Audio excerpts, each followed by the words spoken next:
Give and Take. A Revolutionary Approach to Success. Adam Grant. 1. Good Returns. The Dangers and Rewards of Giving More Than You Get. The Principle of Give and Take, that is diplomacy, give 1 and take 10. Mark Twain, author and humorist. On a sunny Saturday afternoon in Silicon Valley, two proud fathers stood on the sidelines of a soccer field. They were watching their young daughters play together, and it was only a matter of time before they struck up a conversation about work. The taller of the two men was Danny Shader, a serial entrepreneur who had spent time at Netscape, Motorola, and Amazon. Intense, dark-haired, and capable of talking about business forever, Shader was in his late 30s by the time he launched his first company, and he liked to call himself the old man of the Internet. He loved building companies, and he was just getting his fourth startup off the ground. Shader had instantly taken a liking to the other father, a man named David Hornick who invests in companies for a living. At 5 feet 4 inches, with dark hair, glasses, and a goatee, Hornick is a man of eclectic interests. He collects Alice in Wonderland books, and in college he created his own major in computer music. He went on to earn a master's in criminology and a law degree, and after burning the midnight oil at a law firm, he accepted a job offer to join a venture capital firm, where he spent the next decade listening to pitches from entrepreneurs and deciding whether or not to fund them. During a break between soccer games, Shader turned to Hornick and said, "I'm working on something, do you want to see a pitch?" Hornick specialized in internet companies, so he seemed like an ideal investor to Shader. The interest was mutual. Most people who pitch ideas are first-time entrepreneurs, with no track record of success. In contrast, Shader was a blue-chip entrepreneur who had hit the jackpot not once, but twice. In 1999, his first startup, Accept.com, was acquired by Amazon for $175 million. In 2007, his next company, Good Technology, was acquired by Motorola for $500 million. Given Shader's history, Hornick was eager to hear what he was up to next. A few days after the soccer game, Shader drove to Hornick's office and pitched his newest idea. Nearly a quarter of Americans have trouble making online purchases because they don't have a bank account or credit card, and Shader was proposing an innovative solution to this problem. Hornick was one of the first venture capitalists to hear the pitch, and right off the bat, he loved it. Within a week, he put Shader in front of his partners and offered him a term sheet. He wanted to fund Shader's company. Although Hornick had moved fast, Shader was in a strong position. Given Shader's reputation and the quality of his idea, Hornick knew plenty of investors would be clamoring to work with Shader. "You're rarely the only investor giving an entrepreneur a term sheet," Hornick explains. "You're competing with the best venture capital firms in the country, and trying to convince the entrepreneur to take your money instead of theirs." The best way for Hornick to land the investment was to set a deadline for Shader to make his decision. If Hornick made a compelling offer with a short fuse, Shader might sign it before he had the chance to pitch to other investors. This is what many venture capitalists do to stack the odds in their favor. But Hornick didn't give Shader a deadline. In fact, he practically invited Shader to shop his offer around to other investors. Hornick believed that entrepreneurs need time to evaluate their options, so as a matter of principle, he refused to present exploding offers. "Take as much time as you need to make the right decision," he said. Although Hornick hoped Shader would conclude that the right decision was to sign with him, he put Shader's best interests ahead of his own, giving Shader space to explore other options. Shader did just that. He spent the next few weeks pitching his idea to other investors.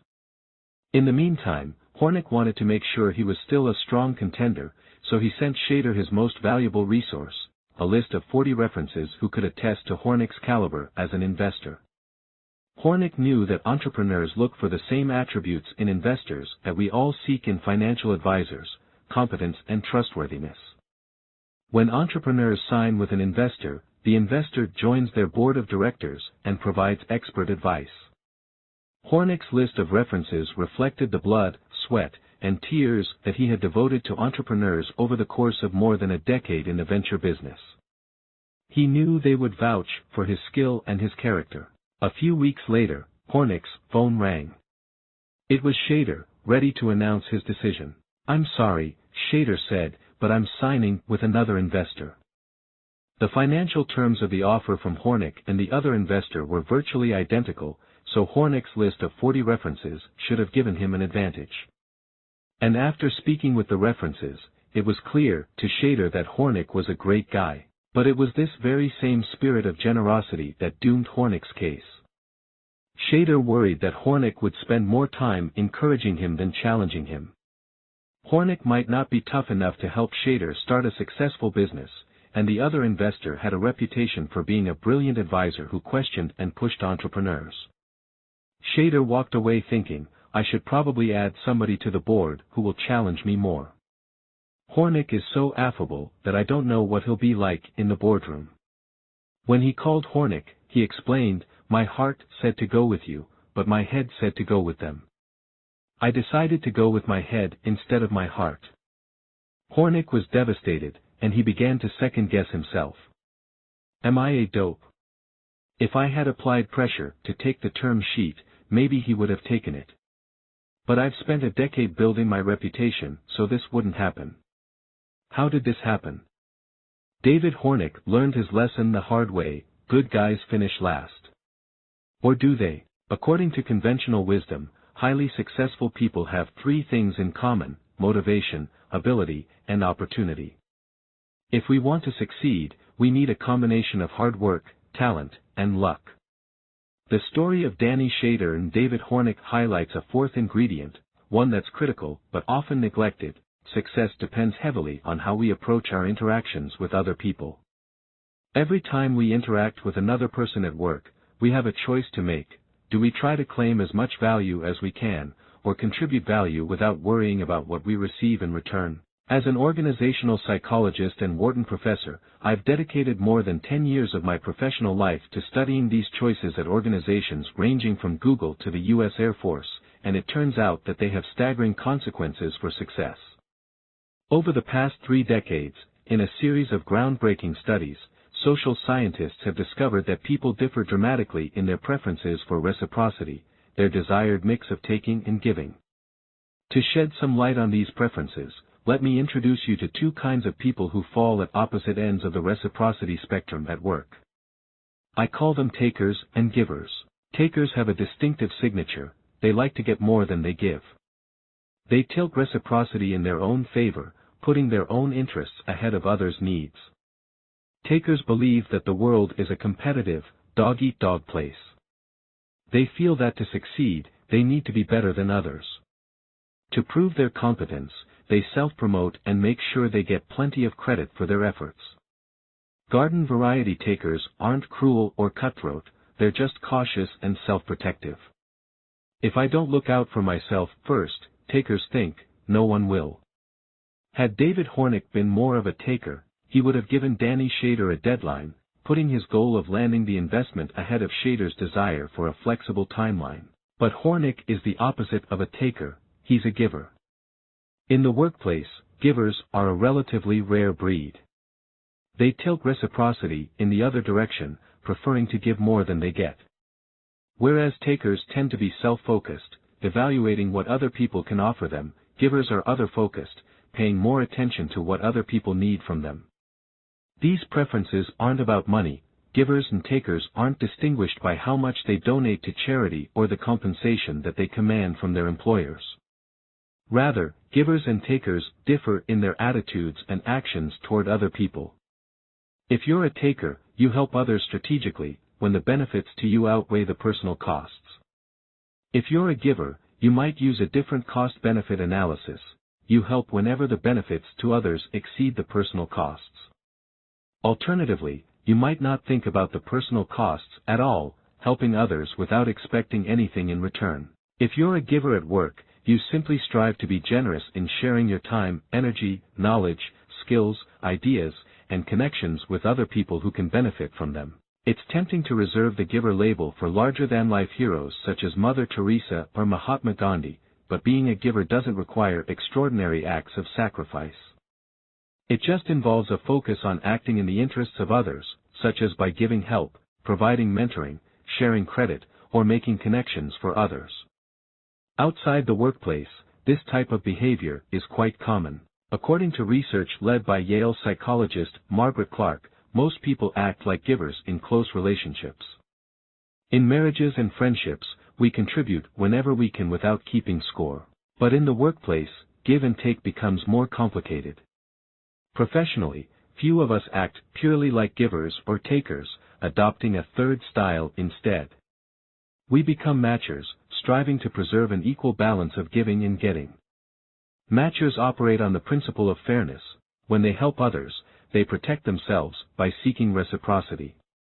If you're a matcher, you believe in tit for tat, and your relationships are governed by even exchanges of favors. Giving, taking, and matching are three fundamental styles of social interaction, but the lines between them aren't hard and fast.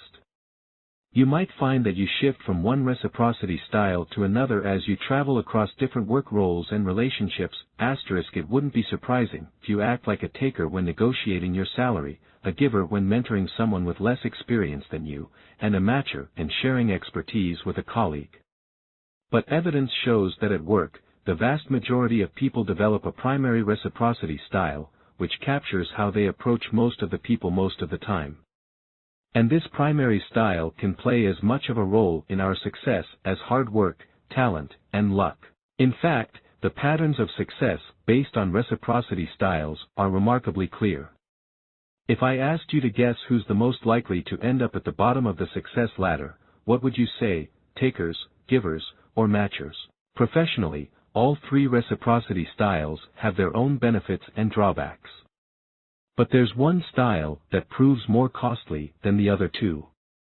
Based on David Hornick's story, you might predict that givers achieve the worst results, and you'd be right. Research demonstrates that givers sink to the bottom of the success ladder. Across a wide range of important occupations, givers are at a disadvantage. They make others better off but sacrifice their own success in the process. In the world of engineering, the least productive and effective engineers are givers. In one study, when more than 160 professional engineers in California rated one another on help given and received, the least successful engineers were those who gave more than they received. These givers had the worst objective scores in their firm for the number of tasks, technical reports, and drawings completed, not to mention errors made, deadlines missed, and money wasted. Going out of their way to help others prevented them from getting their own work done. The same pattern emerges in medical school. In a study of more than 600 medical students in Belgium, the students with the lowest grades had unusually high scores on giver statements like, "I love to help others," and "I anticipate the needs of others." The givers went out of their way to help their peers study, sharing what they already knew at the expense of filling gaps in their own knowledge, and it gave their peers a leg up at test time. Salespeople are no different. In a study I led of salespeople in North Carolina, compared with takers and matchers, givers brought in 2.5 times less annual sales revenue. They were so concerned about what was best for their customers that they weren't willing to sell aggressively. Across occupations, it appears that givers are just too caring, too trusting, and too willing to sacrifice their own interests for the benefit of others. There's even evidence that compared with takers, on average, givers earn 14% less money, have twice the risk of becoming victims of crimes, and are judged as 22% less powerful and dominant. So if givers are most likely to land at the bottom of the success ladder, who's at the top, takers or matchers? Neither. When I took another look at the data, I discovered a surprising pattern. It's the givers again. As we've seen, the engineers with the lowest productivity are mostly givers. But when we look at the engineers with the highest productivity, the evidence shows that they're givers too. The California engineers with the best objective scores for quantity and quality of results are those who consistently give more to their colleagues than they get. The worst performers and the best performers are givers. Takers and matchers are more likely to land in the middle. This pattern holds up across the board.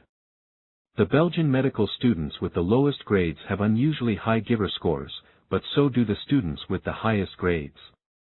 Over the course of medical school, being a giver accounts for 11% higher grades. Even in sales, I found that the least productive salespeople had 25% higher giver scores than average performers, but so did the most productive salespeople. The top performers were givers, and they averaged 50% more annual revenue than the takers and matchers. Givers dominate the bottom and the top of the success ladder. Across occupations, if you examine the link between reciprocity styles and success, the givers are more likely to become champs, not only chumps. Guess which one David Hornick turns out to be. After Danny Shader signed with the other investor, he had a gnawing feeling. We just closed a big round. We should be celebrating. Why am I not happier? I was excited about my investor, who's exceptionally bright and talented, but I was missing the opportunity to work with Hornick. Shader wanted to find a way to engage Hornick, but there was a catch. To involve him, Shader and his lead investor would have to sell more of the company, diluting their ownership. Shader decided it was worth the cost to him personally. Before the financing closed, he invited Hornick to invest in his company. Hornick accepted the offer and made an investment, earning some ownership of the company. He began coming to board meetings, and Shader was impressed with Hornick's ability to push him to consider new directions. I got to see the other side of him, Shader says. It had just been overshadowed by how affable he is. Thanks in part to Hornick's advice, Shader's startup has taken off. It's called Pay Near Me, and it enables Americans who don't have a bank account or a credit card to make online purchases with a barcode or a card, and then pay cash for them at participating establishments. Shader landed major partnerships with 7-Eleven and Greyhound to provide these services, and in the first year and a half since launching, Pay Near Me has been growing at more than 30% per month. As an investor, Hornick has a small share in this growth. Hornick has also added Shader to his list of references, which is probably even more valuable than the deal itself. When entrepreneurs call to ask about Hornick, Shader tells them, "You may be thinking he's just a nice guy, but he's a lot more than that. He's phenomenal, super hardworking and very courageous. He can be both challenging and supportive at the same time. And he's incredibly responsive, which is one of the best characteristics you can have in an investor. He'll get back to you any hour, day or night, quickly, on anything that matters."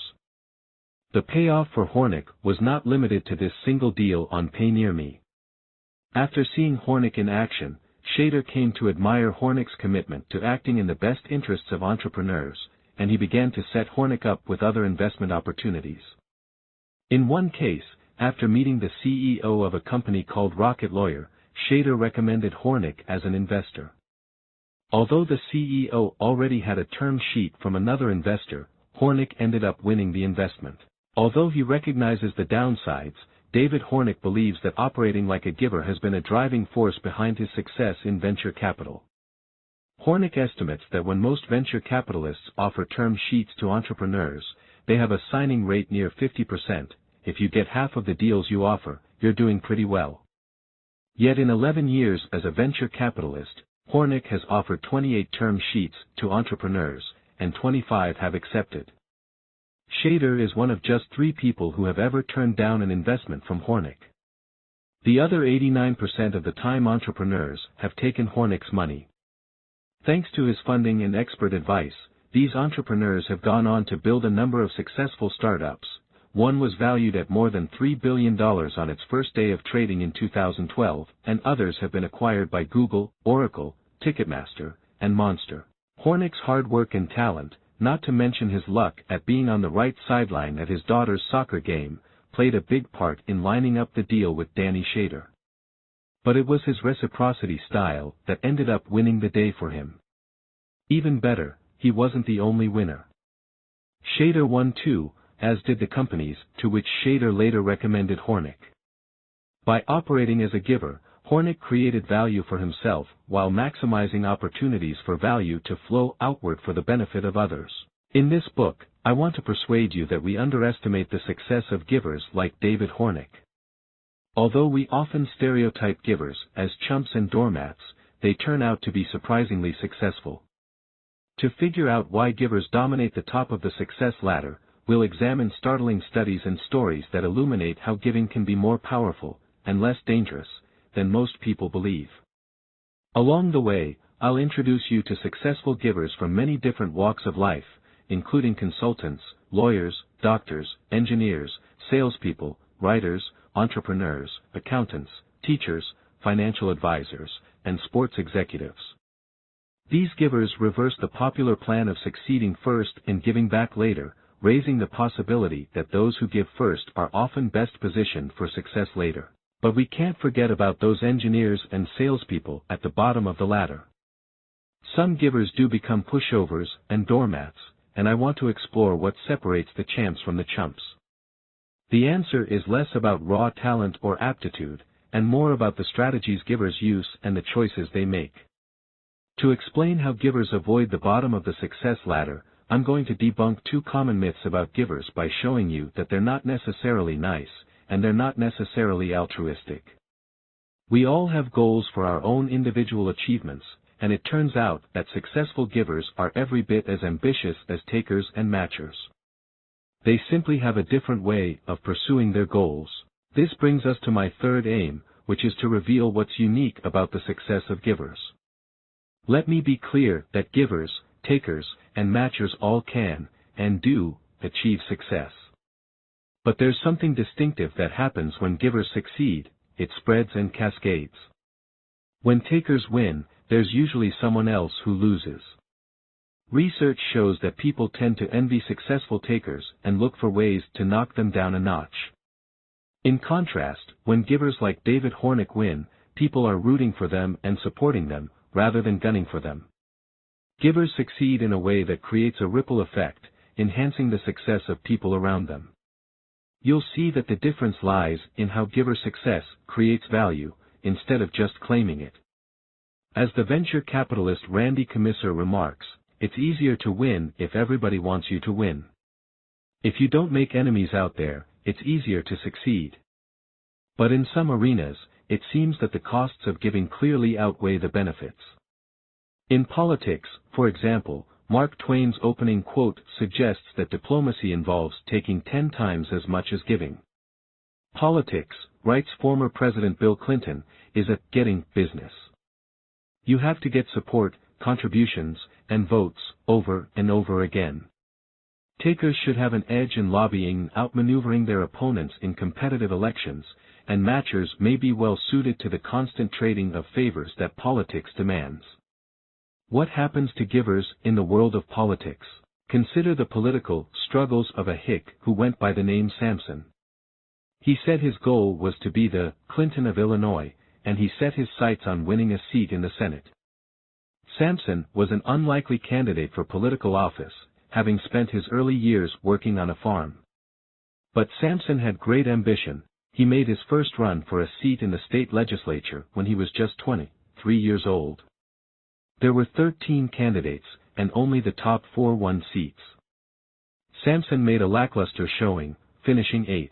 After losing that race, Sampson turned his eye to business, taking out a loan to start a small shop with a friend.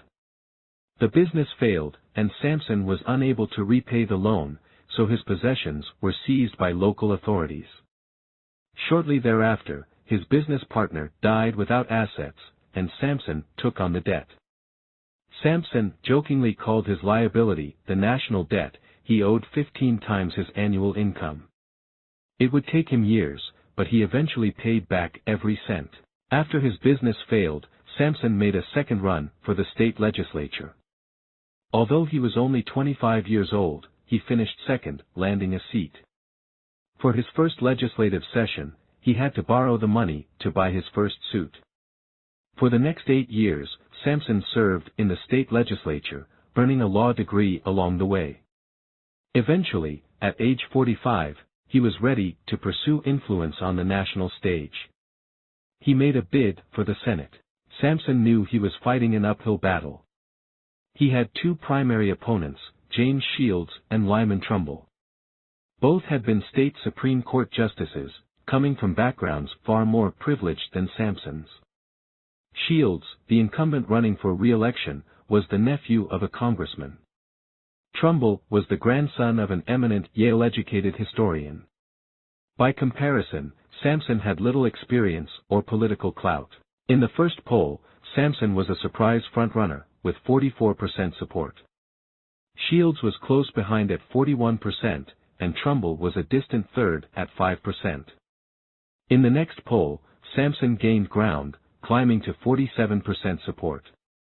But the tide began to turn when a new candidate entered the race, the state's current governor, Joel Madison. Madison was popular, and he had the potential to draw votes from both Sampson and Trumbull. When Shields withdrew from the race, Madison quickly took the lead.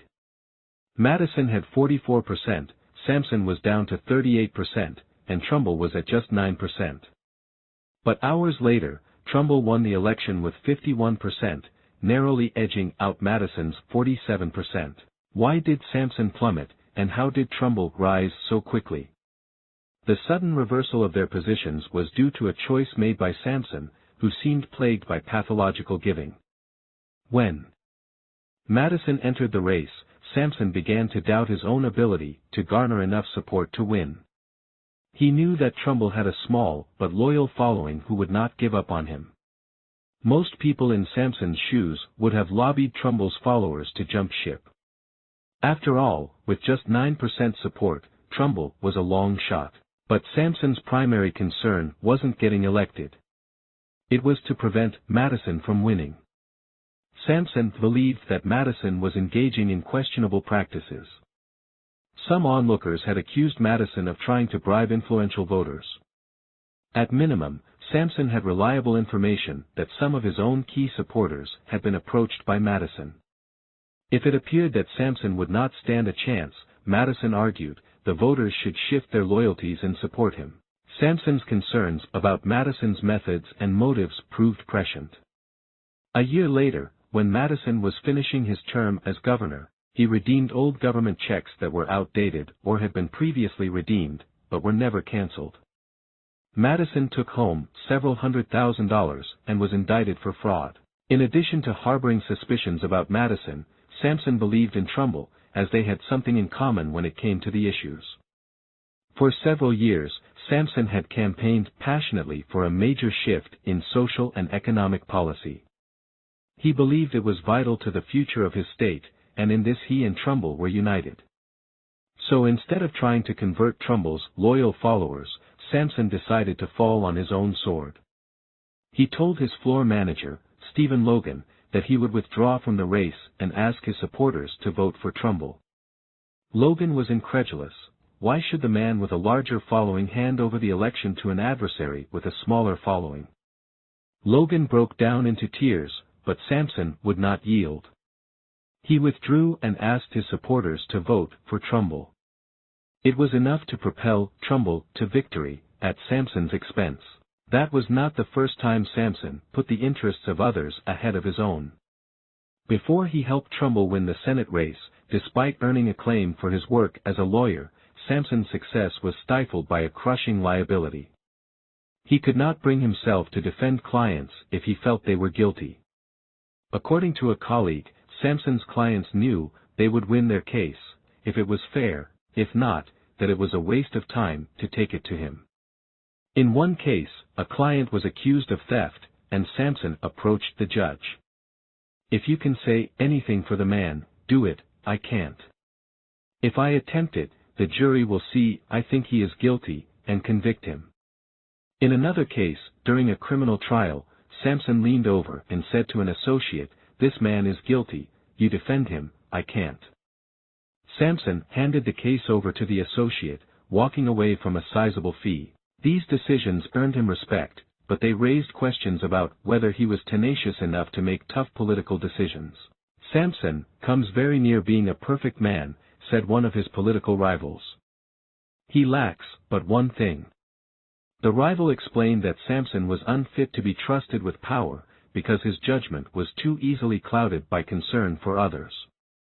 In politics, operating like a giver put Sampson at a disadvantage. His reluctance to put himself first cost him the Senate election, and left onlookers wondering whether he was strong enough for the unforgiving world of politics. Trumbull was a fierce debater, Sampson was a pushover. I regret my defeat, Sampson admitted, but he maintained that Trumbull's election would help to advance the causes they shared. After the election, a local reporter wrote that in comparison with Sampson, Trumbull was a man of more real talent and power. But Sampson wasn't ready to step aside forever. For years after helping Lyman Trumbull win the seat, Sampson ran for the Senate again. He lost again. But in the weeks leading up to the vote, one of the most outspoken supporters of Sampson's was none other than Lyman Trumbull. Sampson's sacrifice had earned goodwill, and Trumbull was not the only adversary who became an advocate in response to Sampson's giving. In the first Senate race, when Sampson had 47% of the vote and seemed to be on the brink of victory, a Chicago lawyer and politician named Norman Judd led a strong 5% who would not waver in their loyalty to Trumbull. During Sampson's second Senate bid, Judd became a strong supporter. 2 years later, after 2 failed Senate races, Sampson finally won his first election at the national level. According to one commentator, Judd never forgot Sampson's generous behavior, and did more than anyone else to secure Sampson's nomination. In 1999, C-SPAN, the cable TV network that covers politics, polled more than 1,000 knowledgeable viewers. They rated the effectiveness of Sampson and 36 other politicians who vied for similar offices. Sampson came out at the very top of the poll, receiving the highest evaluations. Despite his losses, he was more popular than any other politician on the list. You see, Sampson's ghost was a pen name that the hick used in letters. His real name was Abraham Lincoln. In the 1830s, Lincoln was striving to be the DeWitt Clinton of Illinois, referencing a U.S. Senator and New York Governor who spearheaded the construction of the Erie Canal. When Lincoln withdrew from his first Senate race to help Lyman Trumbull win the seat, they shared a commitment to abolishing slavery. From emancipating slaves, to sacrificing his own political opportunities for the cause, to refusing to defend clients who appeared to be guilty, Lincoln consistently acted for the greater good. When experts in history, political science, and psychology rated the presidents, they identified Lincoln as a clear giver. Even if it was inconvenient, Lincoln went out of his way to help others, wrote 2 experts, demonstrating obvious concern for the well-being of individual citizens. It is noteworthy that Lincoln is seen as one of the least self-centered, egotistical, boastful presidents ever. In independent ratings of presidential biographies, Lincoln scored in the top 3, along with Washington and Fillmore, in giving credit to others and acting in the best interests of others. In the words of a military general who worked with Lincoln, he seemed to possess more of the elements of greatness, combined with goodness, than any other. In the Oval Office, Lincoln was determined to put the good of the nation above his own ego. When he won the presidency in 1860, he invited the 3 candidates whom he defeated for the Republican nomination to become his Secretary of State, Secretary of the Treasury, and Attorney General. In Team of Rivals, the historian Doris Kearns Goodwin documents how unusual Lincoln's cabinet was. Every member of the administration was better known, better educated, and more experienced in public life than Lincoln. Their presence in the cabinet might have threatened to eclipse the obscure prairie lawyer. In Lincoln's position, a taker might have preferred to protect his ego and power by inviting yes men to join him. A matcher might have offered appointments to allies who had supported him. Yet Lincoln invited his bitter competitors instead. We needed the strongest men of the party in the cabinet, Lincoln told an incredulous reporter. I had no right to deprive the country of their services. Some of these rivals despised Lincoln, and others viewed him as incompetent, but he managed to win them all over. According to Kearns Goodwin, Lincoln's success in dealing with the strong egos of the men in his cabinet suggests that in the hands of a truly great politician the qualities we generally associate with decency and morality, kindness, sensitivity, compassion, honesty, and empathy, can also be impressive political resources. If politics can be fertile ground for givers, it's possible that givers can succeed in any job. Whether giving is effective, though, depends on the particular kind of exchange in which it's employed. This is one important feature of giving to keep in mind as we move through the ideas in this book. On any particular morning, giving may well be incompatible with success. In purely zero-sum situations and win-lose interactions, giving rarely pays off. This is a lesson that Abraham Lincoln learned each time he chose to give to others at his own expense. "If I have one vice," Lincoln said, "and I can call it nothing else, it is not to be able to say no." But most of life isn't zero-sum, and on balance, people who choose giving as their primary reciprocity style end up reaping rewards. For Lincoln, like David Hornick, seemingly self-sacrificing decisions ultimately worked to his advantage. When we initially concluded that Lincoln and Hornick lost, we hadn't stretched the time horizons out far enough. It takes time for givers to build goodwill and trust, but eventually, they establish reputations and relationships that enhance their success. In fact, you'll see that in sales and medical school, the giver advantage grows over time. In the long run, giving can be every bit as powerful as it is dangerous. As Chip Conley, the renowned entrepreneur who founded Joie de Vivre Hotels, explains, being a giver is not good for a 100-yard dash, but it's valuable in a marathon. In Lincoln's era, the marathon took a long time to run. Without telephones, the internet, and high-speed transportation, building relationships and reputations was a slow process. In the old world, you could send a letter, and no one knew, Conley says.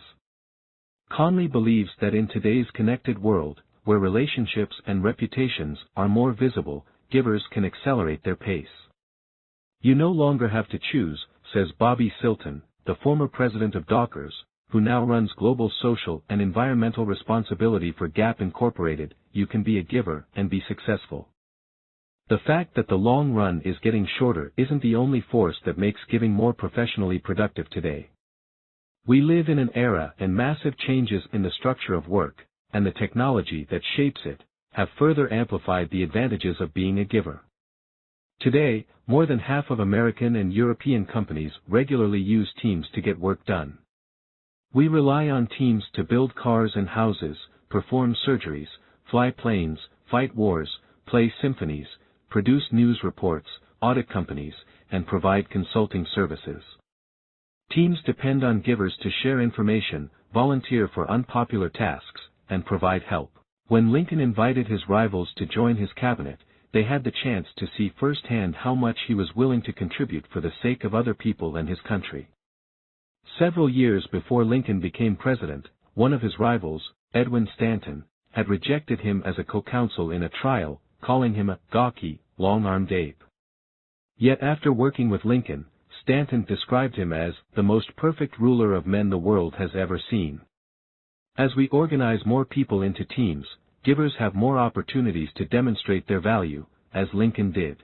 Even if you don't work in a team, odds are that you hold a service job. Most of our grandparents worked in independent jobs producing goods.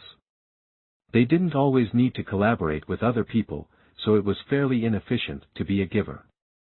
But now, a high percentage of people work in interconnected jobs providing services to others.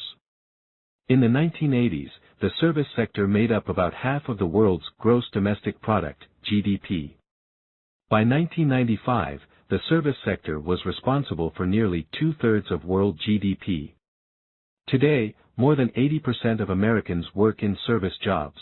As the service sector continues to expand, more and more people are placing a premium on providers who have established relationships and reputations as givers. Whether your reciprocity style is primarily giver, taker, or matcher, I'm willing to bet that you want your key service providers to be givers. You hope your doctor, lawyer, teacher, dentist, plumber, and real estate agent will focus on contributing value to you, not on claiming value from you. This is why David Hornick has an 89% success rate. Entrepreneurs know that when he offers to invest in their companies, he has their best interests at heart. Whereas many venture capitalists don't consider unsolicited pitches, preferring to spend their scarce time on people and ideas that have already shown promise, Hornick responds personally to emails from complete strangers. I'm happy to be as helpful as I can independent of whether I have some economic interest, he says. According to Hornick, a successful venture capitalist is a service provider. Entrepreneurs are not here to serve venture capitalists. We are here to serve entrepreneurs. The rise of the service economy sheds light on why givers have the worst grades and the best grades in medical school. In the study of Belgian medical students, the givers earn significantly lower grades in their first year of medical school. The givers were at a disadvantage, and the negative correlation between giver scores and grades was stronger than the effect of smoking on the odds of getting lung cancer. But that was the only year of medical school in which the givers underperformed. By their second year, the givers had made up the gap, they were now slightly outperforming their peers. By the sixth year, the givers earned substantially higher grades than their peers. A giver style, measured 6 years earlier, was a better predictor of medical school grades than the effect of smoking on lung cancer rates, and the effect of using nicotine patches on quitting smoking. By the 7th year of medical school, when the givers became doctors, they had climbed still further ahead. The effect of giving on final medical school performance was stronger than the smoking effects above, it was even greater than the effect of drinking alcohol on aggressive behavior. Why did the giver disadvantage reverse, becoming such a strong advantage? Nothing about the givers changed, but their program did. As students progressed through medical school, they moved from independent classes into clinical rotations, internships, and patient care. The further they advance, the more their success depends on teamwork and service. As the structure of class work shifts, the givers benefit from their natural tendencies to collaborate effectively with other medical professionals and express concern to patients. This giver advantage in service roles is hardly limited to medicine. Steve Jones, the award-winning former CEO of one of the largest banks in Australia, wanted to know what made financial advisors successful. His team studied key factors such as financial expertise and effort. But the single most influential factor, Jones told me, was whether a financial advisor had the client's best interests at heart, above the company's and even his own. It was one of my 3 top priorities to get that value instilled, and demonstrate that it's in everybody's best interests to treat clients that way. One financial advisor who exemplifies this giver style is Peter Audit, a broad-shouldered Aussie who once wore a mullet and has an affinity for Bon Jovi. He began his career as a customer service representative answering phones for a large insurance company. The first year after he was hired, Peter won the Personality of the Year award, beating out hundreds of other employees based on his passion for helping customers, and became the youngest department supervisor in the whole company. Years later, when Peter joined a group of 15 executives for a give-and-take exercise, the average executive offered help to 3 colleagues. Peter offered help to all 15 of them. He is such a giver that he even tries to help the job applicants he doesn't hire, spending hours making connections for them to find other opportunities. In 2011, when Peter was working as a financial advisor, he received a call from an Australian client. The client wanted to make changes to a small superannuation fund valued at $70,000. A staff member was assigned to the client, but looked him up and saw that he was a scrap metal worker. Thinking like a matcher, the staff member declined to make the visit, it was a waste of his time. It certainly wasn't worth Peter's time. He specialized in high net worth clients, whose funds were worth 1,000 times more money, and his largest client had more than $100 million. If you calculated the dollar value of Peter's time, the scrap metal workers fund was not even worth the amount of time it would take to drive out to his house. He was the tiniest client, and no one wanted to see him, it was beneath everybody, Peter reflects. But you can't just ignore someone because you don't think they're important enough. Peter scheduled an appointment to drive out to see the scrap metal worker and help him with the planned changes. When he pulled up to the house, his jaw dropped. The front door was covered in cobwebs and had not been opened in months. He drove around to the back, where a 34-year-old man opened the door. The living room was full of bugs, and he could see straight through to the roof, the entire ceiling had been ripped out. The client made a feeble gesture to some folding chairs, and Peter began working through the client's planned changes. Feeling sympathy for the client, who seemed like an earnest, hard-working blue-collar man, Peter made a generous offer. "While I'm here, why don't you tell me a bit about yourself and I'll see if there's anything else I can help you with." The client mentioned a love of cars, and walked him around back to a dingy shed. Peter braced himself for another depressing display of poverty, envisioning a pile of rusted metal. When Peter stepped inside the shed, he gasped. Spread out before him in immaculate condition were a first-generation Chevy Camaro, built in 1966, two vintage Australian Valiant cars with 1,000 horsepower engines for drag racing, a souped-up coupe utility car, and a Ford coupe from the movie Mad Max. The client was not a scrap metal worker, he owned a lucrative scrap metal business. He had just bought the house to fix it up, it was on 11 acres, and it cost $1.4 million. Peter spent the next year re-engineering the client's business, improving his tax position, and helping him renovate the house. "All I did was start out by doing a kindness," Peter notes. "When I got to work the next day, I had to laugh at my colleague who wasn't prepared to give a bit by driving out to visit the client." Peter went on to develop a strong relationship with the client, whose fees multiplied by a factor of 100 the following year, and expects to continue working with him for decades. Over the course of his career, giving has enabled Peter Audit to access opportunities that takers and matchers routinely miss, but it has also cost him dearly. As you'll see in Chapter 7, he was exploited by two takers who nearly put him out of business. Yet Peter managed to climb from the bottom to the top of the success ladder, becoming one of the more productive financial advisors in Australia. The key, he believes, was learning to harness the benefits of giving while minimizing the costs. As a managing director at Genesis Wealth Advisors, he managed to rescue his firm from the brink of bankruptcy and turn it into an industry leader, and he chalks his success up to being a giver. "There's no doubt that I've succeeded in business because I give to other people. It's my weapon of choice," Peter says. "When I'm head-to-head with another advisor to try and win business, people tell me this is why I win." Although technological and organizational changes have made giving more advantageous, there's one feature of giving that's more timeless. When we reflect on our guiding principles in life, many of us are intuitively drawn to giving. Over the past 3 decades, the esteemed psychologist Shalom Schwartz has studied the values and guiding principles that matter to people in different cultures around the world. One of his studies surveyed reasonably representative samples of thousands of adults in Australia, Chile, Finland, France, Germany, Israel, Malaysia, the Netherlands, South Africa, Spain, Sweden, and the United States. He translated his survey into a dozen languages, and asked respondents to rate the importance of different values. Here are a few examples. List 1. Wealth, money, material possessions. Power, dominance, control over others. Pleasure, enjoying life. Winning, doing better than others. List 2. Helpfulness, working for the well-being of others. Responsibility, being dependable. Social justice, caring for the disadvantaged. Compassion, responding to the needs of others. Takers favor the values in List 1, whereas givers prioritize the values in List 2. Schwartz wanted to know where most people would endorse giver values. Take a look back at the 12 countries above.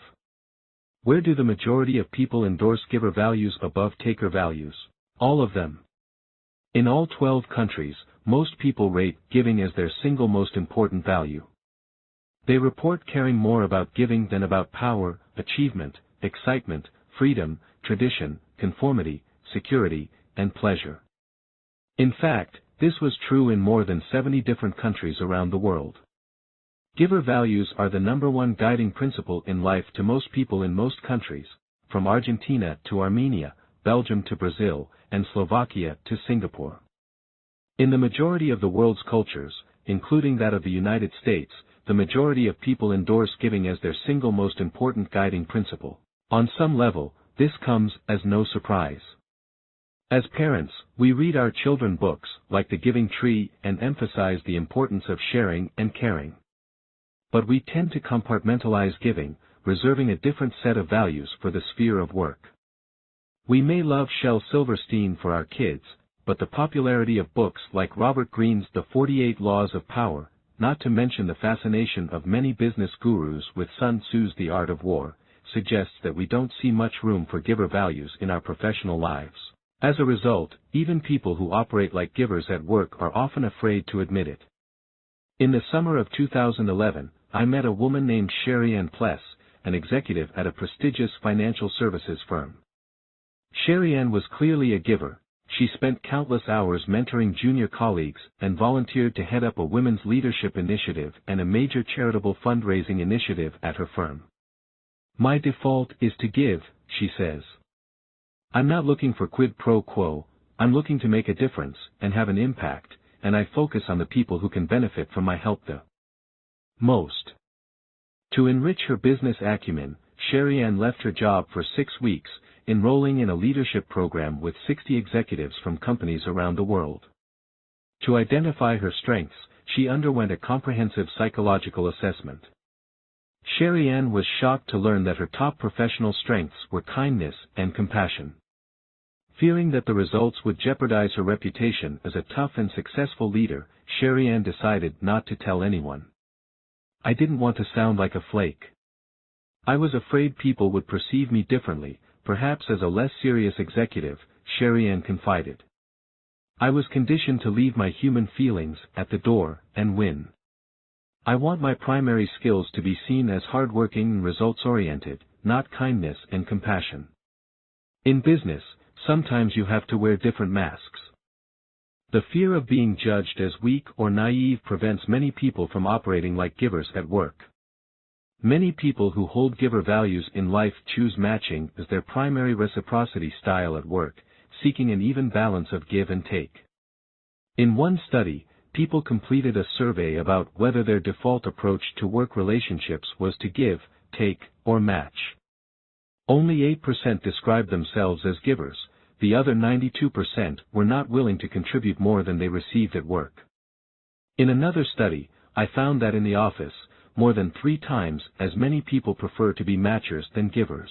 People who prefer to give or match often feel pressured to lean in the taker direction when they perceive a workplace as zero-sum. Whether it's a company with forced ranking systems, a group of firms vying to win the same clients, or a school with required grading curves and more demand than supply for desirable jobs, it's only natural to assume that peers will lean more toward taking than giving. When they anticipate self-interested behavior from others, explains the Stanford psychologist Dale Miller, people fear that they'll be exploited if they operate like givers, so they conclude that pursuing a competitive orientation is the rational and appropriate thing to do.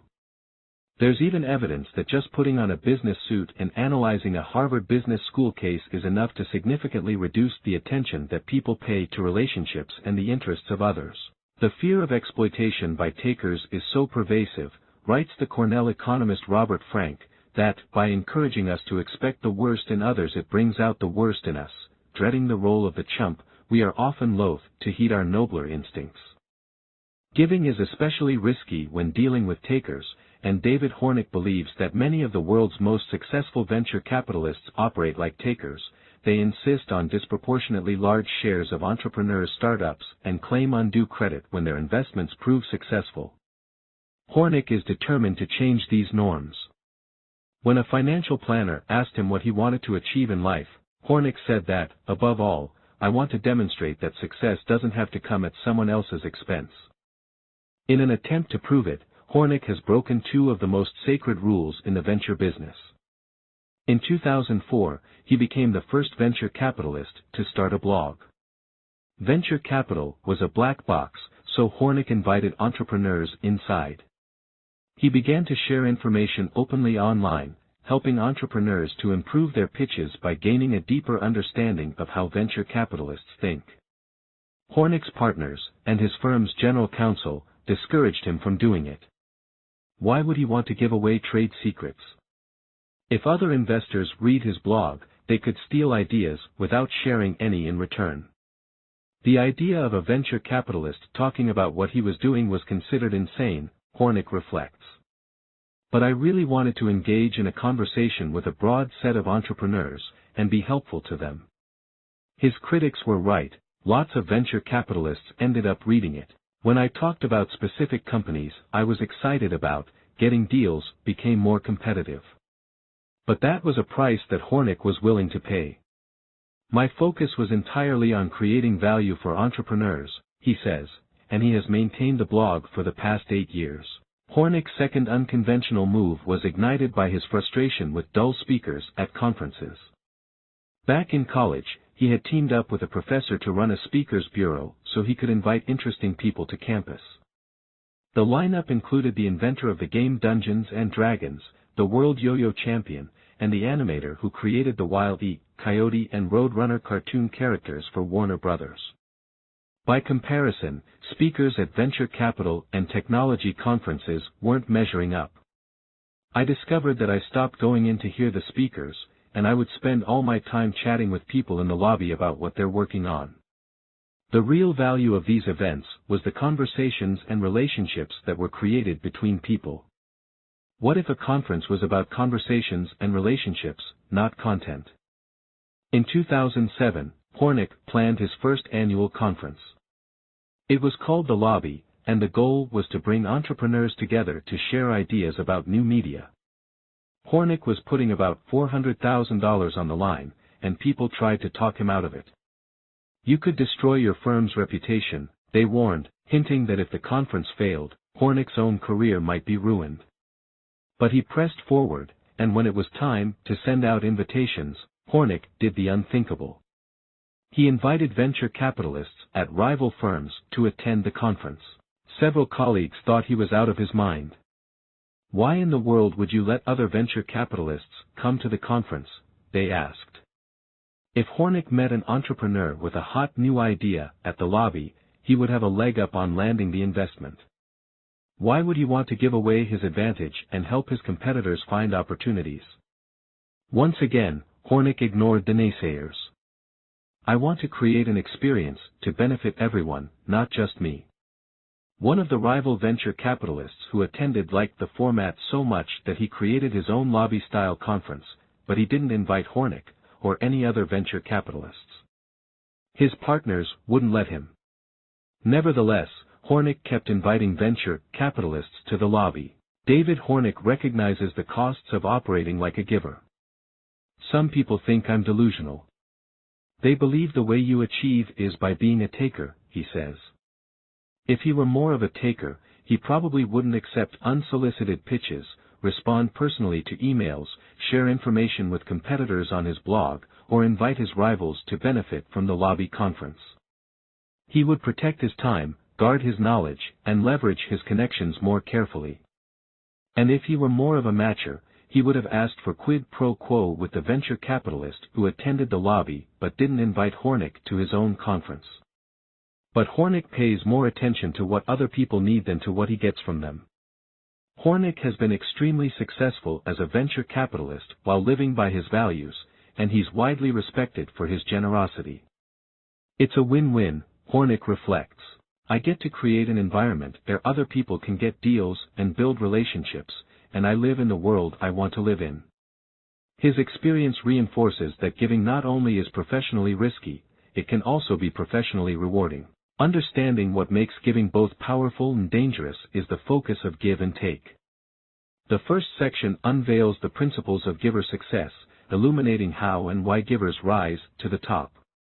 I'll show you how successful givers have unique approaches to interactions in 4 key domains: networking, collaborating, evaluating, and influencing.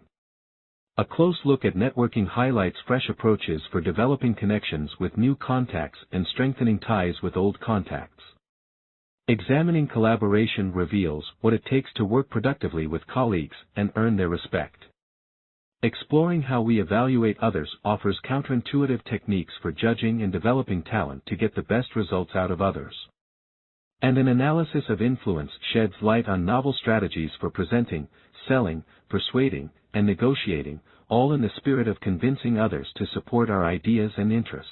Across these 4 domains, you'll see what successful givers do differently, and what takers and matchers can learn from their approach. Along the way, you'll find out how America's best networker developed his connections, why the genius behind one of the most successful shows in television history toiled for years in anonymity, how a basketball executive responsible for some of the worst draft busts in history turned things around, whether a lawyer who stumbles on his words can beat a lawyer who speaks with confidence, and how you can spot a taker just from looking at a Facebook profile. In the second part of the book, the focus shifts from the benefits of giving to the costs, and how they can be managed. I'll examine how givers protect themselves against burnout and avoid becoming pushovers and doormats. You'll discover how a teacher reduced her burnout by giving more rather than less, how a billionaire made money by giving it away, and the ideal number of hours to volunteer if you want to become happier and live longer. Why giving slowed one consultant's path to partner but accelerated another's, why we misjudge who's a giver and who's a taker, and how givers protect themselves at the bargaining table. You'll also gain knowledge about how givers avoid the bottom of the success ladder and rise to the top by nudging other people away from taking and toward giving. You'll learn about a 90-minute activity that unleashes giving in remarkable ways, and you'll figure out why people give things away for free that they could easily sell for a profit on Craigslist, why some radiologists get better but others get worse, why thinking about Superman makes people less likely to volunteer, and why people named Dennis are unusually likely to become dentists. By the time you finish reading this book, you may be reconsidering some of your fundamental assumptions about success. If you're a self-sacrificing giver, you'll find plenty of insights for ascending from the bottom to the top of the success ladder. If you endorse giver values but act like a matcher at work, you may be pleasantly surprised by the wealth of opportunities to express your values and find meaning in helping others without compromising your own success. Instead of aiming to succeed first and give back later, you might decide that giving first is a promising path to succeeding later. And if you currently lean toward taking, you may just be tempted to shift in the giver direction, seeking to master the skills of this growing breed of people who achieve success by contributing to others. But if you do it only to succeed, it probably won't work. 2. The Peacock and the Panda. How givers, takers, and matchers build networks. Every man must decide whether he will walk in the light of creative altruism or in the darkness of destructive selfishness. Martin Luther King Jr., civil rights leader and Nobel Peace Prize winner. Several decades ago, a man who started his life in poverty lived the American dream. He came from humble beginnings, growing up in Missouri farm towns without indoor plumbing. To help support his family, the young man worked long hours on farms and paper routes. He put himself through college at the University of Missouri, graduated Phi Beta Kappa, and completed a master's degree and then a doctorate in economics. He pursued a life of public service, enlisting in the Navy and then serving in several important roles in the U.S. government, earning the Navy Commendation Medal and National Defense Service Medal. From there, he built his own company, where he was chairman and CEO for 15 years. By the time he stepped down, his company was worth $110 billion, with more than 20,000 employees in 40 countries around the world. For 5 consecutive years, Fortune named his company America's most innovative company, and one of the 25 best places to work in the country. When asked about his success, he acknowledged the importance of respect, the golden rule. Absolute integrity. Everyone knows that I personally have a very strict code of personal conduct that I live by. He set up a charitable family foundation, giving over $2.5 million to more than 250 organizations, and donated 1% of his company's annual profits to charity. His giving attracted the attention of former President George W. Bush, who commended him as a good guy and a generous person. Then, he was indicted. His name was Kenneth Lay, and he is best remembered as a primary villain in the Enron scandal. Enron was an energy, commodities, and securities firm headquartered in Houston. In October 2001, Enron lost $1.2 billion in shareholder equity after reporting third-quarter losses of $618 million, the biggest earnings restatement in U.S. history. In December, Enron went bankrupt, leaving 20,000 employees jobless, many watching their life savings practically erased by the company's fall. Investigators found that Enron had deceived investors by reporting false profits and hiding debts of more than $1 billion, manipulated energy and power markets in California and Texas, and won international contracts by giving illegal bribes to foreign governments. Lay was convicted on 6 counts of conspiracy and fraud. We can debate about how much Lay truly knew about Enron's illegal activities, but it's difficult to deny that he was a taker. Although Lay may have looked like a giver to many observers, he was a faker, a taker in disguise. Lay felt entitled to use Enron's resources for personal gain. As Bethany McLean and Peter Elkind describe in The Smartest Guys in the Room, Lay took exorbitant loans from the company and had his staff put his sandwiches on silver platters and fine china. A secretary once tried to reserve an Enron plane for an executive to do business, only to learn that the Lay family was currently using 3 Enron planes for personal travel. From 1997 to 1998, $4.5 million in Enron commissions went to a travel agency owned by Lay's sister. According to accusations, he sold more than $70 million in stock just before Enron went bankrupt, taking the treasure from a sinking ship.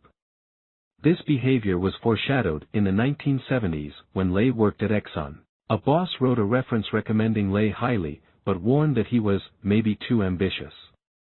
Observers now believe that as early as 1987, at Enron Oil, Lay approved and helped to conceal the activities of 2 traders who set up fake companies and stole $3.8 million while allowing Enron to avoid massive trading losses.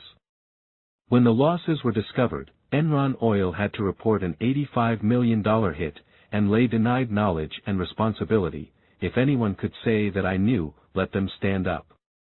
According to McLean and Elkind, one trader started to stand up but was physically restrained by 2 colleagues.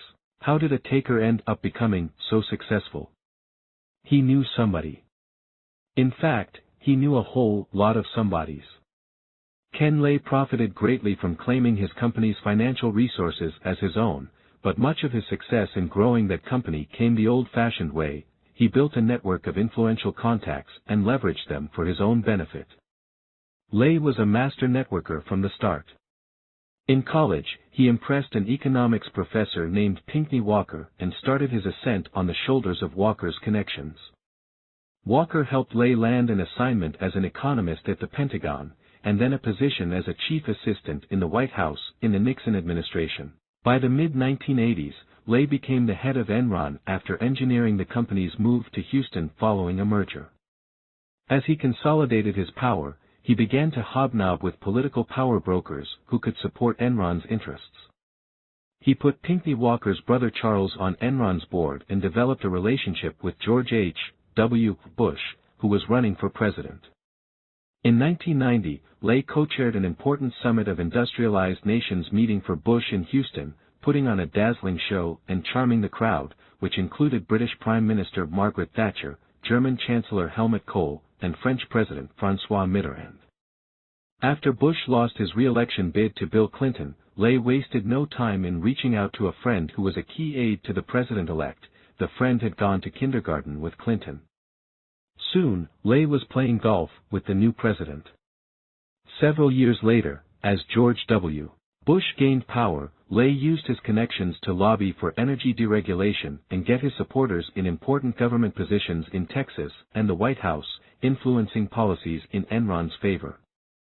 At nearly every stage in his career, Lay was able to dramatically improve his company's prospects, or his own, by making use of well-placed contacts in his network.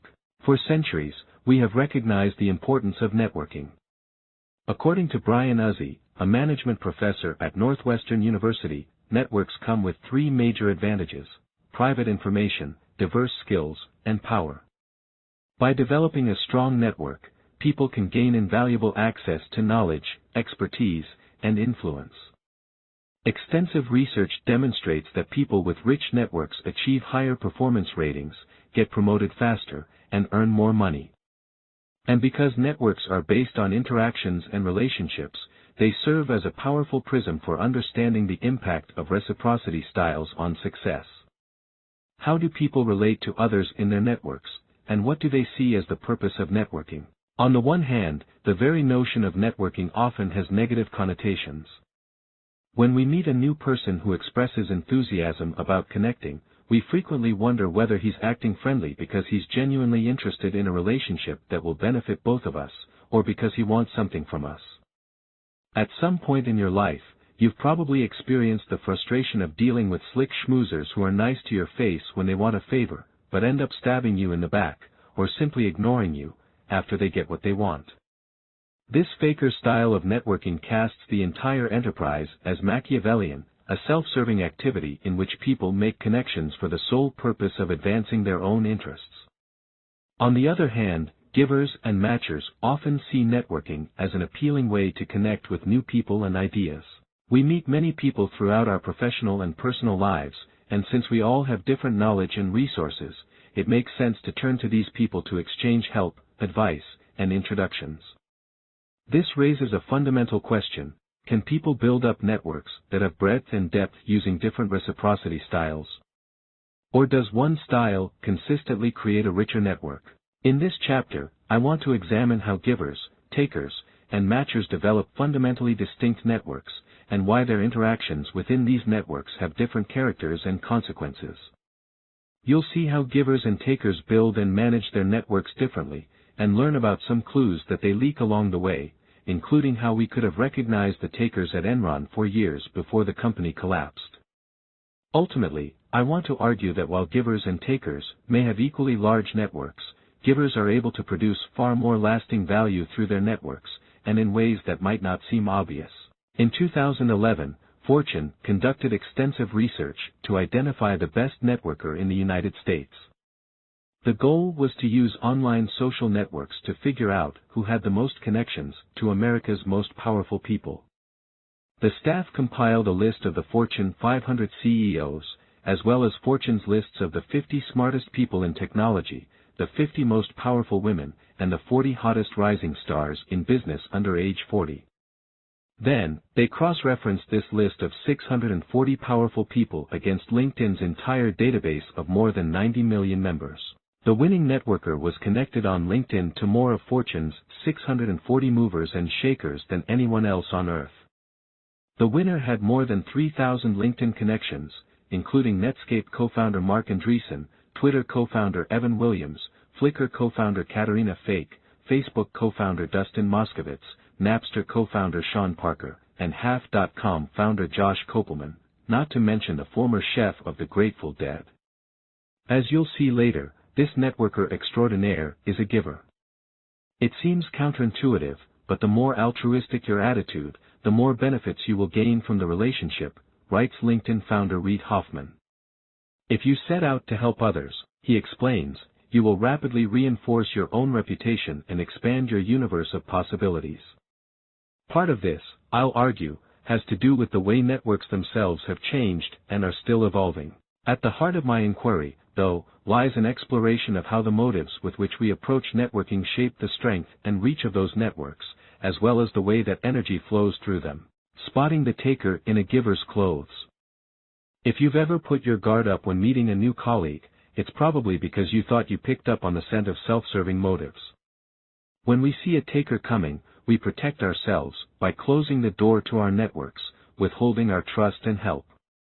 To avoid getting shut out, many takers become good fakers, acting generously so that they can waltz into our networks disguised as givers or matchers. For the better part of 2 decades, this worked for Ken Lay, whose favors and charitable contributions enabled people to see him in a positive light, opening the door to new ties and sources of help. But it can be difficult for takers to keep up the facade in all of their interactions. Ken Lay was charming when mingling with powerful people in Washington, but many of his peers and subordinates saw through him. Looking back, one former Enron employee said, if you wanted to get Lay to attend a meeting, you needed to invite someone important.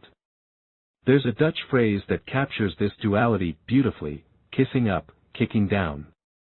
Although takers tend to be dominant and controlling with subordinates, they're surprisingly submissive and deferential toward superiors. When takers deal with powerful people, they become convincing fakers.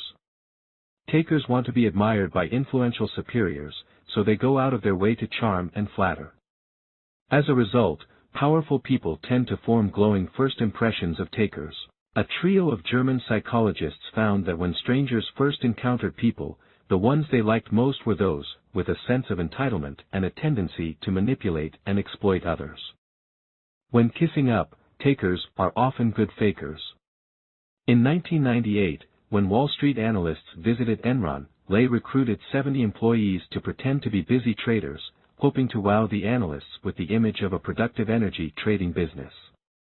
Lay led the analysts through the charade, where the employees were asked to bring personal photos to a different floor of the building so it looked like they worked there, and put on a show. They made imaginary phone calls, creating a ruse that they were busy buying and selling energy and gas. This is another sign that Lay was a taker. He was obsessed with making a good impression upward, but worried less about how he was seen by those below him.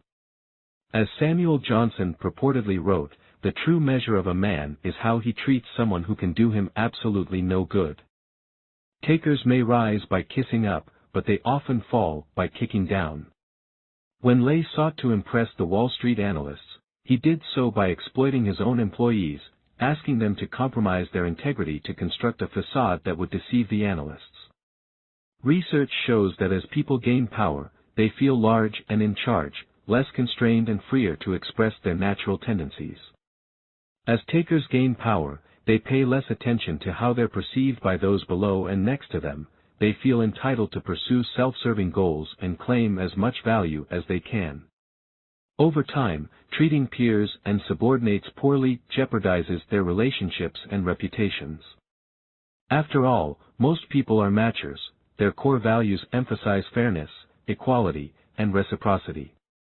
When takers violate these principles, matchers in their networks believe in an eye for an eye, so they want to see justice served. To illustrate, imagine that you're participating in a famous study led by Daniel Kahneman, the Nobel Prize-winning psychologist at Princeton. You're playing what's known as the Ultimatum Game, and you sit down across the table from a stranger who has just been given $10. His task is to present you with a proposal about how the money will be divided between the two of you. It's an ultimatum. You can either accept the proposal as it stands and split the money as proposed, or you can reject it, and both of you will get nothing. You might never see each other again, so he acts like a taker, keeping $8 and offering you only $2. What do? In terms of pure profit, it's rational for you to accept the offer. After all, $2 is better than nothing. But if you're like most people, you reject it.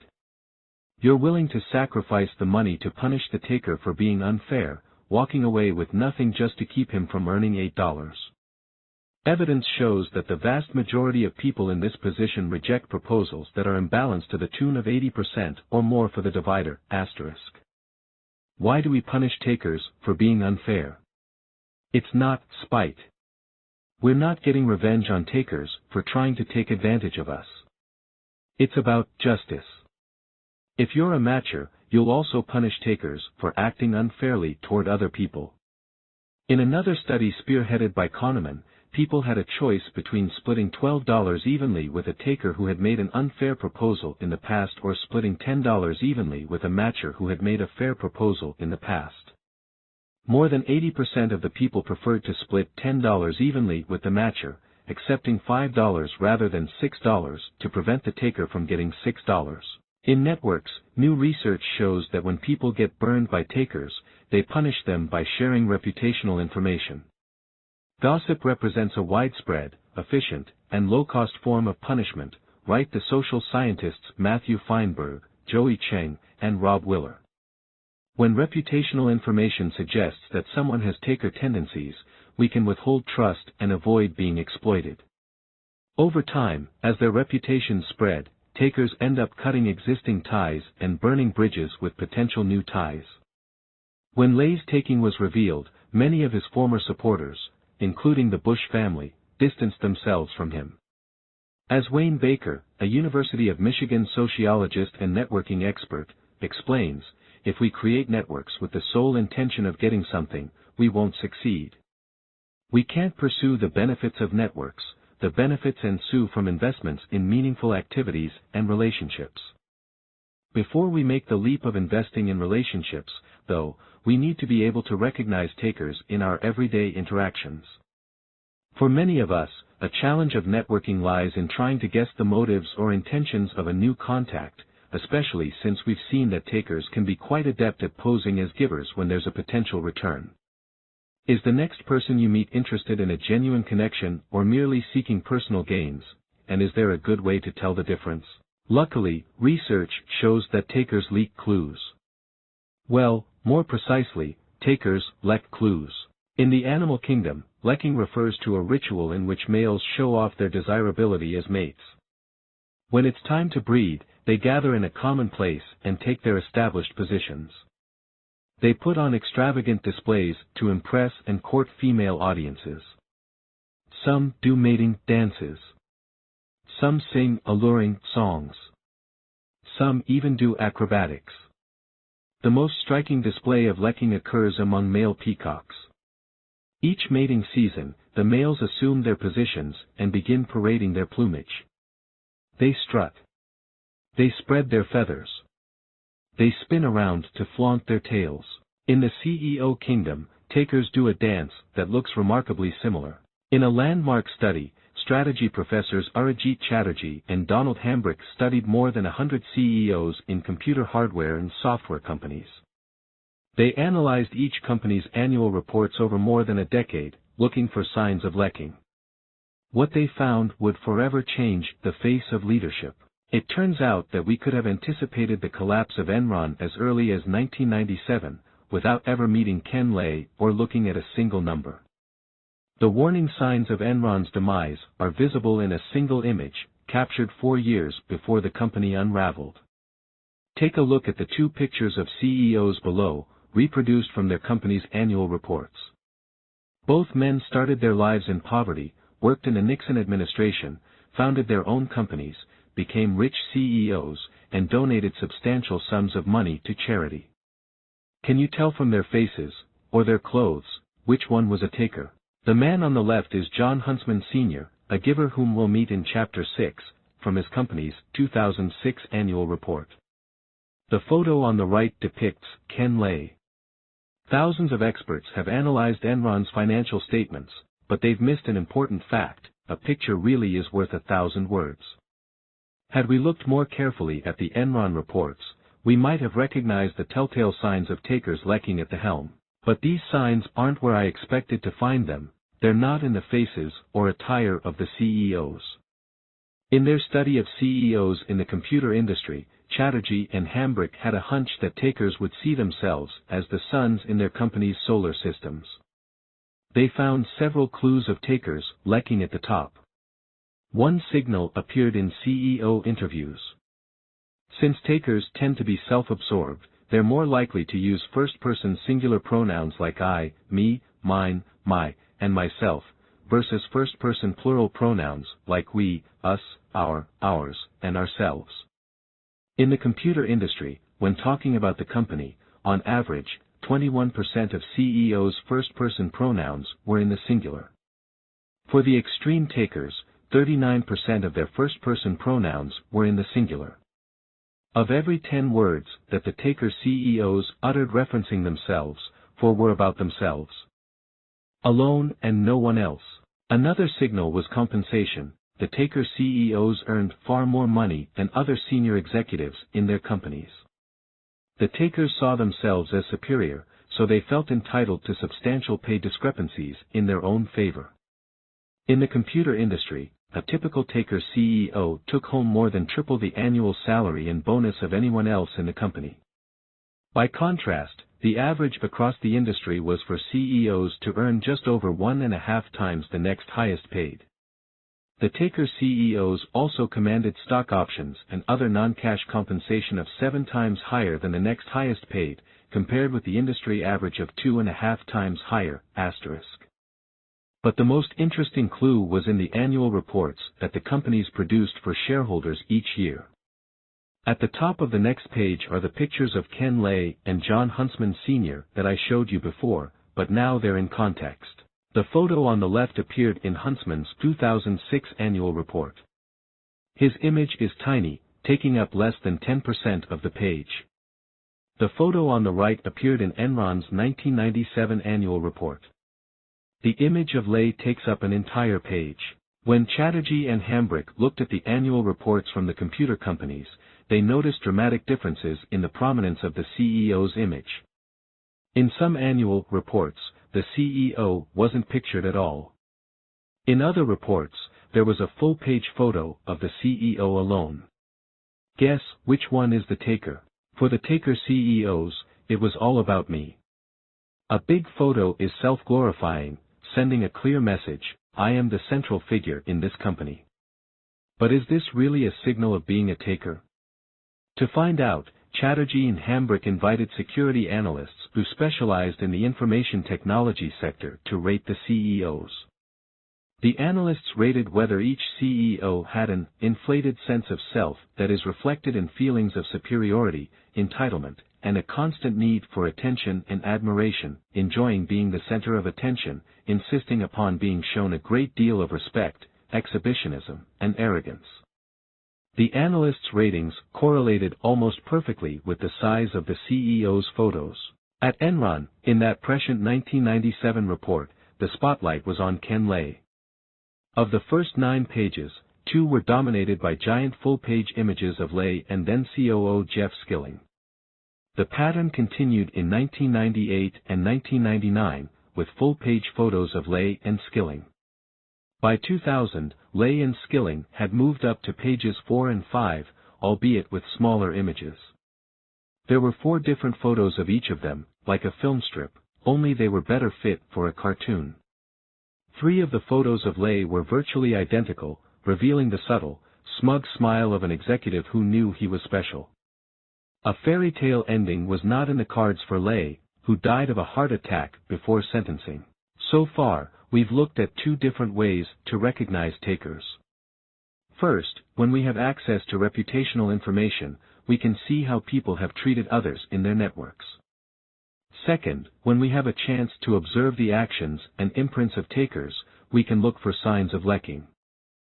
Self-glorifying images, self-absorbed conversations, and sizable pay gaps can send accurate, reliable signals that someone is a taker.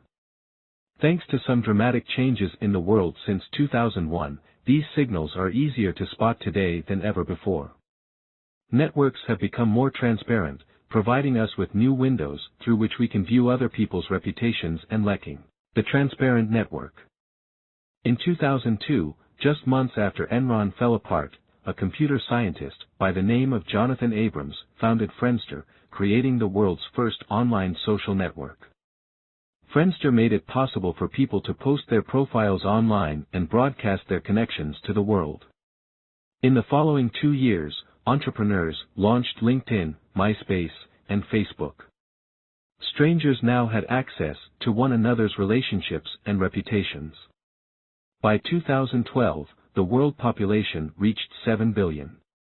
At the same time, Facebook's active users approached 1 billion, meaning that more than 10% of the people in the world are connected on Facebook.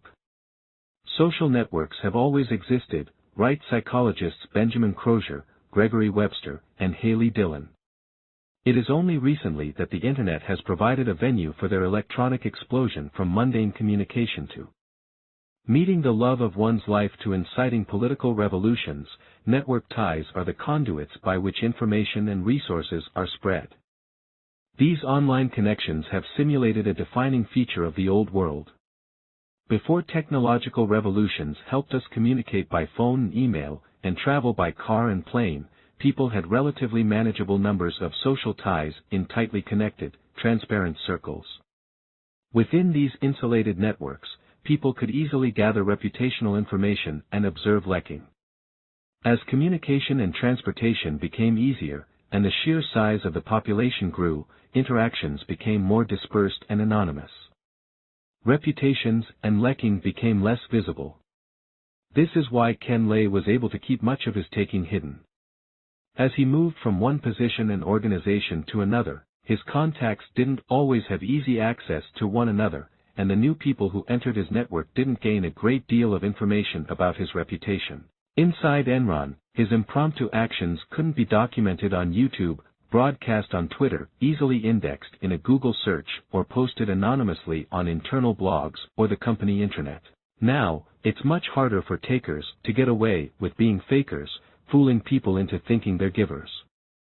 On the internet, we can now track down reputational information about our contacts by accessing public databases and discovering shared connections. And we no longer need a company's annual report to catch a taker, because leaking in its many sizes and forms abounds in social network profiles. Tiny cues like words and photos can reveal profound clues about us, and research suggests that ordinary people can identify takers just by looking at their Facebook profiles. In one study, psychologists asked people to fill out a survey measuring whether they were takers. Then, the psychologists sent strangers to visit their Facebook pages. The strangers were able to detect the takers with astonishing accuracy.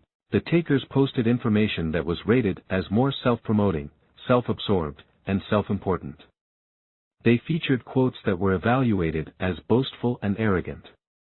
The takers also had significantly more Facebook friends, racking up superficial connections so they could advertise their accomplishments and stay in touch to get favors, and posted vainer, more flattering pictures of themselves. Howard Lee, the former head of South China at Groupon, is one of a growing number of people who use social media to catch takers.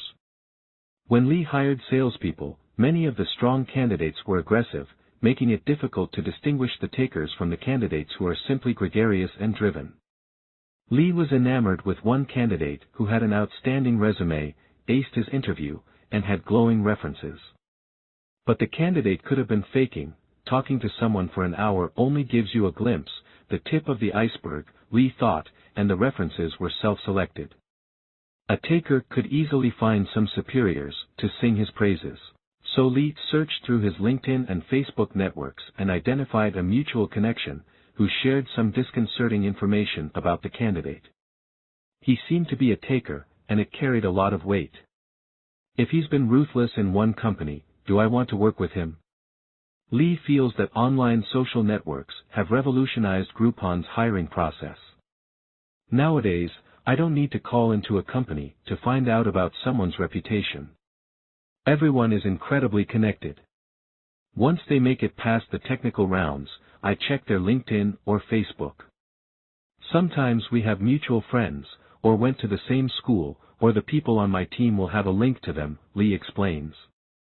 You can understand someone's reputation at a peer level pretty quickly. When your relationships and reputations are visible to the world, it's harder to achieve sustainable success as a taker. In Silicon Valley, a quiet man who looks like a panda bear is taking transparent networks to the next level.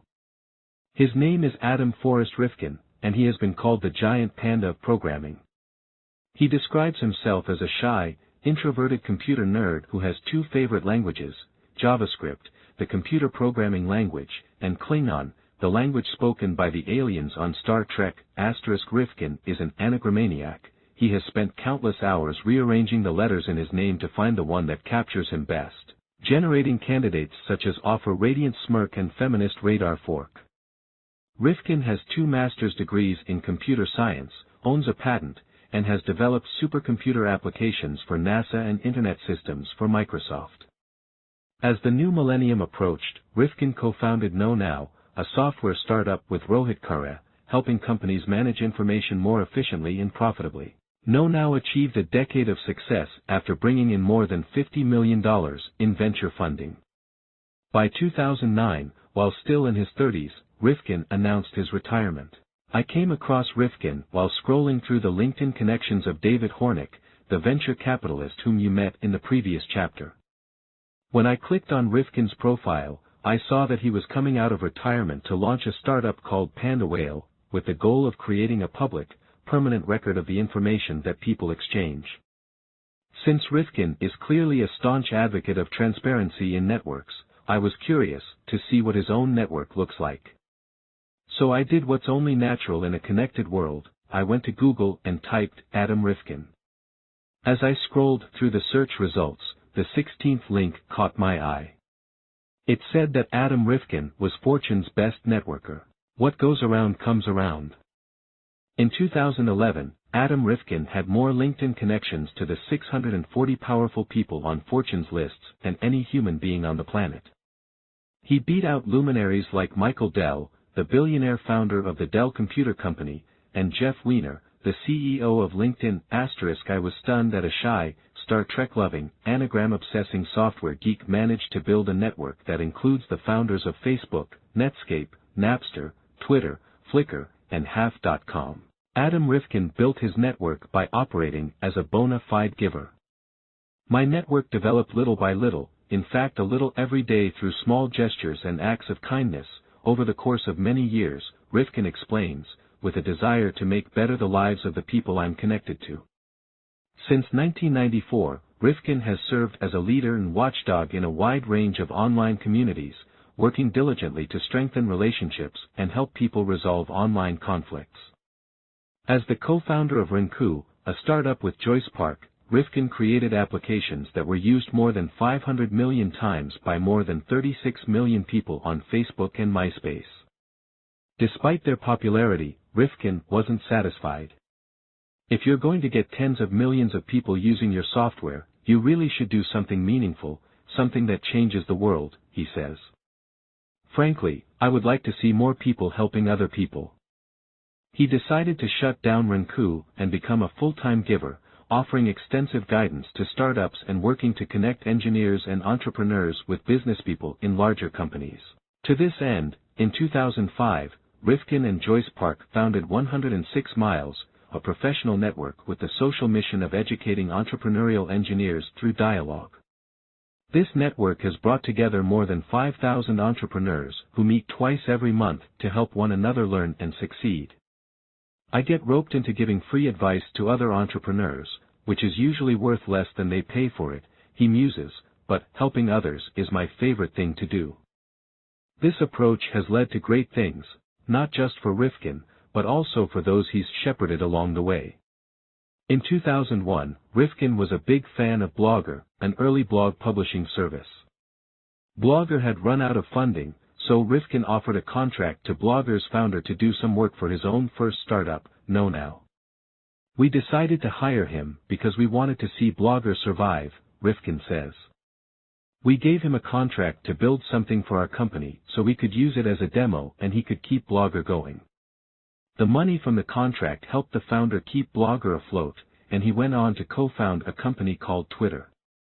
There were several other people who also contracted with Evan Williams so he could keep his company going, Rifkin reflects.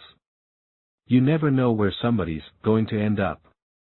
It's not just about building your reputation, it really is about being there for other people. In the search for Fortune's best networker, when Rifkin popped up as the winner, the reporter on the story, Jessica Shambora, laughed out loud. Not surprisingly, I had already met him. Someone had referred me to him for a story I was researching on virtual goods and social networks. Shambora, who now works at Facebook, says that Rifkin is the consummate networker, and he didn't get that way by being some sort of climber, or calculated. People go to Adam because they know his heart is in the right place. When he first moved up to Silicon Valley, Rifkin felt that giving was a natural way to come out of his shell. As a very shy, sheltered computer guy, the concept of the network was my North Star, he says. When you have nothing, what's the first thing you try to do? You try to make a connection and have a relationship that gives you an opportunity to do something for someone else. On Rifkin's LinkedIn page, his motto is, I want to improve the world, and I want to smell good while doing it. As of September 2012, on LinkedIn, 49 people have written recommendations for Rifkin, and no attribute is mentioned more frequently than his giving. A matcher would write recommendations back for the same 49 people, and perhaps sprinkle in a few unsolicited recommendations for key contacts, in the hopes that they'll reciprocate. But Rifkin gives more than 5 times as much as he gets. On LinkedIn, he has written detailed recommendations for 265 different people. Adam is off the charts in how much he helps, says the entrepreneur Raymond Roof. He gives a lot more than he receives. It's part of his mantra, to be helpful. Rifkin's networking style, which exemplifies how givers tend to approach networks, stands in stark contrast to the way that takers and matchers tend to build and extract value from their connections. The fact that Rifkin gives a lot more than he receives is a key point. Takers and matchers also give in the context of networks, but they tend to give strategically, with an expected personal return that exceeds or equals their contributions. When takers and matchers network, they tend to focus on who can help them in the near future, and this dictates what, where, and how they give. Their actions tend to exploit a common practice in nearly all societies around the world, in which people typically subscribe to a norm of reciprocity. You scratch my back, I'll scratch yours. If you help me, I'm indebted to you, and I feel obligated to repay.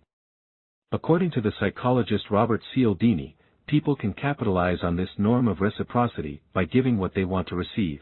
Instead of just reactively doing favors for the people who have already helped them, takers and matchers often proactively offer favors to people whose help they want in the future. As networking guru Keith Ferrazzi summarizes in Never Eat Alone, it's better to give before you receive.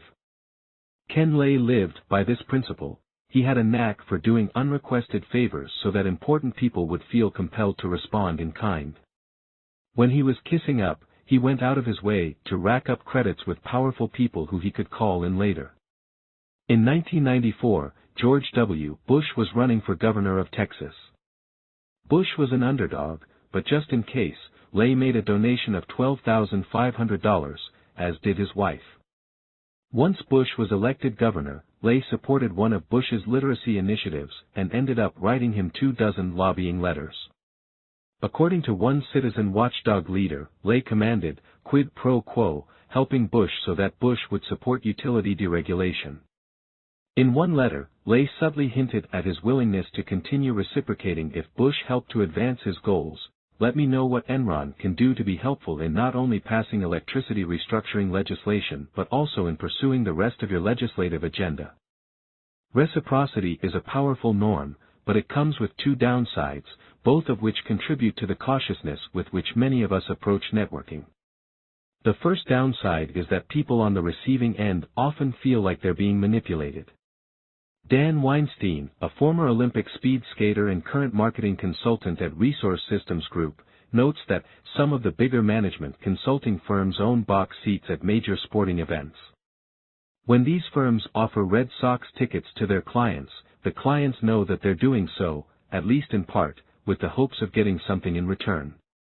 When favors come with strings attached or implied, the interaction can leave a bad taste, feeling more like a transaction than part of a meaningful relationship. Do you really care about helping me, or are you just trying to create quid pro quo so that you can ask for a favor? Apparently, Ken Lay made such an impression on George W. Bush. When Bush was running for governor, he asked Lay to chair one of his finance campaigns. At the time, Lay didn't think Bush had a chance, so he declined, stating that he was already serving on a business council for the Democratic incumbent, and Richards. As a consolation prize, he made his $12,500 donation. Then, toward the end of the campaign, when it looked like Bush had a good chance of winning, Lay quickly made another donation of $12,500. Even though Lay ended up donating more money to Bush than to Richards, his decision to give only when it was strategic left an indelible dent in the relationship. This decision relegated him forever to the periphery of George W. Bush's inner circle, wrote one journalist, citing a dozen insiders who confided that Lay created a distance between them that was never really bridged. Bush never invited Lay to stay in the White House, as his father had. When the Enron scandal broke, Lay reached out to a number of political officials for help, but Bush wasn't one of them. The relationship wasn't strong enough. There's a second downside of reciprocity, and it's one to which matchers are especially vulnerable. Matchers tend to build smaller networks than either givers, who seek actively to help a wider range of people, or takers, who often find themselves expanding their networks to compensate for bridges burned in previous transactions.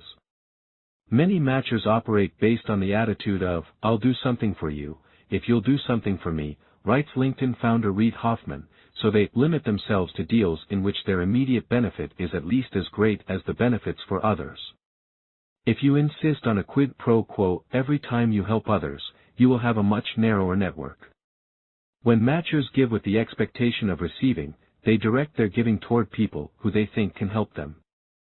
After all, if you don't benefit from having your favors reciprocated, what's the value of being a matcher? As these disadvantages of strict reciprocity accrue over time, they can limit both the quantity and quality of the networks that takers and matchers develop.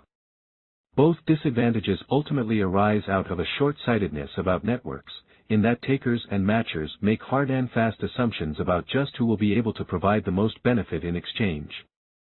At its core, the giver approach extends a broader reach, and in doing so enlarges the range of potential payoffs, even though those payoffs are not the motivating engine. When you meet people, says former Apple evangelist and Silicon Valley legend Guy Kawasaki, regardless of who they are, you should be asking yourself, how can I help the other person? This may strike some as a way to overinvest in others, but as Adam Rifkin once learned to great effect, we can't always predict who can help us. Waking the Sleeping Giants. In 1993, a college student named Graham Spencer teamed up with 5 friends to build an internet startup. Spencer was a shy, introverted computer engineer with a receding hairline, huge glasses, and an obsession with comic books. Looking back, he says Superman taught him justice and virtue, the X-Men kindled concern for oppressed groups, and Spider-Man gave him hope. Even superheroes could have a rough time in school. Spencer and his friends co-founded Excite, an early web portal and search engine that quickly became one of the most popular sites on the internet. In 1998, Excite was purchased for $6.7 billion, and Spencer was flying high as its largest shareholder and chief technology officer. In 1999, shortly after selling Excite, Spencer received an email out of the blue from Adam Rifkin, who was asking for advice on a startup. They had never met, but Spencer volunteered to sit down with Rifkin anyway. After they met, Spencer connected Rifkin with a venture capitalist who ended up funding his startup. How did Rifkin get access to Spencer? And why did Spencer go out of his way to help Rifkin? Early in 1994, 5 years before seeking Spencer's help, Rifkin became enamored with an emerging band. He wanted to help the band gain popularity, so he put his computer prowess into action and created a fan website, hosted on the Caltech server. It was an authentic expression of being a fan of music. I loved the music. The page took off. Hundreds of thousands of people found it as the band skyrocketed from anonymity into stardom. The band was called Green Day. Rifkin's fan site was so popular in the burgeoning days of the commercial internet that in 1995, Green Day's managers contacted him to ask if they could take it over and make it the band's official page. I said, "Great, it's all yours," Rifkin recalls. I just gave it to them. The previous summer, in 1994, millions of people had visited Rifkin's site. One of the visitors, a serious punk rock fan, felt that Green Day was really pop music. He had emailed Rifkin to educate him about real punk rock. The fan was none other than Graham Spencer. Spencer suggested that when people searched for punk rock on the internet, they should find more than Green Day. When Rifkin read the email, he imagined Spencer as a stereotypical punk rock fan with a green mohawk. Rifkin had no idea that Spencer would ever be able to help him. It would only come out much later that Spencer had just started Excite. A taker or matcher might have ignored the email from Spencer. But as a giver, Rifkin's natural inclination was to help Spencer spread the word about punk rock and help struggling bands build up a fan base. So Rifkin set up a separate page on the Green Day fan site with links to the punk rock bands that Spencer suggested. There's an elegance to Adam Rifkin's experience with Graham Spencer, a satisfying sense of good deeds rewarded. But if we take a closer look, we find an example of just what makes giver networks so powerful, and it has as much to do with the 5 years that passed after Rifkin's generosity as with the generosity itself. Rifkin's experiences foreshadow how givers have the advantage of accessing the full breadth of their networks. One of Rifkin's maxims is, "I believe in the strength of weak ties." It's in homage to a classic study by the Stanford sociologist Mark Granovetter. Strong ties are our close friends and colleagues, the people we really trust. Weak ties are our acquaintances, the people we know casually. Testing the common assumption that we get the most help from our strong ties, Granovetter surveyed people in professional, technical, and managerial professions who had recently changed jobs. Nearly 17% heard about the job from a strong tie. Their friends and trusted colleagues gave them plenty of leads, but surprisingly, people were significantly more likely to benefit from weak ties. Almost 28% heard about the job from a weak tie. Strong ties provide bonds, but weak ties serve as bridges. They provide more efficient access to new information. Our strong ties tend to travel in the same social circles and know about the same opportunities as we do. Weak ties are more likely to open up access to a different network, facilitating the discovery of original leads. Here's the wrinkle: it's tough to ask weak ties for help. Although they're the faster route to new leads, we don't always feel comfortable reaching out to them. The lack of mutual trust between acquaintances creates a psychological barrier.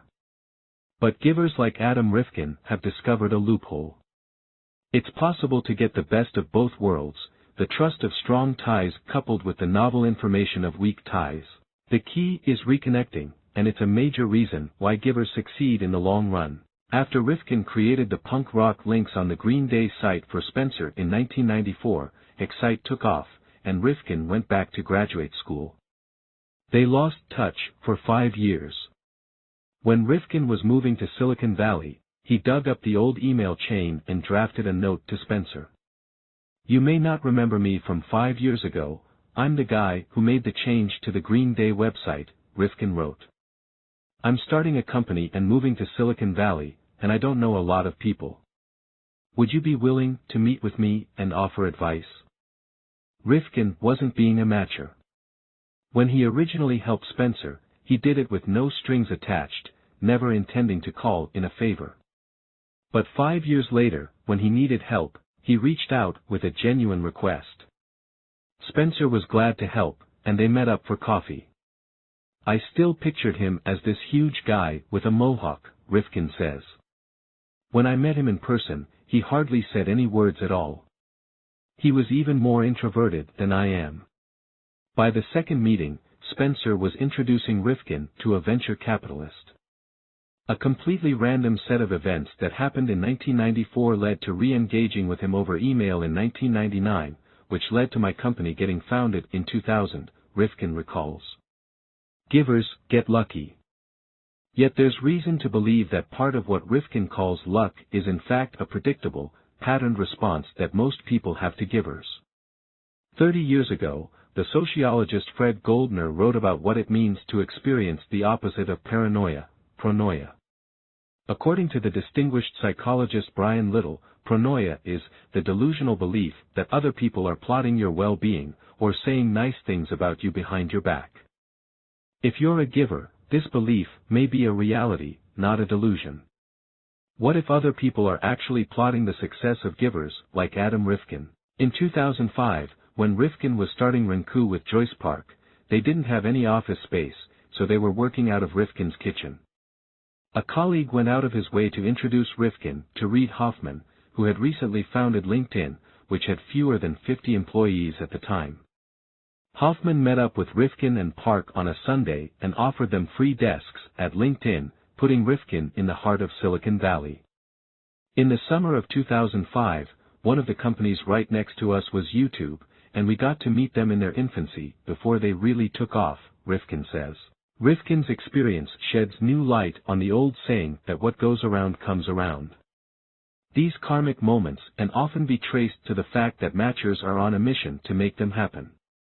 Just as matchers will sacrifice their own interests to punish takers who act selfishly toward others, they'll go out of their way to reward givers who act generously toward others. When Adam Rifkin helped people in his network, the matchers felt it was only fair to plot his well-being. True to form, he used his newfound access at LinkedIn to plot the well-being of other people in his network, referring engineers for jobs at LinkedIn. On a Wednesday evening in May, I got to see the panda in his natural habitat. At a bar for a 106 Miles meeting in Redwood City, Rifkin walked in with a huge grin, wearing a San Francisco Giants jersey. He was immediately swarmed by a group of tech entrepreneurs, some smooth, others endearingly awkward. As dozens of entrepreneurs piled into the bar, Rifkin was able to tell me each of their stories, which was no small feat for someone who receives more than 800 emails in a typical day. His secret was deceptively simple: he asked thoughtful questions and listened with remarkable patience. Early in the evening, Rifkin asked one budding entrepreneur how his company was doing. The entrepreneur talked for 14 minutes without interruption. Although the monologue might have exhausted even the most curious of tech geeks, Rifkin never lost interest. "Where do you need help?" he asked, and the entrepreneur mentioned a need for a programmer specializing in an obscure computer language. Rifkin started scrolling through his mental Rolodex and recommended candidates to contact. Later in the evening, one of those candidates arrived in person, and Rifkin made the introduction. As the crowd grew, Rifkin still took the time to have a personal conversation with everyone there. When new members approached him, he typically spent 15 or 20 minutes getting to know them, asking what motivated them and how he could help them. Many of those people were complete strangers, but just as he had helped Graham Spencer 18 years earlier without thinking twice, he took it upon himself to find them jobs, connect them to potential co-founders, and offer advice for solving problems in their companies. Each time he gave, he created a new connection. But is it really possible to keep up with all of these contacts? Dormant ties. Because he maintains such a large network, Adam Rifkin has a growing number of dormant ties, people he used to see often or know well, but with whom he has since fallen out of contact. According to management professors Daniel Levin, Jorge Walter, and Keith Murnaghan, adults accumulate thousands of relationships over their lifetimes, but, prior to the internet, they actively maintained no more than 100 or 200 at any given time. For the past few years, these professors have been asking executives to do something that they dread: reactivate their dormant ties. When one executive learned of the assignment, I groaned. If there are dormant contacts, they are dormant for a reason, right? Why would I want to contact them? But the evidence tells a different story. In one study, Levin and colleagues asked more than 200 executives to reactivate ties that had been dormant for a minimum of 3 years. Each executive reached out to 2 former colleagues and sought advice on an ongoing work project. After receiving the advice, they rated its value. To what extent did it help them solve problems and gain useful referrals? They also rated the advice that they received from 2 current contacts on the same project. Surprisingly, the executives rated the advice from the dormant ties as contributing more value than the advice from the current ties. Why? The dormant ties provided more novel information than the current contacts. Over the past few years, while they were out of touch, they had been exposed to new ideas and perspectives. The current contacts were more likely to share the knowledge base and viewpoint that the executives already possessed. One executive commented that, before contacting them, I thought that they would not have too much to provide beyond what I had already thought, but I was proved wrong. I was very surprised by the fresh ideas. Dormant ties offer the access to novel information that weak ties afford, but without the discomfort. As Levin and colleagues explain, reconnecting a dormant relationship is not like starting a relationship from scratch. When people reconnect, they still have feelings of trust. An executive divulged that, "I feel comfortable. I didn't need to guess what his intentions were. There was mutual trust that we built years ago that made our conversation today smoother." Reactivating a dormant tie actually required a shorter conversation, since there was already some common ground. The executives didn't need to invest in building a relationship from the start with their dormant ties, as they would with weak ties. Levin and colleagues asked another group of more than 100 executives to identify 10 dormant ties and rank them in order of the likely value they would provide. The executives then reactivated all 10 dormant ties and rated the value of the conversations. All 10 dormant ties provided high value, and there were no differences by rank. The executives got just as much value from their 10th choice as from their first choice. When we need new information, we may run out of weak ties quickly, but we have a large pool of dormant ties that prove to be helpful. And the older we get, the more dormant ties we have, and the more valuable they become. Levin and colleagues found that people in their 40s and 50s received more value from reactivating dormant ties than people in their 30s, who in turn benefited more than people in their 20s. The executive who groaned about reconnecting admitted that it has been eye-opening for me. It has shown me how much potential I have in my Rolodex. Dormant ties are the neglected value in our networks, and givers have a distinctive edge over takers and matchers in unlocking this value. For takers, reactivating dormant ties is a challenge. If the dormant ties are fellow takers, they'll be suspicious and self-protective, withholding novel information. If the dormant ties are matchers, they may be motivated to punish takers, as we saw in the Ultimatum Game. If the dormant ties are smart givers, as you'll see later in this book, they won't be so willing to help takers. And of course, if a taker's self-serving actions were what caused a tie to become dormant in the first place, it may be impossible to revive the relationship at all. Matchers have a much easier time reconnecting, but they're often uncomfortable reaching out for help because of their fidelity to the norm of reciprocity. When they ask for a favor, they feel that they'll owe one back. If they're already indebted to the dormant tie and haven't yet evened the score, it's doubly difficult to ask. And for many matchers, dormant ties haven't built up a deep reservoir of trust, since they've been more like transactional exchanges than meaningful relationships. According to networking experts, reconnecting is a totally different experience for givers, especially in a wired world.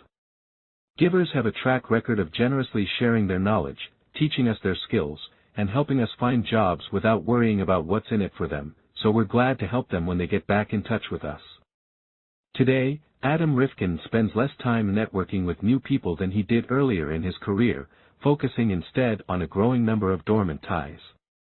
Now my time is spent going back to people who I haven't talked to in a while. When he reactivates one of his many dormant ties, the contact is usually thrilled to hear from him. His generosity and kindness have earned their trust. They're grateful for his help, and they know it didn't come with strings attached. He's always willing to share his knowledge, offer advice, or make an introduction. In 2006, Rifkin was looking for a dynamite speaker for a 106 Miles meeting. He reconnected with Evan Williams, and although Williams had become famous and was extremely busy with the launch of Twitter, he agreed. 5 years later, when we asked him to speak to the group, he never forgot, Rifkin says. The type of goodwill that givers like Rifkin build is the subject of fascinating research. Traditionally, social network researchers map information exchange, the flows of knowledge from person to person. But when Wayne Baker collaborated with University of Virginia professor Rob Cross and IBM's Andrew Parker, he realized that it was also possible to track the flows of energy through networks. In a range of organizations, employees rated their interactions with one another on a scale from strongly de-energizing to strongly energizing. The researchers created an energy network map, which looked like a model of a galaxy. The takers were black holes. They sucked the energy from those around them. The givers were suns, they injected light around the organization. Givers created opportunities for their colleagues to contribute, rather than imposing their ideas and hogging credit for achievements. When they disagreed with suggestions, givers showed respect for the people who spoke up, rather than belittling them. If you mapped energy in Adam Rifkin's network, you'd find that he looks like the sun in many different solar systems. Several years ago at a holiday party, Rifkin met a struggling entrepreneur named Raymond Roof. They started chatting, and Rifkin gave him some feedback. 6 months later, Roof was working on a new startup and reached out to Rifkin for advice. Rifkin replied the same day and set up a breakfast for the next morning, where he spent 2 hours giving more feedback to Roof. A few months later, they crossed paths again. Roof had gone 2 years without an income, and the plumbing in his house wasn't working, so he bought a gym membership just to shower there. He ran into Rifkin, who asked how the startup was going and offered some invaluable insights about how to reposition his company. Rifkin then proceeded to introduce Roof to a venture capitalist, who ended up funding his company and becoming a board member. The two of them would have meetings about me, to discuss how they could help me, Roof says. Roof's company, Graph Science, has become one of the top Facebook analytics companies in the world, and he says it never would have happened without Rifkin's help. Rifkin has even managed to light up projects for a Hollywood writer, director. As you'll see in Chapter 8, they met because Rifkin shared his contact information openly on the internet. In a casual conversation, the Hollywood director mentioned that he had just finished production on a Showtime series and asked Rifkin for help. Although he is quite successful in his chosen field, I didn't put too much credence in his skill as a Hollywood publicist, says the director. Boy, was I wrong. Within 24 hours, Rifkin set up meetings and private screenings of the show with top-ranking executives at Twitter and YouTube. The Hollywood contact explains. It's important to emphasize, Adam had absolutely no stake in my show's success. Sink or swim, he wouldn't benefit or suffer either way. But true to his genuine joy of giving, he went out of his way to introduce us to countless media opportunities. When the dust had settled, he was single-handedly responsible for positive and glowing articles in countless national media outlets as well as incredible social media publicity. In the end, his generosity was more far-reaching and far more effective than our show's highly paid Hollywood publicist. As a result, the show enjoyed the highest ratings ever received in its time slot in Showtime's history. Showtime, so impressed with our modest show's numbers, has already given the green light to another series. His generosity is responsible for the show being a hit and Showtime saying yes to my current series. For someone who gives off these vibes and inspires such goodwill, reconnecting is an energizing experience. Think back to the 265 people for whom Rifkin has written LinkedIn recommendations, or the hundreds of entrepreneurs he helps in 106 miles. It's not a stretch to imagine that every one of them will be enthusiastic about reconnecting with Rifkin and helping him out, if they happen to lose touch. But Adam Rifkin isn't after their help, at least not for himself. Rifkin's real aim is to change our fundamental ideas about how we build our networks and who should benefit from them. He believes that we should see networks as a vehicle for creating value for everyone, not just claiming it for ourselves. And he is convinced that this giver approach to networking can uproot the traditional norm of reciprocity in a manner that's highly productive for all involved. The 5-minute favor. In 2012, a LinkedIn recruiter named Stephanie was asked to list the 3 people who had the most influence on her career. Adam Rifkin was shocked to learn that he appeared on her list, because they had met only once, months earlier. Stephanie was searching for a job and met Rifkin through a friend of a friend. He gave her advice, primarily by text message, and helped her find job leads. She emailed him to express her gratitude and offered to reciprocate. I know we only met in person once and we talk only occasionally, but you have helped me more than you know. I really would like to do something to help give back to you. But Stephanie wasn't just looking to help Adam Rifkin. Instead, she volunteered to attend a 106 miles meeting of Silicon Valley entrepreneurs so she could help Rifkin help them. At the meeting, Stephanie would give entrepreneurs feedback on their ideas, offer to test their product prototypes, and facilitate connections with potential collaborators and investors. The same thing has happened with many other people whom Rifkin helps. Raymond Roof often drops by 106 miles meetings to assist other entrepreneurs. So does an engineer named Bob, who met Rifkin in a bar in 2009. They struck up a conversation, and Rifkin learned that Bob was out of work, so he made some introductions that landed Bob a position. The company went out of business, and Rifkin made more connections that resulted in a job for Bob at a startup, which was acquired 6 months later by Google. Today, Bob is a successful Google engineer, and he's paying the help he received forward across the 106 miles network. This is a new spin on reciprocity. In traditional old-school reciprocity, people operated like matchers, trading value back and forth with one another. We helped the people who helped us, and we gave to the people from whom we wanted something in return. But today, givers like Adam Rifkin are able to spark a more powerful form of reciprocity. Instead of trading value, Rifkin aims to add value. His giving is governed by a simple rule, the 5-minute favor. You should be willing to do something that will take you 5 minutes or less for anybody. Rifkin doesn't think about what any of the people he helps will contribute back to him. Whereas takers accumulate large networks to look important and gain access to powerful people, and matchers do it to get favors, Rifkin does it to create more opportunities for giving. In the words of Harvard political scientist Robert Putnam, "I'll do this for you without expecting anything specific back from you, in the confident expectation that someone else will do something for me down the road." When people feel grateful for Rifkin's help, like Stephanie, they're more likely to pay it forward. "I have always been a very genuine and kind-hearted person," Stephanie says, "but I had tried to hide it and be more competitive so that I could get ahead. The important lesson I learned from Adam is that you can be a genuinely kind-hearted person and still get ahead in the world." Every time Rifkin generously shares his expertise or connections, he's investing in encouraging the people in his network to act like givers.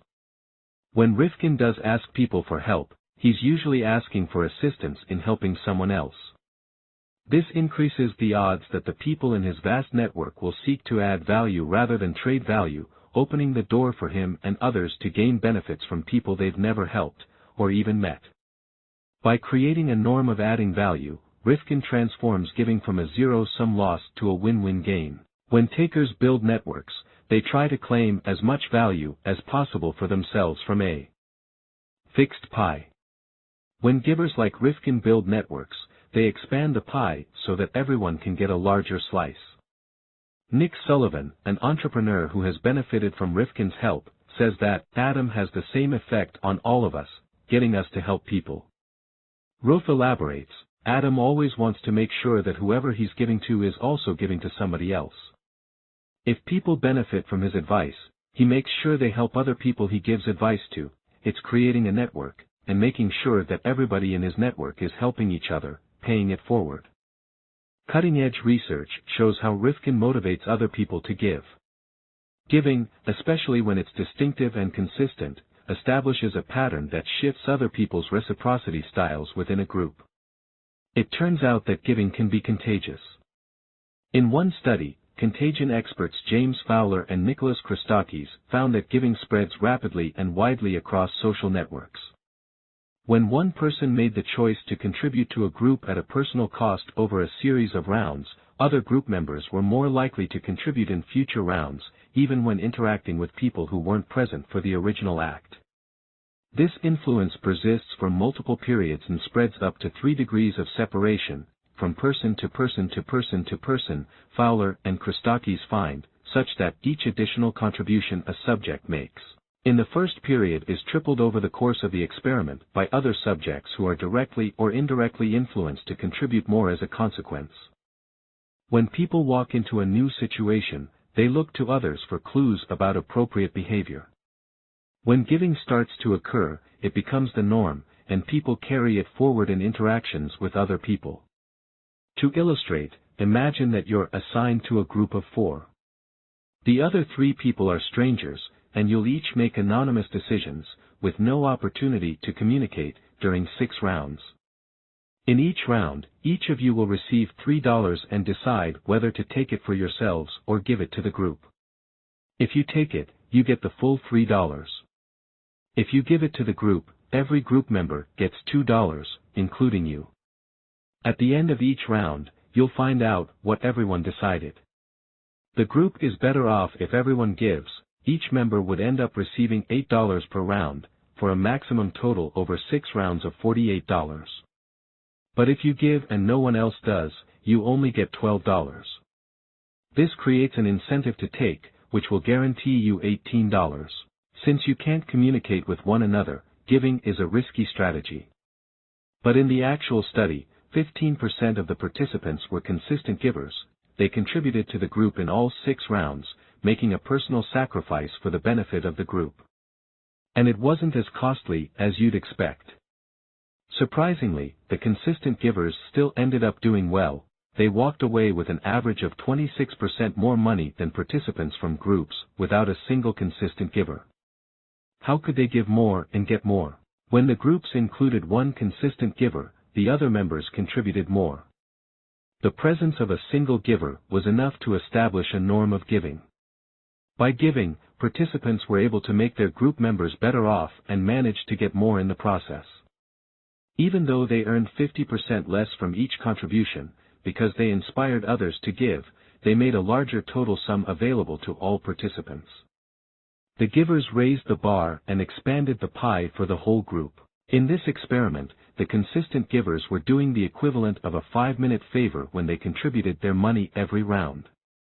They were making small sacrifices to benefit each member of the group, and it inspired the group members to do the same. Through the 5-minute favor, Rifkin is expanding the pie for his whole network. In 106 miles, the norm is for all 5,000 entrepreneurs to help one another. Rifkin explains that you're not doing somebody a favor because you're getting something in return. The goal of the group is to instill the value of giving. You don't have to be transactional about it, you don't have to trade it.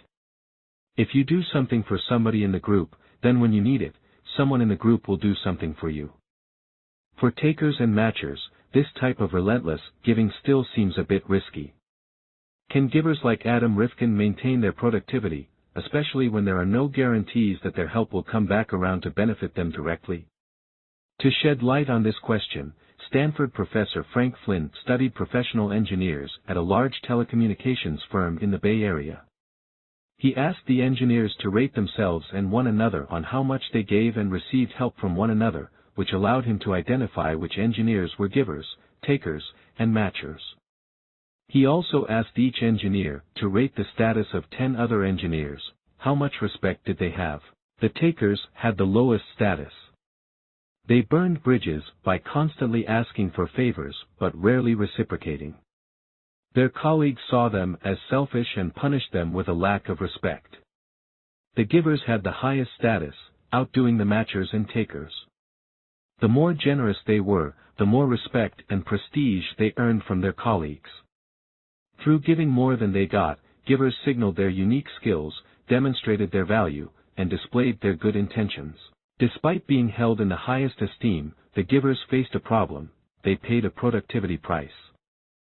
For 3 months, Flynn measured the quantity and quality of work completed by each engineer. The givers were more productive than the takers, they worked harder and got more done. But the matchers had the highest productivity, beating out the givers. The time that the givers devoted to helping their colleagues apparently detracted from their ability to finish jobs, reports, and drawings. The matchers were more likely to call in favors and receive help, and it appeared to keep them on track. On the face of it, this seems like a stumbling block to the giver style of networking. If givers sacrifice their productivity by helping others, how can it be worth it? Yet Adam Rifkin has managed to be a giver and stay highly productive as the co-founder of several successful companies. How does he avoid the trade-off between giving and productivity? He gives more. In the study of engineers, the givers didn't always pay a productivity price. Flynn measured whether the engineers were givers, matchers, or takers by asking their colleagues to rate whether they gave more, the same, or less than they received. This meant that some engineers could score as givers even if they didn't help others very often, as long as they asked for less in return. When Flynn examined the data based on how often the engineers gave and received help, the givers only took a productivity dive when they gave infrequently. Of all engineers, the most productive were those who gave often, and gave more than they received. These were the true givers, and they had the highest productivity and the highest status. They were revered by their peers. By giving often, engineers built up more trust and attracted more valuable help from across their work groups, not just from the people they helped. This is exactly what has happened to Adam Rifkin with his 5-minute favors. In the days before social media, Rifkin might have toiled in anonymity. Thanks to the connected world, his reputation as a giver has traveled faster than the speed of sound. It takes him no time to raise funding for his start UPS, Roth says with a trace of astonishment. He has such a great reputation, people know he's a good guy. That's a dividend that gets paid because of who he is. Rifkin's experience illustrates how givers are able to develop and leverage extraordinarily rich networks.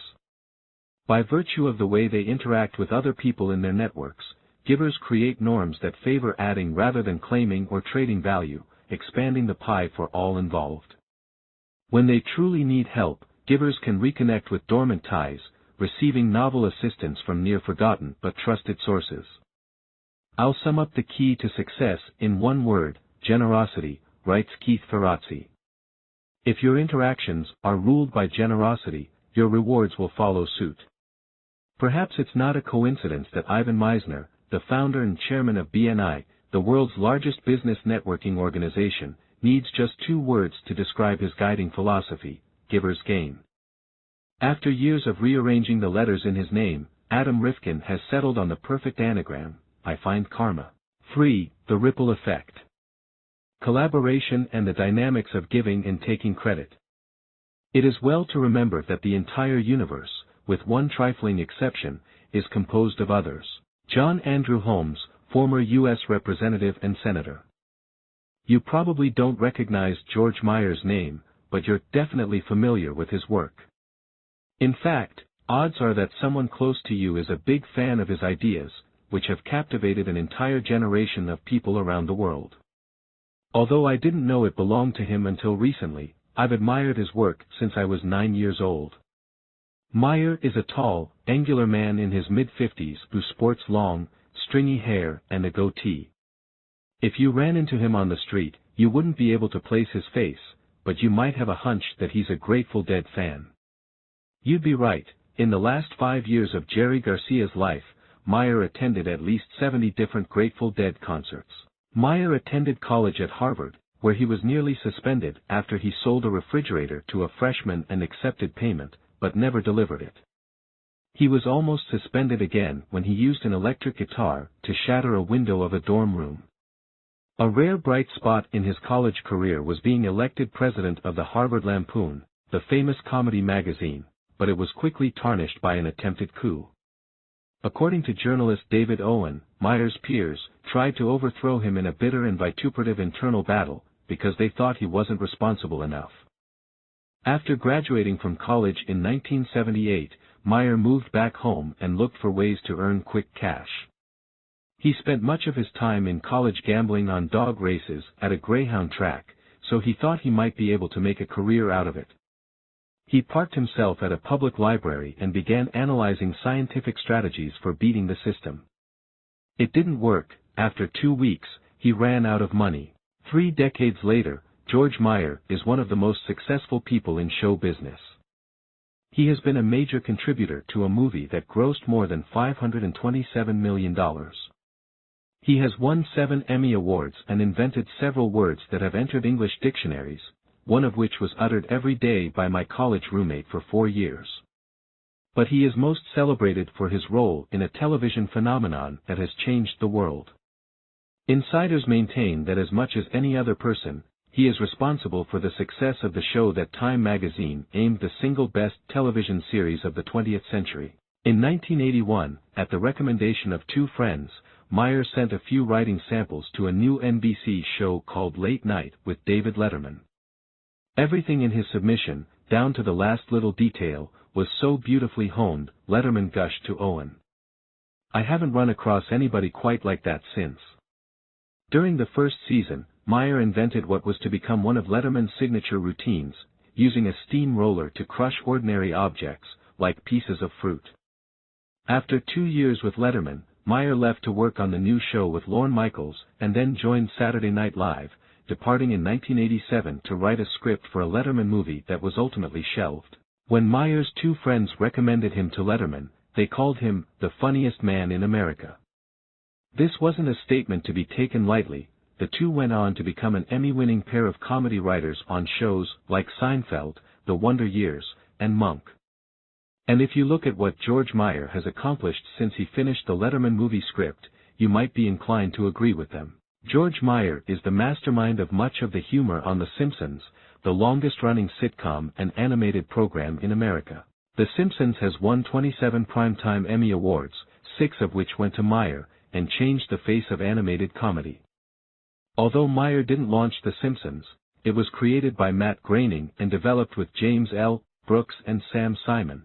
There is widespread consensus that Meyer was the most important force behind the show's success. Meyer was hired to write for The Simpsons before it premiered in 1989, and he was a major contributor for 16 seasons as a writer and executive producer. Meyer has so thoroughly shaped the program that by now the comedic sensibility of The Simpsons could be viewed as mostly his, writes Owen. According to humor writer Mike Sachs, Meyer is largely considered among the writing staff to be its behind-the-scenes genius among geniuses, the man responsible for the best lines and jokes. John Vitti, one of the original Simpsons writers who authored many of the early episodes and later served as a producer on The Office, elaborated that Meyer is the one in the room who writes more of the show than anyone else. His fingerprints are on nearly every script. He exerts as much influence on the show as anyone can without being one of the creators.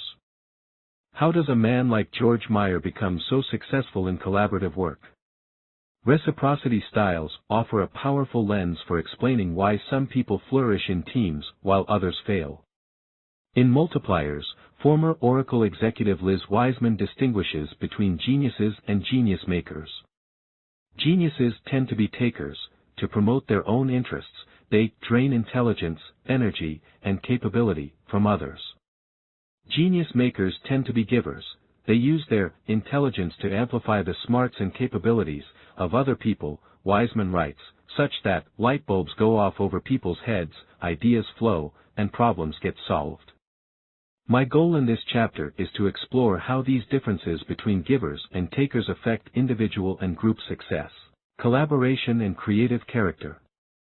When we consider what it takes to attain George Meyer's level of comedic impact, there's little question that creativity is a big part of the equation. Carolyn Omine, a longtime Simpsons writer and producer, says that Meyer has a distinct way of looking at the world. It's completely unique. Executive producer and showrunner Mike Scully once commented that when he first joined The Simpsons, Meyer just blew me away. I had done a lot of sitcom work before, but George's stuff was so different and so original that for a while I wondered if I wasn't in over my head.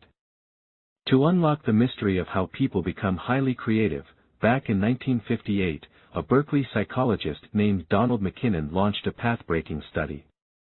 He wanted to identify the unique characteristics of highly creative people in art, science, and business, so he studied a group of people whose work involves all three fields, architects. To start, McKinnon and his colleagues asked 5 independent architecture experts to submit a list of the 40 most creative architects in the United States. Although they never spoke to one another, the experts achieved remarkably high consensus. They could have nominated up to 200 architects in total, but after accounting for overlap, their lists featured just 86. More than half of those architects were nominated by more than one expert, more than a third by the majority of the experts, and 15% by all 5 experts. From there, 40 of the country's most creative architects agreed to be dissected psychologically. McKinnon's team compared them with 84 other architects who were successful but not highly creative, matching the creative and ordinary architects on age and geographic location. All of the architects traveled to Berkeley, where they spent 3 full days opening up their minds to McKinnon's team and to science. They filled out a battery of personality questionnaires, experienced stressful social situations, took difficult problem-solving tests, and answered exhaustive interview questions about their entire life histories. McKinnon's team pored over mountains of data, using pseudonyms for each architect so they would remain blind to who was highly creative and who was not. One group of architects emerged as significantly more responsible, sincere, reliable, dependable, with more good character and sympathetic concern for others than the other. The karma principle suggests that it should be the creative architects, but it wasn't. It was the ordinary architects. McKinnon found that the creative architects stood out as substantially more demanding, aggressive, and self-centered than the comparison group.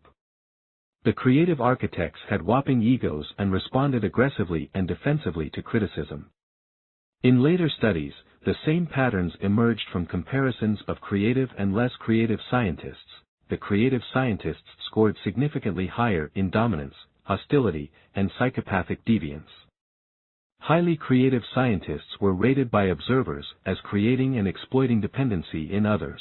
Even the highly creative scientists themselves agreed with statements like, "I tend to slight the contribution of others and take undue credit for myself," and "I tend to be sarcastic and disparaging in describing the worth of other researchers." Takers have a knack for generating creative ideas and championing them in the face of opposition. Because they have supreme confidence in their own opinions, they feel free of the shackles of social approval that constrict the imaginations of many people. This is a distinctive signature of George Meyer's comedy.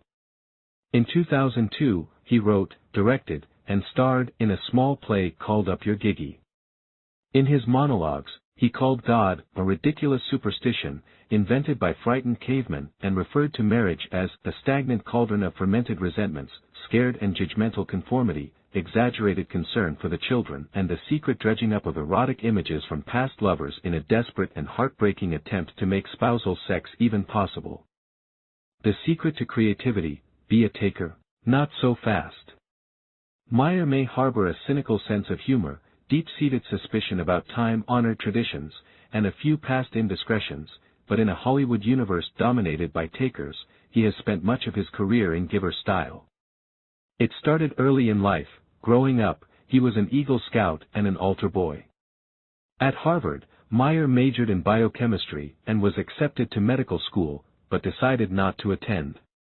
He was turned off by the hyper-competitive pre-med students he met in college, who would regularly sabotage each other's experiments. So lame. After being elected president of the Lampoon, when peers attempted to depose him, Owen notes that Meyer not only survived that coup but also, characteristically, became a close friend of his principal rival. After graduating and failing at the dog track, Meyer worked in a cancer research lab and as a substitute teacher. When I asked Meyer what drew him to comedy, he said, "I love to make people laugh, entertain people, and try to make the world a little better." Meyer has used his comedic talent to promote social and environmental responsibility. In 1992, an early Simpsons episode that Meyer wrote, Mr. Lisa Goes to Washington, was nominated for an Environmental Media Award, granted to the best episodic comedy on television with a pro-environmental message. During his tenure, The Simpsons won 6 of these awards. In 1995, The Simpsons won a Genesis Award from the Humane Society for raising public awareness of animal issues.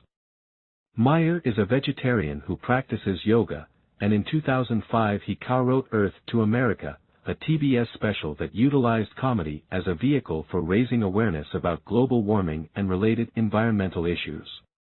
He has done extensive work for Conservation International, producing humorous PowerPoint lectures to promote biodiversity. In 2007, when scientists discovered a new species of moss frogs in Sri Lanka, they named it after Meyer's daughter, honoring his contributions to the global amphibian assessment to protect frogs. Even more impressive than Meyer's work on behalf of the planet is how he works with other people. His big break came when he was working on the Letterman movie script in 1988.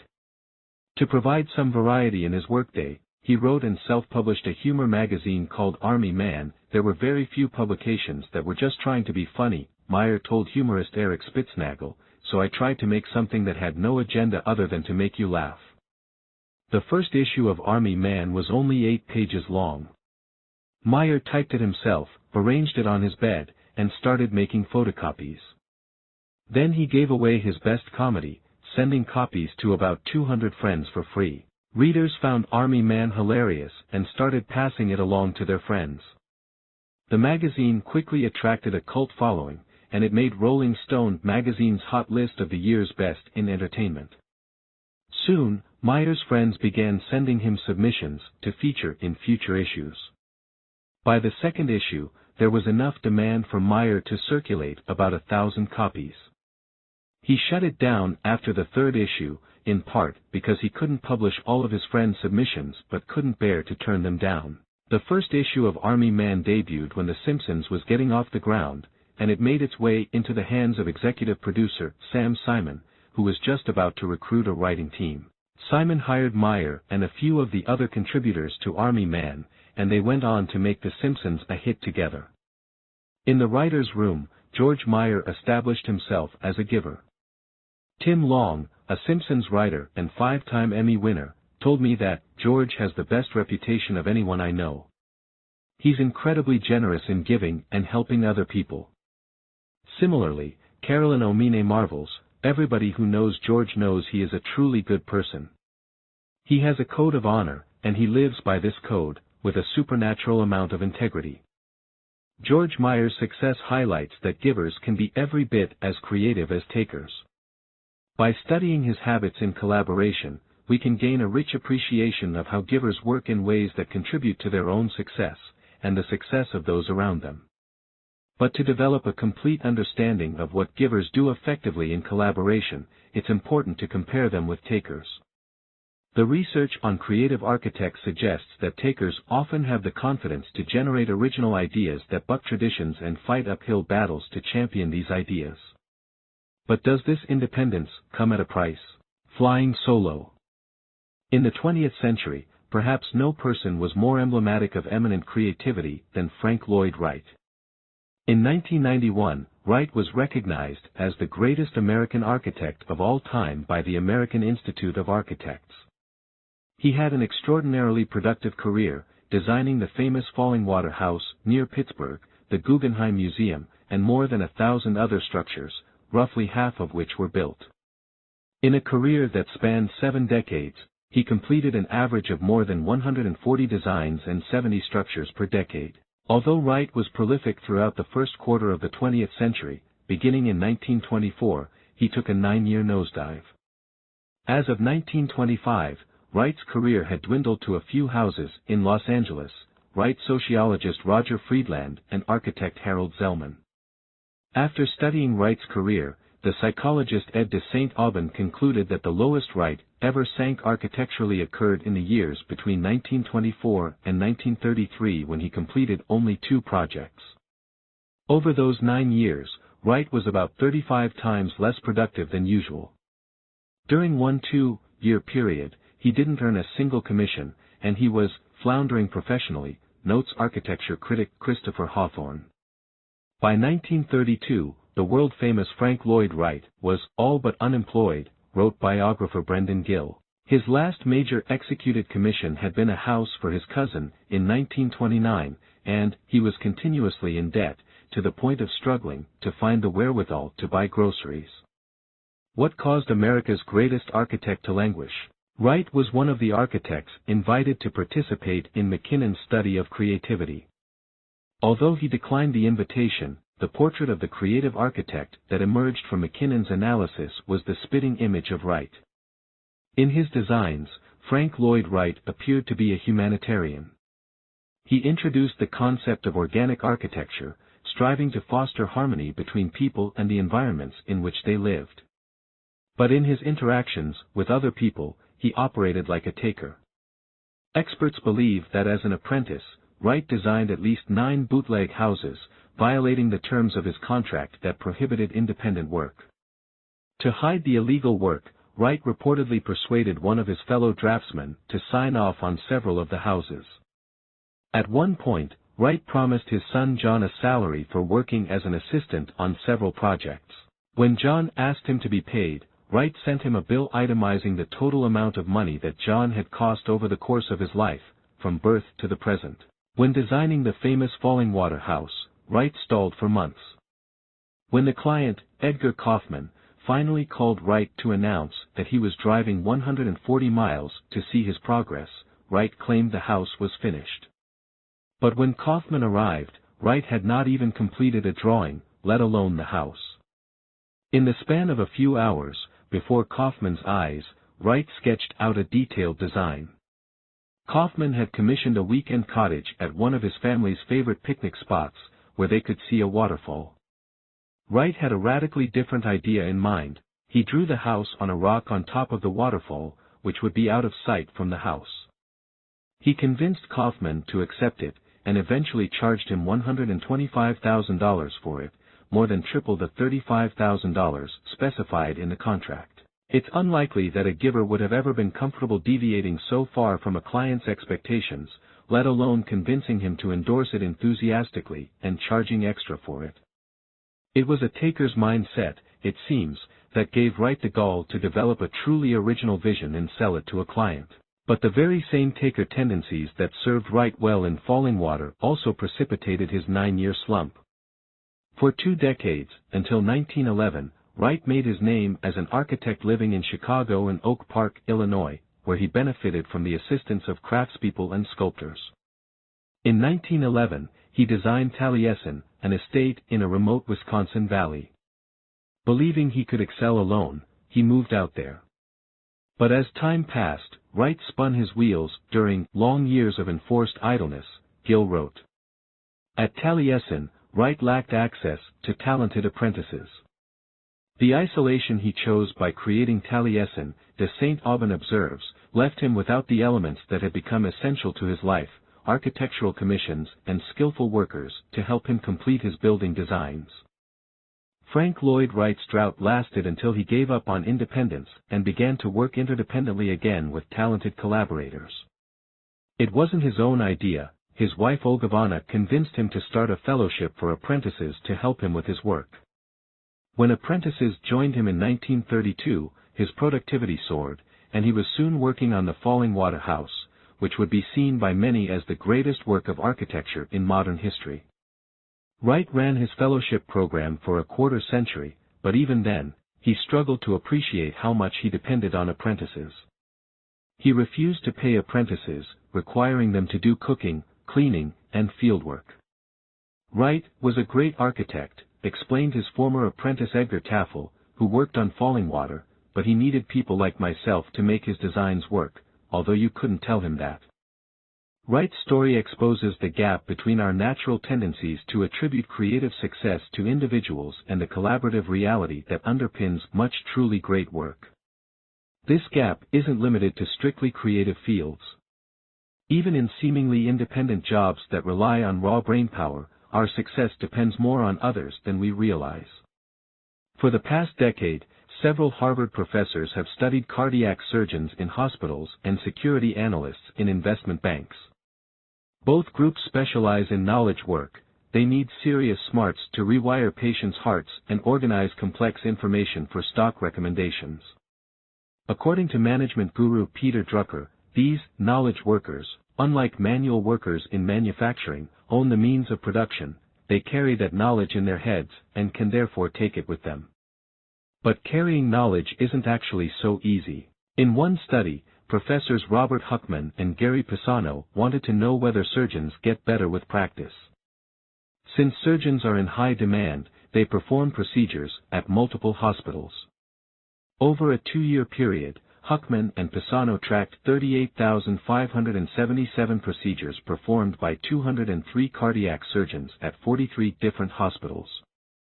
They focused on coronary artery bypass grafts, where surgeons open a patient's chest and attach a vein from a leg or a section of chest artery to bypass a blockage in an artery to the heart. On average, 3% of patients died during these procedures. When Huckman and Pisano examined the data, they discovered a remarkable pattern. Overall, the surgeons didn't get better with practice. They only got better at the specific hospital where they practiced. For every procedure they handled at a given hospital, the risk of patient mortality dropped by 1%. But the risk of mortality stayed the same at other hospitals. The surgeons couldn't take their performance with them. They weren't getting better at performing coronary artery bypass grafts. They were becoming more familiar with particular nurses and anesthesiologists, learning about their strengths and weaknesses, habits, and styles. This familiarity helped them avoid patient deaths, but it didn't carry over to other hospitals. To reduce the risk of patient mortality, the surgeons needed relationships with specific surgical team members. While Huckman and Pisano were collecting their hospital data, down the hall at Harvard, a similar study was underway in the financial sector. In investment banks, security analysts conduct research to produce earnings forecasts and make recommendations to money management firms about whether to buy or sell a company's stock. Star analysts carry superior knowledge and expertise that they should be able to use regardless of who their colleagues are. As investment research executive Fred Frankel explains, analysts are one of the most mobile Wall Street professions because their expertise is portable. I mean, you've got it when you're here and you've got it when you're there. The client base doesn't change. You need your Rolodex and your files, and you're in business. To test this assumption, Boris Groysberg studied more than 1,000 equity and fixed income security analysts over a 9-year period at 78 different firms.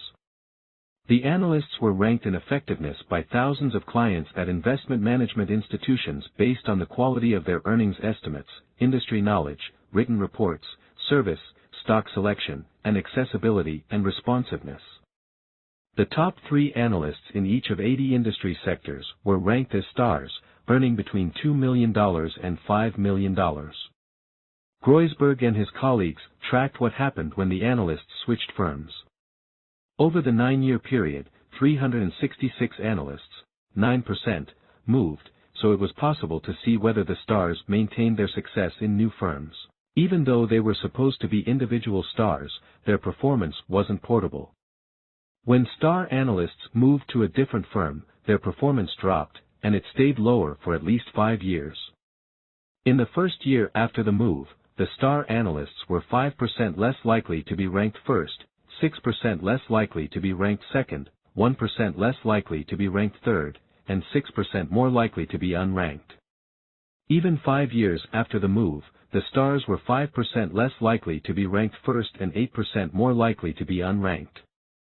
On average, firms lost about $24 million by hiring star analysts.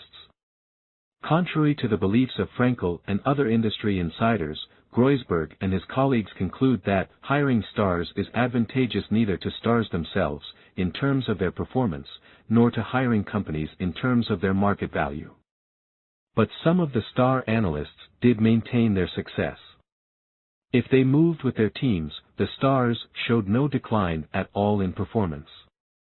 The star analysts who moved solo had a 5% probability of being ranked first, while the star analysts who moved with teammates had a 10% probability of being ranked first, the same as those who didn't move at all. In another study, Groysberg and his colleagues found that analysts were more likely to maintain their star performance if they worked with high-quality colleagues in their teams and departments.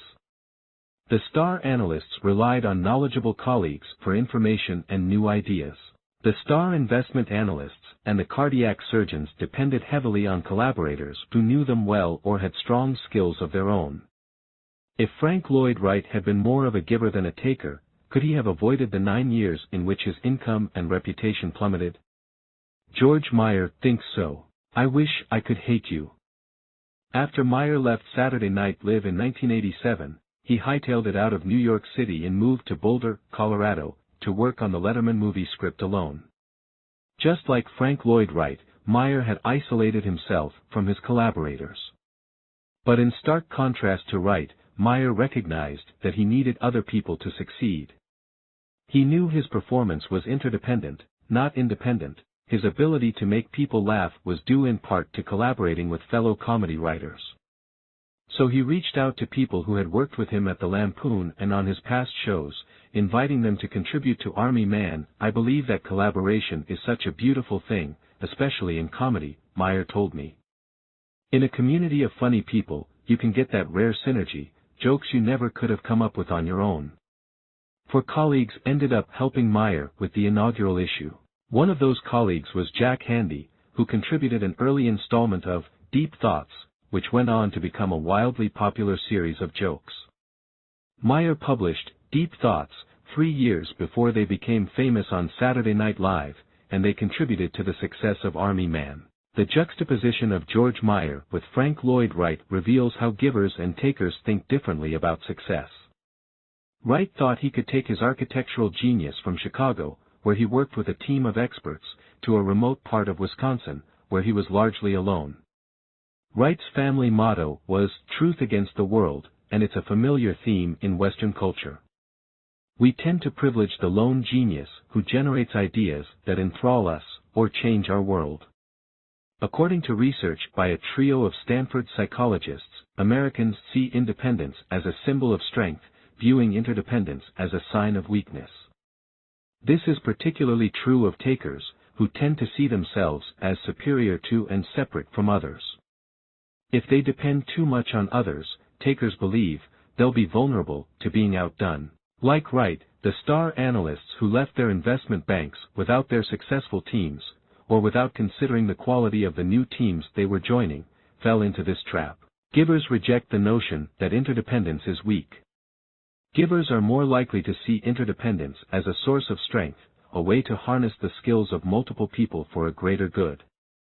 This appreciation of interdependence heavily influenced the way that Meyer collaborated.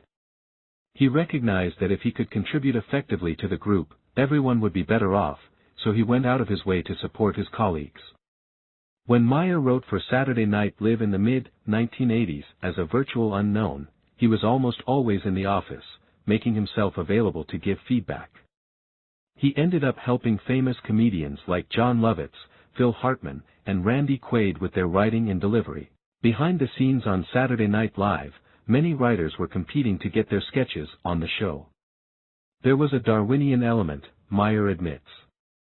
There might be 10 sketches per show, and we would have 35 or 40 sketches on the table. There was a bit of a battle, and I just tried to be a good collaborator. When big stars like Madonna were slated to appear on the show, his colleagues flocked to submit sketches. Meyer submitted material for those shows, but he also put in extra effort on sketches for less electric guests, who tended to attract fewer sketches. Meyer took it upon himself to develop compelling sketches for less glamorous guests like Jimmy Breslin because that was where the show needed him most. I just wanted to be a good soldier, Meyer says. When people weren't as excited, that's when I felt I had to step up my game. He rose to the occasion, co-writing a hilarious sketch for Breslin that had James Bond villains on a talk show. Breslin played Goldfinger, offering tips on designing fortresses and griping about having his schemes thwarted by Bond. The sketch predated the hit Austin Powers spoof of Bond movies by more than a decade. Meyer's pattern of giving continued on The Simpsons. Among writers, the most popular task was typically to write the first draft of an episode, as it allowed them to put their creative stamp on it. Meyer would generate plenty of ideas for episodes, but he rarely wrote the first draft. Instead, feeling that his skills were needed more in rewriting, he took responsibility for the dirty work of spending months helping to rewrite and revise each episode. This is a defining feature of how givers collaborate. They take on the tasks that are in the group's best interest, not necessarily their own personal interests. This makes their groups better off. Studies show that on average, from sales teams to paper mill crews to restaurants, the more giving group members do, the higher the quantity and quality of their group's products and services. But it's not just their groups that get rewarded. Like Adam Rifkin, successful givers expand the pie in ways that benefit themselves as well as their groups. Extensive research reveals that people who give their time and knowledge regularly to help their colleagues end up earning more raises and promotions in a wide range of settings, from banks to manufacturing companies. On The Simpsons, I think George surrendered himself to the show, Tim Long says. Intuitively, he understood that the best thing for him was for the show to be as good as possible. There's a name for Meyer's actions. In the world of mountaineering, it's called expedition behavior. The term was coined by the National Outdoor Leadership School, NOLS, which has provided wilderness education to thousands of people, including crews of NASA astronauts. Expedition behavior involves putting the group's goals and mission first, and showing the same amount of concern for others as you do for yourself. Jeff Ashby, a NASA Space Shuttle commander who has flown more than 400 orbits around Earth, says that expedition behavior, being selfless, generous, and putting the team ahead of yourself, is what helps us succeed in space more than anything else. John Kanengiator, who directs leadership at NOLS, adds that expedition behavior is not a zero-sum game. When you give it away, you gain more in response. Part of Meyer's success came from expanding the pie. The more he contributed to the success of his shows, the more success there was for the whole team to share. But Meyer's expedition behavior also changed the way his colleagues saw him. When givers put a group's interests ahead of their own, they signal that their primary goal is to benefit the group. As a result, givers earn the respect of their collaborators. If Meyer had competed to draft his strongest sketches for Madonna, his fellow writers might have viewed him as a threat to their own status and careers. By doing his best work for less coveted guests, Meyer was doing his colleagues a favor. Takers no longer felt that they needed to compete with him, matchers felt that they owed him, and givers saw him as one of them. When you were breaking your story or rewriting your script in the room, George was always a welcome addition to the group, says Don Payne, a Simpsons writer since 1998. He would always come up with something that would make your scripts better. That's what draws people to him, they respect and admire him. In addition to building goodwill, volunteering for unpopular tasks and offering feedback gave Meyer the chance to demonstrate his comedic gifts without leading colleagues to feel insecure.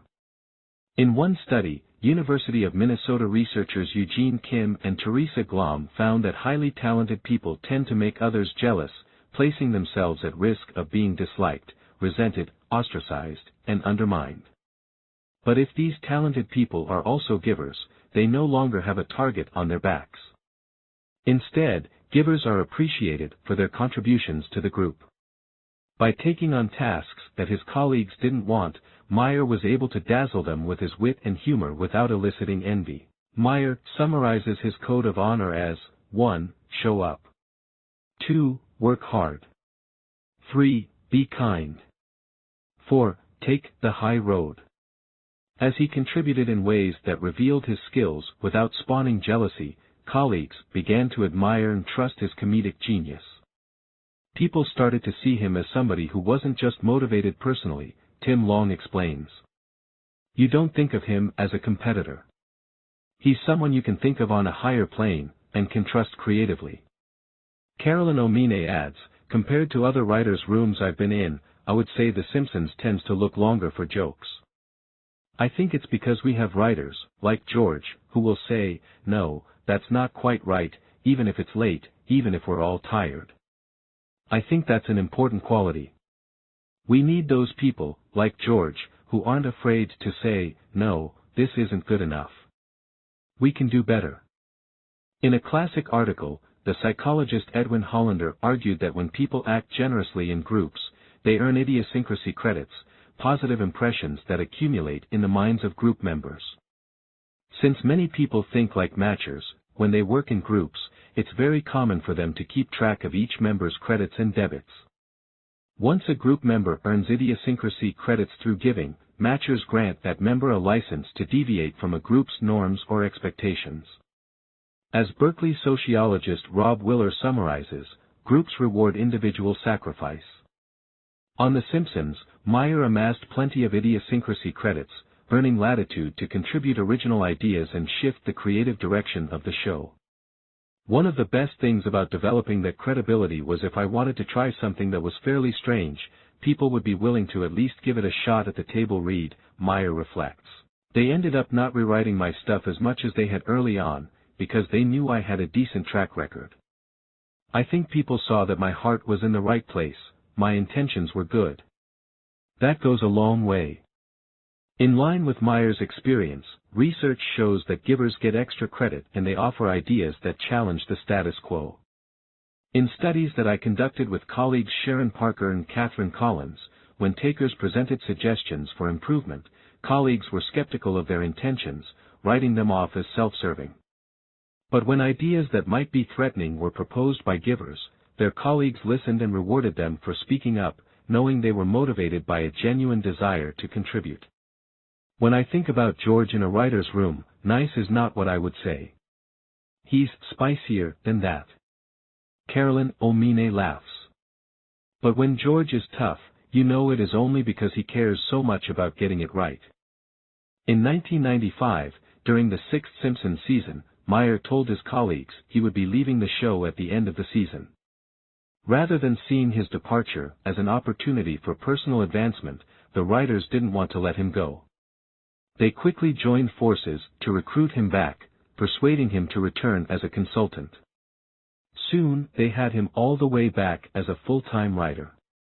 At a very early point, they realized that George was too important to let out of the room, John Vitti told the Harvard Crimson. Nobody's opinion is more valued than George's. Looking back on his experiences working with Meyer, Tim Long adds that, there's something magical about getting the reputation as someone who cares about others more than yourself. It redounds to your benefit in countless ways. Claiming the lion's share of the credit. Although Myers' giving strengthened his reputation in the inner circles of show business, he toiled in anonymity in the outside world. In Hollywood, there's an easy solution to this problem. Writers gain prominence by claiming credits on as many television episodes as possible, which proves that the ideas and scenes were their brainchild. George Myers shaped and sculpted more than 300 Simpsons episodes, but in quiet defiance of Hollywood norms, he's only credited as a writer on 12 of them. On hundreds of episodes, other writers got the credit for Myers' ideas and jokes.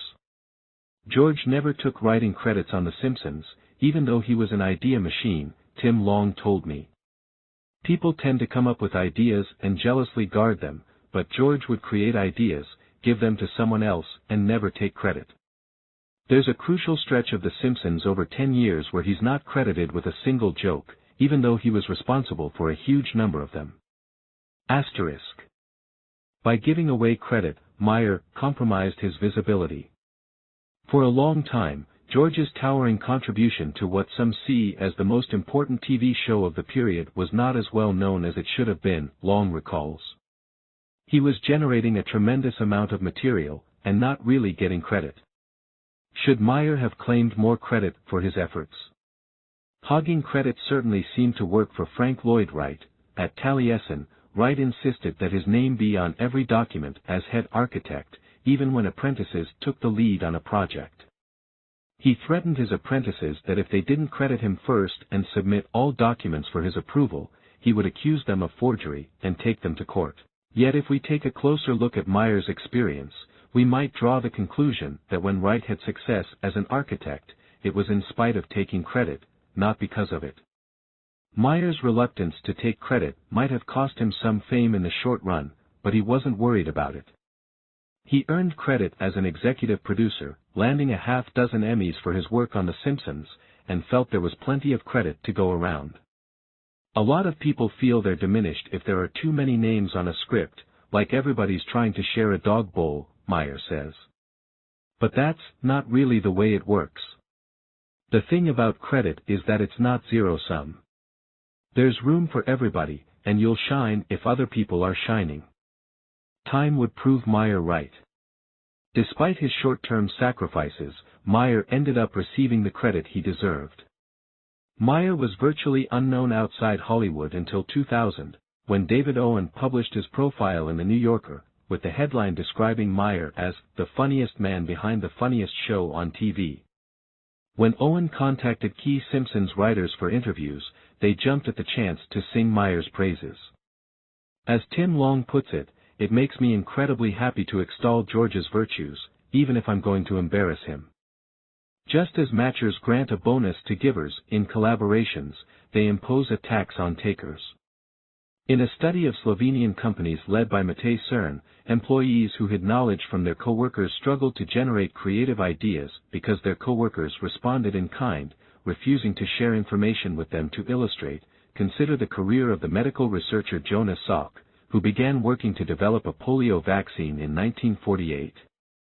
The following year, scientists John Enders, Frederick Robbins, and Thomas Weller successfully grew the polio virus in test tubes, paving the way for mass-producing a vaccine based on a live virus.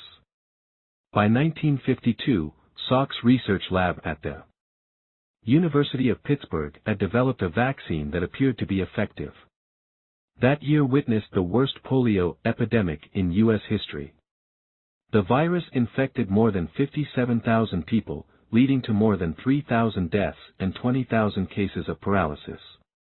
Over the next 3 years, Salk's mentor, Thomas Francis, directed the evaluation of a field trial of the Salk vaccine, testing it on more than 1.8 million children with the help of 220,000 volunteers, 64,000 school workers, and 20,000 healthcare professionals. On April 12, 1955, in Ann Arbor, Michigan, Francis made an announcement that sent a ripple of hope throughout the country. The Salk vaccine was safe, effective, and potent. Within 2 years, the vaccine was disseminated through the Herculean efforts of the March of Dimes, and the incidence of polio fell by nearly 90%. By 1961, there were just 161 cases in the United States. The vaccine had similar effects worldwide. Jonas Salk became an international hero. But at the historic 1955 press conference, Salk gave a valedictory speech that jeopardized his relationships and his reputation in the scientific community.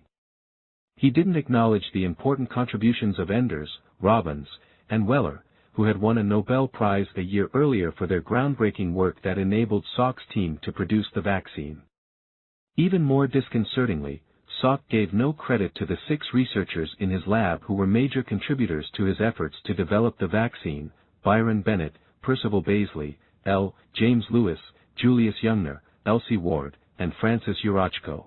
Salk's team left the press conference in tears. As historian David Oshinsky writes in Polio, An American Story, Salk never acknowledged the people in his own lab. This group, seated proudly together in the packed auditorium, would feel painfully snubbed. Salk's co-workers from Pittsburgh had come expecting to be honored by their boss. A tribute seemed essential, and long overdue. This was especially true from a matcher's perspective.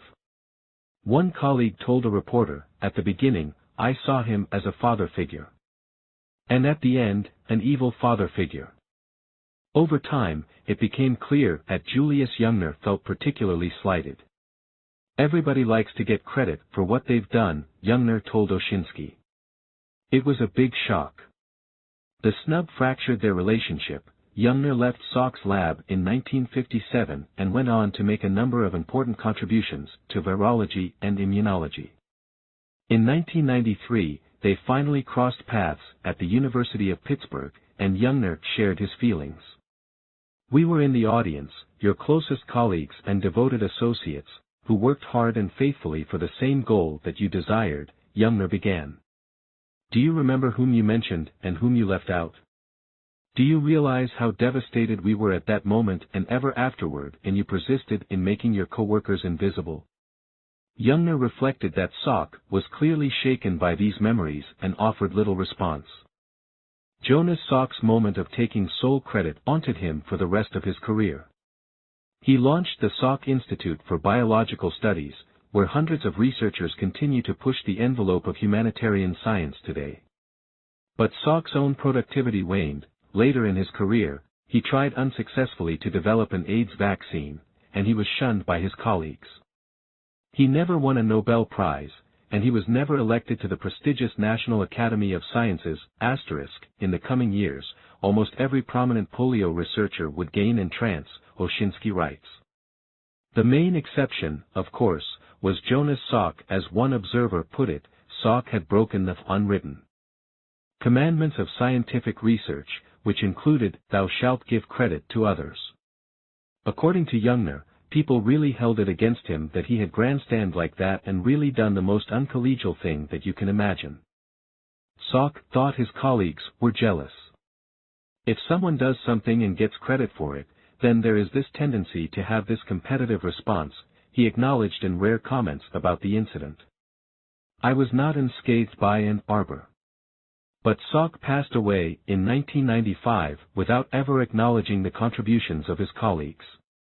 10 years later, in 2005, the University of Pittsburgh held an event to commemorate the 50th anniversary of the vaccine announcement. With Jungner in attendance, Salk's son, AIDS researcher Peter Salk, finally set the record straight.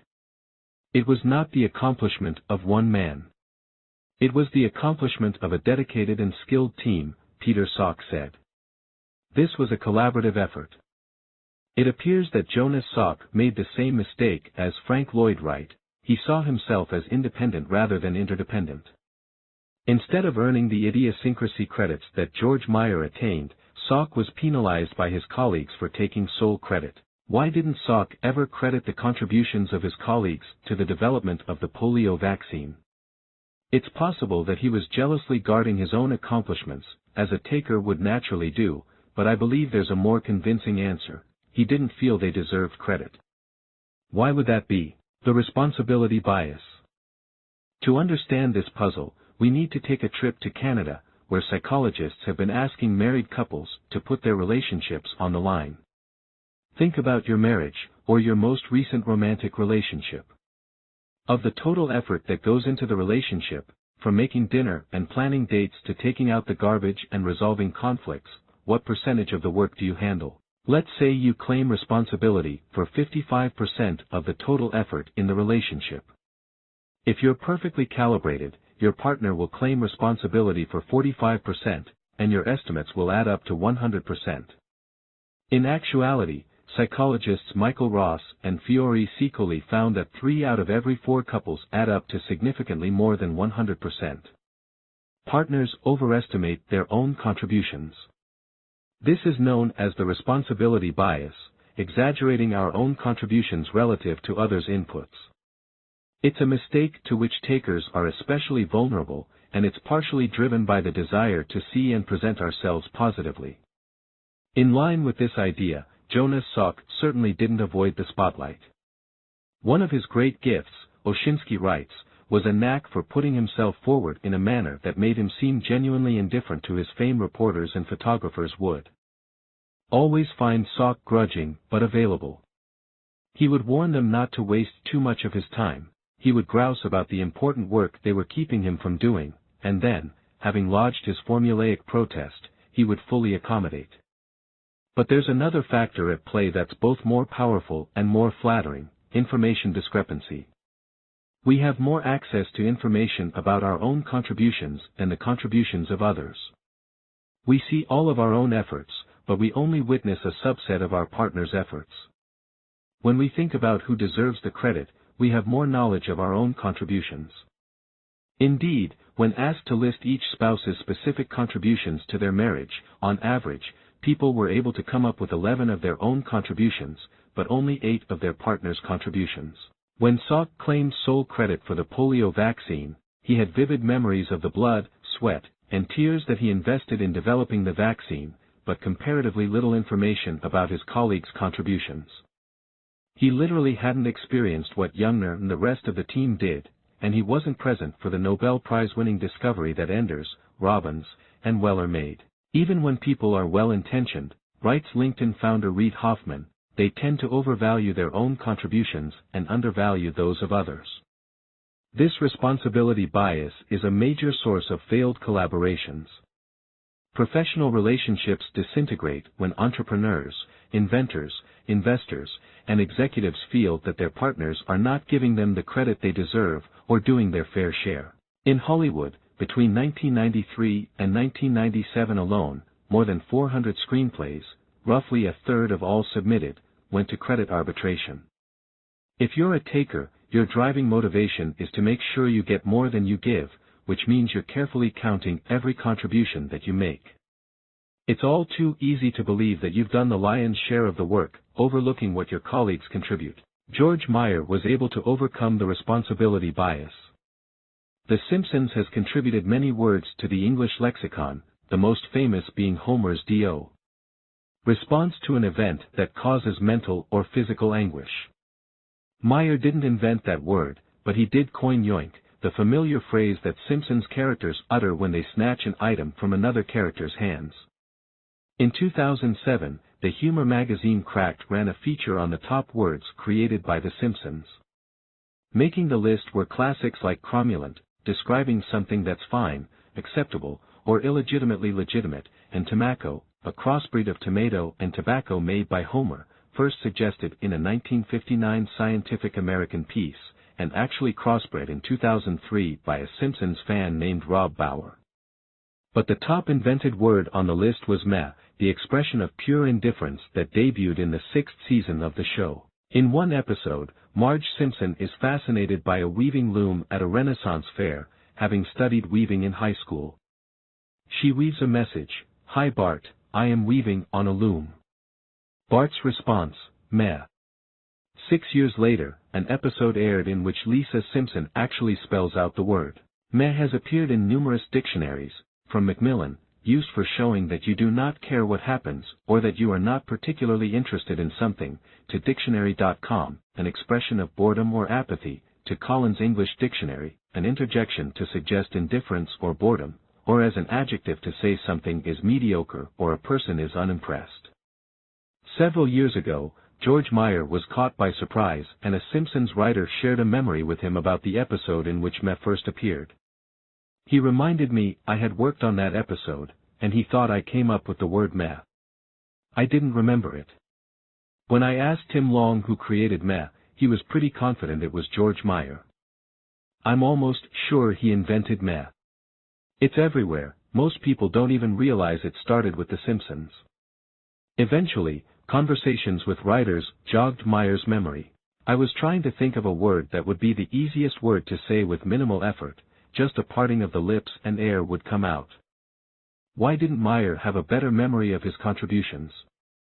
As a giver, his focus was on achieving a collective result that entertained others, not on claiming personal responsibility for that result. He would suggest as many lines, jokes, and words as possible, letting others run with them and incorporate them into their scripts. His attention centered on improving the overall quality of the script, rather than on tracking who was responsible for it. A lot of the stuff is just like a basketball assist. When somebody would say, "George, that was yours," I genuinely did not know, Meyer says. I tended to not be able to remember the stuff that I had done, so I wasn't always saying when I did this and that. I was saying when we did this and that. I think it's good to get into the habit of doing that. Research shows that it's not terribly difficult for matchers and takers to develop this habit. Recall that the responsibility bias occurs because we have more information about our own contributions than others.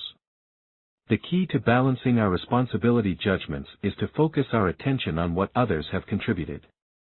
All you need to do is make a list of what your partner contributes before you estimate your own contribution.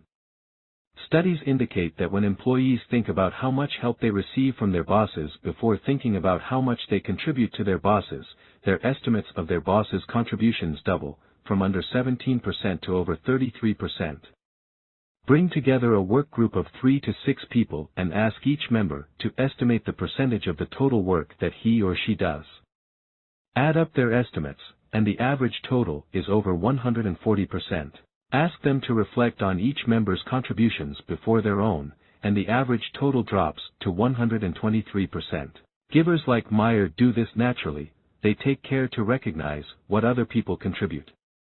In one study, psychologist Michael McCall asked people to fill out a survey measuring whether they were givers or takers, and to make decisions in pairs about the importance of different items for surviving in the desert. He randomly told half of the pairs that they failed and the other half that they succeeded. The takers blamed their partners for failures and claimed credit for successes. The givers shouldered the blame for failures and gave their partners more credit for successes. This is George Meyer's modus operandi. He's incredibly tough on himself when things go badly, but quick to congratulate others when things go well. Bad comedy hurts George physically, Tim Long says. Meyer wants each joke to make people laugh, and many to make them think. Although he holds other people to the same high standards that he sets for himself, he's more forgiving of their mistakes. Early in his career, Meyer was fired from a show called Not Necessarily the News after 6 weeks. 20 years later, he ran into the boss who fired him. She apologized, firing him was clearly a mistake, and braced herself for Meyer to be angry. As he shared the story with me, Meyer laughed, "It was just lovely to see her again." I said, "Come on, look where we are, all is forgiven." There are a few people in Hollywood who thrive on driving their enemies' faces into the dirt. That's such a hollow motivation. And you don't want to have all these people out there trying to undermine you. In The Simpsons' rewrite room, being more forgiving of others than of himself helped Meyer get the best ideas out of others. I tried to create a climate in the room where everybody feels that they can contribute, that it's okay to fall on your face many, many times, he says. This is known as psychological safety, the belief that you can take a risk without being penalized or punished. Research by Harvard Business School professor Amy Edmondson shows that in the type of psychologically safe environment that Meyer helped create, people learn and innovate more, and it's givers who often create such an environment. In one study, engineers who shared ideas without expecting anything in return were more likely to play a major role in innovation, as they made it safe to exchange information. Don Payne recalls that when he and fellow writer John Frink joined The Simpsons, they were intimidated by the talented veterans on the show, but Meyer made it safe to present their ideas. George was incredibly supportive, and took us under his wing. He made it very easy to join in and participate, encouraged us to pitch and didn't denigrate us. He listened, and asked for our opinions. When revising scripts, many comedy writers cut material ruthlessly, leaving the people who wrote that material psychologically wounded. Meyer, on the other hand, says he tried to specialize in the emotional support of other people. When writers were freaking out about their scripts being rewritten, he was often the one to console them and calm them down. I was always dealing with people in extremis. I would often talk people down from panic, Meyer observes. I got good at soothing them, and showing them a different way to look at the situation. At the end of the day, even if he was trashing their work, they knew he cared about them as people. Carolyn Omine comments that George does not mince words. He'll come right out and tell you if he thinks the joke you pitched is dumb, but you never feel he's saying you dumb. Tim Long told me that when you give Meyer a script to read, it's as if you just handed him a baby, and it's his responsibility to tell you if your baby's sick. He really cares about great writing, and about you. The perspective gap.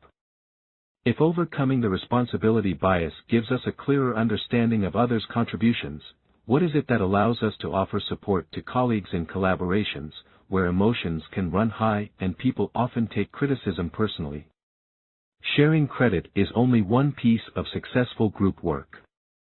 Meyer's related abilities to console fellow writers when their work was being cut, and to create a psychologically safe environment, are a hallmark of another important step that givers take in collaboration, seeing beyond the perspective gap.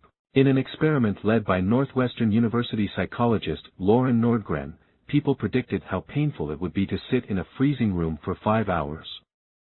They made their predictions under two different conditions, warm and cold. When the warm group estimated how much pain they would experience in the freezing room, they had an arm in a bucket of warm water. The cold group also made their judgments with an arm in a bucket, but it was filled with ice water. Which group would expect to feel the most pain in the freezing room? As you probably guessed, it was the cold group. People anticipated that the freezing room would be 14% more painful, and they had their arm in a bucket of ice water and a bucket of warm water. After literally feeling the cold for a minute, they knew several hours would be awful. But there was a third group of people who experienced cold under different circumstances. They stuck an arm in a bucket of ice water, but then took the arm out and filled out a separate questionnaire. After 10 minutes had passed, they estimated how painful the freezing room would be. Their predictions should have resembled the cold groups, having felt the freezing temperature just 10 minutes earlier, but they didn't. They were identical to the warm group. Even though they had felt the cold 10 minutes earlier, once they weren't cold anymore, they could no longer imagine it. This is a perspective gap. When we're not experiencing a psychologically or physically intense state, we dramatically underestimate how much it will affect us. For instance, evidence shows that physicians consistently think their patients are feeling less pain than they actually are. Without being in a state of pain themselves, physicians can't fully realize what it's like to be in that state. In a San Francisco hospital, a respected oncologist was concerned about a patient. He's not as mentally clear as he was yesterday. The patient was old, and he had advanced metastatic cancer. The oncologist decided to order a spinal tap to see what was wrong, in the hopes of prolonging the patient's life. Maybe he has an infection, meningitis, a brain abscess, something treatable. The neurologist on call, Robert Burton, had his doubts. The patient's prognosis was grim, and the spinal tap would be extremely painful. But the oncologist was not ready to throw in the towel. When Burton entered the room with the spinal tap tray, the patient's family protested. "Please, no more," they said together. The patient, too frail to speak from a terminal illness, nodded, declining the spinal tap. Burton paged the oncologist and explained the family's wishes to avoid the spinal tap, but the oncologist was not ready to give up. Finally, the patient's wife grabbed Burton's arm, begging him for support in refusing the oncologist's plan to do the spinal tap. "It's not what we want," the wife pleaded. The oncologist was still determined to save the patient. He explained why the spinal tap was essential, and eventually, the family and patient gave in. Burton performed the spinal tap, which was challenging to carry out and quite painful for the patient. The patient developed a pounding headache, fell into a coma and died 3 days later due to the cancer. Although the oncologist was a prominent expert in his field, Burton remembers him, mainly for what he taught me about uncritical acceptance of believing that you are doing good. The only way you can really know is if you ask the patient and you have a dialogue. In collaborations, takers rarely cross this perspective gap.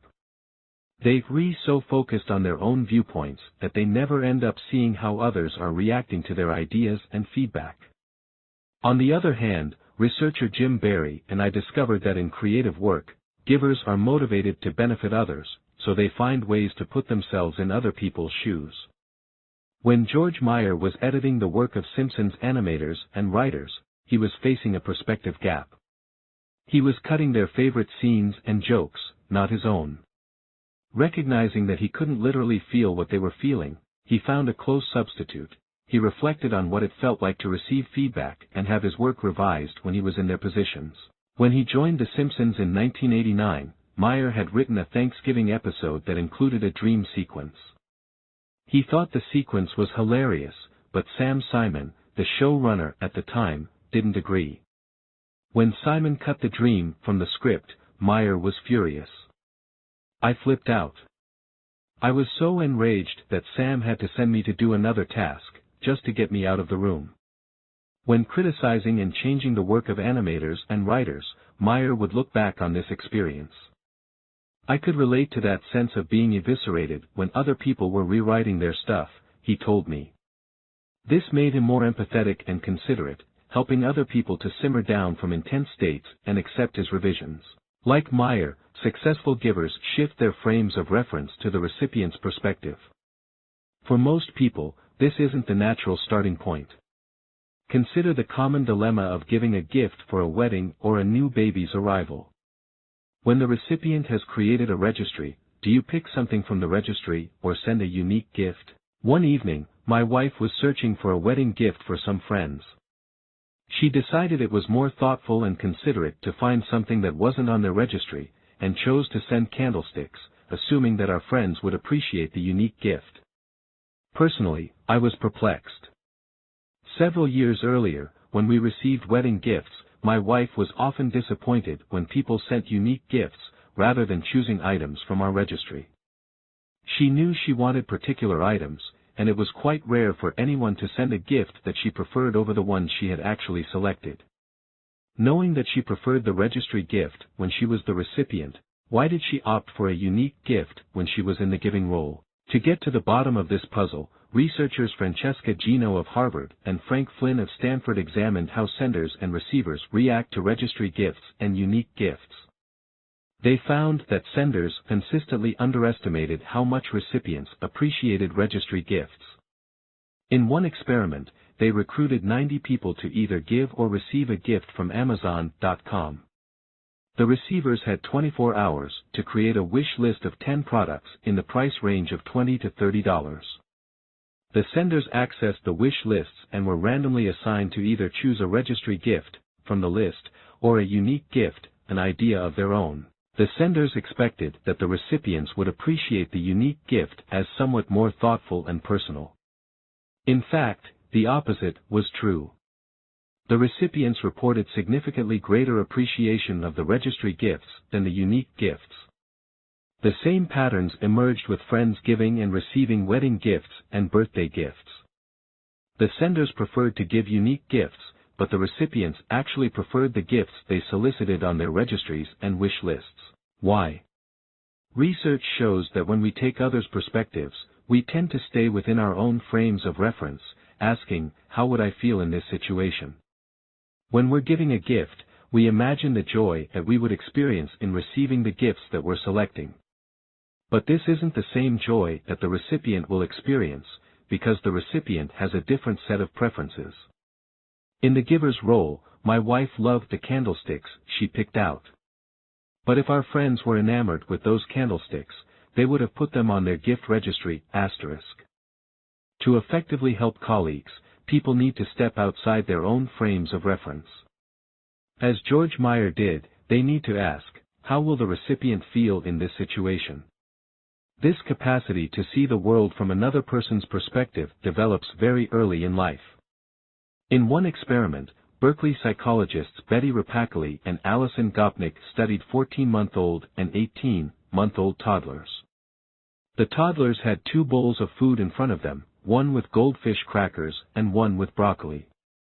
The toddlers tasted food from both bowls, showing a strong preference for goldfish crackers over broccoli. Then, they watched a researcher express disgust while tasting the crackers and delight while tasting the broccoli. When the researcher held out her hand and asked for some food, the toddlers had a chance to offer either the crackers or the broccoli to the researcher. Would they travel outside their own perspectives and give her the broccoli, even though they themselves hated it? The 14-month-olds didn't, but the 18-month-olds did. At 14 months, 87% shared the goldfish crackers instead of the broccoli. By 18 months, only 31% made this mistake, while 69% had learned to share what others liked, even if it differed from what they liked. This ability to imagine other people's perspectives, rather than getting stuck in our own perspectives, is a signature skill of successful givers in collaborations.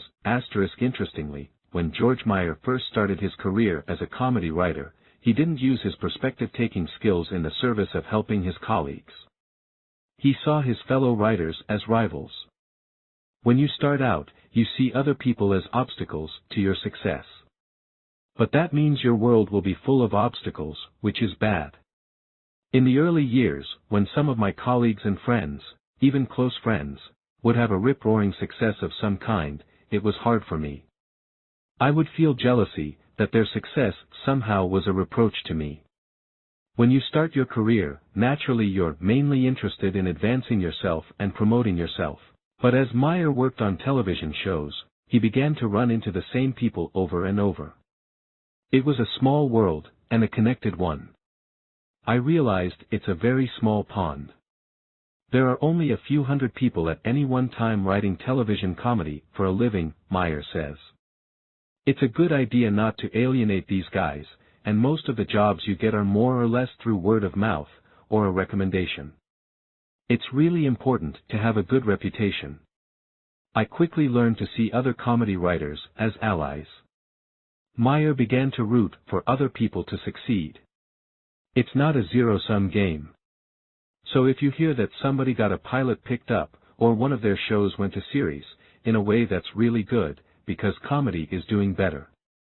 This wasn't the path that Frank Lloyd Wright followed. He was undoubtedly a genius, but he wasn't a genius maker. When Wright succeeded, it didn't multiply the success of other architects, it usually came at their expense. As Wright's son John reflected, you do a good job building your buildings in keeping with your ideal. But you have been weak in your support of others in their desire for this same attainment. When it came to apprentices, his son charged, Wright never stood behind one and helped him up. In one case, Wright promised his apprentices a drafting room so they could work, but it wasn't until 7 years after starting the Taliesin Fellowship that he made good on his promise. At one point, a client admitted that he preferred to hire Wright's apprentices over Wright himself, as the apprentices matched his talent but exceeded his conscientiousness when it came to completing work on schedule and within budget. Wright was enraged, and he forbade his architects from accepting independent commissions, requiring them to put his name at the top of all their work.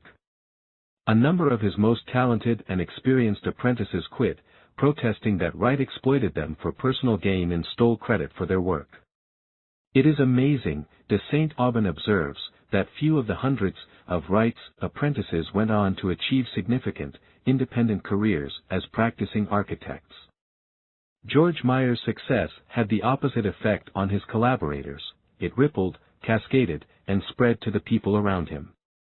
Meyer's colleagues call him a genius, but it's striking that he has also been a genius maker. By helping his fellow writers on The Simpsons, George Meyer made them more effective at their jobs, multiplying their collective effectiveness. He made me a better writer, inspiring me to think outside the box, Don Payne comments. Meyer's willingness to volunteer for unpopular tasks, help other people improve their jokes, and work long hours to achieve high collective standards rubbed off on his colleagues. He makes everyone try harder, John Vitti told a Harvard Crimson reporter, who exclaimed that Meyer's presence spurs other Simpsons writers to be funnier, extolling Meyer's gift for inspiring greatness in those around him. Meyer left The Simpsons in 2004 and is currently working on his first novel, tentatively titled Kick Me 1,000,000 Times or I'll Die, but his influence in the writer's room persists. Today, George's voice is strongly in the DNA of the show, says Payne, and he showed me that you don't have to be a jerk to get ahead. Carolyn Omine adds that, we all picked up a lot of George's comedic sense. Even though he's not here at The Simpsons anymore, we sometimes think in his way. Years later, Meyer is still working to lift his colleagues up. Despite winning 5 Emmy Awards, Tim Long hadn't achieved his lifelong dream. He wanted to be published in The New Yorker. In 2010, Long sent Meyer a draft of a submission. Meyer responded swiftly with incisive feedback. He just went through it line by line, and he was incredibly generous. His notes helped me fix things that were bugging me at the bottom of my soul, but I couldn't articulate them. Then, Meyer took his giving one step further. He reached out to an editor at The New Yorker to help Long get his foot in the door. By 2011, Long's dream was fulfilled, twice. By the time Meyer released the second issue of Army Man, he had 30 contributors. They all wrote jokes for free, and their careers soared along with Meyer's. At least 7 of those contributors went on to write for The Simpsons. One contributor, Spike Ferrison, wrote a single Simpsons episode in 1995, and became an Emmy-nominated writer and producer on Seinfeld, where he wrote the famous Soup Nazi episode. And the Army Man contributors who didn't become Simpsons writers achieved success elsewhere. For example, Bob Odenkirk is a well-known writer and actor, Roz Chast is a staff cartoonist for The New Yorker, and Andy Borowitz became a best-selling author and creator of The Borowitz Report, a satire column and website with millions of fans. Before that, Borowitz co-produced the hit movie Pleasantville and created The Fresh Prince of Bel-Air, which in turn launched Will Smith's career. By inviting them to write for Army Man, Meyer helped them soar. I just asked the people who made me laugh to contribute, Meyer told Mike Sachs. I didn't realize they would become illustrious. 4. Finding the diamond in the rough. The fact and fiction of recognizing potential. When we treat man as he is, we make him worse than he is, when we treat him as if he already were. What he potentially could be, we make him what he should be. Attributed to Johann Wolfgang von Goethe, German writer, physicist, biologist, and artist. When Barack Obama entered the White House, a reporter asked him if he had a favorite app. Without hesitating, Obama named the iReggie, which has my books, my newspapers, my music all in one place.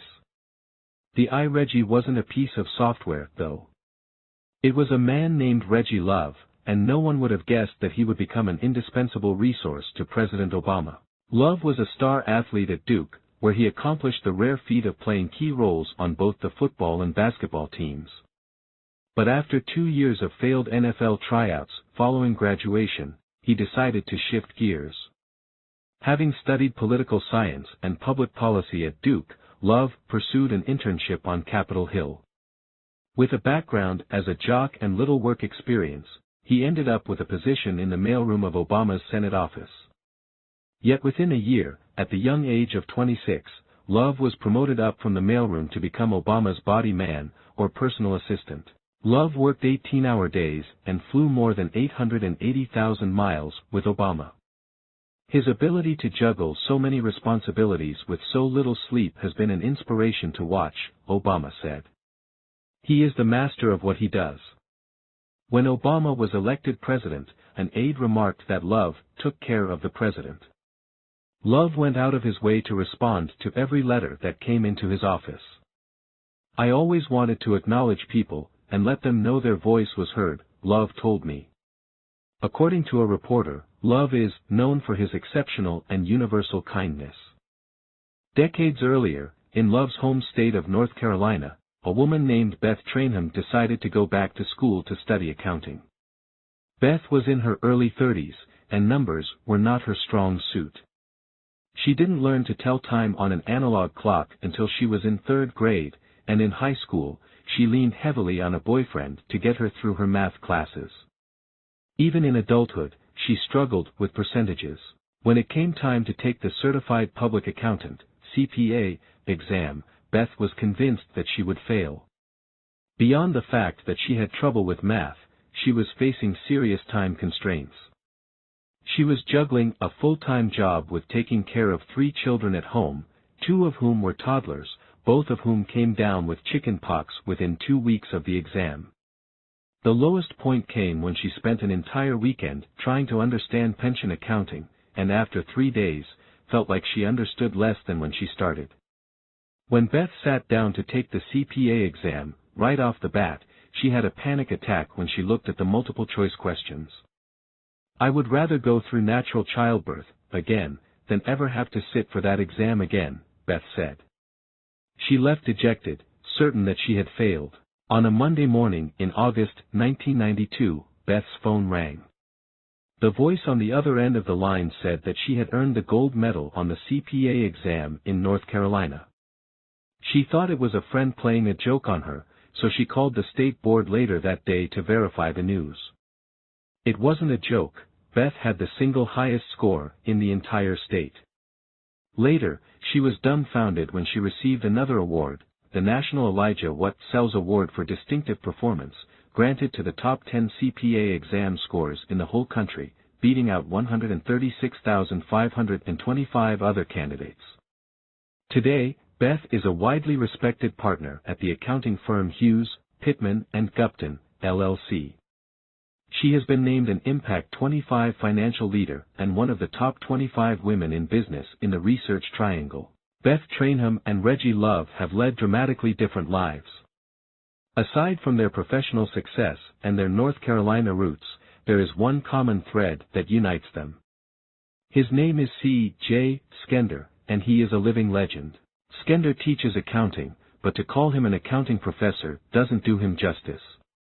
He's a unique character, known for his trademark bow ties and his ability to recite the words to thousands of songs and movies on command.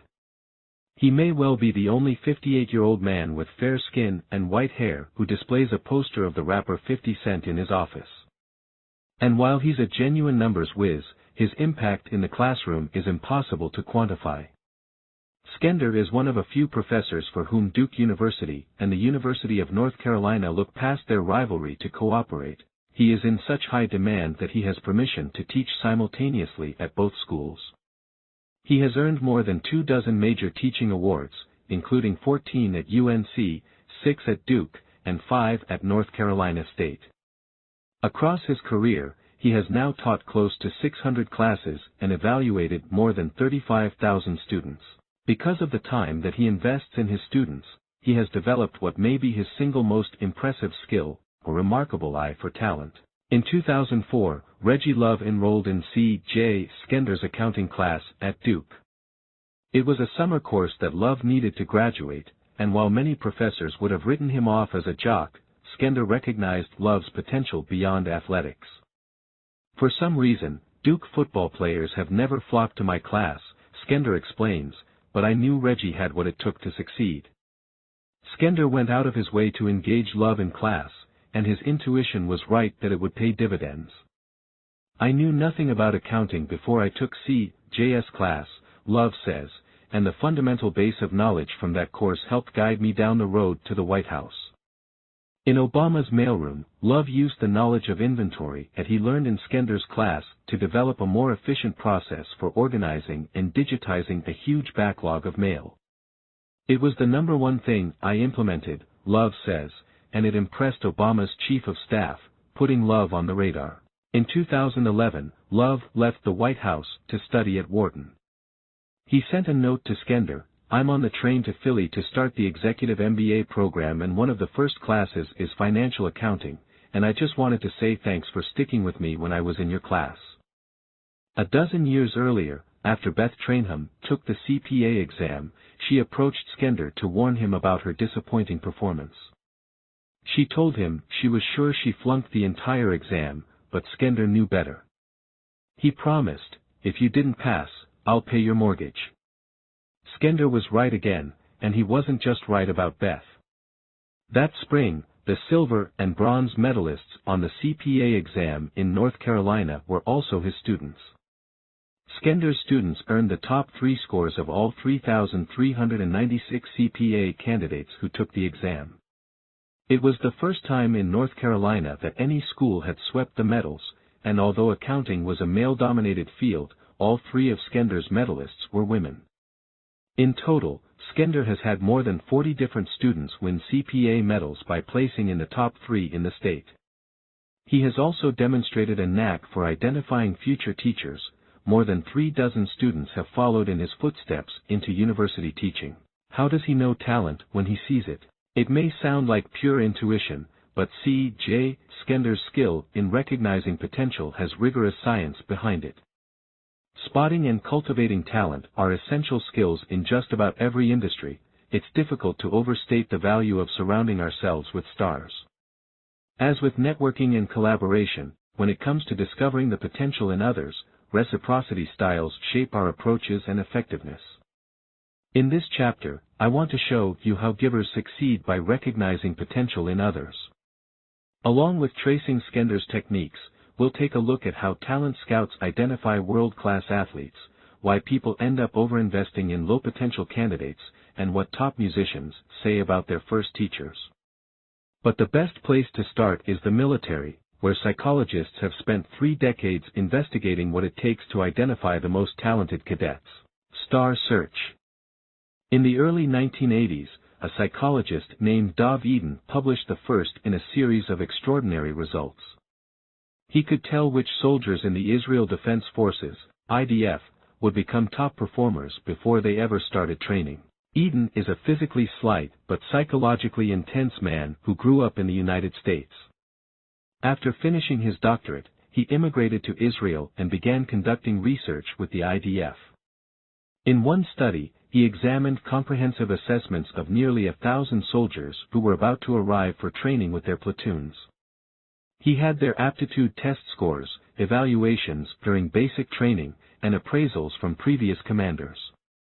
Using this information alone, which was gathered before the beginning of training for their current roles, Eden was able to identify a group of high-potential trainees who would emerge as stars. Over the next 11 weeks, the trainees took tests measuring their expertise in combat tactics, maps, and standard operating procedures. They also demonstrated their skill in operating a weapon, which was evaluated by experts. Sure enough, the candidates Eden spotted as high potentials at the outset did significantly better than their peers over the next 3 months. They scored 9% higher on the expertise tests and 10% higher on the weapons evaluation. What information did Eden use to identify the high potentials? If you were a platoon leader in the IDF, what characteristics would you value above all others in your soldiers? It's helpful to know that Eden drew his inspiration from a classic study led by the Harvard psychologist Robert Rosenthal, who teamed up with Lenore Jacobson, the principal of an elementary school in San Francisco. In 18 different classrooms, students from kindergarten through 5th grade took a Harvard cognitive ability test. The test objectively measured students' verbal and reasoning skills, which are known to be critical to learning and problem solving. Rosenthal and Jacobson shared the test results with the teachers. Approximately 20% of the students had shown the potential for intellectual blooming or spurting. Although they might not look different today, their test results suggested that these bloomers would show unusual intellectual gains over the course of the school year. The Harvard test was discerning. When the students took the cognitive ability test a year later, the bloomers improved more than the rest of the students. The bloomers gained an average of 12 IQ points, compared with average gains of only 8 points for their classmates. The bloomers outgained their peers by roughly 15 IQ points in first grade and 10 IQ points in second grade. 2 years later, the bloomers were still outgaining their classmates. The intelligence test was successful in identifying hypotential students. The bloomers got smarter, and at a faster rate, than their classmates. Based on these results, intelligence seems like a strong contender as the key differentiating factor for the hypotential students. But it wasn't, at least not in the beginning. Why not? The students labeled as bloomers didn't actually score higher on the Harvard intelligence test. Rosenthal chose them at random. The study was designed to find out what happened to students and teachers believed they had high potential. Rosenthal randomly selected 20% of the students in each classroom to be labeled as bloomers, and the other 80% were a control group. The bloomers weren't any smarter than their peers, the difference was in the mind of the teacher. Yet the bloomers became smarter than their peers, in both verbal and reasoning ability. Some students who were randomly labeled as bloomers achieved more than 50% intelligence gains in a single year. The ability advantage to the bloomers held up when the students had their intelligence tested at the end of the year by separate examiners who weren't aware that the experiment had occurred, let alone which students were identified as bloomers. And the students labeled as bloomers continued to show gains after 2 years, even when they were being taught by entirely different teachers who didn't know which students had been labeled as bloomers. Why? Teachers' beliefs created self-fulfilling prophecies. When teachers believed their students were bloomers, they set high expectations for their success. As a result, the teachers engaged in more supportive behaviors that boosted the students' confidence and enhanced their learning and development. Teachers communicated more warmly to the bloomers, gave them more challenging assignments, called on them more often, and provided them with more feedback. Many experiments have replicated these effects, showing that teacher expectations are especially important for improving the grades and intelligence test scores of low-achieving students and members of stigmatized minority groups. In a comprehensive review of the evidence, psychologists Lee Jussim and Kent Harbour concluded, self-fulfilling prophecies in the classroom are real. But we all know that children are impressionable in the early phases of intellectual development. When Dov Eden began his research at the IDF, he wondered whether these types of self-fulfilling prophecies could play out with more fully formed adults. He told some platoon leaders that he had reviewed aptitude test scores, evaluations during basic training, and appraisals from previous commanders, and that the average command potential of your trainees is appreciably higher than the usual level. Therefore, you can expect unusual achievements from the trainees in your group. As in the elementary school study, Eden had selected these trainees as high potentials at random. He was testing the effect of leaders believing that their trainees were high potentials. Amazingly, the trainees randomly labeled as high potentials did significantly better on expertise tests and weapons evaluations than the trainees who were not arbitrarily designated as high potentials. Just like the teachers, when the platoon leaders believed in the trainees' potential, they acted in ways that made this potential a reality. The platoon leaders who held high expectations of their trainees provided more help, career advice, and feedback to their trainees. When their trainees made mistakes, instead of assuming that they lacked ability, the platoon leaders saw opportunities for teaching and learning. The supportive behaviors of the platoon leaders boosted the confidence and ability of the trainees, enabling and encouraging them to achieve higher performance. Evidence shows that leaders' beliefs can catalyze self-fulfilling prophecies in many settings beyond the military. Management researcher Brian McNatt conducted an exhaustive analysis of 17 different studies with nearly 3,000 employees in a wide range of work organizations, from banking to retail sales to manufacturing. Overall, when managers were randomly assigned to see employees as bloomers, employees bloomed. McNatt concludes that these interventions can have a fairly large effect on performance. He encourages managers to recognize the possible power and influence in A. having a genuine interest and belief in the potential of their employees, and B. engaging in actions that support others and communicate that belief, increasing others' motivation and effort and helping them achieve that potential. Some managers and teachers have already internalized this message. They see people as bloomers naturally, without ever being told. This is rarely the case for takers, who tend to place little trust in other people. Because they assume that most people are takers, they hold relatively low expectations for the potential of their peers and subordinates. Research shows that takers harbor doubts about others' intentions, so they monitor vigilantly for information that others might harm them, treating others with suspicion and distrust. These low expectations trigger a vicious cycle, constraining the development and motivation of others. Even when takers are impressed by another person's capabilities or motivation, they're more likely to see this person as a threat, which means they're less willing to support and develop him or her. As a result, takers frequently fail to engage in the types of supportive behaviors that are conducive to the confidence and development of their peers and subordinates. Matchers are better equipped to inspire self-fulfilling prophecies. Because they value reciprocity, when a peer or subordinate demonstrates high potential, matchers respond in kind, going out of their way to support, encourage, and develop their promising colleagues and direct reports. But the matcher's mistake lies in waiting for signs of high potential. Since matchers tend to play it safe, they often wait to offer support until they've seen evidence of promise. Consequently, they miss out on opportunities to develop people who don't show a spark of talent or high potential at first. Givers don't wait for signs of potential. Because they tend to be trusting and optimistic about other people's intentions, in their roles as leaders, managers, and mentors, givers are inclined to see the potential in everyone. By default, givers start by viewing people as bloomers. This is exactly what has enabled C.J. Skender to develop so many star students. He isn't unusual in recognizing talented people, he simply starts by seeing everyone as talented and tries to bring out the best in them.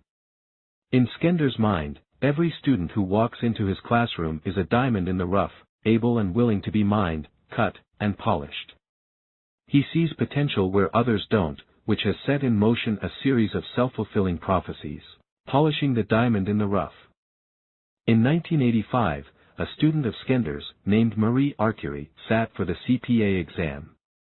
She wasn't a good standardized test taker, and she didn't pass the first time. A few days later, she received a letter in the mail from Skender. He wrote to every single student who had taken the exam, congratulating those who passed and encouraging those who didn't. For the past quarter century, Marie has saved the letter. Your husband, family, and friends love you because of the beautiful person you have made yourself, not because of a performance on an examination. Remember that. Focus on November. Concentrate on practice. I want what's best for you. You will get through this thing, Marie. I write on my tests, the primary purpose has already been served by your preparation for this exam.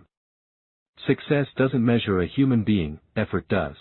Studies show that accountants are more likely to achieve their potential when they receive the type of encouragement that Skender provided.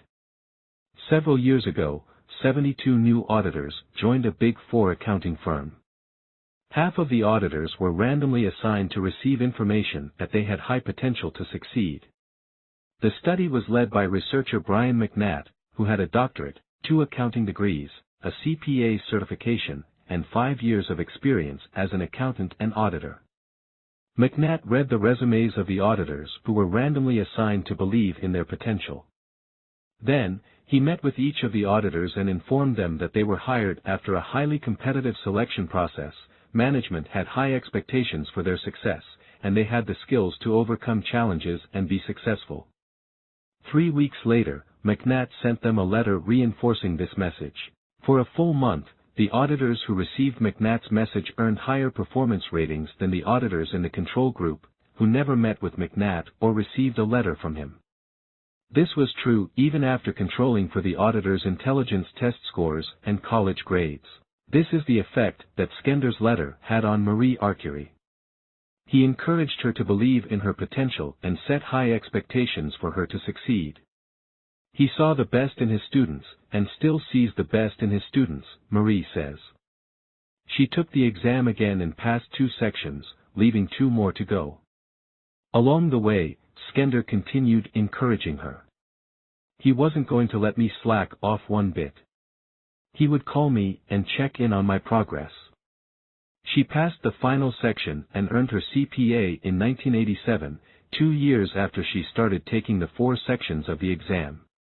The difference he made in my life was in making sure my priorities were in order, keeping me on track, and preventing me from throwing in the towel, Marie explains. I knew how much he'd invested in me, and I was not going to let him down. Today, Marie owns 2 Lexus automobile dealerships.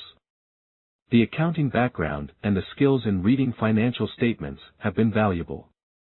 But more than C.J. taught me material for my job, he built my character, my passion, and my determination.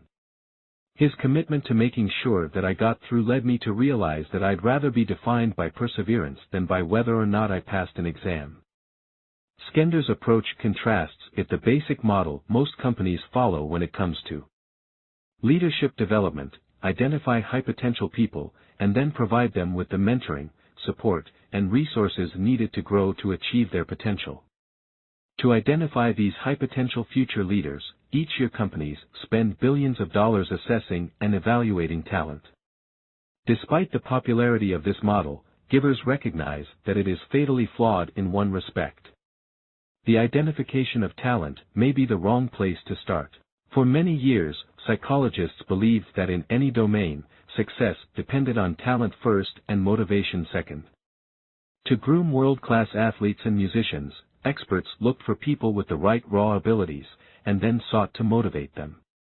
If you want to find people who can dunk like Michael Jordan or play piano like Beethoven, it's only natural to start by screening candidates for leaping ability and an ear for music.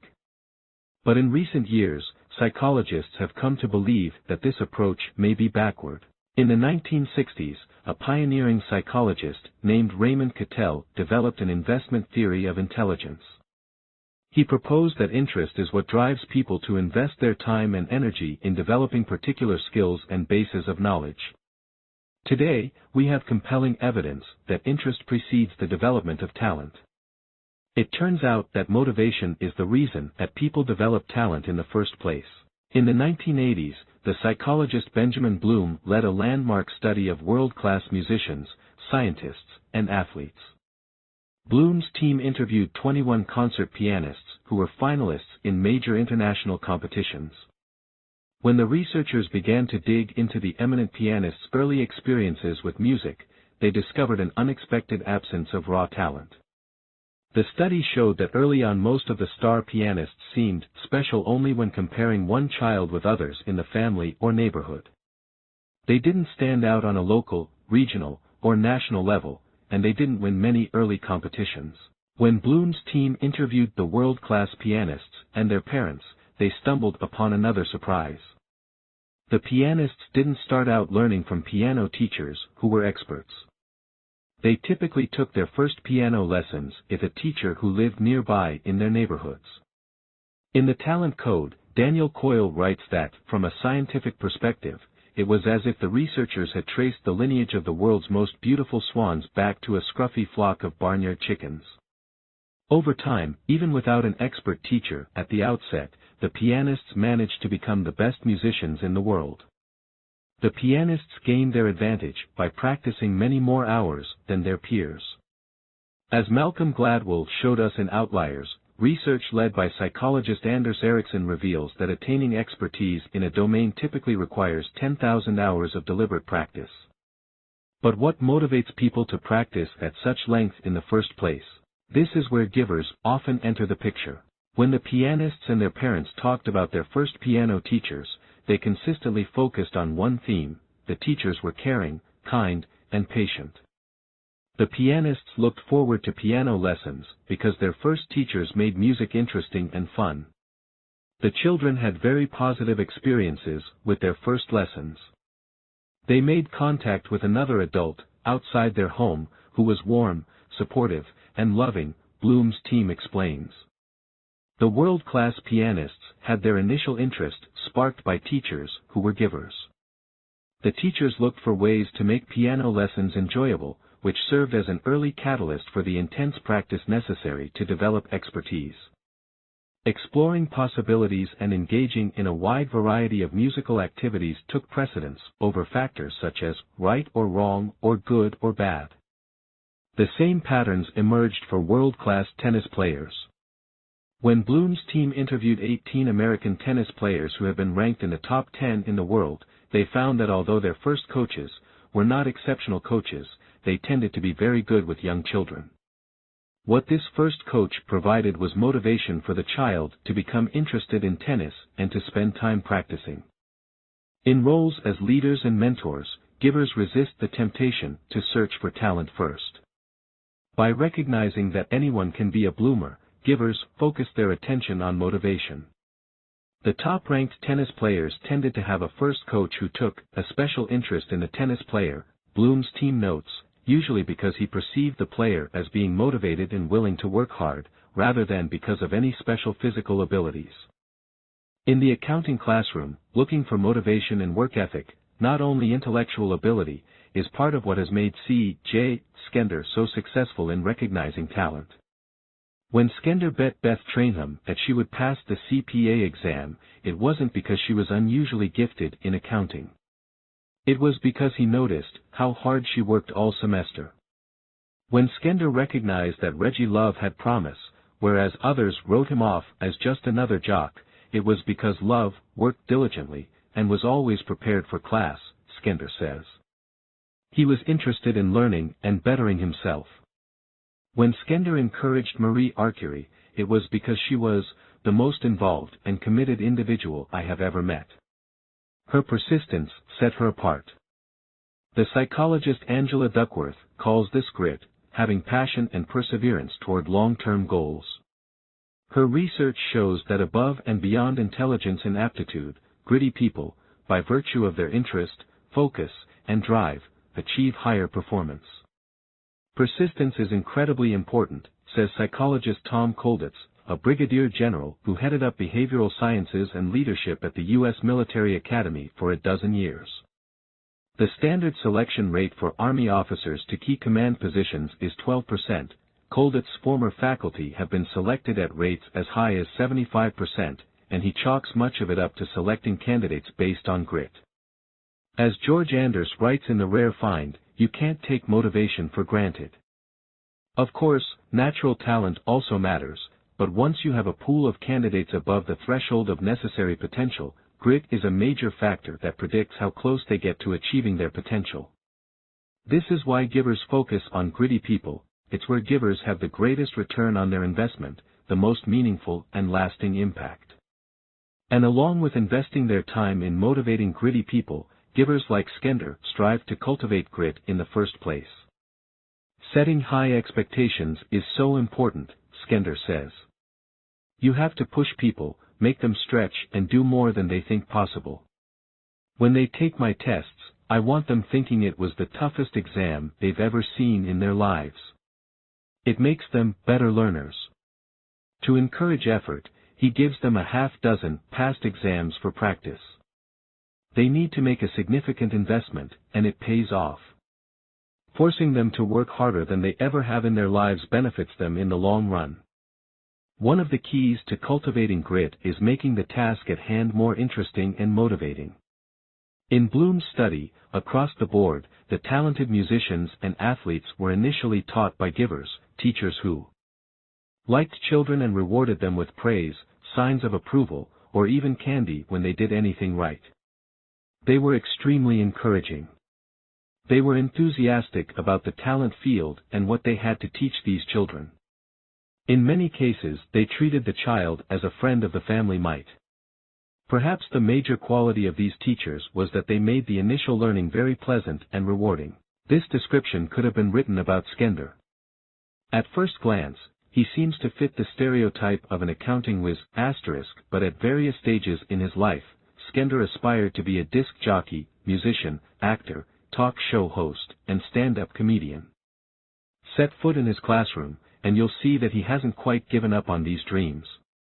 True to his compulsive nature and eclectic taste, he punctuates his courses with entertaining routines to keep his students engaged, playing 4 songs at the start of each class and tossing candy bars to the first students who shout out the correct answers to music trivia. This is how a poster of a rapper ended up on his wall. If you want to engage your audience, if you really want to grab their attention, you have to know the world they live in, the music they listen to, the movies they watch, he explains. To most of these kids, accounting is like a root canal. But when they hear me quote Usher or see Low Green, they say to themselves, whoa, did that fat old white-haired guy just say what I thought he said? And then you've got M. By cultivating interest in accounting, Skender believes that his students will be more likely to invest the time and energy necessary to master the discipline. C.J. is the epitome of someone who is empathetic, Reggie Love says. He knows more about music than anyone, and he's always able to weave it into the lecture to help people connect with the material. When you think about having to take a hard course, which typically isn't very interesting, having to keep up with it is challenging. C.J. made it interesting, and I ended up working harder as a result. Love earned an A in Skender's class. David Moltz, a former student of Skender's who works at Google, elaborates that Skender helps every single student and person he comes across in any way possible. He sacrifices hundreds of hours of his personal life to make an impact on the lives of students and teach as many of them as possible. He goes out of his way to make everyone that he engages with feel special. Throwing good money after bad talent. Because they see potential all around them, givers end up investing a lot of their time in encouraging and developing people to achieve this potential. These investments don't always pay off. Some candidates lack the raw talent, and others don't sustain their passion or maintain the requisite level of grit. Skender once wrote more than 100 recommendation letters for a student who was applying to graduate programs outside of accounting. She was rejected by all of the programs in her first year, and she decided to apply again, so he dutifully rewrote the recommendation letters. When the schools turned her down once more, Skender revised his recommendation letters for a third year in a row. Finally, after 3 strikes, Skender encouraged her to pursue a different route. If Skender were more of a taker or a matcher, would he have given up sooner, saving his own time and the students'? Do givers overinvest in people who possess loads of passion but fall short on aptitude, and how do they manage their priorities to focus on people who show promise while investing less in those who don't?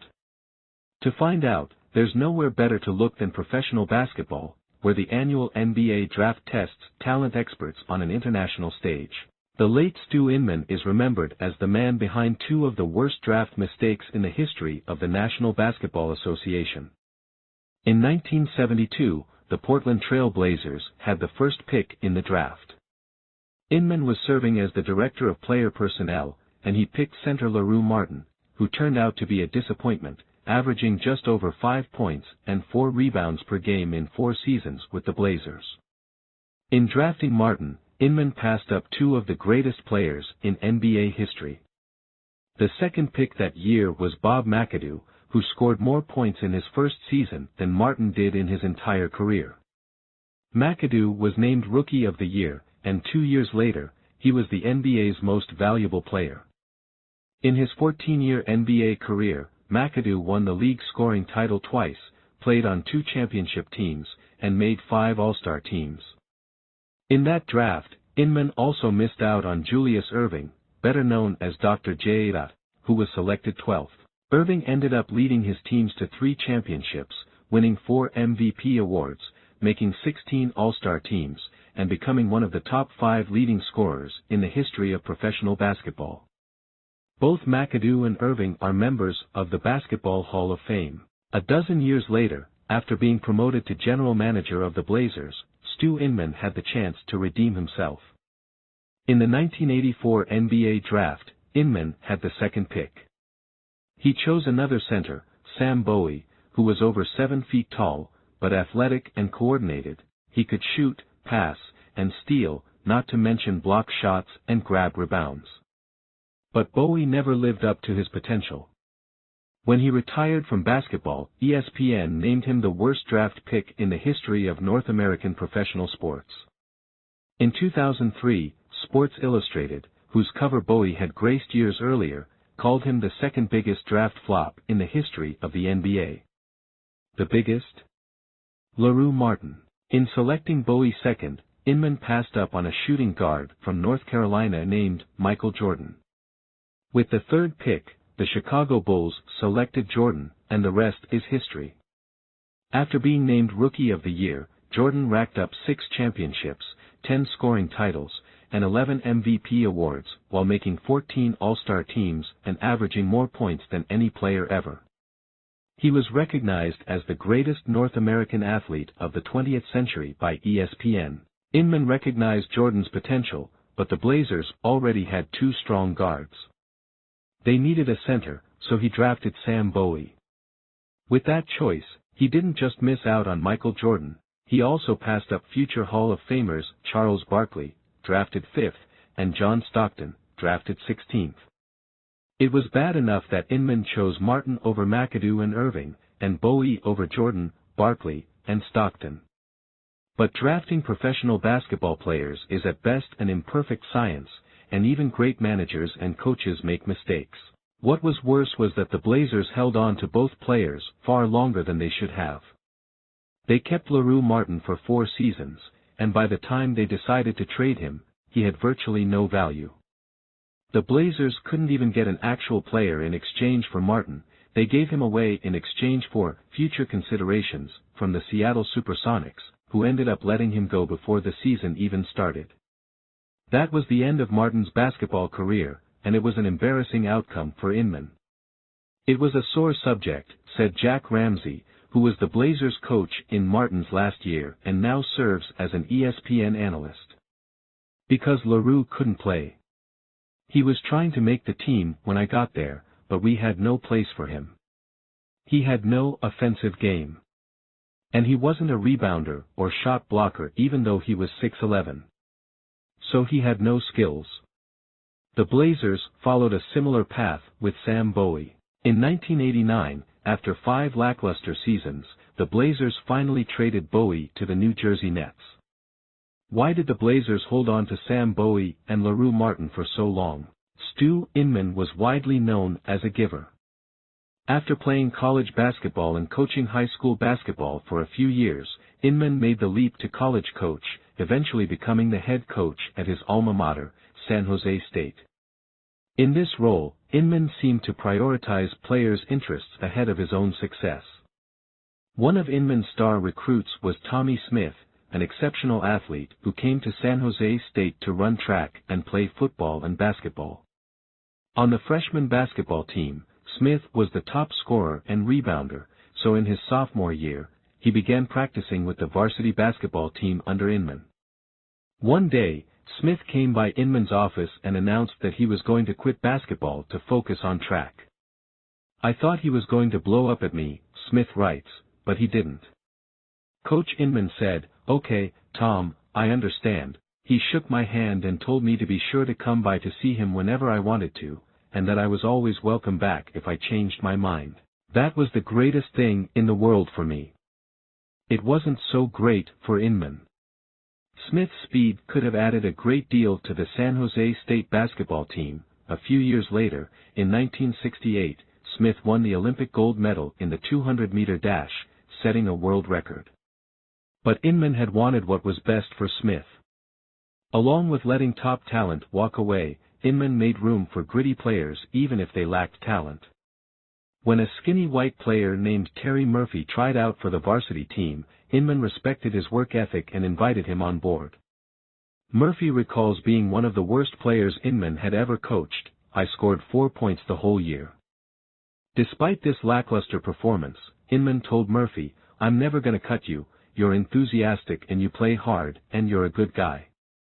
Inman was continually giving advice to any basketball junkie who sought it, writes Wayne Thompson, a reporter who covered the Blazers throughout Inman's tenure.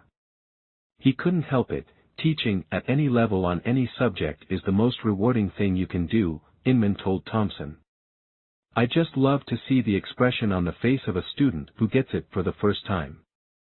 Just watching the learning process come to full bloom gives me such a rush." Once Inman developed a positive impression of players, was he too committed to teaching and developing them, so much that he invested in motivated players even if they lacked the requisite talent. In the classroom, C.J. Skender can afford to dedicate his time to students who demonstrate interest and drive, as he can teach and mentor a large number of students each semester. Conversely, in professional basketball and most work organizations, we face more limits. Making a bet on one person's potential means passing on others. Inman had made a commitment to developing LaRue Martin and Sam Bowie. If Inman had been more of a taker, doesn't it seem obvious that he would have cut his losses much more quickly and moved on to other players? The moment he realized that Martin and Bowie weren't contributing to his team's success, a taker wouldn't feel any sense of responsibility to them. And if Inman had been more of a matcher, wouldn't he have been more willing to let them go? Surely a matcher would grow frustrated that his investments in Martin and Bowie were not being reciprocated or rewarded. It might seem that givers have a harder time letting go. But in reality, the exact opposite is true. It turns out that givers are the least vulnerable to the mistake of overinvesting in people, and that being a giver is what prevented Stu Inman from making far worse mistakes. Facing the mirror, looking good or doing good? Barry Staw is a world-renowned organizational behavior professor at the University of California at Berkeley, and he has spent his career trying to understand why people make bad decisions in organizations. In an ingenious study, Staw and Ha-Hong collected data on all 240-plus players who were picked in the first two rounds of the NBA draft between 1980 and 1986, in hopes of seeing what effect draft position had on a player's career. They measured each player's performance with a series of different metrics: scoring, points per minute, field goal percentage, and free throw percentage, toughness, rebounds and blocks per minute, and quickness, assists and steals per minute. Staw and Hong controlled for each player's performance on all of these metrics, as well as for the player's injuries and illnesses, whether the player was a guard, forward, or center, and the quality of the player's team based on win/loss records. Then they examined how much time on the court the players received and how long their teams kept them before trading them, to see if teams made the mistake of overinvesting in players just because they drafted them early. The results produced a devastating conclusion: teams couldn't let go of their big bets. They stuck with the players whom they drafted early, giving them more playing time and refusing to trade them even if they played poorly. After taking performance out of the equation, players who were drafted earlier still spent more minutes on the court and were less likely to be traded. For every slot higher in the draft, players were given an average of 22 more minutes in their second season, and their teams were still investing more in them by their fifth season, when each draft slot higher accounted for 11 more minutes on the court. And for every slot higher in the draft, players were 3% less likely to be traded. This study is a classic case of what Staw calls escalation of commitment to a losing course of action. Over the past 4 decades, extensive research led by Staw shows that once people make an initial investment of time, energy, or resources, when it goes sour, they're at risk for increasing their investment. Gamblers in the hole believe that if they just play one more hand of poker, they'll be able to recover their losses or even win big. Struggling entrepreneurs think that if they just give their start UPS a little more sweat, they can turn it around. When an investment doesn't pay off, even if the expected value is negative, we invest more. Economists explain this behavior using a concept known as the sunk cost fallacy. When estimating the value of a future investment, we have trouble ignoring what we've already invested in the past. Sunk costs are part of the story, but new research shows that other factors matter more. To figure out why and when escalation of commitment happens, researchers at Michigan State University analyzed 166 different studies. Sunk costs do have a small effect. Decision makers are biased in favor of their previous investments, but 3 other factors are more powerful. One is anticipated regret: will I be sorry that I didn't give this another chance? The second is project completion: if I keep investing, I can finish the project. But the single most powerful factor is ego threat: if I don't keep investing, I'll look and feel like a fool. In response to ego threat, people invest more, hoping to turn the project into a success so they can prove to others, and themselves, that they were right all along.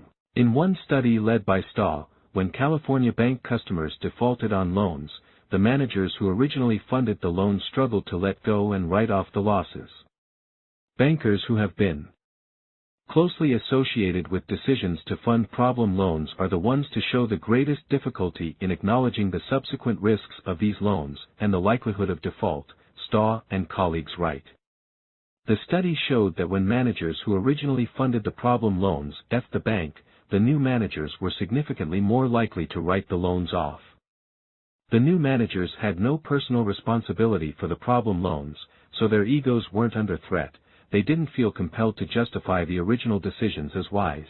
Research suggests that due to their susceptibility to ego threat, takers are more vulnerable to escalation of commitment than givers. Imagine that you're running an aircraft company, and you have to decide whether or not to invest $1 million in a plane that's invisible to radar technology. You find out that the project is not doing well financially, and a competitor has already finished a better model. But you've made significant investments, the project is 50% complete, and you've already spent $5 million and 18 months working on it. How likely are you to invest the extra $1 million? In this study by Henry Moon at London Business School, before making their investment decisions, 360 people completed a questionnaire that included giver statements such as, "I keep my promises," and taker statements such as, "I try to get others to do my duties." The takers were significantly more likely to invest the extra $1 million than the givers. They felt responsible for an investment that was going bad, so they committed more to protect their pride and save face. As University of South Carolina management professors Bruce Meglino and Audrey Korsgaard explain, although the organization itself might be better off if the decision were abandoned, such action would cause the decision maker to incur significant personal costs, example, loss of career mobility, loss of reputation. Because escalating his or her commitment allows the decision maker to keep the prospect of failure hidden, such behavior is personally rational, from the perspective of a taker.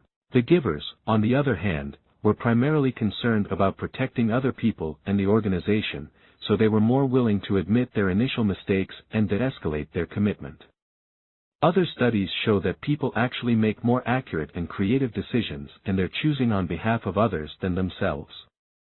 When people make decisions in a self-focused state, they are more likely to be biased by ego threat and often agonize over trying to find a choice that's ideal in all possible dimensions.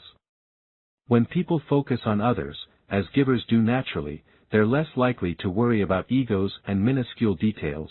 They look at the big picture and prioritize what matters most to others. Armed with this understanding, it's worth revisiting the story of Stu Inman. As a giver, although he felt invested in the players he drafted first, he felt a stronger sense of responsibility to the team. Stu was a kind person, considerate of other people's feelings, Wayne Thompson told me. But he never let that influence selections. If he didn't think a guy could play, he put his arm around him and wished him well. Inman wasn't the one responsible for keeping Sam Bowie on board. Inman left the Blazers in 1986, just 2 years after drafting Bowie. A taker might have continued to defend the bad decision, but Inman admitted his error in choosing Bowie over Jordan. All our scouts thought Bowie was the answer to our problems, and I did, too, Inman said, but it was a mistake. Asterisk. Inman didn't escalate his commitment to LaRue Martin either. Although the Blazers kept Martin for 4 seasons, Inman and his colleagues took early action in response to Martin's poor performance. In his rookie season, when there were clear signs that Martin was floundering, a taker might have given him extra playing time in an effort to justify choosing him ahead of Bob McAdoo and Julius Erving. But this wasn't what happened. The Blazers granted the starting center position to the hard-working Lloyd Neal, who was just 6 feet 7 inches, putting Martin at backup. In his rookie season, Martin averaged less than 13 minutes per game on the court, compared with 32 for McAdoo and 42 for Erving. In his second season, Martin continued to underperform, and instead of escalating commitment by giving him more time on the court, the Blazers gave him less, under 11 minutes per game, whereas McAdoo played 43 and Erving played over 40. Inman and his colleagues managed to overcome the temptation to keep betting on Martin. A major reason why givers are less vulnerable than takers to escalation of commitment has to do with responses to feedback, as demonstrated in research by Audrey Korsgaard, Bruce Meglino, and Scott Lester on how givers and takers react to information about their performance. In one study, people filled out a survey indicating whether they were givers or takers and made 10 decisions about how to solve problems. Then, all participants received a performance score and a suggestion to delegate their authority more when making decisions. The score was randomly assigned so that half of the participants learned that their performance was above average, whereas the other half were told that they were below average. Then, all participants made 10 more decisions. Would they use the suggestion to delegate more? When they believed they were above average, the takers followed the suggestion, delegating 30% more often. But when they believed they were below average, the takers only delegated 15% more often. Once they felt criticized, they were less willing to accept the recommendation for improvement. They protected their pride by refusing to believe that they made poor decisions, discounting the negative feedback. The givers, on the other hand, accepted the criticism and followed the suggestion. Even when they received negative feedback indicating that they were below average, the givers delegated 30% more often. In escalation situations, takers often struggle to face the reality that an initial choice has gone bad. Takers tend to discount social information and performance feedback that does not support their favorable view of themselves, write Miglino and Korsgaard, whereas givers may be more apt to accept and act on social information without carefully evaluating the personal consequences. Givers focus more on the interpersonal and organizational consequences of their decisions, accepting a blow to their pride and reputations in the short term in order to make better choices in the long term. This receptivity to negative feedback helped Stu Inman recognize when he had made a bad investment. Inman was admired around the league for his openness to criticism. Many coaches took issue with my more incendiary critiques, writes reporter Steve Dwin, but they never bothered Inman, who was patient and generous, and one of the most gracious men ever associated with the NBA. When LaRue Martin underperformed, the Blazers coach at the time, Jack McCloskey, voiced his concerns to Inman. He worked hard and was a very nice young man, but he wasn't skilled. It was that simple. I tried to develop his skills around the basket, and he wasn't an outside player. He didn't have the skills to be the number one pick. A taker might have rejected the negative feedback, but Inman listened to it. After Martin's second season, in 1974, the Blazers landed the first pick in the draft again. Having de-escalated their commitment to Martin, they needed another center to replace him, so Inman drafted a young man from UCLA named Bill Walton. In his rookie season, Walton was the starting center, averaging 33 minutes a game, roughly twice as many as Martin in the backup position. This arrangement continued for another year, after which Inman unloaded Martin. The next season was 1976 to 1977, and Walton led the Blazers to the NBA championship over the Philadelphia 76ers, who were led by Julius Erving. Walton was the finals MVP, and the next year, he was the league MVP. After he retired, he made the Basketball Hall of Fame and was named one of the 50 greatest players in NBA history. Inman was the architect of the 1977 championship team, which had been last in the division the previous year, and remains the only team in the Blazers' four-decade history to win the title. According to Jack Ramsey, who coached the winning team, Inman was never in the spotlight, and never taking proper credit for the team he assembled. Glimpsing glimmers in chunks of coal. As a giver, Inman built this championship team with an approach that mirrored C.J. Skender's, seeing potential in players where others didn't. Inman wanted a complete portfolio on everybody he was interested in, writes Wayne Thompson.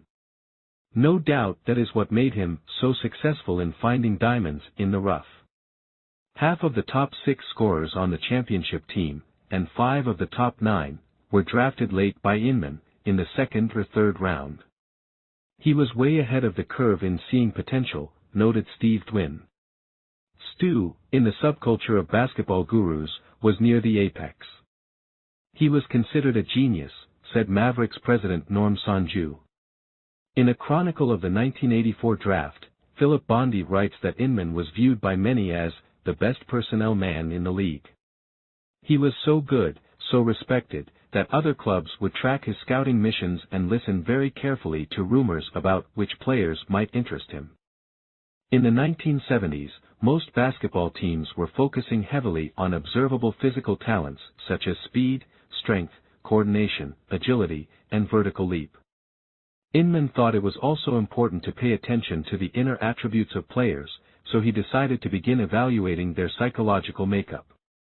Before a draft, along with reviewing a player's statistics and watching him play, Inman wanted to understand him as a person. He would watch players closely during the pre-game warm-up to see how hard they worked, and he would interview their coaches, family members, friends, and teachers about issues of motivation, mindset, and integrity. According to the Oregonian, Inman made his reputation by finding undervalued players. His eye for talent was as sharp as his feel for people. He wanted players whose character and intelligence were as high as their vertical jumps. In 1970, Inman joined the Blazers, then a brand new NBA team, as chief talent scout. That summer, he held an open tryout for people to put their basketball skills to the test. It was partially a public relations stunt to generate local excitement about basketball, but Inman was also looking for players who had gone overlooked by other teams. None of the guys from the open tryout made the team, but Inman's fascination with unlikely candidates would bear fruit several years later. In 1975, with the 25th pick in the second round of the draft, Inman selected a little-known Jewish forward named Bob Gross. Coaches and fans thought it was a mistake. Gross had played college basketball at Seattle, averaging 10 points a game, and then transferred to Long Beach State, where he averaged just 6.5 points in his junior year. The story of Bob Gross's collegiate and professional basketball life was that nobody noticed him, wrote Frank Coffey in a book about the Blazers, until they really started looking hard. Inman happened to see a game between Long Beach and Michigan State, and his interest was piqued when Gross hustled to block a shot on what should have been an easy Spartan layup on a fast break. Inman took a closer look and saw more evidence of Gross's work ethic. He more than doubled his scoring average from his junior to senior year, when he put in more than 16 points a game. Inman discovered a jewel, a consistent, hard-working, extraordinarily effective basketball player, Coffey wrote. Gross was praised by one of his college coaches for unselfish dedication to the team. When the Blazers made the finals in his third NBA season, Gross delivered, pouring in an average of 17 points per game. In the pivotal games 5 and 6, he guarded Julius Erving and led the Blazers by scoring 25 and 24 points. According to Bill Walton, Bob Gross was the grease guy for that team.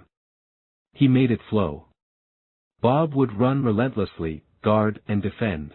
Without Bob, Portland could not have won the championship. Inman recognized that givers were undervalued by many teams, since they didn't hog the spotlight or use the flashiest of moves. His philosophy was that, it's not what a player is, but what he can become, that will allow him to grow. When Inman saw a guy practice with grit and play like a giver, he classified him as a diamond in the rough. In fact, there's a close connection between grit and giving. In my own research, I found that because of their dedication to others, givers are willing to work harder and longer than takers and matchers. Even when practice is no longer enjoyable, givers continue exerting effort out of a sense of responsibility to their team. This pattern can be seen in many other industries. Consider Russell Simmons, the co-founder of the hip-hop label Def Jam Records, which launched the careers of LL Cool J and the Beastie Boys. Simmons is often called the godfather of hip-hop, and he was giving away music for free as early as 1978, long before most labels started doing that. When I asked him about his success, he attributed it to finding and promoting givers. Good givers are great getters, they make everybody better, Simmons explains. One of his favorite givers is Kevin Liles, who started working for free as an intern and rose all the way up to become president of Def Jam. As an intern, Liles was the first to arrive at work and the last to leave. As a promotion director, Liles was responsible for one region, but he went out of his way to promote other regions too. Everybody started to look at Kevin as a leader, because they all looked to him for direction. He gave until people couldn't live without him. In selecting and promoting talent, Simmons writes, "The most important quality you can show me is a commitment to giving." Stu Inman knew that gritty givers would be willing to put the good of the team above their own personal interests, working hard to fulfill the roles for which they were needed. In the fabled 1984 draft, after selecting Sam Bowie, Inman took a forward named Jerome Kersey in the second round with the 46th pick overall. Kersey came from Longwood College, a little-known Division II school in Virginia, yet blossomed into an excellent NBA player. A Longwood sports administrator said that Kersey had the best work ethic of anyone that's ever been here, which is what led Inman to recognize his promise when few NBA insiders did. The next year, in 1985, Inman found another hidden gem of a point guard with the 24th pick in the draft, Terry Porter, a gritty giver who earned acclaim for his hustle and selflessness.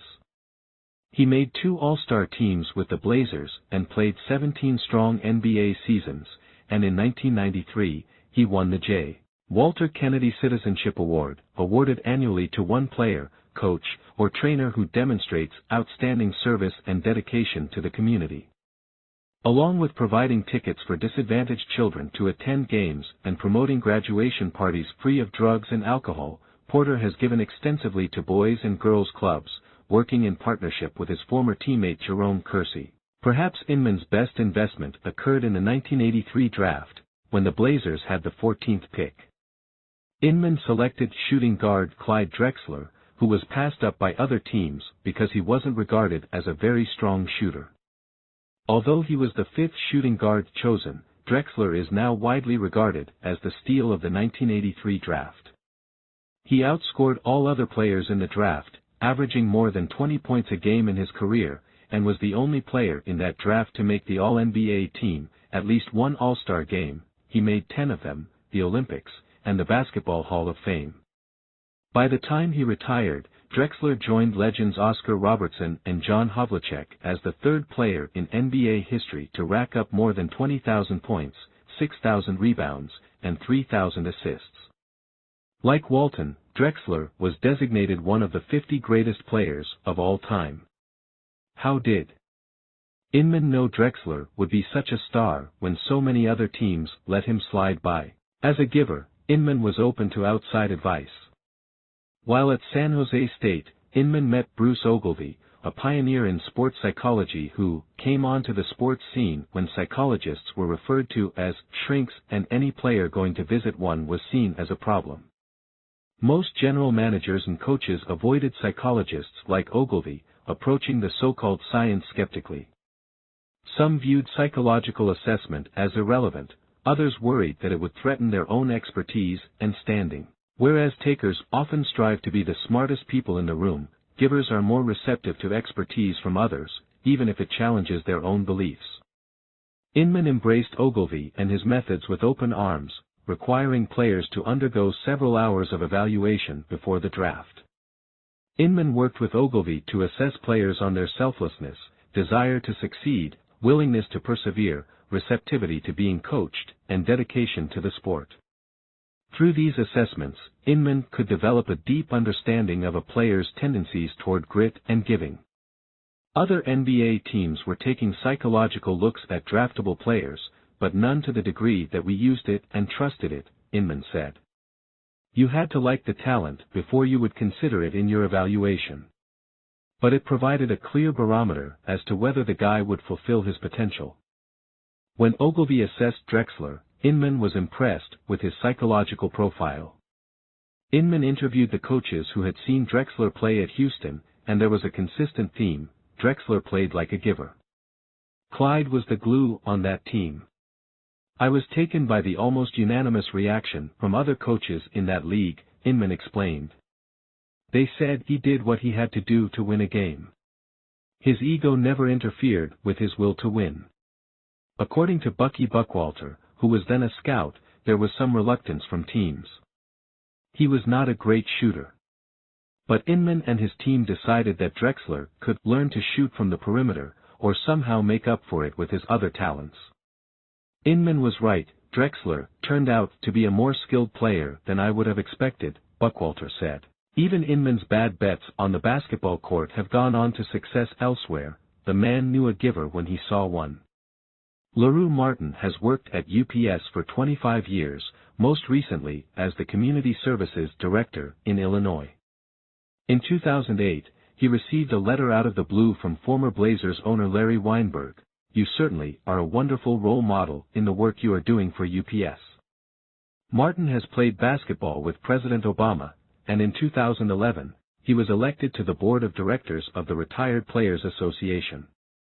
"I would love to be able to give back," Martin said. And remember Terry Murphy, Inman's worst player at San Jose State. Inman gave Murphy a chance but didn't see a future for him in basketball, so he encouraged him to go out for volleyball. Inman was spot on about his work ethic. Murphy ended up making the U.S. national volleyball team.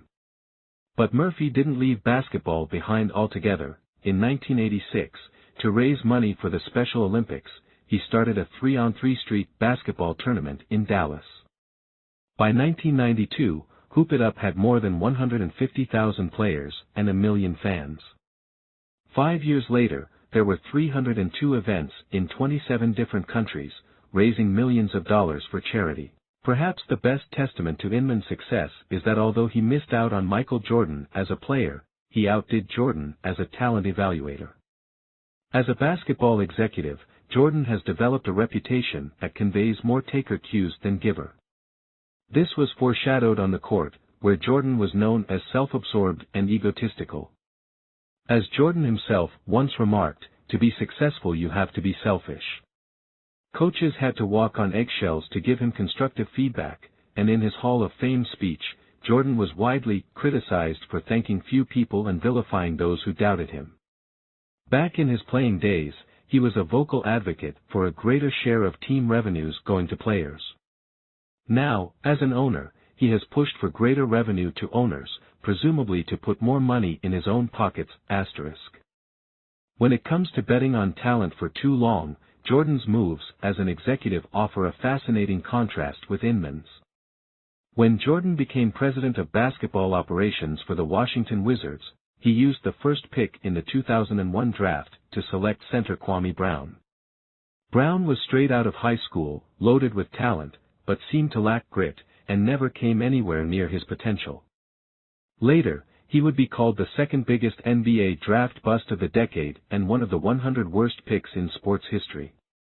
After Brown, the second and third picks in the drafts were also centers, and they fared far better. The second pick was Tyson Chandler, who went on to make the 2012 U.S. Olympic team. The third pick was Pau Gasol, another young center less than a year and a half older than Brown. Gasol won the Rookie of the Year award, and in the coming decade, he would make 4 All-Star teams, win 2 NBA championships, and earn the J. Walter Kennedy Citizenship Award. Both Gasol and Chandler swamped Brown's performance in scoring, rebounding, and blocking shots. Brown's disappointing results appeared to threaten Jordan's ego. When Jordan came out of retirement to play for the Wizards alongside Brown, he routinely berated and belittled Brown, whose poor performance was hurting the team, and making Jordan's draft choice look foolish. In his first season, Brown put up paltry numbers, averaging less than 5 points and 4 rebounds per game. Yet in his second season, Brown's minutes on the court doubled. Jordan was fired from the Wizards after that season, but he wasn't ready to give up on Brown. Nearly a decade later, in 2010, Brown signed a contract with the Charlotte Bobcats, a team owned by none other than Michael Jordan. Michael was very much a part of this, Brown's agent said. He wanted this to happen. By that point, Brown had played 10 seasons for 4 different teams, averaging under 7 points and 6 rebounds in more than 500 games. In his previous season, he was spending just 13 minutes on the court. When Brown joined Jordan's Bobcats, his playing time was doubled to 26 minutes a game.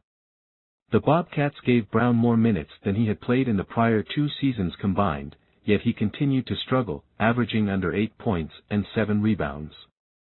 Jordan wanted to give Kwame another opportunity, Brown's agent said. There's been so much written about the fact that this was Michael's first pick and so much criticism directed at both of them when it didn't work out.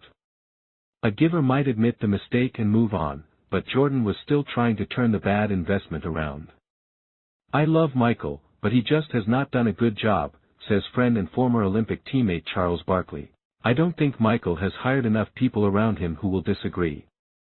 Under Jordan's direction, in 2012, the Bobcats finished with the worst winning percentage in NBA history. Conversely, Inman's teams achieved surprising levels of success. In addition to building the 1977 team that went from last place to the title in just a year with a large number of unknowns, Inman's draft picks made the Blazers a formidable team for years to come. After he left the Blazers in 1986, the team flourished under the leadership of Drexler, Porter, and Kersey. The three hidden gems, discovered by Inman in 3 consecutive years, led the Blazers to the finals twice. Once again, Inman rarely received the credit. To the casual fan, it may appear that Inman was a failure, but basketball insiders regard him as one of the finest talent evaluators the sport has ever seen. Inman's experience, coupled with research evidence, reveals that givers don't excel only at recognizing and developing talent, they're also surprisingly good at moving on when their bets don't work out. Stu Inman spent the last 4 years of his life volunteering as an assistant coach for the Lake Oswego High School basketball team in Oregon. He had them to a T, said Lake Oswego's head coach. Not only did he have them as basketball players, he had their characters, too. He took time not to prejudge people, but to see them as they really are. At Lake Oswego, Stu Inman helped to groom a young player named Kevin Love, who has gone on to pursue the legacy that Sam Bowie and LaRue Martin never fulfilled, thrive as a big man who can shoot. As a 6 feet 10 inches center, Love has made the U.S. Olympic team and 2 All-Star teams in his first 4 seasons, been named the NBA's most improved player, and won the three-point shooting championship. If you choose to champion great talent, you will be picking one of the most altruistic things a person can do, writes George Anders. In any given year, quick-hit operators may make more money and win more recognition, at least briefly. Over time, though, that dynamic reverses. 5. The power of powerless communication. How to be modest and influence people. Speak softly, but carry a big stick. Theodore Roosevelt, U.S. President. Dave Walton took a deep breath. He was an employment law expert who specialized in trade secrets and employee competition cases. As a partner at the firm Cousin O'Connor, Dave was one of the youngest lawyers to be elected shareholder, and he had been named a Pennsylvania super lawyer, rising star for several years.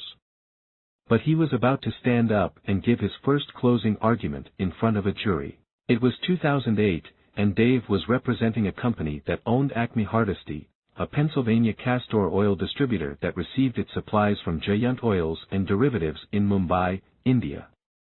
In December 2006, the CEO of Acme's parent company was informed that Giant was setting up a U.S. office and sales organization, and would no longer supply Acme with castor oil.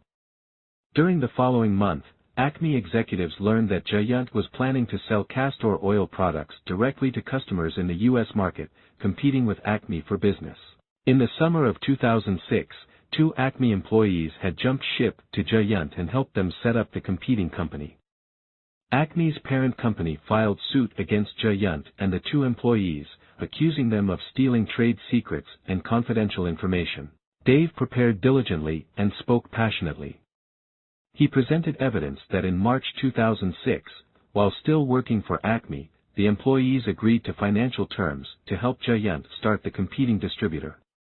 In June, each of the 2 received initial payments of $50,000 from Giant for consulting services. The employees gave notice that they were leaving and went straight to India without informing Acme of their new positions. Dave argued that in India, they incorporated knowledge from Acme into Giant's business plan. One employee provided Giant with a list of U.S. customer prospects that he was paid to develop for Acme, Dave claimed, and the Giant president admitted that Acme's documents were used to generate projections for investors.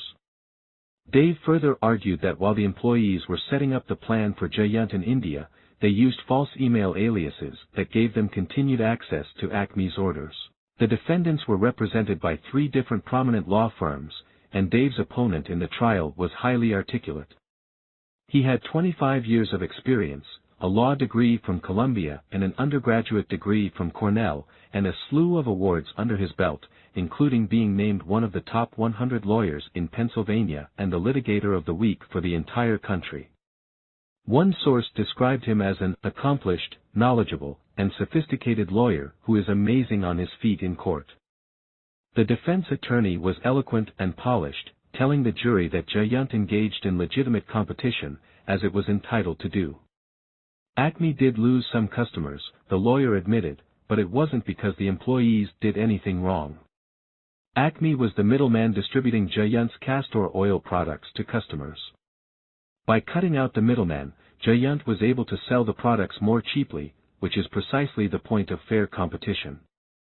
The employees were being treated poorly at Acme. One described it as a hellhole, the worst job of her life. The defense attorney nailed his key arguments, and he questioned the credibility of Dave's main witnesses. Dave was impressed with the skill that the defense attorney demonstrated. He was really good. He made better arguments than we anticipated. Dave knew the trial could go either way. On the one hand, he had painted a compelling portrait that Jayant and the 2 employees were guilty. On the other hand, this was a high-pressure, high-profile case. It was Dave's first time taking the lead in a jury trial. He was by far the youngest lawyer there. During one of his examinations, an old foe reared its head. Dave started stammering. This happened a few more times, and it signaled that he lacked confidence. Dave was particularly concerned about the effect on one particular juror. During the trial, this juror made it clear that he was in favor of the defendants. He felt that Jayant and the employees had done nothing wrong. The juror responded enthusiastically to the defense attorney, nodding appreciatively throughout his arguments and laughing loudly at his jokes. In contrast, when Dave spoke, the juror avoided eye contact, smirked, and made dismissive gestures. Throughout the trial, the juror came to court wearing blue jeans. But on the day of the closing arguments, the juror arrived wearing a suit and tie. When Dave watched the juror waltz in, his heart sank. The juror wanted to be the foreman, and he was obviously vying to turn the jury against Dave's case. Dave finished his closing, and the jury went into deliberation. When they came out, the antagonistic juror walked out first. He had been elected foreman, and he read the verdict. The jury ruled in favor of Dave's client, to the tune of $7 million. Dave's victory set a record for the largest trade secret verdict in Pennsylvania. There's no doubt that Dave presented a brilliant case, speaking with conviction as a true expert in his field. But there was another factor that gave him the slightest edge. There's something that separates Dave Walton from other distinguished lawyers, and it's something that he shares with former GE CEO Jack Welch, Vice President Joe Biden, singer Carly Simon, 2020 anchor John Stossel, actor James Earl Jones, and Bill Walton of the Portland Trail Blazers, who is now a basketball announcer. They all stutter. Stuttering is a speech disorder that affects about 1% of the population. Growing up, Dave Walton was teased and ridiculed for stuttering. When he graduated from college, he applied for a sales job, but was turned down. The interviewer told him he would never make it in sales because of his stutter, his wife Mary says. When Dave decided to apply to law school, many of his friends and family members raised their eyebrows, hoping he wouldn't have to do any public speaking. In law school, it seemed that their fears were prescient. Dave recalls that during his first mock court argument, the judge started crying. She felt bad for me. Most people see stuttering as a disability, and we marvel at people like Jack Welch and James Earl Jones, whose confident demeanors typically bear little trace of their speech difficulties. But the truth is far more interesting and complex. Many people who stutter end up becoming quite successful, and it's not always because they have conquered their stuttering. In the trade secrets trial, when Dave stammered and tripped over a couple of arguments, something strange happened.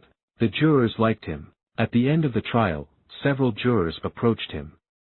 They told me that they really respected me because they knew that I had a stutter, Dave says. They stressed that my stutter was minor but that they noticed it and that they talked about it. The jurors said they admired my courage in being a trial lawyer. Dave didn't win the trial because of his stutter. But it may have created a stronger connection with the jury, helping to tip the balance in his favor. When the jurors commended him, Dave was surprised and a little embarrassed. My first thought was, I don't remember stuttering that much. As the jurors walked away from me, I realized that I had something that was natural and genuine. It was an epiphany, my stutter could be an advantage. In this chapter, I want to explore how Dave Walton's experience reveals critical but counterintuitive clues about influencing others, and how Dave exemplifies what givers do differently when they seek influence. In To Sell is Human, Daniel Pink argues that our success depends heavily on influence skills. To convince others to buy our products, use our services, accept our ideas, and invest in us, we need to communicate in ways that persuade and motivate. But the best method for influence may not be the one that first comes to mind. Research suggests that there are two fundamental paths to influence, dominance and prestige. When we establish dominance, we gain influence because others see us as strong, powerful, and authoritative. When we earn prestige, we become influential because others respect and admire us. These two paths to influence are closely tied to our reciprocity styles. Takers are attracted to, and excel in, gaining dominance. In an effort to claim as much value as possible, they strive to be superior to others. To establish dominance, takers specialize in powerful communication, they speak forcefully, raise their voices to assert their authority, express certainty to project confidence, promote their accomplishments, and sell with conviction and pride. They display strength by spreading their arms in dominant poses, raising their eyebrows in challenge, commanding as much physical space as possible, and conveying anger and issuing threats when necessary. In the quest for influence, takers set the tone and control the conversation by sending powerful verbal and nonverbal signals. As a result, takers tend to be much more effective than givers in gaining dominance. But is that the most sustainable path to influence? When our audiences are skeptical, the more we try to dominate them, the more they resist. Even with a receptive audience, dominance is a zero-sum game. The more power and authority I have, the less you have. When takers come across someone more dominant, they're at risk of losing their influence. Conversely, prestige isn't zero-sum, there's no limit to the amount of respect and admiration that we can dole out. This means that prestige usually has more lasting value, and it's worth examining how people earn it. The opposite of a taker's powerful communication style is called powerless communication. Powerless communicators tend to speak less assertively, expressing plenty of doubt and relying heavily on advice from others. They talk in ways that signal vulnerability, revealing their weaknesses and making use of disclaimers, hedges, and hesitations. In Western societies, Susan Cain writes in Quiet, people expect us to communicate powerfully. We're told that great leaders use power talk and power words to forcefully convey their messages. By using powerless communication, surely people wind up at a disadvantage when it comes to influence. Well, not quite, I think. In this chapter, my aim is to challenge traditional assumptions about the importance of assertiveness and projecting confidence in gaining influence. It turns out this style doesn't always serve us well, and givers instinctively adopt a powerless communication style that proves surprisingly effective in building prestige. I want to trace how givers develop prestige in 4 domains of influence: presenting, selling, persuading, and negotiating. Because they value the perspectives and interests of others, givers are more inclined toward asking questions than offering answers, talking tentatively than boldly, admitting their weaknesses than displaying their strengths, and seeking advice than imposing their views on others. Is it possible that these forms of powerless communication can become powerful? Presenting, the value of vulnerability. At age 26, 2 years after finishing my doctorate in organizational psychology, I was asked to teach senior military leaders how to motivate their troops. The military was trying to transition from a command and control model to a more collaborative approach, and I happened to be doing research related to the topic. My first assignment was a 4-hour class for 23 colonels in the U.S. Air Force. They were former fighter pilots, having logged an average of more than 3,500 flight hours and 300 combat hours. Their aircraft of choice, F-16s, carrying rockets and precision-guided munitions. And just as Top Gun had taught me, they had badass nicknames. Stryker was in charge of more than 53,000 officers and a $300 million operating budget. Sand Dune was an aerospace engineer who flew combat missions in Operations Desert Storm, Iraqi Freedom, and Enduring Freedom. Boomer was running programs that cost more than $15 billion, including unmanned aircraft that could be flown from New Mexico to Afghanistan by remote control. The colonels were in their 40s and 50s, twice my age. They had spent their careers in an organization that rewarded seniority, and I had none. Although I had some relevant knowledge and a doctorate, I was way out of my league, and it showed. At the end of the day, the colonels completed course feedback forms. 2 comments were particularly revealing. Stealth, more quality information in audience than on podium. Gunner, the instructor was very knowledgeable, but not yet experienced enough, slightly missed the needs of the audience. The material was very academic. I gained very little from the session. I trust the instructor did gain useful insight. Others were gentler, but the message still came through loud and clear. Bomber said, "The professors get younger every year," and Stingray added, "I prefer that my professors be older than I am, or I start to believe that I am approaching middle age, and we all know that is not true, don't we?" I had started my presentation to the colonels with powerful communication. I talked confidently about my credentials. This wasn't how I usually opened in the classroom.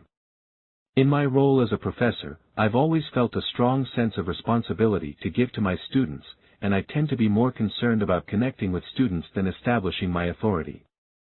When I teach undergraduates, I open my very first class with a story about my biggest failures.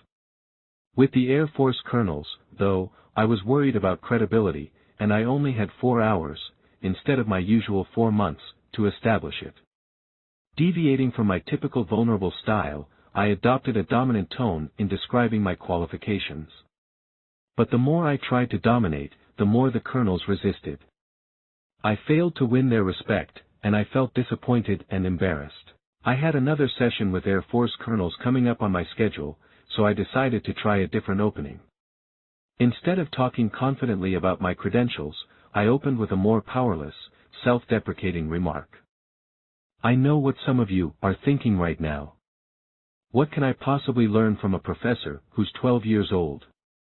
There was a split second of awkward silence, and I held my breath. Then the room erupted with bursts of laughter. A colonel named Hawk piped up, "Come on, that's way off base. I'm pretty sure you're 13. From there, I proceeded to deliver a near-carbon copy of my first presentation. After all, the information I had to deliver on motivation hadn't changed. But afterward, when I looked at the feedback, it differed night and day from my previous session. Spoke with personal experience. He was the right age. High energy, clearly successful already. Adam was obviously knowledgeable regarding the topic, and this translated into his passion and interest. This allowed him to be very effective. One word, excellent. Although junior in experience, he dealt with the studies in an interesting way. Good job. Very energetic and dynamic. I can't believe Adam is only 12. He did a great job. Powerless communication had made all the difference. Instead of working to establish my credentials, I made myself vulnerable, and called out the elephant in the room. Later, I adopted the same approach when teaching Army generals and Navy flag officers, and it worked just as well. I was using my natural communication style, and it helped me connect with a skeptical audience. Takers tend to worry that revealing weaknesses will compromise their dominance and authority. Givers are much more comfortable expressing vulnerability. They're interested in helping others, not gaining power over them, so they're not afraid of exposing chinks in their armor. By making themselves vulnerable, givers can actually build prestige. But there's a twist: expressing vulnerability is only effective if the audience receives other signals establishing the speaker's competence. In a classic experiment led by the psychologist Elliot Aronson, students listened to one of 4 tapes of a candidate auditioning for a quiz bowl team. Half of the time, the candidate was an expert, getting 92% of questions right. The other half of the time, the candidate had only average knowledge, getting 30% right. As expected, audiences favored the expert. But an interesting wrinkle emerged when the tape included a clumsy behavior by the candidate. Dishes crashed, and the candidate said, "Oh, my goodness, I've spilled coffee all over my new suit." When the average candidate was clumsy, audiences liked him even less. But when the expert was clumsy, audiences liked him even more. Psychologists call this the pratfall effect. Spilling a cup of coffee hurt the image of the average candidate. It was just another reason for the audience to dislike him. But the same blunder helped the expert appear human and approachable, instead of superior and distant. This explains why Dave Walton's stuttering made a positive impression on the jury. The fact that Dave was willing to make himself vulnerable, putting his stutter out for the world to see, earned their respect and admiration. The jurors liked and trusted him, and they listened carefully to him. This set the stage for Dave to convince them with the substance of his arguments. Establishing vulnerability is especially important for a lawyer like Dave Walton. Dave has a giver tendency. He spends a great deal of time mentoring junior associates, and he fights passionately for justice on behalf of his clients. But these aren't the first attributes that a jury sees. His appearance doesn't exactly ooze warmth.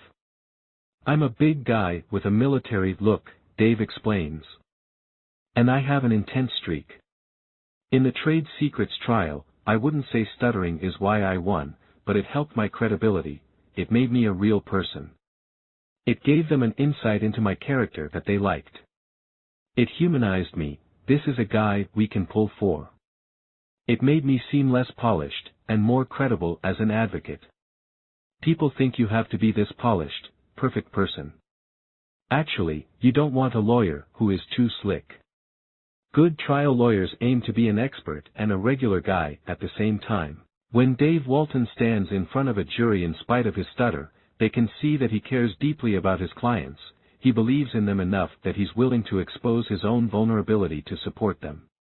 This sends a powerful message to his audience that helps win them over by increasing his prestige and softening the dominance in his natural appearance. Selling, separating the swindlers from the Samaritans. Expressing vulnerability in ways that are unrelated to competence may build prestige, but it's only a starting point for givers to exercise influence. To effectively influence people, we need to convert the respect that we earn into a reason for our audiences to change their attitudes and behaviors. Nowhere is this clearer than in sales, where the entire job depends on getting people to buy, and buy more.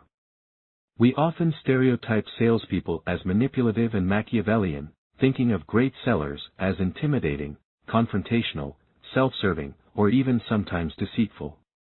Daniel Pink finds that the first words that come to mind when we think of salespeople are pushy, ugh, and yuck.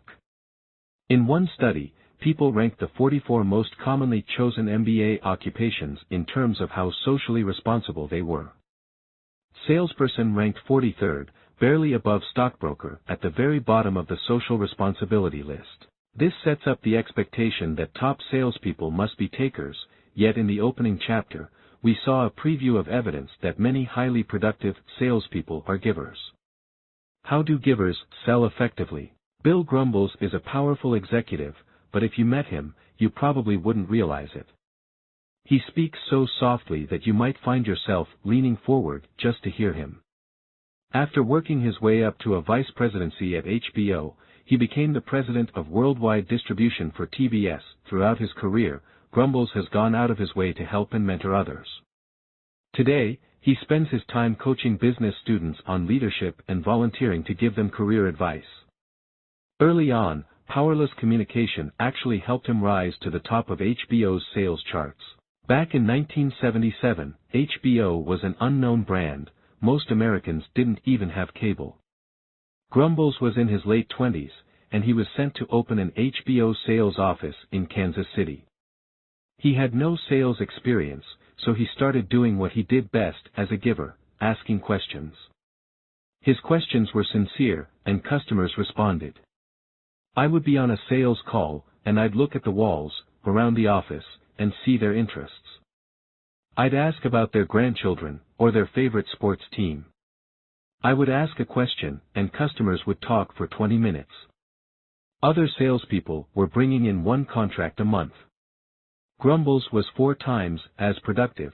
He brought in one contract a week. By asking questions and listening to the answers, Grumbles showed his customers that he cared about their interests. This built prestige. Customers respected and admired the concern that he showed. After one of his early sales calls, a customer took him aside to tell him he was a great conversationalist. Grumbles laughs, I'd hardly said a thing. Asking questions opened the door for customers to experience what the psychologist James Pennebaker calls the joy of talking. Years ago, Pennebaker divided strangers into small groups. Imagine that you've just joined one of his groups, and you have 15 minutes to talk with strangers about a topic of your choice. You might chat about your hometown, where you went to college, or your career. After the 15 minutes are up, you rate how much you like the group. It turns out that the more you talked, the more you liked the group. This isn't surprising, since people love to talk about themselves. But let me ask you another question. How much did you learn about the group? Logically, learning about the people around you should depend on listening. The less you talk, the more you should discover about the group. But Pennebaker found the opposite. The more you talk, the more you think you've learned about the group. By talking like a taker and dominating the conversation, you believe you've actually come to know the people around you, even though they barely spoke. In opening up, Pennebaker muses, most of us find that communicating our thoughts is a supremely enjoyable learning experience. It's the givers, by virtue of their interest in getting to know us, who ask us the questions that enable us to experience the joy of learning from ourselves.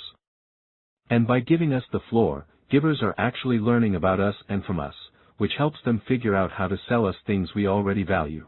To shed further light on how givers sell successfully, I want to take you on a journey to Raleigh, North Carolina, where I'm posing as a mystery shopper. I'm working with an innovative optometry company called Eye Care Associates, with the goal of figuring out what distinguishes star sellers from the rest of the pack. Every employee in the company has filled out a survey about whether they're givers, takers, or matchers, and now it's time for me to see them in action. I enter an eye care office and express an interest in replacing a pair of broken sunglass frames that I purchased at LensCrafters. I walk over to a display case, and I'm approached by my very first salesman. He shows me a snazzy pair of glasses, and swiftly launches into a compelling pitch with powerful communication. The lenses are tailor-made for driving. The contours of the frames accentuate the shape of my face. The color matches my skin tone. I've never been mistaken for cool, but I briefly flirt with the fantasy that these shades could transform me into James Bond, or at least James Woods. When I express concerns about the price, the salesman confidently assures me that they're worth it. They fit me so perfectly, he says, that the designers must have had a winning face like mine in mind when they created these shades. I develop a sneaking suspicion that he's flattering me to make the sale. Taker. At another office, the salesperson offers to do me a favor. He'll replace my frames for free if I switch over to his office for eye exams. Matcher, and I have the survey data to back it up. Who's the more successful seller, the taker or the matcher? Neither. Both are right in the middle of the pack. At a third office in Knightdale, North Carolina, I meet Kildare Escoto. Kildare is an imposing figure with thick eyebrows and a thin goatee. He's a serious weightlifter, and if you asked him right now, he could drop and do 100 push-ups without breaking a sweat. His parents are from the Dominican Republic, and he grew up in rough-and-tumble New York City.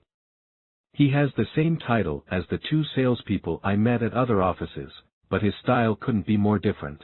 We're the exact same age, but Kildare calls me, sir, and I sense that he means it. He speaks softly and asks me some basic questions before he even pulls out a single tray of sunglasses from the case. Have I ever been here before? Do I have a prescription to fill? What's my lifestyle like? Do I play sports? He listens carefully to my answers and gives me some space to contemplate. I have 20/20 vision, but Kildare is so good that I suddenly feel the urge to buy a pair of shades. I blow my cover. I tell him I'm studying the techniques of outstanding salespeople. Is he willing to discuss his approach? Kildare objects. I don't look at it as selling, he explains.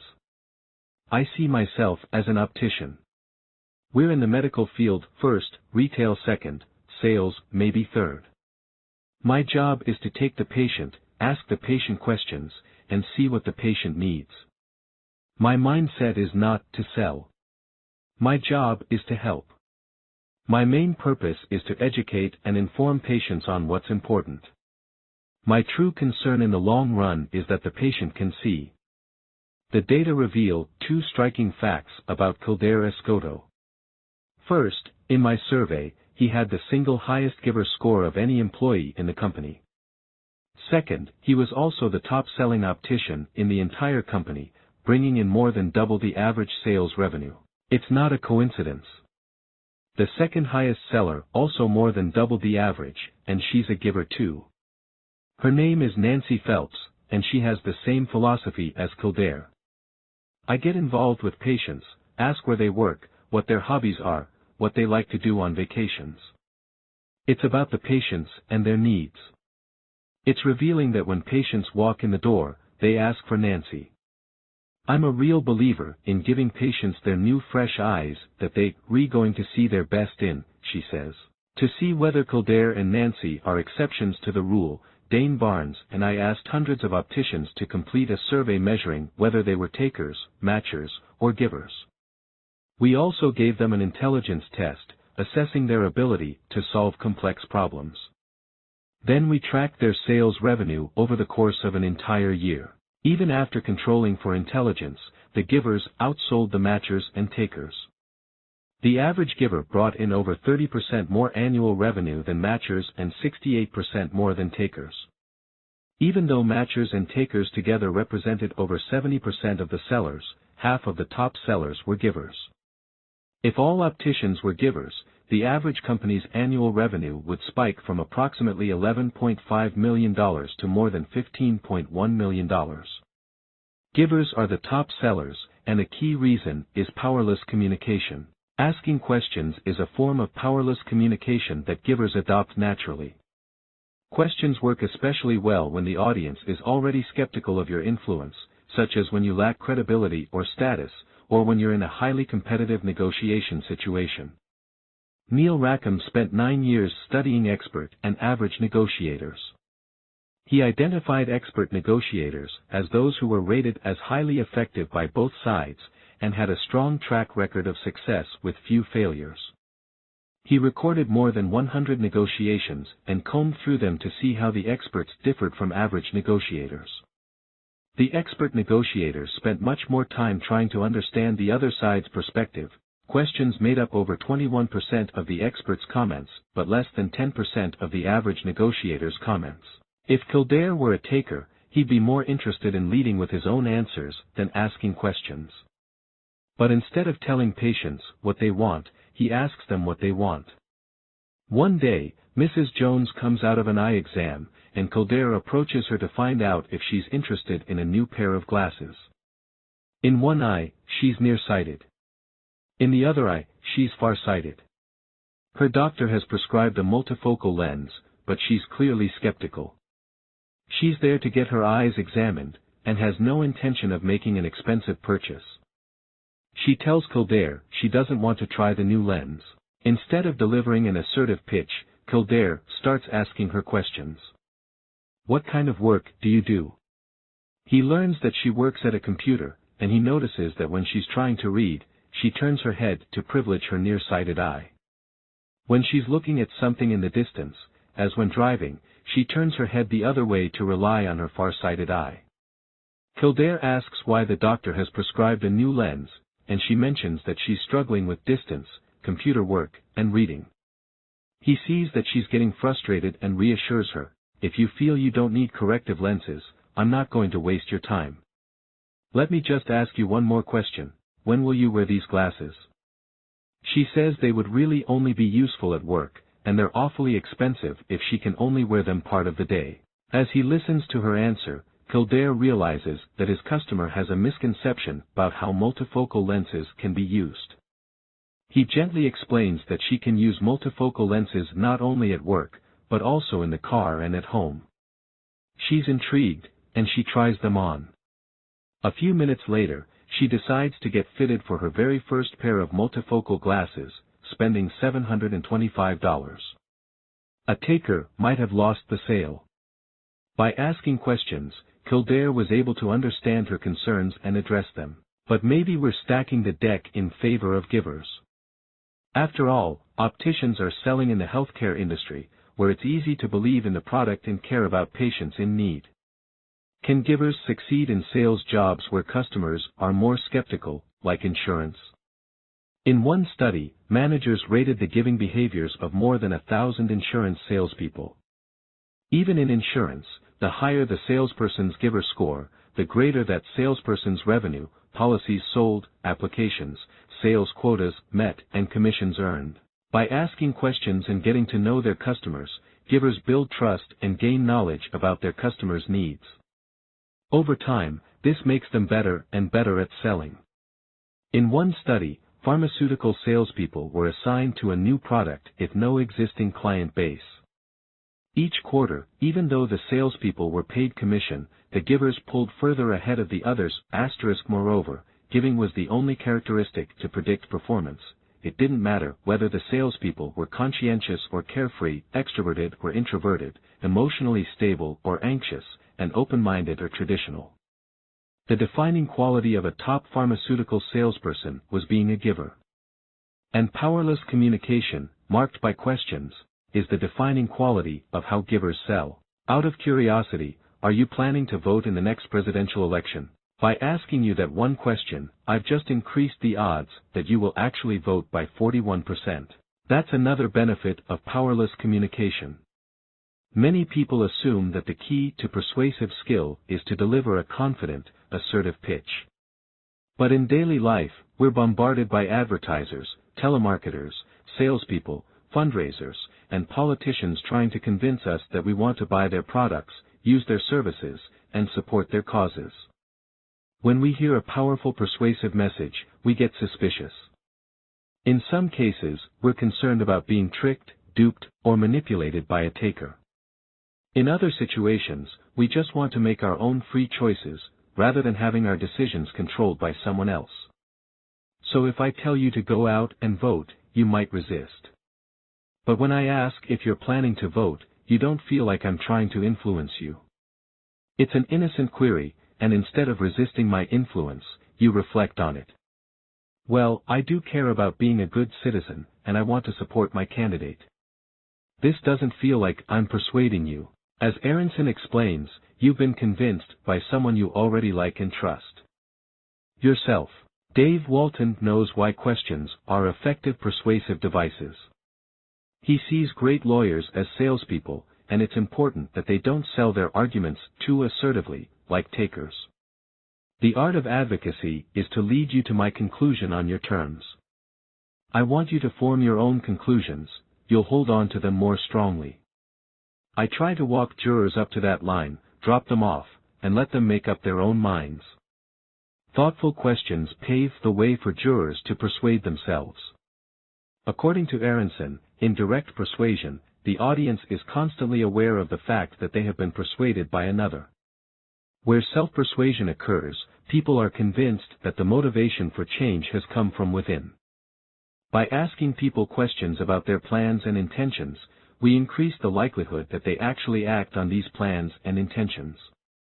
Research shows that if I ask you whether you're planning to buy a new computer in the next 6 months, you'll be 18% more likely to go out and get one. But it only works if you already feel good about the intention that the question targets. Studies show that asking questions about your plans to floss your teeth and avoid fatty foods significantly enhances the odds that you will actually floss and eat healthy. These are desirable actions, so questions open the door for you to persuade yourself to engage in them, but if I ask about your plans to do something undesirable, questions don't work. For example, are you planning to eat some chocolate-covered grasshoppers this month? After thinking about it, you're probably even less likely to do it. In the examples that we've covered so far, the givers were selling desirable products to interested customers. When Bill Grumbles was selling HBO, he had customers who were open to a better cable product. When Kildare Escoto and Nancy Phelps sell glasses, they have patients who need new frames or lenses. How do givers change the minds of audiences who aren't so receptive? Persuading, the technique of tentative talk. In 2004, Volkswagen's retail theme was, "Drive it. You'll get it." Consumers connected with the double meaning. The line conveyed that to fully appreciate a Volkswagen's performance features, you had to sit behind the wheel. It also carried another message: if you take the car for a test drive, you'll love it so much that you'll end up buying it.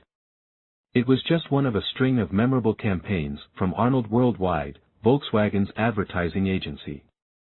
But Don Lane, the man who generated the clever, "Drive it. You'll get it" theme, never appeared in the credits. Lane was a senior account executive, not a member of the creative department. His job was to package and sell the creative team's ideas. One day, while stuck on a strategic brief for the creative team, an idea popped into his head. Instead of writing the strategy, he wrote a sample script that ended with the line, "Drive it. You'll get it." It wasn't standard practice for an account person to come to the creative team with a solution, instead of a problem to solve. In fact, it was forbidden for an account guy to contribute to the creative process. So Lane had a dilemma: how could he get the creative team to listen? If he were a taker, he might have stormed into the creative director's office to pitch the line, lobby powerfully for it, and demand full credit. If he were a matcher, he might have offered a favor to the creative team and hoped for reciprocity, or called in a favor owed. But Lane leaned in the giver direction. He wasn't concerned about the credit, he just wanted to help the creative team and see a good line get implemented. In our business, creative people are gifted and deserve to get most of, if not all of, the credit. Some account management people resent that, Lane says. I knew that my job was to help creative people and provide space for them to come up with ideas. I didn't really care if anyone knew it was my idea. It didn't matter where the idea came from. If it worked, we would all share in the success. Lane walked into the creative director's office. Instead of using powerful communication, "I have a great line, you should use it," he went with a softer approach. He presented a sample radio script to show how it would work. Then he said to the creative director, "I know this is against the rules, but I want to give you a sense of what I'm talking about. What do you think of this line? Drive it, you'll get it." The creative director got it. He looked up at Lane, smiled, and said, "That's our campaign." The campaign sold many cars and won several advertising awards. Allison Fregale, a professor at the University of North Carolina, is an expert on the form of powerless communication that Don Lane used effectively. Fregale finds that speech styles send signals about who's a giver and who's a taker. Takers tend to use powerful speech, they're assertive and direct. Givers tend to use more powerless speech, talking with tentative markers like these. Hesitations, "Well, you know. Hedges, kinda, sorta, maybe, probably, I think. Disclaimers, this may be a bad idea, but." Tag questions, "That's interesting, isn't it?" or "That's a good idea, right?" Intensifiers, "Really, very, quite." These markers send a clear message to the audience: the speaker lacks confidence and authority. Lacking confidence is a bad thing, right? If we break down how Don Lane pitched his idea, we can see two markers of powerless speech, a disclaimer and a tag question. His disclaimer was, "I know this is against the rules, but," and his tag question was, "What do you think?" Fragale shows that when people have to work closely together, such as in teams and service relationships, powerless speech is actually more influential than powerful speech. To illustrate one of her studies, imagine that your plane has just crash-landed in the desert. You're with your coworker, Jamie. You have to prioritize 12 items, including a flashlight and a map, in order of importance for survival. You share your rankings with Jamie, who disagrees. You're not a fan of the flashlight. But Jamie thinks it's critical, and decides to deliver a forceful message. The flashlight needs to be rated higher. It is the only reliable night signaling device. Also, the reflector and lens could be used to start a fire, which is another way to signal for help. Put it higher. Jamie sounds like a taker, and probably is, since takers are inclined to give orders like this. Are you willing to listen to Jamie? If you're like most people, the answer is no. You're supposed to be collaborating, and you don't want to be told what to do, so you resist Jamie's influence. In trying to establish dominance, Jamie has lost prestige. But what if Jamie makes the same suggestion, talking more tentatively, and adding some questions and hedges? Do you think the flashlight should maybe be rated higher? It may be a pretty reliable night signaling device. Also, maybe the reflector and lens could be used to start a fire, which could possibly be another way to signal for help. In Fragale's study, people were much more receptive to this version. Powerless speech signals that Jamie is a giver. By talking tentatively, Jamie shows a willingness to defer to you, or at least take your opinion into consideration. Fragale finds that even when Jamie delivers the exact same message in the exact same tone both times, adding markers of tentative talk such as hedges, tag questions, and intensifiers earns greater respect and influence. This is why the creative director was so open to Don Lane's idea. Lane signaled that he wasn't trying to threaten the director's authority. It was clear to the creative director that Lane was just trying to share a good idea, and the director knew a good idea when he saw it. Over time, talking tentatively paid off for Lane. He brought ideas up gently and didn't ask for credit. Creative people responded to this approach, and it gave me credibility when I had a creative idea worth sharing, Lane explains.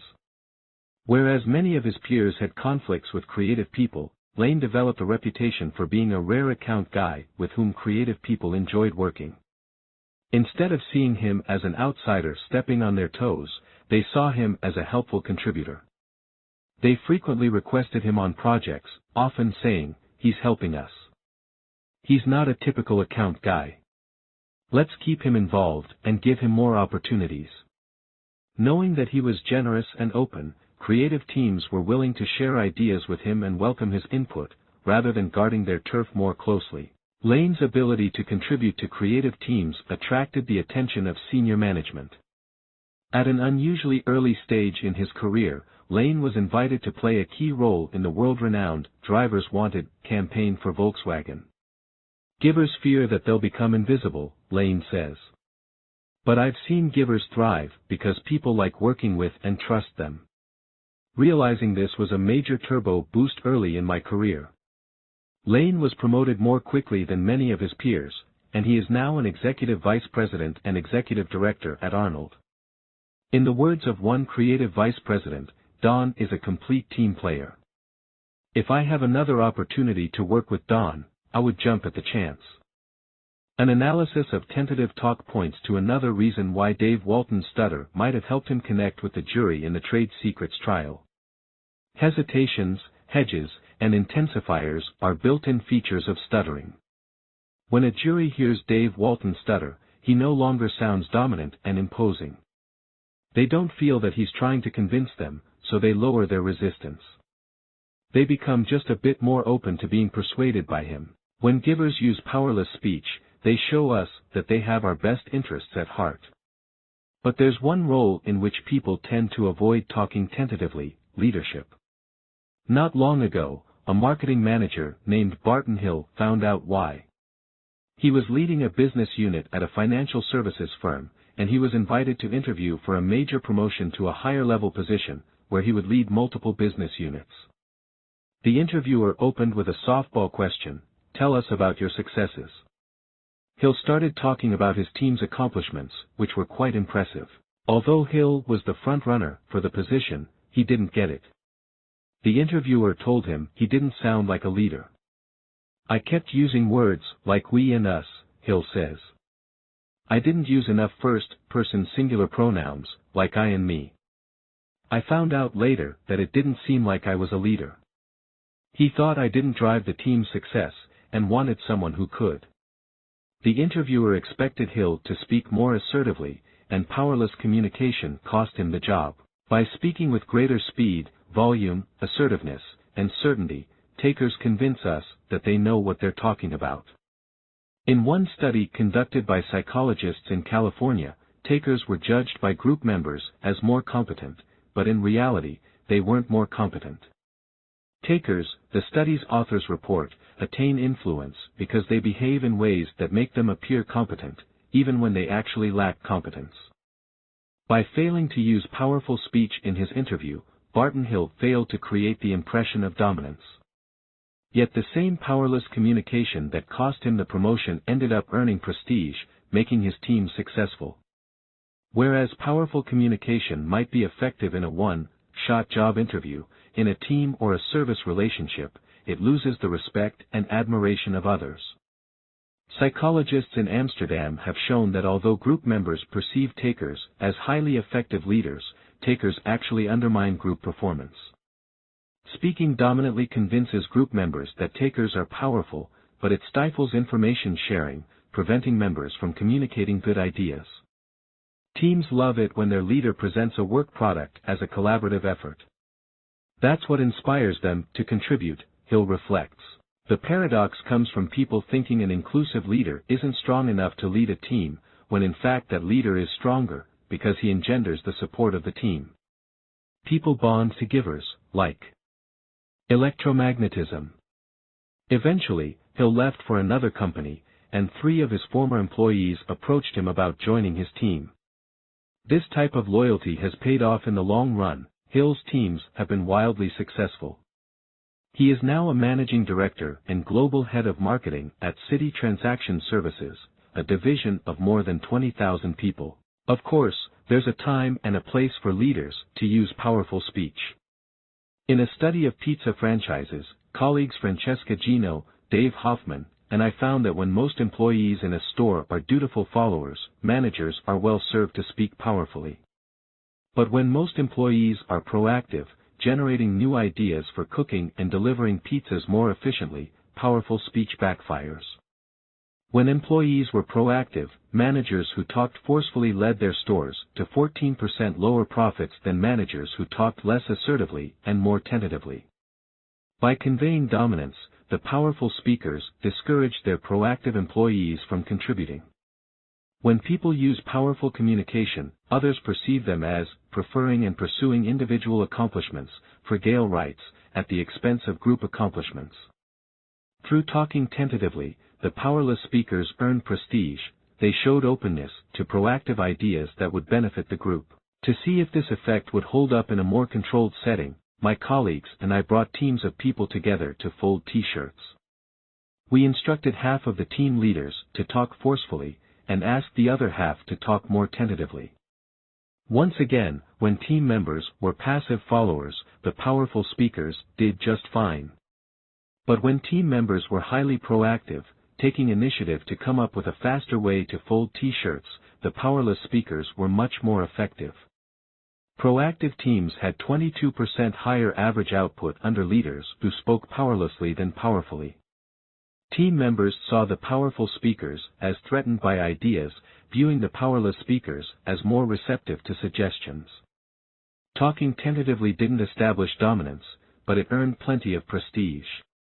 Team members worked more productively when the tentative talkers showed that they were open to advice. To a taker, this receptivity to advice may sound like a weakness. By listening to other people's suggestions, givers might end up being unduly influenced by their colleagues. But what if seeking advice is actually a strategy for influencing other people? When givers sit down at the bargaining table, they benefit from advice in unexpected ways. Negotiating, seeking advice in the shadow of a doubt. In 2007, a Fortune 500 company closed a plant in the Midwest United States. One of the people to lose her position was an effervescent research scientist named Annie. The company offered Annie a transfer to the East Coast, but it would require her to give up on her education. While working full-time, Annie was enrolled in a nighttime MBA program. She couldn't afford to quit her job, and if she did, the company would no longer pay for her degree. Yet if she accepted the transfer, she wouldn't be able to continue studying. She was in a bind, with little time and few options. 2 weeks later, something extraordinary happened. She was offered a seat on the company's private jet, which was normally available only to top executives, with unlimited access until she finished her MBA. She accepted the transfer and spent the next 9 months riding the corporate jet back and forth, twice a week, until she finished her degree. The company also paid for her rental car every week and commercial plane tickets, and the corporate jet wasn't running. How did she get the company to make such a big investment in her? Annie landed all of these perks without ever negotiating. Instead, she used a form of powerless communication that's quite familiar to givers. Entering negotiations, takers typically work to establish a dominant position. Had Annie been a taker, she might have compiled a list of all of her merits and attracted counteroffers from rival companies to strengthen her position. Matchers are more inclined to see negotiating as an opportunity for quid pro quo. If Annie were a matcher, she would have gone to a senior leader who owed her a favor and asked for reciprocity. But Annie is a giver. She mentors dozens of colleagues, volunteers for the United Way, and visits elementary school classes to interest students in science. When her colleagues make a mistake, she's regularly the one to take responsibility, shielding them from the blame at the expense of her own performance. She once withdrew a job application when she learned that a friend was applying for the same position. As a giver, Annie wasn't comfortable bargaining like a taker or a matcher, so she chose an entirely different strategy. She reached out to a human resources manager and asked for advice. "If you were in my shoes, what would you do?" The manager became Annie's advocate. She reached out to the heads of Annie's department and site, and started to lobby on Annie's behalf. The department head, in turn, called Annie and asked what he could do to keep her. Annie mentioned that she wanted to finish her MBA, but couldn't afford to fly back and forth. In response, the department head offered her a seat on the jet. New research shows that advice seeking is a surprisingly effective strategy for exercising influence and we lack authority. In one experiment, researcher Katie Lillienquist had people negotiate the possible sale of commercial property. When the sellers focused on their goal of getting the highest possible price, only 8% reached a successful agreement. When the sellers asked the buyers for advice on how to meet their goals, 42% reached a successful agreement. Asking for advice encouraged greater cooperation and information sharing, turning a potentially contentious negotiation into a win-win deal.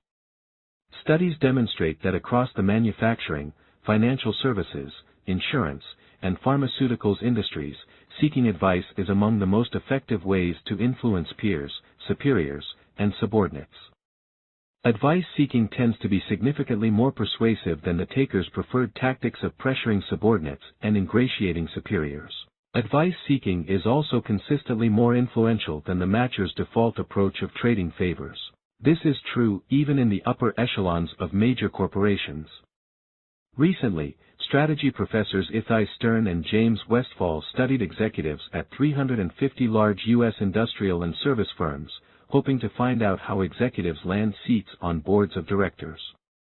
Board seats are coveted by executives, as they often pay six-figure salaries, send clear status signals, and enrich networks by granting access to the corporate elite.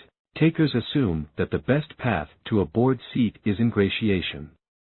They flatter a director with compliments or track down his friends to praise him indirectly. Yet Stern and Westphal found that flattery only worked when it was coupled with advice seeking.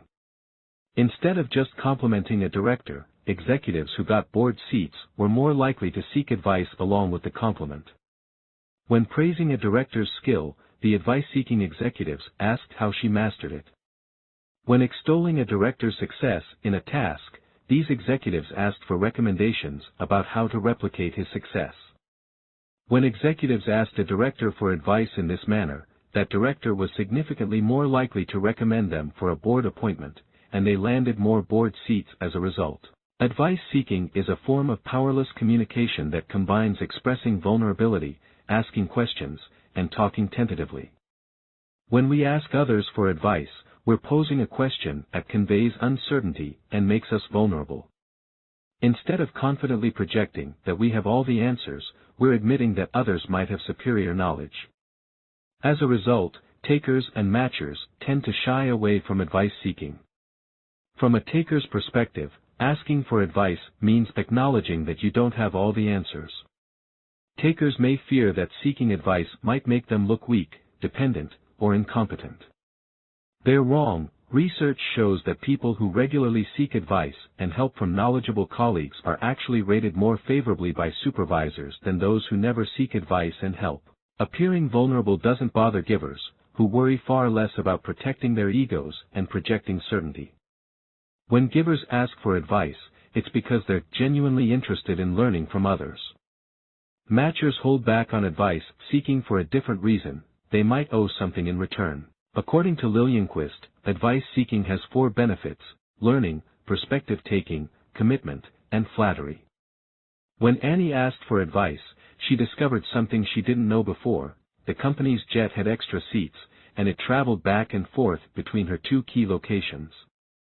Had she lobbied more assertively instead of seeking advice, she might never have gained this information. In fact, Annie had several previous conversations in which no one mentioned the jet. This brings us to the second benefit of advice seeking: encouraging others to take our perspectives. In Annie's previous conversations, where she didn't ask for advice, the department head focused on the company's interest in transferring her while saving as much money as possible. The advice request changed the conversation. When we ask for advice, in order to give us a recommendation, advisors have to look at the problem or dilemma from our point of view. It was only when Annie sought guidance that the department head ended up considering the problem from her perspective, at which point the corporate jet dawned on him as a solution. Once the department head proposed this solution, the third benefit of advice seeking kicked in: commitment. The department head played a key role in generating the jet solution. Since it was his idea and he had already invested some time and energy in trying to help Annie, he was highly motivated to help her further. He ended up paying for the rental car that she used in the Midwest and agreeing to fund commercial flights if the corporate jet was not running. There's no doubt that Annie earned these privileges through a combination of hard work, talent, and generosity.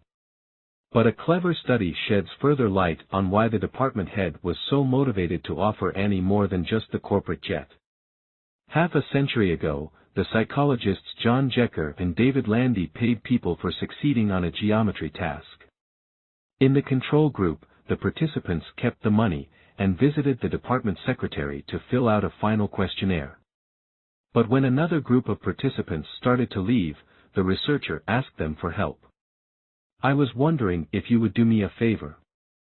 The funds for this experiment have run out and I am using my own money to finish the experiment. As a favor to me, would you mind returning the money you won?" Nearly all of the participants gave the money back. When questioned about how much they liked the researcher, the people who had done him the favor liked him substantially more than the people who didn't.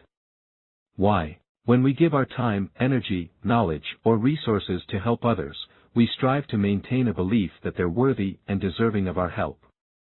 Seeking advice is a subtle way to invite someone to make a commitment to us. Once the department head took the time to offer advice to Annie, he became more invested in her. Helping Annie generate a solution reinforced his commitment to her. She must be worthy of his time. If she wasn't important to him, why would he have bothered to help her? As Benjamin Franklin wrote in his autobiography, "He that has once done you a kindness will be more ready to do you another than he whom you yourself have obliged."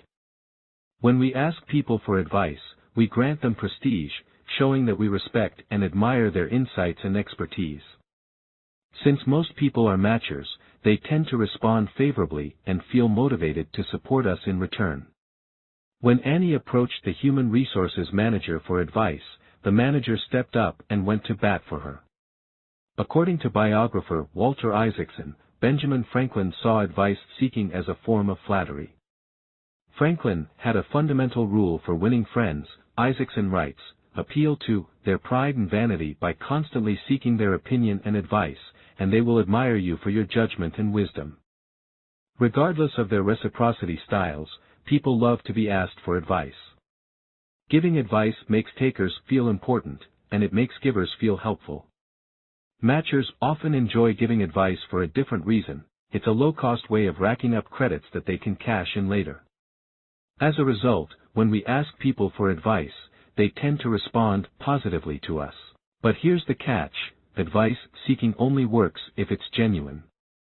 In her research on advice seeking, Liljenquist finds that success depends on the target perceiving it as a sincere and authentic gesture. When she directly encouraged people to seek advice as an influence strategy, it fell flat. Their counterparts recognized them as fakers. They could tell that the advice seekers were ingratiating based on ulterior motives.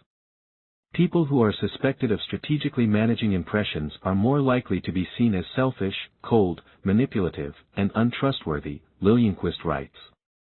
Advice seeking was only effective when people did it spontaneously.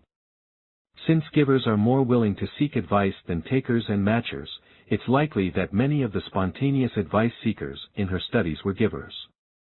They were actually interested in other people's perspectives and recommendations, and they were rated as better listeners. I believe this applies more generally to powerless communication. It works for givers because they establish a sincere intent to act in the best interests of others. When presenting, givers make it clear that they're expressing vulnerability not only to earn prestige but also to make a genuine connection with the audience. When selling, givers ask questions in a way that conveys the desire to help customers, not take advantage of them. When persuading and negotiating, givers speak tentatively and seek advice because they truly value the ideas and viewpoints of others. Powerless communication is the natural language of many givers, and one of the great engines behind their success. Expressing vulnerability, asking questions, talking tentatively, and seeking advice can open doors to gaining influence, but the way we direct that influence will reverberate throughout our work lives, including some we've already discussed, like building networks and collaborating with colleagues. As you'll see later, not every giver uses powerless communication, but those who do often find that it's useful in situations where we need to build rapport and trust. It can't easily be faked, but if you fake it long enough, it might become more real than you expected. And as Dave Walton discovered, powerless communication can be far more powerful and effective than meets the ear. 6. The art of motivation maintenance. Why some givers burn out but others are on fire. The intelligent altruists, though less altruistic than the unintelligent altruists, will be fitter than both unintelligent altruists and selfish individuals. Herbert Simon, Nobel Prize winner in economics. Up to this point, we've been focusing on how givers climb to the top of the success ladder through the unique ways that they build networks, collaborate, communicate, influence, and help others achieve their potential. But as you saw in the opening chapter, givers are also more likely to end up at the bottom of the success ladder. Success involves more than just capitalizing on the strengths of giving, it also requires avoiding the pitfalls. If people give too much time, they end up making sacrifices for their collaborators and network ties, at the expense of their own energy. If people give away too much credit and engage in too much powerless communication, it's all too easy for them to become pushovers and doormats, failing to advance their own interests. The consequence, givers end up exhausted and unproductive. Since the strategies that catapult givers to the top are distinct from those that sink givers to the bottom, it's critical to understand what differentiates successful givers from failed givers. The next 3 chapters examine why some givers burn out while others are on fire, how givers avoid being exploited by takers, and what individuals, groups, and organizations can do to protect givers and spread their success. Recently, the Canadian psychologists Jeremy Frimer and Larry Walker led an ambitious effort to figure out what motivates highly successful givers. The participants were winners of the Caring Canadian Award, the country's highest honor for giving, recognizing people who have devoted many years of their lives to help their communities or advance a humanitarian cause. Many winners of this award have sustained extraordinary giving efforts for decades in order to make a difference. To reveal what drove them, all of the participants filled out a questionnaire asking them to list 10 goals in response to, "I typically try to." Then, Walker conducted in-depth interviews with 25 Caring Canadian winners and a comparison group of 25 people who matched the winners in gender, age, ethnicity, and education, but had not sustained the same level or duration of giving. Walker spent 100 hours interviewing all 50 people about their lives, covering key periods and critical events in childhood, adolescence, and adulthood. From there, independent raters read the goal lists, listened to the interview tapes, and rated the degree to which the participants expressed 2 key motivations: self-interest and other interest. Self-interest involved pursuing power and achievement, whereas other interest focused on being generous and helpful. On which set of motivations did the Caring Canadian winners score higher than the comparison group? The intuitive answer is other interest, and it's correct. In their life stories, the Caring Canadians mentioned giving and helping more than 3 times as often as the comparison group. When they listed their goals, the Caring Canadians listed nearly twice as many goals related to other interest as the comparison group. The Caring Canadians highlighted goals like, serve as a positive role model to young people, and advocate for women from a low-income bracket. The comparison participants were more likely to mention goals like, get my golf handicap to a single digit, be attractive to others, and hunt the biggest deer and catch big fish. But here's the surprise, the Caring Canadians also scored higher on self-interest. In their life stories, these highly successful givers mentioned a quest for power and achievement almost twice as often as the comparison group. In their goals, the Caring Canadians had roughly 20% more objectives related to gaining influence, earning recognition, and attaining individual excellence. The successful givers weren't just more other-oriented than their peers, they were also more self-interested. Successful givers, it turns out, are just as ambitious as takers and matchers. These results have fascinating implications for our understanding of why some givers succeed but others fail. Up until this point, we've looked at reciprocity styles on a continuum from taking to giving. Is your primary concern for your own interests or others' interests? Now I want to complicate that understanding by looking at the interplay of self-interest and other interest. Takers score high in self-interest and low in other interest. They aim to maximize their own success without much concern for other people.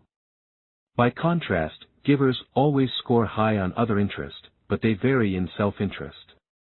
There are 2 types of givers, and they have dramatically different success rates. Selfless givers are people with high other interest and low self-interest. They give their time and energy without regard for their own needs, and they pay a price for it. Selfless giving is a form of pathological altruism, which is defined by researcher Barbara Oakley as an unhealthy focus on others to the detriment of one's own needs, such that in the process of trying to help others, givers end up harming themselves. In one study, college students who scored high on selfless giving declined in grades over the course of the semester.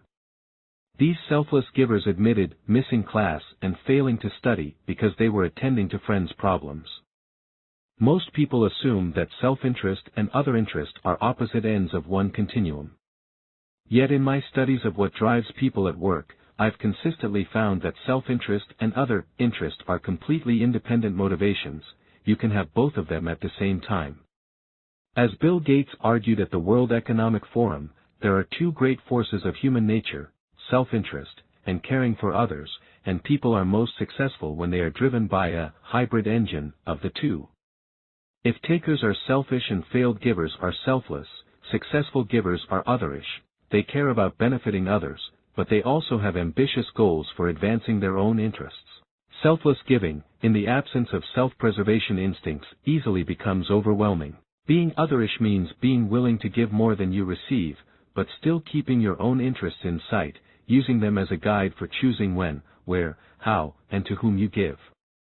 Instead of seeing self-interest and other interest as competing, the caring Canadians found ways to integrate them, so that they could do well by doing good.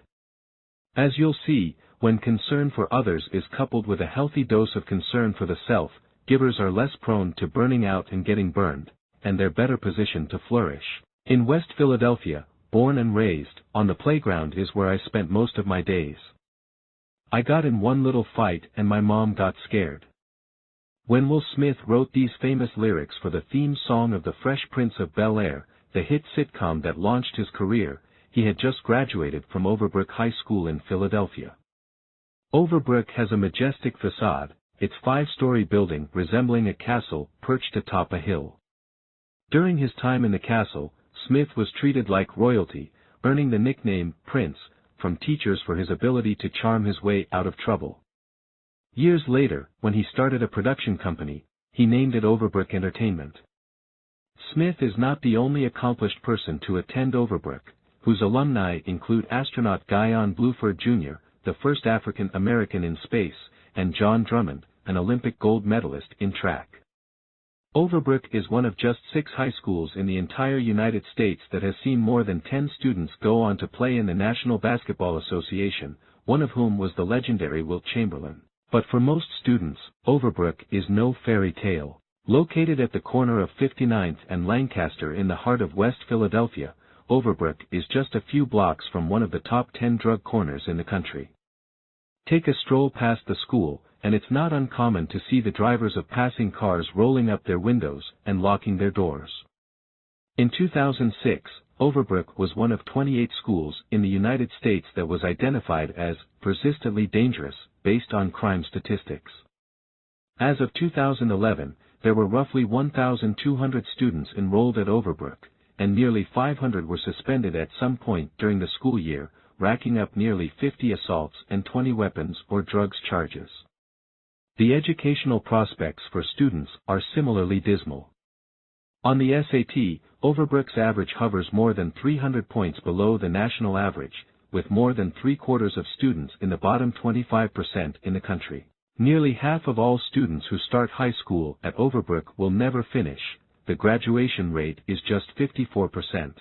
In the hopes of turning this tragic situation around, a core of talented, passionate young educators has arrived at Overbrook from Teach for America, TFA, the renowned nonprofit organization that sends college graduates to spend 2 years fighting educational inequity as teachers in some of the most disadvantaged schools in the country. TFA is filled with givers. Research shows that the vast majority of teachers join to make a difference in students' lives. Many come from privileged backgrounds, and they're determined to help students who are less fortunate. As one anonymous teacher put it, "I knew throughout my life that I wanted to do something where I help.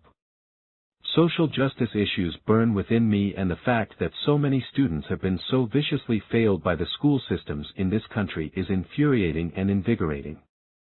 I want every child to grow up able to make choices. Education can be an equalizer, it's a justice issue, and by joining TFA I saw a way to help make it my issue too." In the past 20 years, more than 20,000 teachers have worked for TFA, making tremendous strides toward promoting educational equity. But sheltered lives in suburbs and sororities leave many teachers dramatically unprepared for the trials and tribulations of inner-city schools. In the Overbrook hallways, the school's massive difficulties fell hard on the shoulders of a 24-year-old TFA neophyte named Conry Callahan. With white skin and blonde hair, Conry stood out in the halls like a sore thumb. 97% of Overbrook students are African American. Conry, a dog lover who lives with Louie, the mutt she rescued, grew up in a cozy Maryland suburb, attending a high school that was named one of the best in the country. Calling her a ball of energy would be an understatement. She runs half marathons, captained her high school soccer and lacrosse teams, and competed for 6 years in jump rope competitions, making the Junior Olympics. Although her intellectual prowess led her Vanderbilt professors to encourage her to pursue history, Conry set her sights on more practical matters, I set out to make a difference, improving education and opportunities for kids in low-income communities. But Conry's idealistic dreams of inspiring the next generation of students were quickly crushed by the harsh realities of arriving at school at 6:45 a.m., staying up until 1 a.m. to finish grading lesson plans for her Spanish classes, and days marked by breaking up fights, battling crime, and trying to track down truant students who only showed up for 2 days of class in an entire year.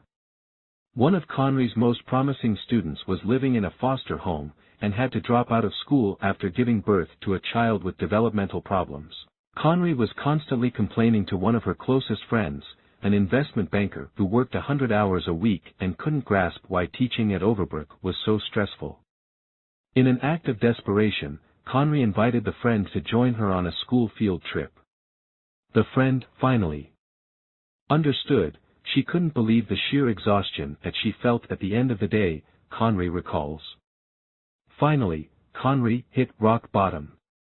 It was awful. I was burned out, overwhelmed, and ready to give up.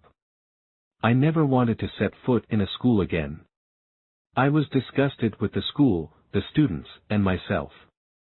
Conry was displaying the classic symptoms of burnout, and she wasn't alone. Berkeley psychologist Christina Maslach, the pioneer of research on job burnout, reports that across occupational sectors, teaching has the highest rates of emotional exhaustion. One TFA teacher admires the organization but says it is focused on hard work and dedication almost to a fault. You leave training with the mindset that unless you pour every waking hour of your life into the job, then you're doing a disservice to your kids. Of all TFA teachers, more than half leave after their 2-year contract is up, and more than 80% are gone after 3 years. About a third of all TFA alumni walk away from education altogether. Since givers tend to put others' interests ahead of their own, they often help others at the expense of their own well-being, placing themselves at risk for burnout. For decades of extensive research shows that when people become burned out, their job performance suffers. Exhausted employees struggle to focus their attention and lack the energy to work their hardest, longest, and smartest, so the quality and quantity of their work takes a nosedive. They also suffer from poorer emotional and physical health. Strong evidence reveals that burned-out employees are at heightened risk for depression, physical fatigue, sleep disruptions, impaired immune systems, alcohol abuse, and even cardiovascular disease. When Conry hit rock bottom at Overbrook High School, she felt that she was giving too much. She was arriving at work early, staying up late, and working weekends, and she could hardly keep up. In this situation, it seems that the natural way to recover and recharge would be to reduce her giving. But that wasn't what she did. Instead, Conry gave more. While maintaining her overwhelming teaching workload, Conry began volunteering her time as a TFA alumni mentor. As a content support specialist, every other week she helped 10 different teachers create tests and design new lesson plans. Then, in her limited spare time, she founded a mentoring program. With 2 friends, she created a Philadelphia chapter of Minds Matter, a national nonprofit organization that helps high-achieving, low-income students prepare for college. Conry spent her nights and weekends filing for nonprofit status, finding a pro bono law firm and accountant, and applying for national approval. Finally, after a year, she was able to start recruiting students and mentors, and she created the plans for weekly sessions. From then on, Conry added 5 hours a week mentoring high school students. All told, Conry was spending more than 10 extra hours per week giving. This meant even less room in her schedule for relaxation or restorative downtime, and even more responsibility to others. And yet, when she started giving more, Conry's burnout faded, and her energy returned. Suddenly, in fact, she seemed to be a renewed bundle of energy at Overbrook, finding the strength to serve as the coordinator for gifted students and create a Spanish 3 program from scratch. Unlike many of her peers, she didn't quit. Of the 5 teachers who joined Overbrook from TFA with her, Conry was the only one still teaching there after 4 years. Of the dozen teachers who arrived in the same 3-year window as her, Conry was one of just 2 left. She became one of the rare TFA teachers who continued teaching for at least 4 years, and she was nominated for a National Teaching Award. How is it possible that giving more revitalized her, instead of draining her? The impact vacuum, givers without a cause. A decade ago, Howard Heavner, a dynamic director of a university call center, invited me to help him figure out how to maintain the motivation of his callers. The callers were charged with contacting university alumni and asking them to donate money. They were required to ask for donations 3 times before hanging up, and still faced a rejection rate exceeding 90%. Even the most seasoned and successful callers were burning out. As one experienced caller put it, I found the calls I was making to be extremely difficult. Many of the prospects cut me off in my first couple of sentences and told me they were not interested in giving. I assumed that the takers were dropping like flies, they wouldn't be as committed as the givers. So during training, I measured whether each caller was a giver, matcher, or taker. In their first month on the job, the takers were bringing in an average of more than 30 donations a week. Contrary to my expectation, the givers were much less productive. They were struggling to maintain their motivation, making fewer calls and bringing in under 10 donations a week. I was mystified. Why were the callers who wanted to make a difference actually making the least difference? I got my answer one day when I paid a visit to the call center and noticed a sign one of the callers had posted above his desk. Doing a good job here is like wetting your pants in a dark suit. You get a warm feeling, but no one else notices. According to my data, the caller who proudly displayed this sign was a strong giver. Why would a giver feel unappreciated? In reflecting on this sign, I began to think that my initial assumption was correct after all. Based on the motivational structure of the job, the givers should be outpacing the takers. The problem was that the givers were being deprived of the rewards they find most energizing. The takers were motivated by the fact that they were working at the highest paying job on campus. But the givers lacked the rewards that mattered most to them.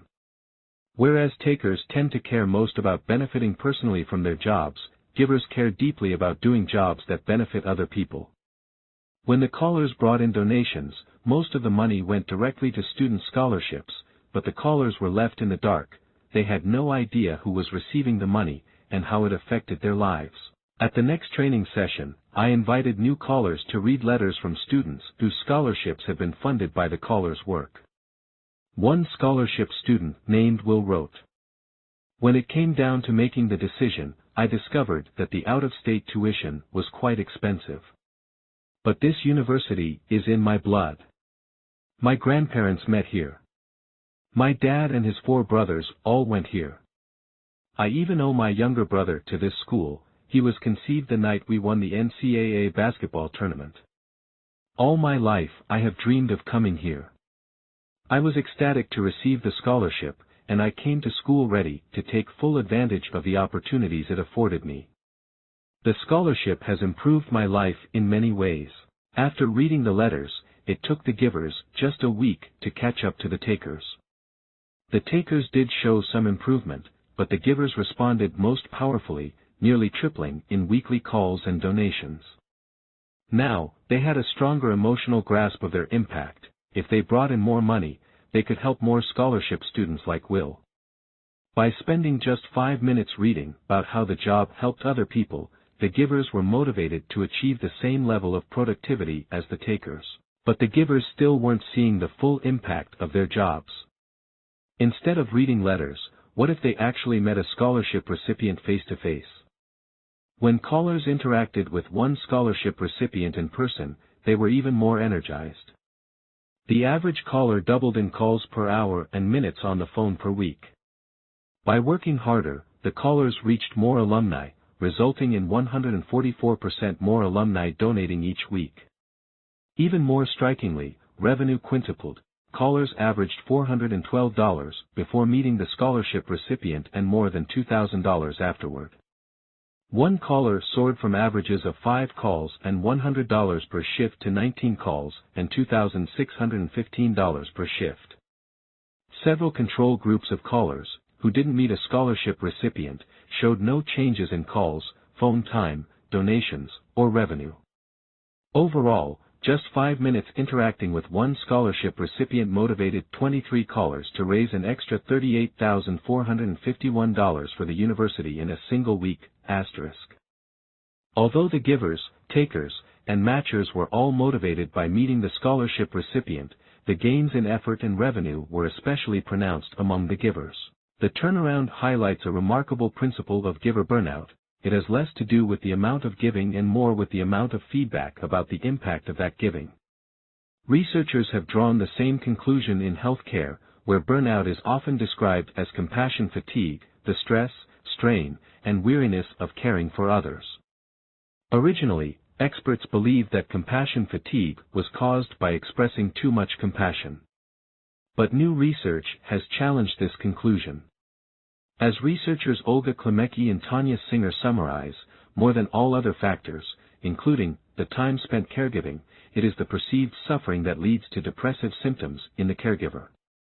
Givers don't burn out when they devote too much time and energy to giving. They burn out when they're working with people in need but are unable to help effectively. Teachers are vulnerable to giver burnout because of the unique temporal experience that defines education. Even though teachers interact with their students on a daily basis, it can take many years for their impact to sink in. By then, students have moved on, and teachers are left wondering, did my work actually matter? With no clear affirmation of the benefits of their giving, the effort becomes more exhausting and harder to sustain. These challenges are pervasive in a setting like Overbrook, where teachers must fight many distractions and disadvantages to stimulate the attention, let alone attendance, of students. When Conry Callahan was emotionally exhausted, it wasn't because she was giving too much. It was because she didn't feel her giving was making a difference. In teaching, do I have an impact? It's kind of dicey, Conry told me. I often feel like I'm not doing anything effective, that I'm wasting my time and I'm not making a difference. When Conry launched Minds Matter Philadelphia, she may have been bulking up her schedule, but the net effect was to fill the impact vacuum that she experienced in her teaching job at Overbrook. With my mentoring program, there's no doubt, I know that I have a more direct impact, she says. By mentoring low-income students who were high achievers, she felt able to make more of a difference than in her Overbrook classroom, where each student presented specific challenges. When she mentored high-achieving students, the positive feedback came more rapidly and validated her effort. She watched one mentor, David, blossom from a shy, reserved loner into an outspoken young man with a close group of friends. As with the fundraising callers meeting a scholarship student who benefited from their work, seeing the impact of her program had an energizing effect. But that effect wasn't limited to the mentoring program. Thanks to the energy boost, Conry developed renewed hope that she could have an impact in her job at Overbrook. Observing the progress of her high-achieving ments instilled confidence that she could help the students struggling in her own classroom. I know what I've started is really making a difference with these kids. What I've seen in 3 months is a big change for them, and they make me realize how great kids can be. As she spent more time mentoring students at Minds Matter, she walked into her Overbrook classroom with greater enthusiasm, fueled by a revitalized sense of purpose. In research with 2 colleagues, I've discovered that the perception of impact serves as a buffer against stress, enabling employees to avoid burnout and maintain their motivation and performance. In one study, a student and I found that high school teachers who perceived their jobs as stressful and demanding reported significantly greater burnout. But upon closer inspection, job stress was only linked to higher burnout for teachers who felt they didn't make a difference. A sense of lasting impact protected against stress, preventing exhaustion. In the classroom, it sometimes takes years for a teacher's lesson to hit home with students. By that time, many teachers have lost contact with their students. But at least for a while, teachers have the opportunity to see their short-term impact as they interact face-to-face with their students. Many other jobs provide no contact at all with the people who benefit from our work. In healthcare, for example, many medical professionals provide critical diagnoses without ever meeting the patients on the other end of their test results. In Israel, a group of radiologists evaluated nearly 100 computed tomography, CT, exams from patients. After 3 months passed, the radiologists had forgotten the original CT exams, and they evaluated them again. Some of the radiologists got better, showing 53% improvement in detecting abnormalities unrelated to the primary reason for the exams. But other radiologists got worse. Their accuracy dropped by 28%, on the exact same CT exams, in just 3 months. Why did some radiologists get better while others got worse? Their patients had been photographed before their exams. Half of the radiologists completed their first CT exams without a patient's photo. When they did their second CT exams 3 months later, they saw the photo. These were the radiologists who improved by 53%. The other half of the radiologists saw the patient photo in their first CT exams, and then completed their second CT exams 3 months later with no photo. These were the radiologists who deteriorated by 28%. Attaching a single patient's photo to a CT exam increased diagnostic accuracy by 46%. And roughly 80% of the key diagnostic findings came only when the radiologists saw the patient's photo. The radiologists missed these important findings and the photo was absent, even if they caught them 3 months earlier. When the radiologists saw the patient's photo, they felt more empathy. By encouraging empathy, the photos motivated the radiologists to conduct their diagnoses more carefully. Their reports were 29% longer when the CT exams included patient photos. When the radiologists saw a photo of a patient, they felt a stronger connection to the human impact of their work. A patient photo makes each CT scan unique, said one radiologist. In a recent study, researcher Nicola Bell found similar patterns in a study of 90 Italian nurses who were invited to assemble surgical kits. After being randomly assigned to meet healthcare practitioners who would use the kits, nurses were significantly more productive and more accurate. This effect was particularly pronounced among nurses who had reported strong giver tendencies in a survey. Interestingly, a week after meeting the healthcare practitioners who benefited from the surgical kits, all of the nurses actually felt more inclined toward giving. Along with reducing burnout among givers, a first-hand connection to impact can tilt people of all reciprocity styles in the giver direction. When people know how their work makes a difference, they feel energized to contribute more. Building on this idea that seeing impact can reduce the burnout of givers and motivate others to give, some organizations have designed initiatives to connect employees to the impact of their products and services. At Wells Fargo, a vice president named Ben Sockersey created videos of customers talking about how the company's low-interest loans helped them reduce and eliminate their unwanted debt. In many cases, customers felt like they had a massive weight lifted off their shoulders. They now had a plan for paying down their debt, Sockersey says. When bankers watched the videos, it was like a light switch turned on. Bankers realized the impact their work could have, that this loan can really make a difference in customers' lives. It was a really compelling motivator. At Medtronic, employees across the company, from engineers to salespeople, pay visits to hospitals to see their medical technologies benefiting patients. When they're exhausted, former Medtronic CEO Bill George told me, it's very important that they get out there and see procedures. They can see their impact on patients, which reminds them that they're here to restore people to full life and health. Medtronic also holds an annual party for the entire company, more than 30,000 employees, at which 6 patients are invited to share their stories about how the company's products have changed their lives. When they see for the first time how much their work can matter, many employees break down into tears. Having a greater impact is one of the reasons why, counterintuitive as it might seem, giving more can actually help givers avoid burnout. But it's not the whole story. There's a second reason why Conry's extra giving was energizing, and it has to do with where and to whom she gave. Nearly a century ago, the psychologist Anitra Karsten invited people to work on repetitive tasks for as long as they enjoyed them, but to stop when they were tired. For long periods of time, the participants toiled away at tasks like drawing pictures and reading poems aloud, until they couldn't handle it any longer. One man's task was to write Ababab over and over. As the Harvard psychologist Ellen Langer retells it, he went on until he was mentally and physically exhausted. His hand felt numb, as though it couldn't move to make even one more mark. At that moment the investigator asked him to sign his name and address for a different purpose. He did so quite easily. The same strange thing happened to other participants. One woman said she was so drained that she couldn't lift her arm to make another mark. But she then lifted her arm to adjust her hair, apparently without any difficulty or discomfort.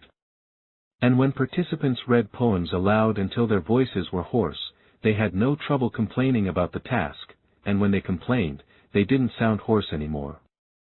According to Langer, they weren't faking it. Rather, the change of context brought renewed energy. When Conry volunteered as a mentor to TFA teachers, it created a change of context that made giving feel fresh. Working with adults, doing something that is kind of teaching, that doesn't burn me out. That invigorates me, Conry says. Giving more can be exhausting if it's in the same domain. Instead of giving more in the same way, over and over, she expanded her contributions to a different group of people. The same thing happened when she started mentoring high school students at Minds Matter. She had a new setting and a new group of people to help. Instead of teaching them Spanish, she was getting them ready for college. By shifting her giving to a novel domain, she was able to recharge her energy. Otherish choices, chunking, sprinkling, and the 100-hour rule of volunteering. We discussed otherish behavior at the beginning of this chapter, and in both Conry's example and that of the fundraising callers, the distinction between selfless givers and otherish givers begins to come into play. In these contexts, decisions about how, where, and how much to give clearly make a difference when it comes to burning out or firing up. It might seem that by giving more, Conry was being selfless. But what she actually did was create an opportunity for giving that was also personally rewarding, drawing energy from the visible impact of her contributions. To be more selfless, in this case, would have meant giving even more at school, where endless help was needed, but where she felt limited in her ability to make a difference. Instead, Conry thought more about her own well-being and found a way to improve it by giving in a new way. That choice has real consequences for givers. In numerous studies, Carnegie Mellon psychologist Vicki Helgeson has found that when people give continually without concern for their own well-being, they're at risk for poor mental and physical health, yet when they give in a more otherish fashion, demonstrating substantial concern for themselves as well as others, they no longer experience health costs. In one study, people who maintained equilibrium between benefiting themselves and others even achieved significant increases in happiness and life satisfaction over a 6-month period. To gain a deeper understanding of otherish and selfless givers, it's worth looking more closely at the decisions they make about when and how much to give. It turns out that Conry's giving helped her avoid burnout not only due to the variety but also because of how she planned it. Imagine that you're going to perform 5 random acts of kindness this week. You'll be doing things like helping a friend with a project, writing a thank you note to a former teacher, donating blood, and visiting an elderly relative. You can choose one of 2 different ways to organize your giving, chunking or sprinkling. If you're a chunker, you'll pack all 5 acts of giving into a single day each week. If you're a sprinkler, you'll distribute your giving evenly across 5 different days, so that you give a little bit each day. Which do you think would make you happier, chunking or sprinkling? In this study, led by the psychologist Sonia Lyabomirsky, people performed 5 random acts of kindness every week for 6 weeks. They were randomly divided into 2 groups, half chunked their giving into a single day each week, and the other half sprinkled it across all 5 days each week. At the end of the 6 weeks, despite performing the same number of helping acts, only one group felt significantly happier. The chunkers achieved gains in happiness, the sprinklers didn't. Happiness increased when people performed all 5 giving acts in a single day, rather than doing one a day. Lyabomirsky and colleagues speculate that spreading them over the course of a week might have diminished their salience and power or made them less distinguishable from participants' habitual kind behavior. Like the participants who became happier, Conry was a chunker. At Minds Matter, Conry packed her volunteering into 1 day a week, giving all 5 weekly hours of mentoring high school students on Saturdays. By chunking her giving into weekly blocks, she was able to experience her impact more vividly, leading her efforts to feel like more than a drop in the bucket. Chunking giving is an otherish strategy. Instead of mentoring students after school, when she was already exhausted, Conry reserved it for the weekend, when her energy was recharged and it was more convenient in her schedule. In contrast, selfless givers are more inclined to sprinkle their giving throughout their days, helping whenever people need them. This can become highly distracting and exhausting, robbing selfless givers of the attention and energy necessary to complete their own work. One September, 17 software engineers, the Fortune 500 company, were charged with developing code for a major new product. It was a color laser printer that would sell for 10% of the cost of other products on the market. If it succeeded, the company would be a dominant player in the market and could release an entire family of products to follow the printer. The division was losing money rapidly, and if the printer wasn't ready on time, the division would fold. To finish the project, the engineers were working nights and weekends, but they were still behind schedule. The odds were against them. Only once in the division's history had a product been launched on time. They were stressed and exhausted, writes Harvard professor Leslie Perlow, with insufficient time to meet all the demands on them. The engineers had fallen into a pattern of selfless giving. They were constantly helping their colleagues solve problems. One engineer reported that, "The biggest frustration of my job is always having to help others and not getting my own work done." Another lamented that, "The problem with my work style is that responsiveness breeds more need for responsiveness, and I am so busy responding, I cannot get my own work done." On a typical day, an engineer named Andy worked from 8 a.m. until 8:15 p.m. It wasn't until after 5 p.m. that Andy found a block of time longer than 20 minutes to work on his core task. In the hopes of carving out time to get their own work done, engineers like Andy began arriving at work early in the morning and staying late at night. This was a short-lived solution. As more engineers burned the midnight oil, the interruptions occurred around the clock. The engineers were giving more time without making more progress, and it was exhausting. Perlow had an idea for turning these selfless givers into otherish givers. She proposed that instead of sprinkling their giving, they could chunk it. She worked with the engineers to create dedicated windows for quiet time and interaction time. After experimenting with several different schedules, Perlow settled on holding quiet time 3 days a week, starting in the morning and lasting until noon. During quiet time, the engineers worked alone, and their colleagues knew to avoid interrupting them. The rest of the time, colleagues were free to seek help and advice. When Perlow polled the engineers about quiet time, 2/3 reported above-average productivity. When Perlow stepped back and left it to the engineers to manage their own quiet time for a full month, 47% maintained above-average productivity. By chunking their helping time, the engineers were able to conserve time and energy to complete their own work, making a transition from selfless to otherish giving.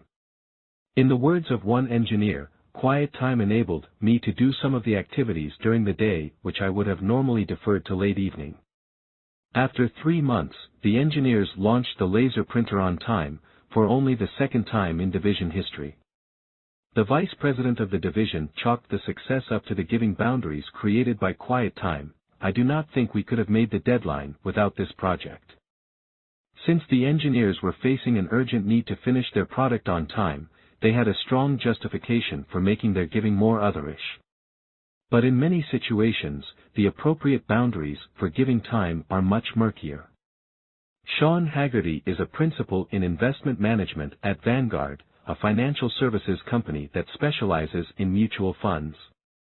Sean is a dedicated mentor with a long-standing passion for education, and he has made a habit of volunteering his time at least a week each year to teach employees at Vanguard's corporate university.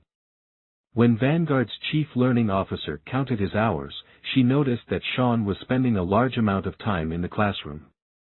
She was worried that he would burn out, and Sean recognized that he might be at risk. it's a pretty significant commitment given that I have a day job. But instead of scaling back his hours, Sean asked for more. It's among the most valuable things that I do. The more hours he volunteered teaching, the more energized he felt, until he approached 2 weeks and cleared 100 hours of annual volunteering on educational initiatives.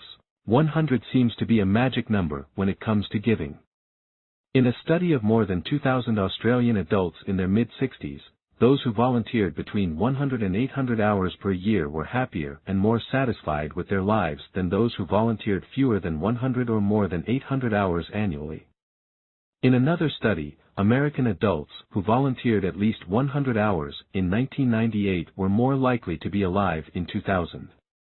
There were no benefits of volunteering more than 100 hours. This is the 100-hour rule of volunteering.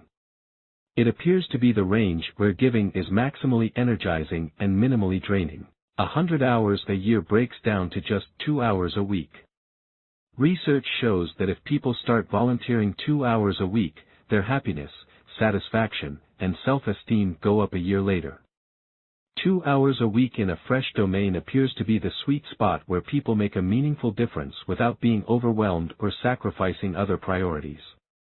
It's also the range in which volunteering is most likely to strike a healthy balance, offering benefits to the volunteer as well as the recipients. In a national study, several thousand Canadians reported the number of hours that they volunteered per year, and whether they gained new technical, social, or organizational knowledge and skills from volunteering. For the first few hours a week, volunteers gained knowledge and skills at a consistent rate. By 5 hours a week, volunteering had diminishing returns. People were learning less and less with each additional hour. After 11 hours a week, additional time volunteered no longer added new knowledge and skills. When Conry started volunteering as an alumni mentor for TFA, she was giving about 75 hours a year. When she launched Minds Matter, the nonprofit mentoring program for high school students, she sailed over the 100-hour mark. Perhaps it's not a coincidence that her energy was restored right around that point. But it wasn't just the amount of time that mattered. There's another form of chunking in Conry's giving that's also apparent in Sean Haggerty's giving, and it reveals a key contrast between selfless and otherish giving. As Sean Haggerty spent more time teaching in the Vanguard classroom, he began to crave more opportunities for giving. "I want to leave the place better than I entered it in my small way," he says, and he began asking himself how he could have an impact on the world. As he reflected on different ways of giving, he noticed a pattern in how he was spending his free time. "I found myself reading more and more about education. I had a natural passion for it." Sean decided to lead and launch 2 new programs around education. One program is called the Classroom Economy, and it has a national focus. Sean and his colleagues teach the basics of money management to kindergartners around the United States. The other program, Team Vanguard, is local. Sean has partnered with a charter school in Philadelphia to administer a 4-year mentoring program, where employees volunteer their time on evenings, weekends, and lunch breaks. Despite the substantial time commitment, Sean found that both programs have a tremendously positive impact on my energy. "It's the selling point I have with senior staff who worry about volunteer hours, which take time out of the day. It does sometimes, but my point of view is that it creates a much more highly engaged employee, including me. I love that work is giving me an outlet for philanthropic interests." If Sean were a purely selfless giver, he might sprinkle his energy across many different causes out of a sense of duty and obligation, regardless of his own level of interest and enthusiasm for them. Instead, he adopts an otherish approach, choosing to chunk his giving to focus on education, a cause about which he's passionate. "I get incredible personal satisfaction out of giving back to the community in this way," Sean says. Psychologists Netta Weinstein and Richard Ryan have demonstrated that giving has an energizing effect only if it's an enjoyable, meaningful choice rather than undertaken out of duty and obligation. In one study, people reported their giving every day for 2 weeks, indicating whether they had helped someone or done something for a good cause. On days when they gave, they rated why they gave. On some days, people gave due to enjoyment and meaning. They thought it was important, cared about the other person, and felt they might enjoy it. On other days, they gave out of duty and obligation, they felt they had to and would feel like a bad person if they didn't. Each day, they reported how energized they felt. Weinstein and Ryan measured changes in energy from day to day. Giving itself didn't affect energy, people weren't substantially happier on days and they helped others than on days that they didn't. But the reasons for giving mattered immensely. On days that people helped others out of a sense of enjoyment and purpose, they experienced significant gains in energy. Giving for these reasons conferred a greater sense of autonomy, mastery, and connection to others, and it boosted their energy. When I studied firefighters and fundraising callers, I found the same pattern. They were able to work much harder and longer when they gave their energy and time due to a sense of enjoyment and purpose, rather than duty and obligation. For Conry, this is a major difference between teaching at Overbrook and volunteering with Minds Matter and TFA. In the Overbrook classroom, giving is an obligation. Her job requires her to break up fights and maintain order, tasks that, although important, don't align with the passion that drew her into teaching. In her volunteer work, giving is an enjoyable choice. She loves helping high-achieving underprivileged students and mentoring less experienced TFA teachers. This is another way giving can be otherish. Conry focused on benefiting students and teachers, but doing so in a way that connects to her core values and fuels her enthusiasm. The energy carried over to her classroom, helping her maintain her motivation. But at Overbrook, Conry couldn't avoid the obligation to give to her students in ways that she didn't find naturally exciting or energizing. What did she do to stay energized despite the sense of duty? During one particularly stressful week, Conry was struggling to get through to her students. I was feeling miserable, and the kids were being awful. She approached a teacher named Sarah for help. Sarah recommended an activity that was a hit in her classroom. They got to design their own monsters that were on the loose in Philadelphia. They drew a picture of a monster, wrote a story about it, and created a wanted ad so people would be on the lookout. It was exactly the inspiration that Conry needed. Our 10-minute chat helped me get excited about the lesson. I had fun with the kids, and it made me more invested in the curriculum I was teaching. Although Conry's decision to ask another teacher for help may not sound unusual, research shows that it's quite rare among selfless givers. Selfless givers feel uncomfortable receiving support, write Helgeson and colleague Heidi Fritz. Selfless givers are determined to be in the helper role, so they're reluctant to burden or inconvenience others. Helgeson and Fritz find that selfless givers receive far less support than otherish givers, which proves psychologically and physically costly. As burnout expert Christina Maslach and colleagues conclude, there is now a consistent and strong body of evidence that a lack of social support is linked to burnout. In contrast, otherish givers recognize the importance of protecting their own well-being. When they're on the brink of burnout, otherish givers seek help, which enables them to marshal the advice, assistance, and resources necessary to maintain their motivation and energy. 3 decades of research show that receiving support from colleagues is a robust antidote to burnout. Having a support network of teachers is huge, Conry affirms. But Overbrook didn't have a formal support network of teachers, so where did Conry get her support network? She built one at Overbrook through the act of giving help. For many years, experts believed that the stress response involved a choice, fight or flight.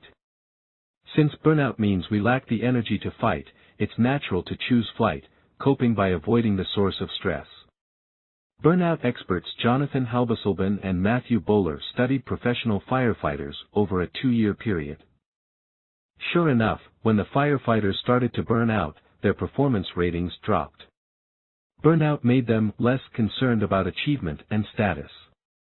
Consequently, they invested less effort in their work, and their effectiveness suffered. But surprisingly, in this study, burnout didn't decrease effort across the board.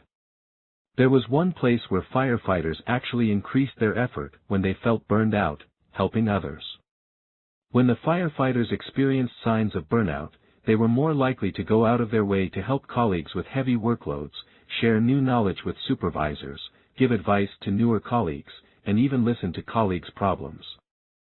Why would burnout increase their giving? UCLA psychologist Shelley Taylor has discovered a stress response that differs from fight or flight. She calls it tend and befriend. One of the most striking aspects of the human stress response is the tendency to affiliate, that is, to come together in groups to provide and receive joint protection in threatening times. Taylor's neuroscience research reveals that when we feel stressed, the brain's natural response is to release chemicals that drive us to bond. This is what the firefighters did. When they started to feel exhausted, they invested their limited energy in helping their colleagues. Intuitively, they recognized that giving would strengthen their relationships and build support, at least for matchers and givers. Although most givers are aware of this opportunity, it appears that only otherish givers actually take advantage of it. Conry Callahan built her support network by tending and befriending under stress. When she was at the pinnacle of exhaustion, she started mentoring TFA teachers and several of the younger teachers in her own school. One of the teachers Conry mentored was Sarah. In the course of mentoring, one of the exercises that Conry taught Sarah was the monster activity. Conry had forgotten about it, and when she reached out for help, Sarah reminded her about it. The advice itself was helpful, but it also strengthened Conry's sense of impact. She had given Sarah an activity that was a big hit with her own students. Otherish givers build up a support network that they can access for help when they need it. This, along with chunking giving so that it's energizing, is what makes otherish givers less vulnerable to burnout than selfless givers. But how do otherish givers stack up against takers and matchers? The myth of giver burnout. Years ago, Dutch psychologists studied hundreds of health professionals. They tracked the amount of time and energy that the health professionals gave to patients, and asked them to report how burned out they felt. A year later, the psychologists measured giving and burnout again. Sure enough, the more the health professionals gave, the more burned out they became in the following year. Those who gave selflessly had the highest burnout rates. They contributed far more than they got, and it exhausted them. Those who acted like matchers and takers were far less burned out. But strangely, in another study, the Dutch psychologists found evidence that some healthcare professionals seemed immune to burnout. Even when they gave a great deal of time and energy, they didn't exhaust themselves. These resilient healthcare professionals were otherish givers. They reported that they enjoyed helping other people and often went out of their way to do so, but weren't afraid to seek help when they needed it. The otherish givers had significantly lower burnout rates than the matchers and takers, who lacked the stamina to keep contributing. This study pointed to an unexpected possibility. Although matchers and takers appear to be less vulnerable to burnout than selfless givers, the greatest resilience may belong to otherish givers.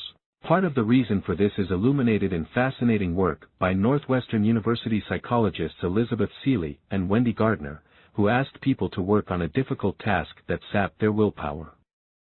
For example, imagine that you're very hungry, and you're staring at a plate of delicious chocolate chip cookies, but you have to resist the temptation to eat them. After using up their willpower in a task like this, participants squeezed a hand grip as long as they could. The typical participant was able to hold on for 25 seconds. But there was a group of people who were able to hold on 40% longer, lasting for 35 seconds. The participants with unusually high stamina scored high on a questionnaire measuring other-directedness. These other-directed people operated like givers. By consistently overriding their selfish impulses in order to help others, they had strengthened their psychological muscles, to the point where using willpower for painful tasks was no longer exhausting. In support of this idea, other studies have shown that givers accrue an advantage in controlling their thoughts, emotions, and behaviors. Over time, giving may build willpower like weightlifting builds muscles. Of course, we all know that when muscles are overused, they fatigue and sometimes even tear. This is what happens to selfless givers. In Utah, a 75-year-old man understands the resilience of otherish givers. His name is John Huntsman Sr., and his tiny photo from his company's annual report appeared in Chapter 2, in juxtaposition with the full-size photo of Kenneth Lay. You might also recognize him as the father of former Utah Governor and 2012 Republican presidential candidate John Huntsman Jr.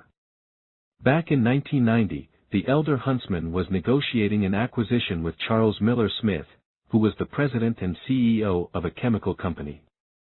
During the negotiations, Smith's wife died. Huntsman empathized with Smith, so he decided not to push any further. I decided the fine points of the last 20% of the deal would stand as they were proposed. I probably could have clawed another $200 million out of the deal, but it would have come at the expense of Charles's emotional state. The agreement as it stood was good enough. Was a CEO's emotional state really worth $200 million to Huntsman? Believe it or not, this wasn't the first time Huntsman gave away a fortune during a negotiation. Just 4 years earlier, in 1986, he made a verbal agreement with a CEO named Emerson Campen. Huntsman would sell 40% of a division of his company to Campens for $54 million. Due to legal delays, the contract wasn't written until 6 months later. By that time, Huntsman's profits had skyrocketed. That 40% of the division was now worth $250 million. Campen called with a matcher's offer to split the difference, proposing to pay $152 million instead of the original $54 million.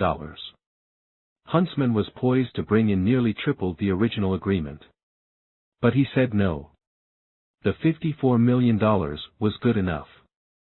Campen was incredulous. That's not fair to you. Huntsman believed in honoring his commitment to Campen. Even though the lawyers hadn't drafted the original purchase agreement, he had shaken hands 6 months earlier on a verbal agreement. He signed for the $54 million, walking away from an extra $98 million. What type of businessman would make such irrational decisions? In 1970, Huntsman started a chemical company that reigns today as the world's largest. He has been named Entrepreneur of the Year and earned more than a dozen honorary doctorates from universities around the world. He's a billionaire, one of the Forbes 1,000 richest people in the world. As his deal-making choices show, Huntsman is also a giver, and not just in business. Since 1985, he has been involved in serious philanthropy. He is one of just 19 people in the world who have given at least $1 billion away. Huntsman has won major humanitarian awards for giving more than $350 million to found the world-class Huntsman Cancer Center, and made hefty donations to help earthquake victims in Armenia, support education, and fight domestic violence and homelessness. Of course, many rich people give away serious sums of money, but Huntsman demonstrates an uncommon intensity that sets him apart. In 2001, the chemical industry tanked, and he lost a sizable portion of his fortune. Most people would cut back on giving until they recovered. But Huntsman made an unconventional decision. He took out a personal loan, borrowing several $1 million to make good on his philanthropic commitments for the next 3 years. Huntsman sounds like a classic example of someone who got rich and then decided to give back. But there's a different way of looking at Huntsman's success, one that might be impossible to believe if it weren't backed up by Huntsman's experience and by science. Maybe getting rich didn't turn him into a giver. What if we've mixed up cause and effect? Huntsman believes that being a giver actually made him rich. In his giving pledge, Huntsman writes, "It has been clear to me since my earliest childhood memories that my reason for being was to help others. The desire to give back was the impetus for pursuing an education in business, for applying that education to founding what became a successful container company, and for using that experience to grow our differentiated chemicals corporation."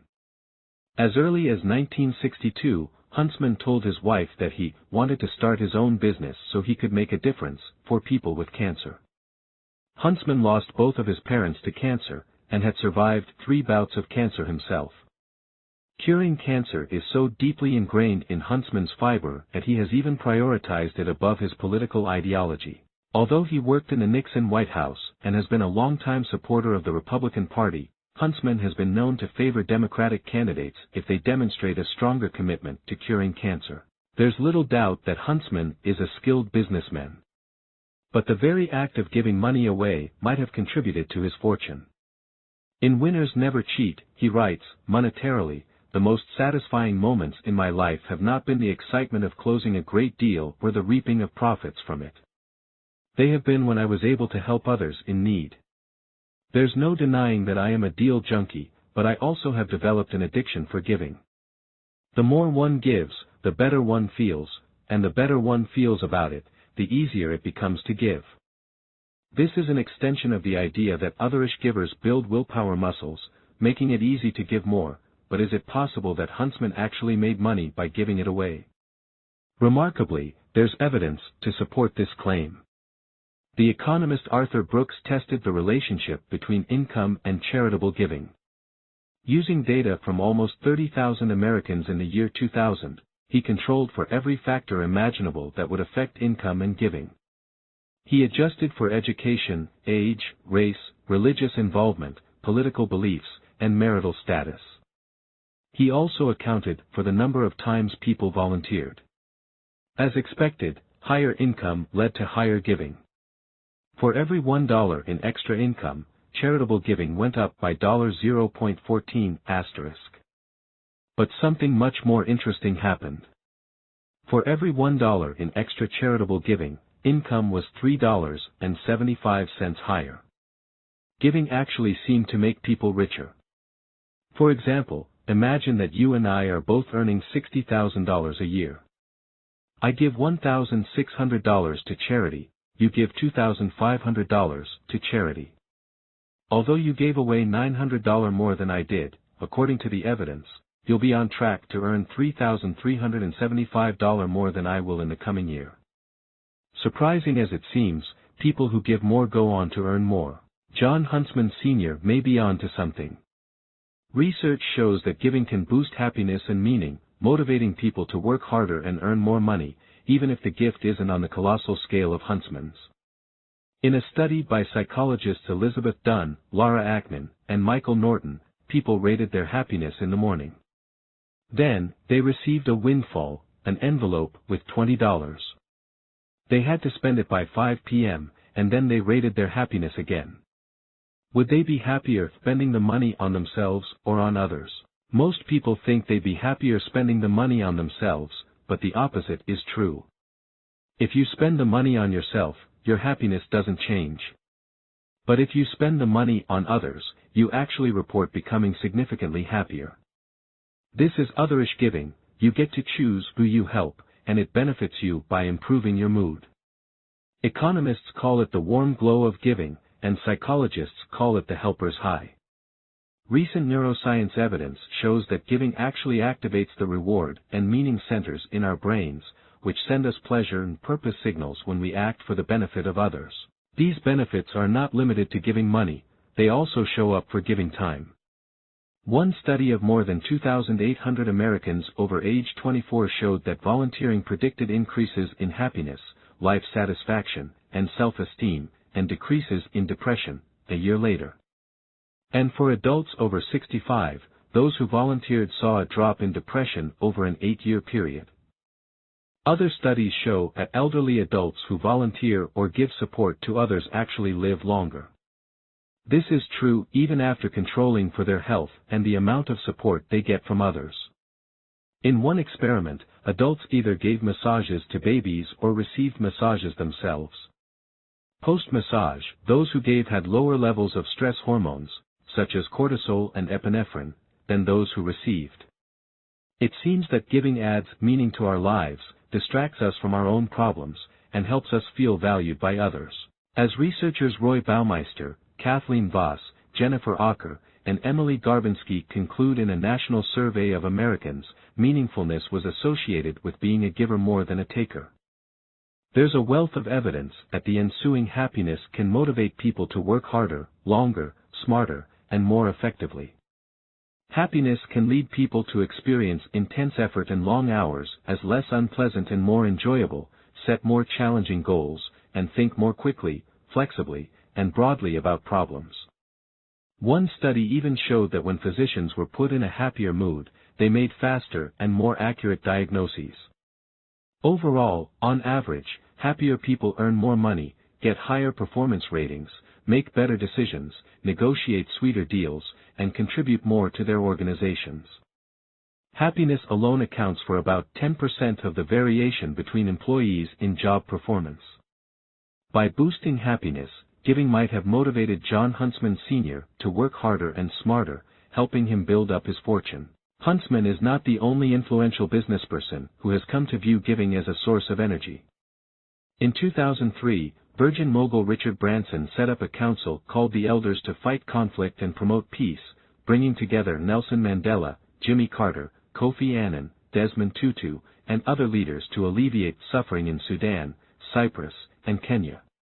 In 2004, Branson launched Virgin Unite, a non-profit foundation that mobilizes people and resources to fight deadly diseases like AIDS and malaria, promote peace and justice, prevent climate change, and support entrepreneurs with microloans and new jobs in the developing world.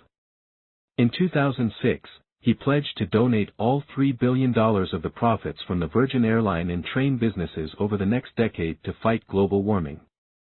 In 2007, he offered a $25 million prize for innovations to fight climate change. Was this string of events caused by a midlife crisis? Actually, Branson was giving long before he became rich and famous.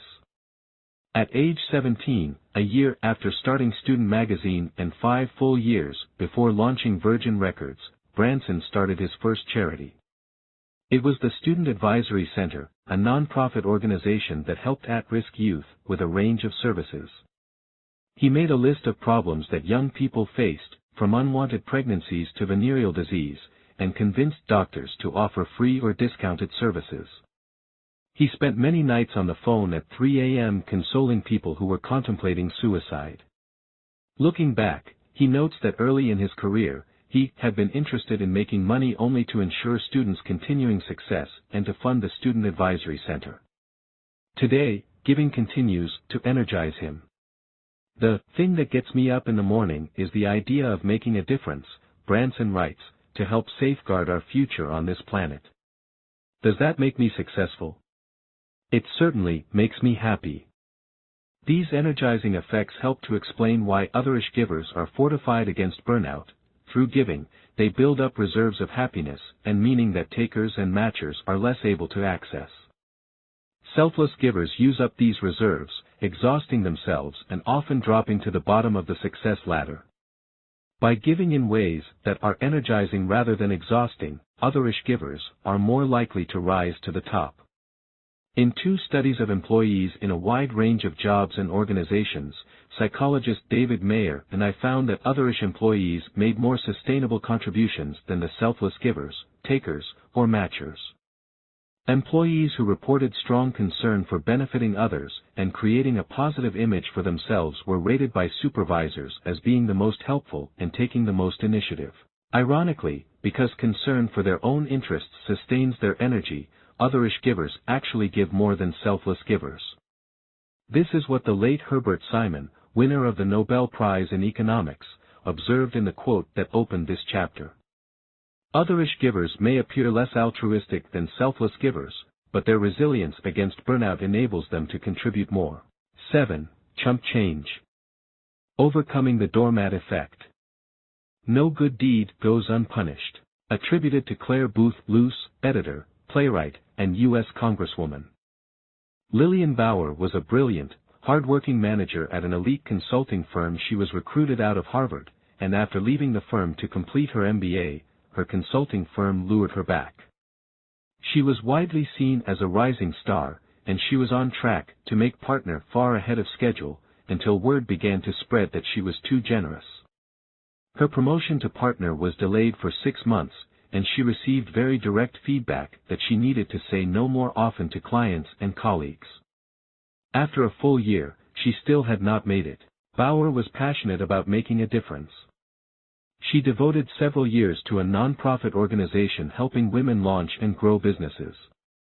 There, she introduced a microloan program, opening doors for low-income women to start their own companies. In one case, a woman needed a loan to open a salon, but was turned down by 2 banks. Bauer worked with her to strengthen her business plan and financial statements, and both banks ended up offering her loans at highly competitive rates. As a consultant, Bauer spent countless hours mentoring new employees, giving career advice to associates, and even helping junior colleagues strengthen their applications to business school. I really want to help.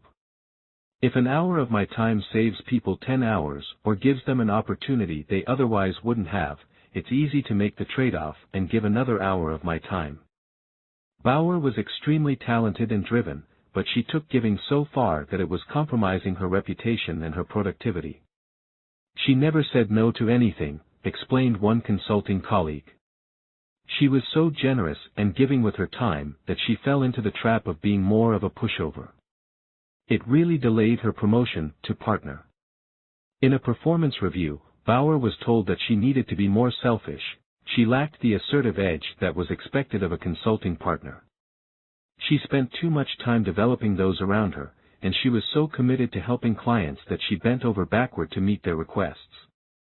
It was known that Bauer wasn't as forceful in pushing clients as people felt she needed to be to make that partner hurdle, in those key moments where clients needed to hear a harsh message, or clients have been pushing an agenda in the wrong direction.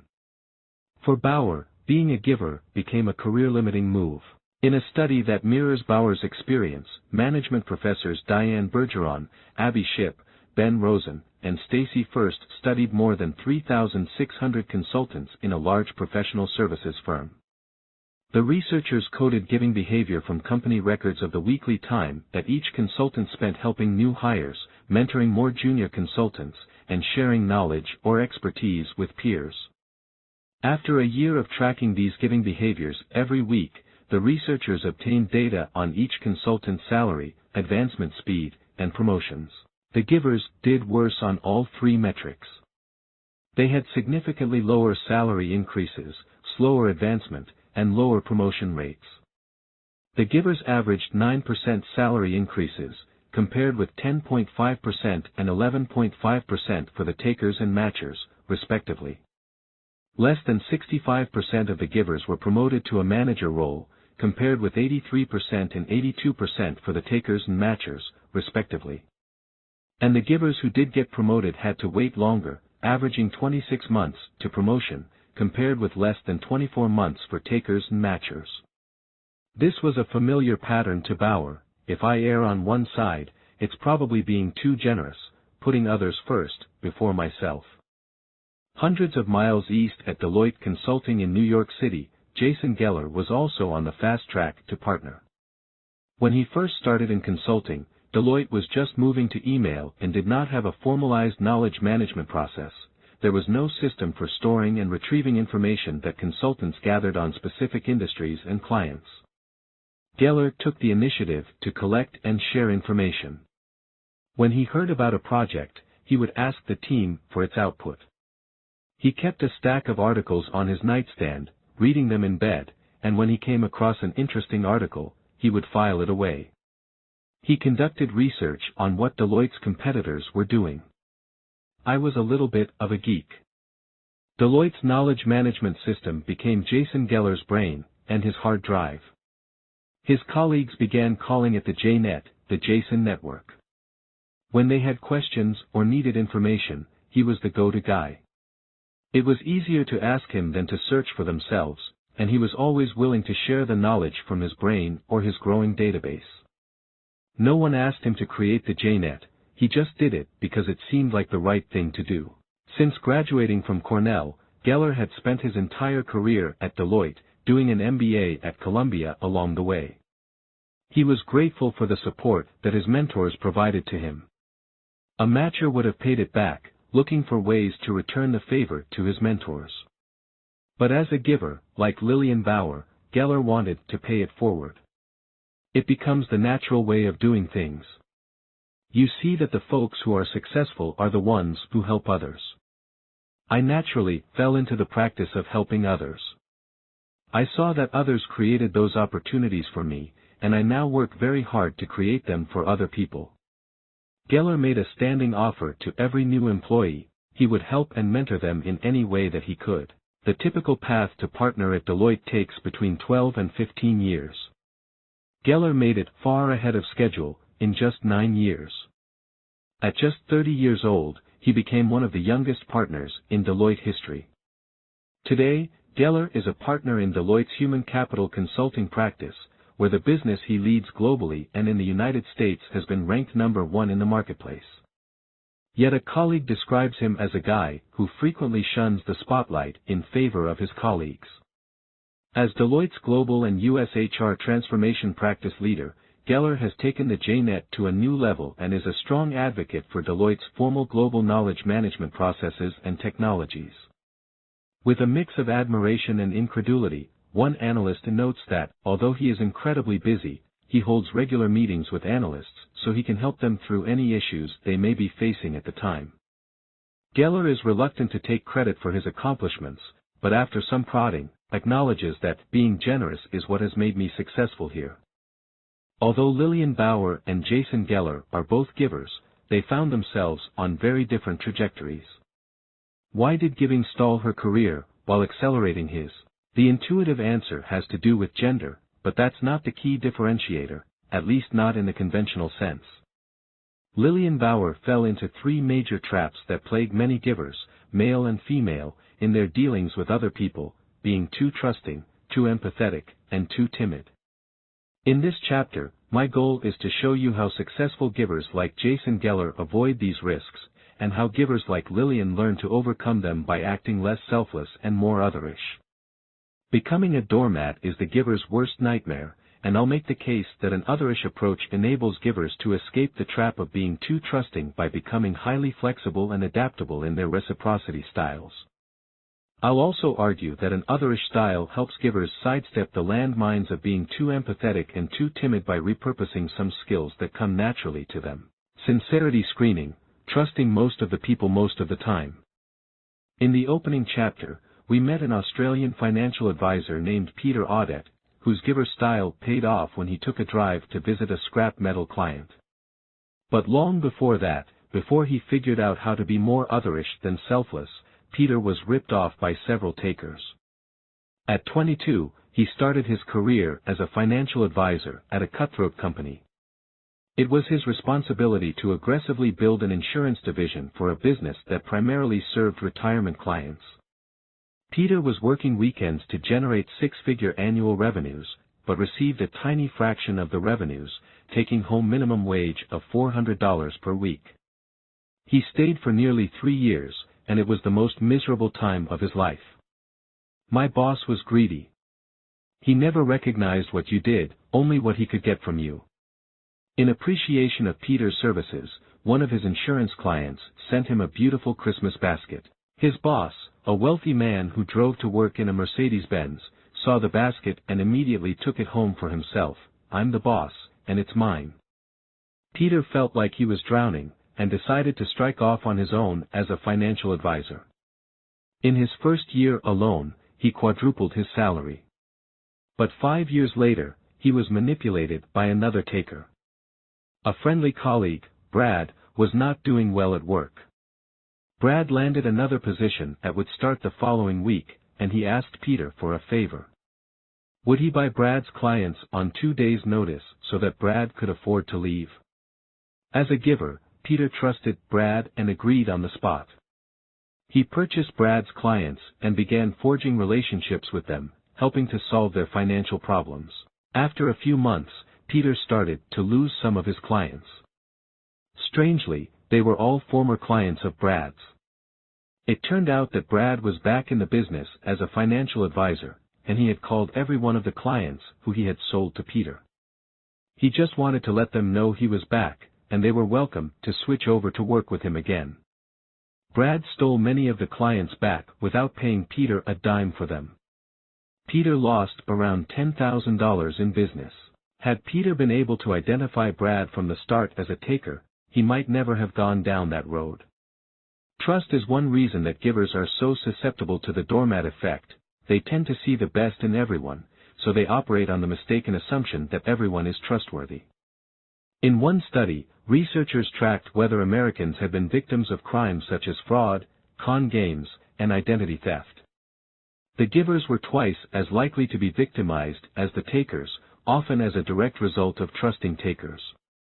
One giver was generous enough to co-sign for a friend's car loan, and over a 5-year period, the friend opened 3 credit cards in his identity, stealing more than $2,000. To avoid getting scammed or exploited, it's critical to distinguish the genuine givers from the takers and fakers.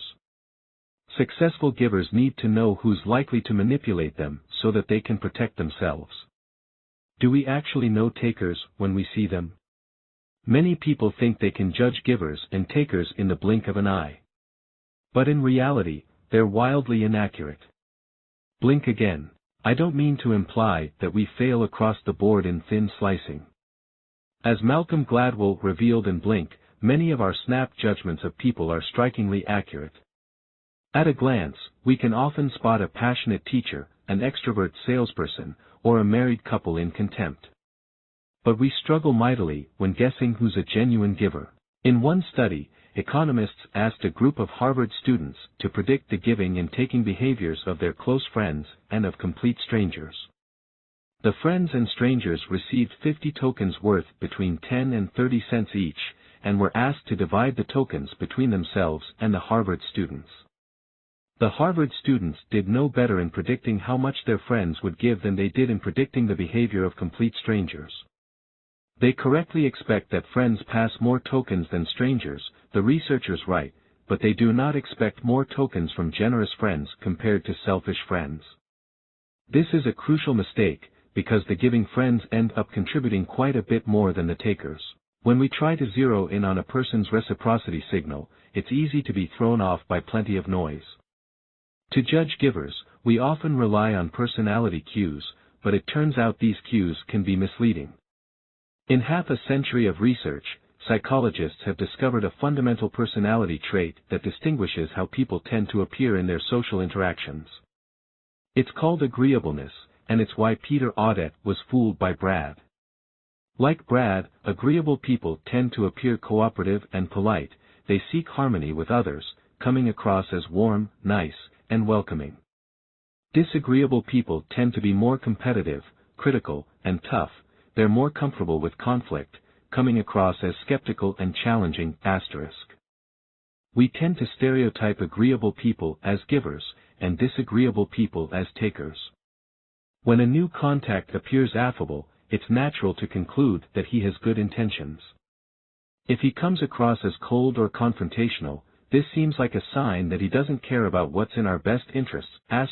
But in making these judgments, we're paying too much attention to the shell of a person's demeanor, overlooking the pearl, or clam, inside the shell.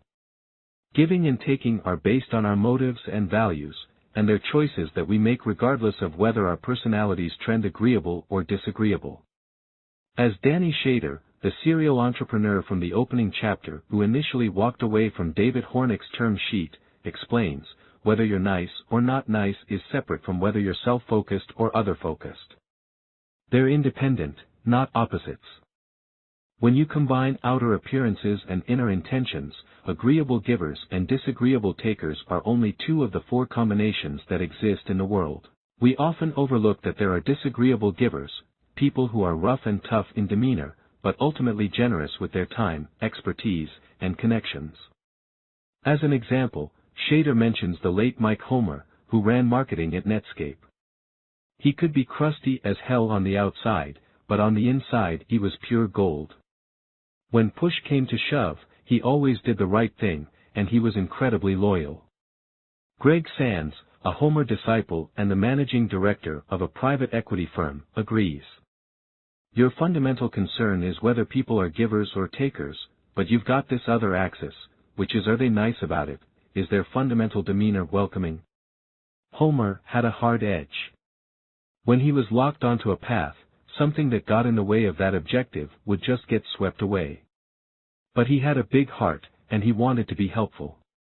He was definitely off the charts on both, giving and disagreeableness. Another one of Homer's former employees said that Homer seemed like a taker, because he had incredibly high expectations and demands. But at the end of the day, he really cared about the people. One minute, he was giving me a tough time because his expectations weren't being met. The next day, he was helping me figure out what I wanted to do next in my career, what was the right next job for me. The other counterintuitive combination of appearances and motives is the agreeable taker, otherwise known as a faker. Like Ken Lay at Enron, these people come across as pleasant and charming, but they're often aiming to get much more than they give. The ability to recognize agreeable takers as fakers is what protects givers against being exploited. Although they don't always put their skills to good use, givers have an instinctive advantage in sincerity screening. Research suggests that in general, givers are more accurate judges of others than matchers and takers. Givers are more attentive to others' behaviors and more attuned to their thoughts and feelings, which makes it possible to pick up more clues, such as describing successes with first-person singular pronouns, like I and me instead of us and we. Givers also gain a sincerity screening advantage from habitually trusting others, which creates opportunities to see the wide range of behaviors of which other people are capable. Sometimes, givers get burned by takers. In other situations, givers find that their generosity is reciprocated or even exceeded. Over time, givers become sensitive to individual differences and shades of gray between the black and white boxes of agreeable and disagreeable. But givers become doormats and they fail to use this fine-tuned knowledge of differences between veneers and motives. The inclination to give first and ask questions later often comes at the expense of sincerity screening. In consulting, Lillian Bauer made a habit of clearing her schedule for virtually anyone who asked, regardless of who they were. When a client asked for a supplementary analysis, even if it wasn't technically part of the project, she would do it, wanting to please the client. When a junior analyst needed advice, she would immediately open up time in her calendar, sacrificing her personal time. At Deloitte, Jason Geller intuitively adopted an approach that closely resembles sincerity screening. Geller starts by offering help to every new hire, but in his initial conversations with them, he pays attention to who seems to be a giver versus a taker. I can't proactively go and spend time with every single person in the practice globally, so I try to sense who's genuine and who's not. Some folks approach the conversation in terms of learning. Others come in and say, I want to get promoted to senior consultant. What should I do? Geller assumes these consultants are takers. They focus on telling me what they're doing, with a 30-minute agenda of things they want to update me on, because they want to make me aware. They're not really asking insightful questions, it's very superficial. We don't get deep enough for it to be really helpful for them. Over time, as she sacrificed her own interests, Lillian Bauer began to recognize that some people operated like takers. They're so self-focused that they will take what they can and move on, so I started being more systematic in how I helped other people. She started to pay more attention to who was asking and how they treated her, and made a list of reasons to say no. To continue giving but do so more efficiently, she wrote advice guides for engagement managers and associate partners, putting much of her knowledge on paper so she didn't end up repeating it to takers. I found that was a more strategic way of being a giver, Bauer says, asterisk. Once givers start to use their skills in sincerity screening to identify potential takers, they know when to put up their guard. But sometimes, this awareness sets in too late. Givers have already become loyal to a taker. If givers are already trapped in exchanges or they feel concerned for a taker's interests, how do they protect themselves against the doormat effect? Generous tit for tat, the adaptable giver. Several years after Brad stole his clients and his money, Peter Audit was working with a business partner named Rich. When they first paired up, Rich came across as highly agreeable. He was enthusiastic and friendly. But a colleague reflects that, although Rich looked like a giver because he acted supportive, he was really a taker. Peter was a giver, and Rich was sucking everything out of him. Rich was drawing a high salary, more than $300,000 a year, without contributing much to the financial success of the business. He was living on the Gold Coast of Australia, and he would spend his mornings on the beach, stroll into the office at 10 a.m., and go to the pub at midday. Brad gave me a pretty strong sense of what a taker looked like, and I realized that Rich was a big taker, Peter laments. I was always doing extra work, and Rich was absolutely draining the business of money. He didn't really care about the staff or service to clients. He was starting to pollute the culture. He was taking advantage of me, trading off the back of my loyalty to him because we had built the business up from nothing. Peter stayed timid until one Monday, when Rich announced that he had bought a multi-million-dollar house on the Gold Coast. He needed $100,000, and he took it right out of the company account. At a board meeting that day, Rich left early to meet friends at the pub. This was the last straw for Peter. He knew Rich could no longer be trusted, so he promised the board that he would hold Rich accountable. But he had yet to formulate a plan, and he felt guilty and uncomfortable. Rich was like my big brother. A colleague said, "It would have been hard for anybody, but I think it was harder because Peter is a giver." He knew what was at the other side of it for Rich, and he wanted to save him from it. Peter was a victim of empathy, the powerful emotion that we experience when we imagine another person's distress. Empathy is a pervasive force behind giving behaviors, but it's also a major source of vulnerability. When Brad wasn't doing well and accepted a new job, Peter felt his pain, and bought his clients without hesitation. When he considered how Rich would feel about being ousted, Peter felt sorry for him, and didn't want to cut him out. Peter was falling into an empathy trap that's visible in a classic negotiation study. Researchers brought people together in pairs to negotiate the purchase of electronics products such as TVs. Half of the negotiating pairs were strangers, the other half were dating couples. In each pair, one negotiator was the seller, and the other was the buyer. On average, who do you think would achieve more joint profits, the strangers or the dating couples? I assumed that the dating couples would do better, because they would trust each other more, share more information, and discover opportunities for mutual gains. But the dating couples did substantially worse than the strangers, achieving lower joint profits. Before the negotiation, the researchers asked the dating couples how in love they were. The stronger their feelings of love, the worse they did. The dating couples, especially the ones in love, operated like selfless givers. Their default approach was to empathize with their partner's needs and give in right away, regardless of their own interests. Concern for their partners had the effect of short-circuiting efforts to discover integrative solutions in favor of more accessible but less mutually satisfactory outcomes, the researchers write, leading to a kid gloves approach to problem solving. When researchers studied selfless givers at the bargaining table, the same pattern surfaced. People who agreed with statements like, "I always place the needs of others above my own," were anxious about putting strain on the relationship, so they accommodated their counterparts by giving away value. As with the dating couples in love, empathy had turned Peter into a doormat, until he discovered an alternative to empathy that's equally aligned with his natural strengths as a giver. Instead of contemplating Rich's feelings, Peter considered what Rich was thinking. This led to a powerful insight. Rich seemed interested in working on a new challenge, so Peter could appeal to Rich's self-interest. "You're clearly not enjoying running the business day-to-day," Peter told Rich, "so why don't you let me handle it? I think I'm old enough now that I'm ready for the heavy lifting."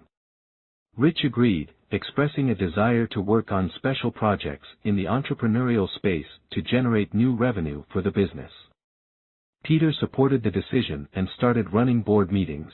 Peter accomplished this maneuver by getting inside Rich's head, rather than his heart. Studies led by Columbia psychologist Adam Galinsky show that when we empathize at the bargaining table, focusing on our counterpart's emotions and feelings puts us at risk of giving away too much. But when we engage in perspective-taking, considering our counterpart's thoughts and interests, we're more likely to find ways to make deals that satisfy our counterparts without sacrificing our own interests. Peter never would have discovered his solution if he had continued to empathize with Rich. By shifting his focus from Rich's feelings to his thoughts, Peter was able to see the world through a taker's eyes and adjust his strategy accordingly. Despite his success in drawing Rich into a role where he could do less harm, Peter couldn't quite let go of the desire to support Rich and help him succeed. At the same time, he knew there was still plenty of room for Rich to keep taking. Peter decided to trust but verify. He granted Rich the autonomy to work on special projects, but held him accountable for his results, asking him to report on his progress every 90 days. I gave him the opportunity to measure his own contribution and for us to do the same. After 6 months, Rich had done very little. Peter conducted a formal analysis and wrote a board report. When Rich's contribution ended up being 0, it was undeniably of his own doing. He was presented with a crude form of evidence of his own taking and lack of giving. The truth ultimately moved him on and set him free for me. Rich elected to leave and take his equity out of the business. Peter was no longer a doormat, he had taken down a taker. Later, he learned that Rich had been even more of a taker than anyone realized. He had a large line of credit with the firm, and also owed the bank money. Peter had to write a check to settle because Rich was short. A year after Peter took over as managing director, Rich exited the firm. 15 months after Rich's departure, Peter's firm had turned around to achieve 7-figure profits, staff morale had skyrocketed, turnover had plummeted, and they were in the running for Firm of the Year in the dealer group. Once successful givers see the value of sincerity screening and begin to spot agreeable takers as potential fakers, they protect themselves by adjusting their behavior accordingly. Peter's experience offers a clue into how givers avoid getting burned. They become matchers in their exchanges with takers.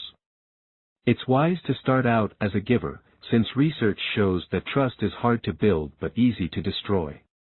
But once a counterpart is clearly acting like a taker, it makes sense for givers to flex their reciprocity styles and shift to a matching strategy, as Peter did by requiring Rich to reciprocate by adding value to the business. It's built into my nature now to not give takers much time, and certainly not waste my time with them, Peter says. In one experiment, psychologists gave people the chance to work with partners who were either competitive or cooperative. The takers acted competitively regardless of who their partners were. The rest adapted to their partners.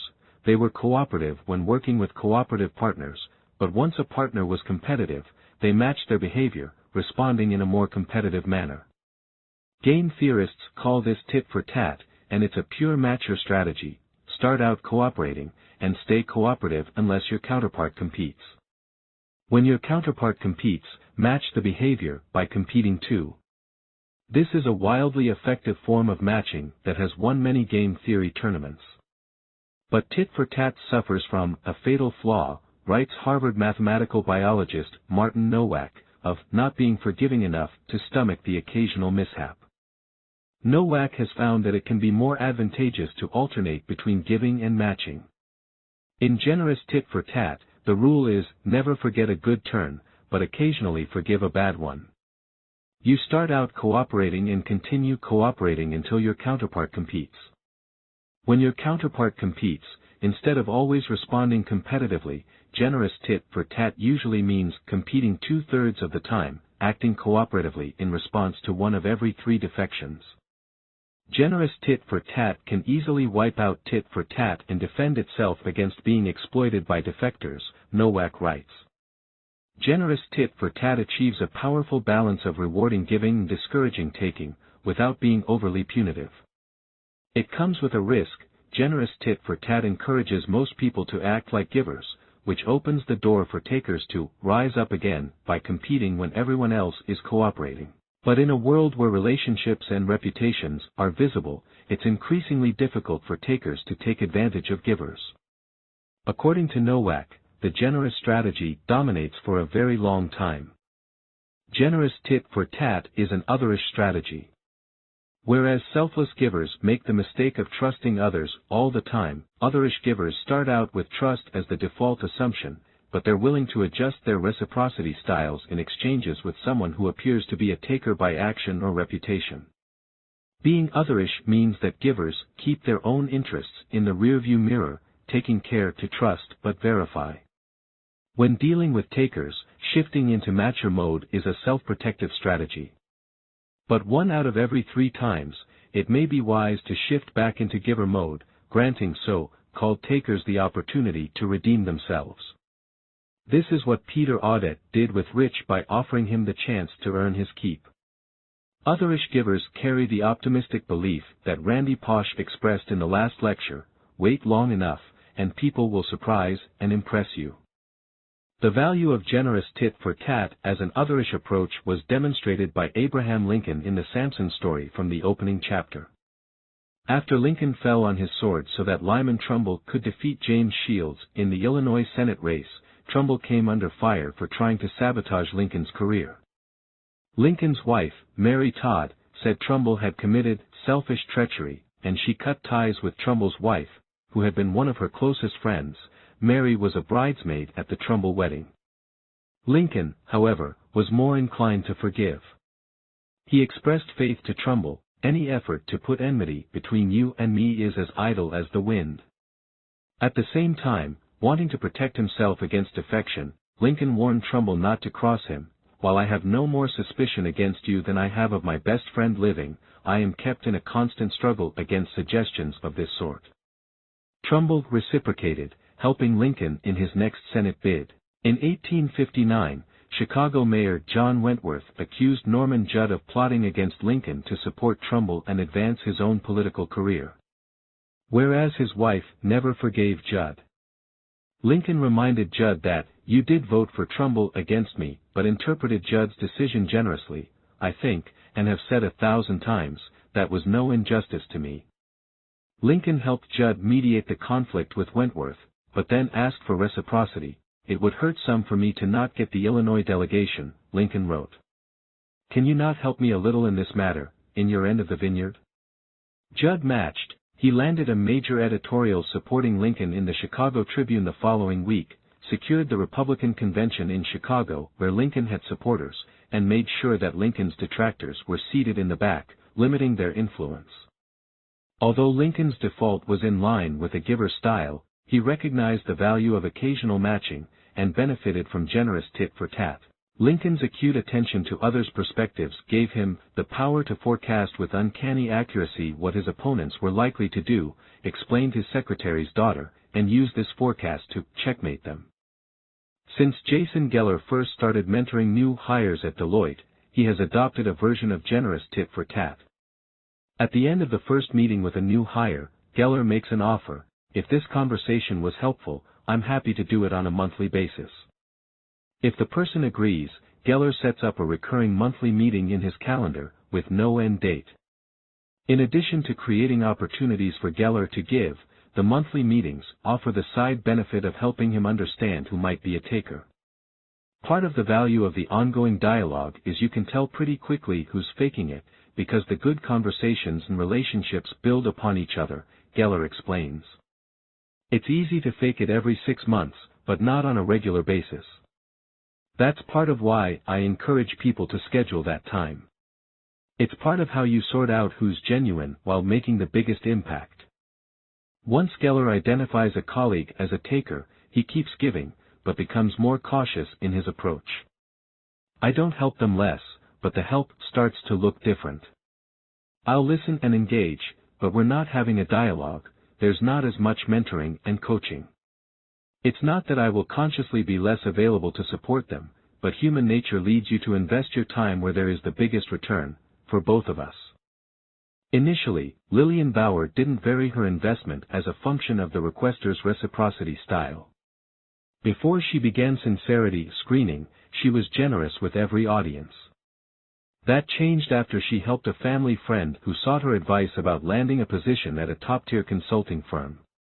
Bauer responded in a characteristically generous fashion. She spent more than 50 hours coaching the candidate on nights and weekends, and made connections for her at her own firm and several competing firms. The candidate ended up receiving offers from Bauer's firm and a competitor, and joined Bauer's firm. But then, despite the fact that Bauer and her colleagues had expended a great deal of time and energy recruiting her, the candidate requested a transfer to another office in a different country, in direct violation of the firm's recruiting guidelines. Bauer had been duped by an agreeable taker. The discussions were very much around what was best for her and her only. The way she was talking about the decision made it clear this was all about her. She was obviously going to help herself. Having been taken advantage of, Bauer learned to be more cautious in dealing with takers. After that point, it just completely changed the way I felt about her, and I wasn't willing to be as generous. Through a combination of sincerity screening and generous tit-for-tat, Bauer was able to avoid becoming a doormat in advising and mentoring takers. But she hadn't overcome the obstacle of learning to challenge clients and say no to some of their requests, instead of being a pushover. I was still saying yes to the client too much, instead of pushing back. What does it take for givers to become more assertive? Assertiveness and the advocacy paradox. The men and women were equally qualified, but the men were earning substantially more money. Linda Babcock, an economist at Carnegie Mellon University, stared at the data in dismay. Although it was the 21st century, the male MBA graduates from her school had 7.6% higher salaries than their female counterparts. Carnegie Mellon is one of the world's finest technical institutions, boasting 18 Nobel Prize winners, including 7 in economics alone. When business students enroll for their MBAs at Carnegie Mellon, they are signing up for a serious quantitative challenge. The school offers degrees in computational finance, quantitative economics, and software engineering, and over 40% of all Carnegie Mellon MBAs accept jobs in finance. In such a quantitatively intense environment, the salary numbers suggested that women still face a glass ceiling. Babcock calculated that over a 35-year career, this gap meant that each woman was losing an average of more than $1 million. But the gender gap, it turns out, wasn't quite due to a glass ceiling. Men and women received similar starting offers, and the discrepancy emerged by the time they signed their final offers. Upon closer inspection, Babcock discovered a dramatic difference between men and women in the willingness to ask for more money. More than half of the men, 57%, tried to negotiate their starting salaries, compared with only 7% of the women. The men were more than 8 times as likely to negotiate as the women. The students who did negotiate, mostly men, improved their salaries by an average of 7.4%, enough to account for the gender gap. The discrepancy in willingness to negotiate wasn't limited to the quantitative world of Carnegie Mellon MBAs. In another study, Babcock and her colleagues recruited people to play 4 rounds of Boggle for a fee of somewhere between $3 and $10. When they finished, the researcher acted like a taker, handing them the minimum of $3 and asking, "Is $3 okay?" Once again, 8 times as many men as women asked for more money. The next study went the same way, but the researcher handed them the minimum of $3 without asking if it was okay. None of the women asked for more money, whereas 13% of the men took the initiative to ask for more. With another group of participants, the researcher handed over $3 and said, "The exact payment is negotiable." The majority of the men, 59%, seized the opportunity and asked for more, compared with only 17% of the women. Overall, the men were 8.3 times more likely to ask for more money than the women. In each case, the women were doormats, allowing takers to walk all over them. Research shows that one of the main reasons that women tend to negotiate less assertively than men is that they worry about violating social expectations that they'll be warm and kind, asterisk. Yet women aren't the only ones who become pushovers at the bargaining table. The doormat effect is a curse that afflicts givers of both genders. In several experiments, male and female givers were willing to make large concessions just to reach an agreement that would make their counterparts happy, even if they had better options available. And in a series of studies led by Notre Dame professor Timothy Judge, nearly 4,000 Americans filled out a survey on whether they were givers, indicating the degree to which they tended to be helpful, caring, and trusting. On average, the givers earned 14% lower income than their less giving counterparts, taking an annual pay hit of nearly $7,000. When the data were split by gender, the income penalty was 3 times greater for giver men than giver women. The female givers earned an average of 5.47% less money than their peers, for a difference of $1,828. The male givers earned an average of 18.31% less money than their peers, for a difference of $9,772. As we saw earlier in the chapter on powerless communication, givers tend to be humble and uncomfortable asserting themselves directly. Studies in more controlled settings have shown that in zero-sum situations, givers frequently shy away from advocating for their own interests. When negotiating their salaries, they make more modest requests than matchers and takers, and end up accepting less favorable outcomes. This reluctance to be assertive is especially likely to afflict agreeable givers, who pay a price in their pocketbooks, asterisk. At a professional services firm, a man who I'll call Samir Jain was a giver who consistently fell victim to the doormat effect. Samir was ranked at the top of his class and the top 10% of all employees in the Northeast United States at his firm, and dedicated much of his time to helping colleagues and mentoring junior employees. Despite being a star performer, he watched his friends at other firms get promoted faster and earn more income, and he never negotiated his salary or asked for a raise. On several occasions, he watched assertive peers who were no better performers negotiate raises and promotions, sailing past him in the corporate hierarchy. I did not push hard enough to make that happen for myself. I didn't want to make others uncomfortable or overstep my bounds. Growing up in India, Samir was a pushover, which made him the butt of jokes in his family. His father came from a background in poverty, and learned to be a hard-nosed negotiator who bargained for everything, clawing his family up to the middle class. Samir grew up shielded, protected from having to assert himself. His submissiveness bothered his wife, who was a tough negotiator. When they first started dating, Samir was about to sign a lease on an apartment. His wife intervened, negotiated on his behalf, and reduced the rent by $600 a year. He was impressed, but also embarrassed. Since then, whenever they make a purchase, he has turned to his wife to negotiate, knowing that he would be a doormat. To be honest, I've been ashamed of this for a long time, he admits. After he left the professional services firm, Samir completed an MBA and received a job offer from a Fortune 500 medical technology company, his ideal employer. He wasn't entirely satisfied with the terms of the offer, but as usual, he was reluctant to negotiate. I felt awkward. I like my boss, and I didn't want to make him uncomfortable. Weakening Samir's position further, the economy had just crashed, and his peers were all signing without negotiating. But something was different this time.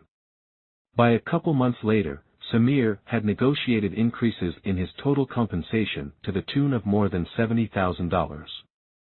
He had undergone a chump change, transforming from his traditional doormat status into a more assertive, more successful negotiator. My wife was stunned, and she complimented my persistence and effectiveness as a negotiator, he says.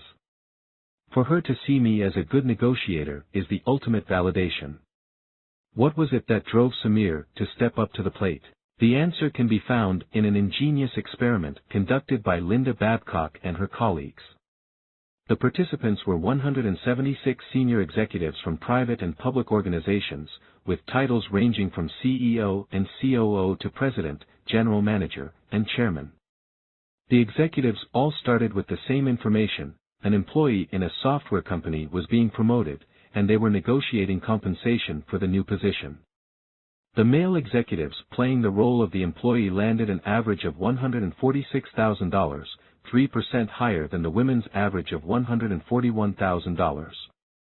But with a single sentence, Babcock and colleagues helped the female executives boost their averages to $167,000, outdoing the men by 14%. All it took was to tell them they were playing a different role. Instead of imagining that they were the employee, the female executives were asked to imagine that they were the employee's mentor. Now the women were agents advocating for someone else. Interestingly, they didn't set higher goals, but they were willing to push harder to achieve their goals, which led them to better outcomes. In a similar study, researchers Emily Amanatullah and Michael Morris asked men and women to negotiate the terms of an attractive job offer. Half were instructed to imagine that they had received the offer themselves and negotiate accordingly. The other half were instructed to imagine that they had referred a friend for the job and were now responsible for negotiating on behalf of the friend. Once again, all of the participants set similar goals, irrespective of whether they were male or female, or negotiating for themselves or a friend. But their actual behavior in the negotiations varied strikingly. Regardless of whether they were negotiating for themselves or others, the men requested starting salaries averaging $49,000.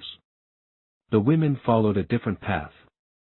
When they were negotiating for themselves, they requested starting salaries averaging only $42,000, 16.7% lower than the men. This discrepancy vanished when the women negotiated on behalf of a friend. As advocates, women did just as well as the men, requesting an average of $49,000. In another study, Amanatullah and Morris found the same results with experienced executives negotiating. Male executives landed the same salaries regardless of whether they were negotiating for themselves or others, whereas female executives did much better when negotiating for others than themselves. And Vanderbilt professors Bruce Berry and Ray Friedman found that in short-term, single-issue negotiations, givers do worse than takers, because they're willing to give larger slices of the pie to their counterparts.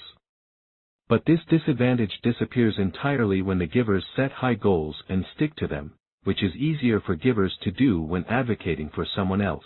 Advocating for others was the key to Samir's chump change. When he shied away from negotiating with his initial employer, Samir was thinking about his own interests. With the Fortune 500 medical technology company, he put himself in a different frame of mind. He was representing his family's interests. Although he might be a doormat when he was responsible for himself, being a giver meant that he didn't want to let other people down. I used it as a psychological weapon against myself, to motivate myself, Samir says. The solution was thinking about myself as an agent, an advocate for my family. As a giver, I feel guilty about pushing too much, but the minute I start thinking, I'm hurting my family, who's depending on me for this, I don't feel guilty about pushing for that side. By thinking of himself as an agent representing his family, Samir summoned the resolve to make an initial request for a higher salary and tuition reimbursement. This was an otherish strategy. On the one hand, he was doing what givers do naturally, advocating for other people's interests. On the other hand, he intentionally advocated for his family, whose interests were closely aligned with his own. At the same time, he wasn't pushing so far as to become a taker. He sought a balance in meeting his family's interests and his company's. My value system means that I'm not going to do anything that's wrong or unfair, Samir explains. I'm not going to try to gouge anyone, but I am going to push to the point that's right and fair. When Samir first contacted his new boss to negotiate, he asked for a salary increase and reimbursement of his MBA tuition. This matched what other firms were offering, but the boss came back with disappointing news from HR. They weren't able to grant either request. At that point, Samir felt the urge to back down. He wanted to be a giver toward his boss, and he was worried that getting more money would harm his boss's performance or compromise his budget. But Samir had massive debt from student loans, and he felt responsible for his family first. He asked again, convincing his boss to lobby HR for the bump in his salary and signing bonus. He ended up getting a $5,000 salary increase and a $5,000 signing bonus increase. By that time, his $10,000 signing bonus had expired. Samir asked for that too, and got it. His boss assured him that this was the best he could do. Samir was already up $20,000 in the first year alone, not to mention the dividends that the base salary increase would accrue, but he wasn't done yet. He still wasn't receiving tuition reimbursement, so he was determined to find another way to support his family. He had plenty of free time during his last semester of school, so he negotiated a consulting arrangement to work for the company part-time. The company agreed to pay him $135 per hour, which would net Samir another $50,000 in the span of a few months. At that point, he signed the contract, having upped his total compensation by more than $70,000. Being able to keep pushing, a large part of that was being an agent, Samir says. If I don't push now, what's going to happen when I get another promotion? I'm going to be that guy who has 3 kids and gets pushed around. Thinking of myself as an agent motivated me to keep going. It gave me some extra cojones. Although advocating for his family helped him succeed, Samir was still concerned about how it would affect his reputation at the firm and his relationship with his boss. When the negotiation was finished, his boss shared a surprising sentiment. He admired Samir's assertiveness. It was part of why my boss wanted me, Samir says. He respected that I wasn't going to be pushed around anymore. Givers, particularly agreeable ones, often overestimate the degree to which assertiveness might be off-putting to others. But Samir didn't just earn respect by virtue of negotiating, his boss was impressed with how he negotiated. When HR initially rejected Samir's request, he explained his family's circumstances. "I don't just have to worry about paying rent now. I have a family to support and loans to repay. Can you make this more palatable for me?" By asking on behalf of his family, instead of himself, Samir was maintaining an image as a giver. He showed that he was willing to advocate for others, which sent a positive signal about how hard he would work when representing the company's interests. Babcock and colleagues call this a relational account, an explanation for a request that highlights concern for the interests of others, not only oneself. When women ask for a higher salary, they run the risk of violating expectations that they will be other-oriented and caring, giving rather than taking in character, Babcock writes with Hannah Riley Bowles. Whereas women may be uniquely worried that assertiveness will violate gender norms, givers of both sexes worry about violating their own reciprocity preferences. If they push too hard, they'll feel like takers, rather than givers. But when givers are advocating for someone else, pushing is closely aligned with their values of protecting and promoting the interests of others, givers can chalk it up to caring. And by offering relational accounts, givers do more than just think of themselves as agents advocating for others, they present themselves as agents advocating for others, which is a powerful way to maintain their self-images and social images as givers. This reasoning proved relevant to Lillian Bauer when she decided to stop letting clients treat her like a doormat.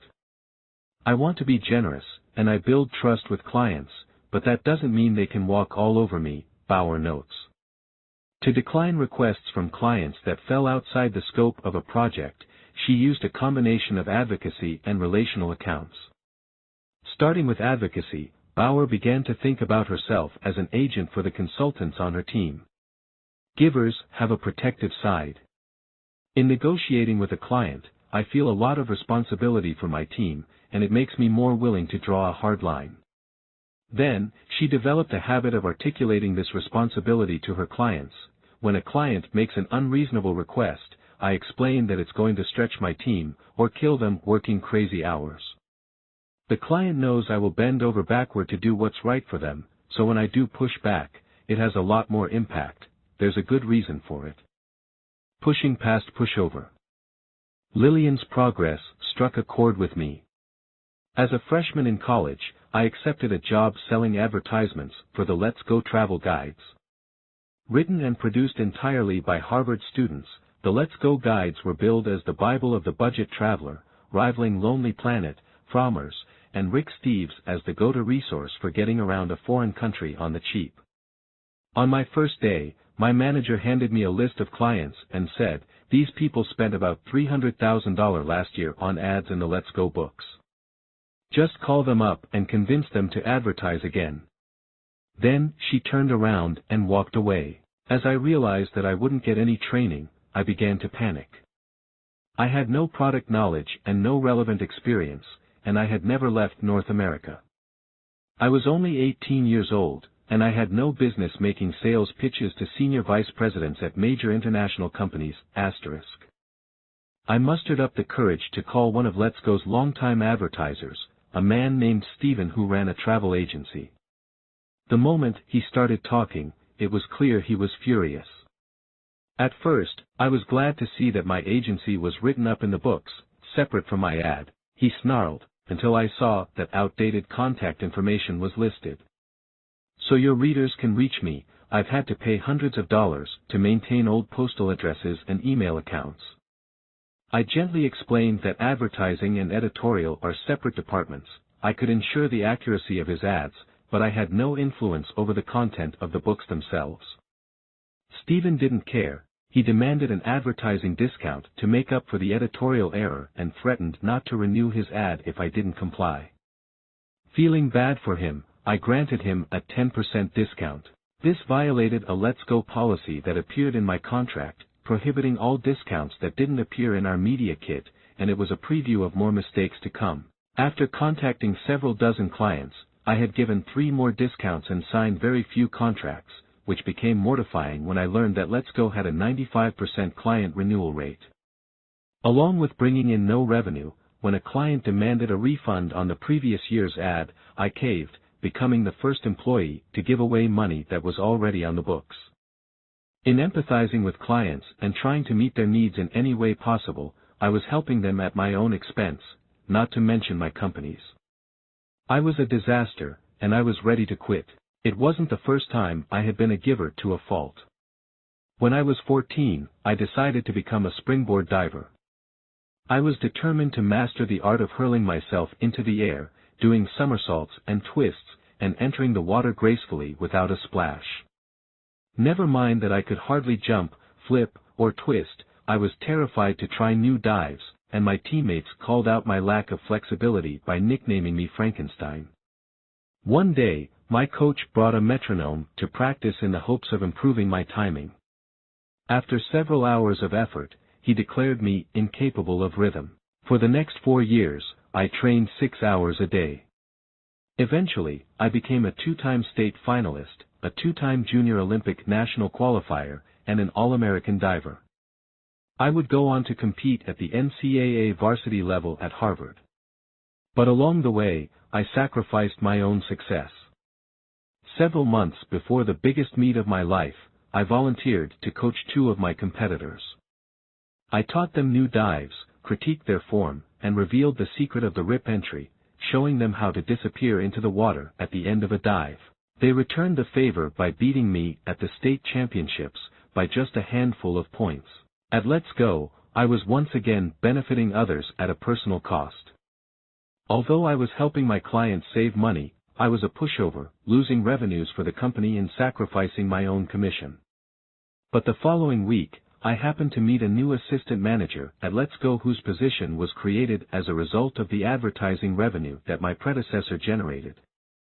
The job made it possible for her to pay for school. It was the inspiration that I needed. I realized that my colleagues were depending on me. As a student, I didn't have a wife and children yet, but I could see myself as an agent on behalf of college students in search of jobs that would defray the cost of tuition and provide meaningful work experiences. I might be a doormat when lobbying solely for my own interests, but when I was representing the interests of students, I was willing to fight to protect them. Before a heated negotiation with a merciless French hotelier who demanded a discount, I thought about how the revenue could support job creation, which gave me the resolve to dig in my heels. I added a relational account. If I gave him a discount, it would only be fair to offer the same to our other clients, and I had a responsibility to be consistent. He ended up paying the full price. After 4 months, I had set company records by bringing in more than $600,000 in revenue, nearly doubling my predecessor's tally, and landing more than $230,000 from cold calls to new prospects. I sold the largest advertising package in company history, and our president announced at a banquet that I was one of the finest advertising associates ever to come through the company. At age 19, I was promoted to Director of Advertising Sales, which put me in charge of a budget above $1 million and tasked me with hiring, training, and motivating my own staff. Right after I was promoted, the internet bubble collapsed. More than a dozen clients went out of business before our advertising season even started, and 6 of our 10 biggest clients informed me that their advertising budgets had been slashed, so they wouldn't be able to renew. When all was said and done, Let's Go lost 22 loyal clients and 43% of the total budget from the previous year. The worst blow came when our largest client called. It was Michael, the vice president of the student travel agency that had purchased the record-setting package the previous year. I'm very sorry to tell you this, because we love your product and value this relationship. Michael took a deep breath. But due to budget constraints and a declining travel market, I'm not sure if we can afford to advertise this year at all. To even consider it, we'll need a major discount. Knowing that many jobs depended on revenue from Michael's company, I became an advocate and pushed back.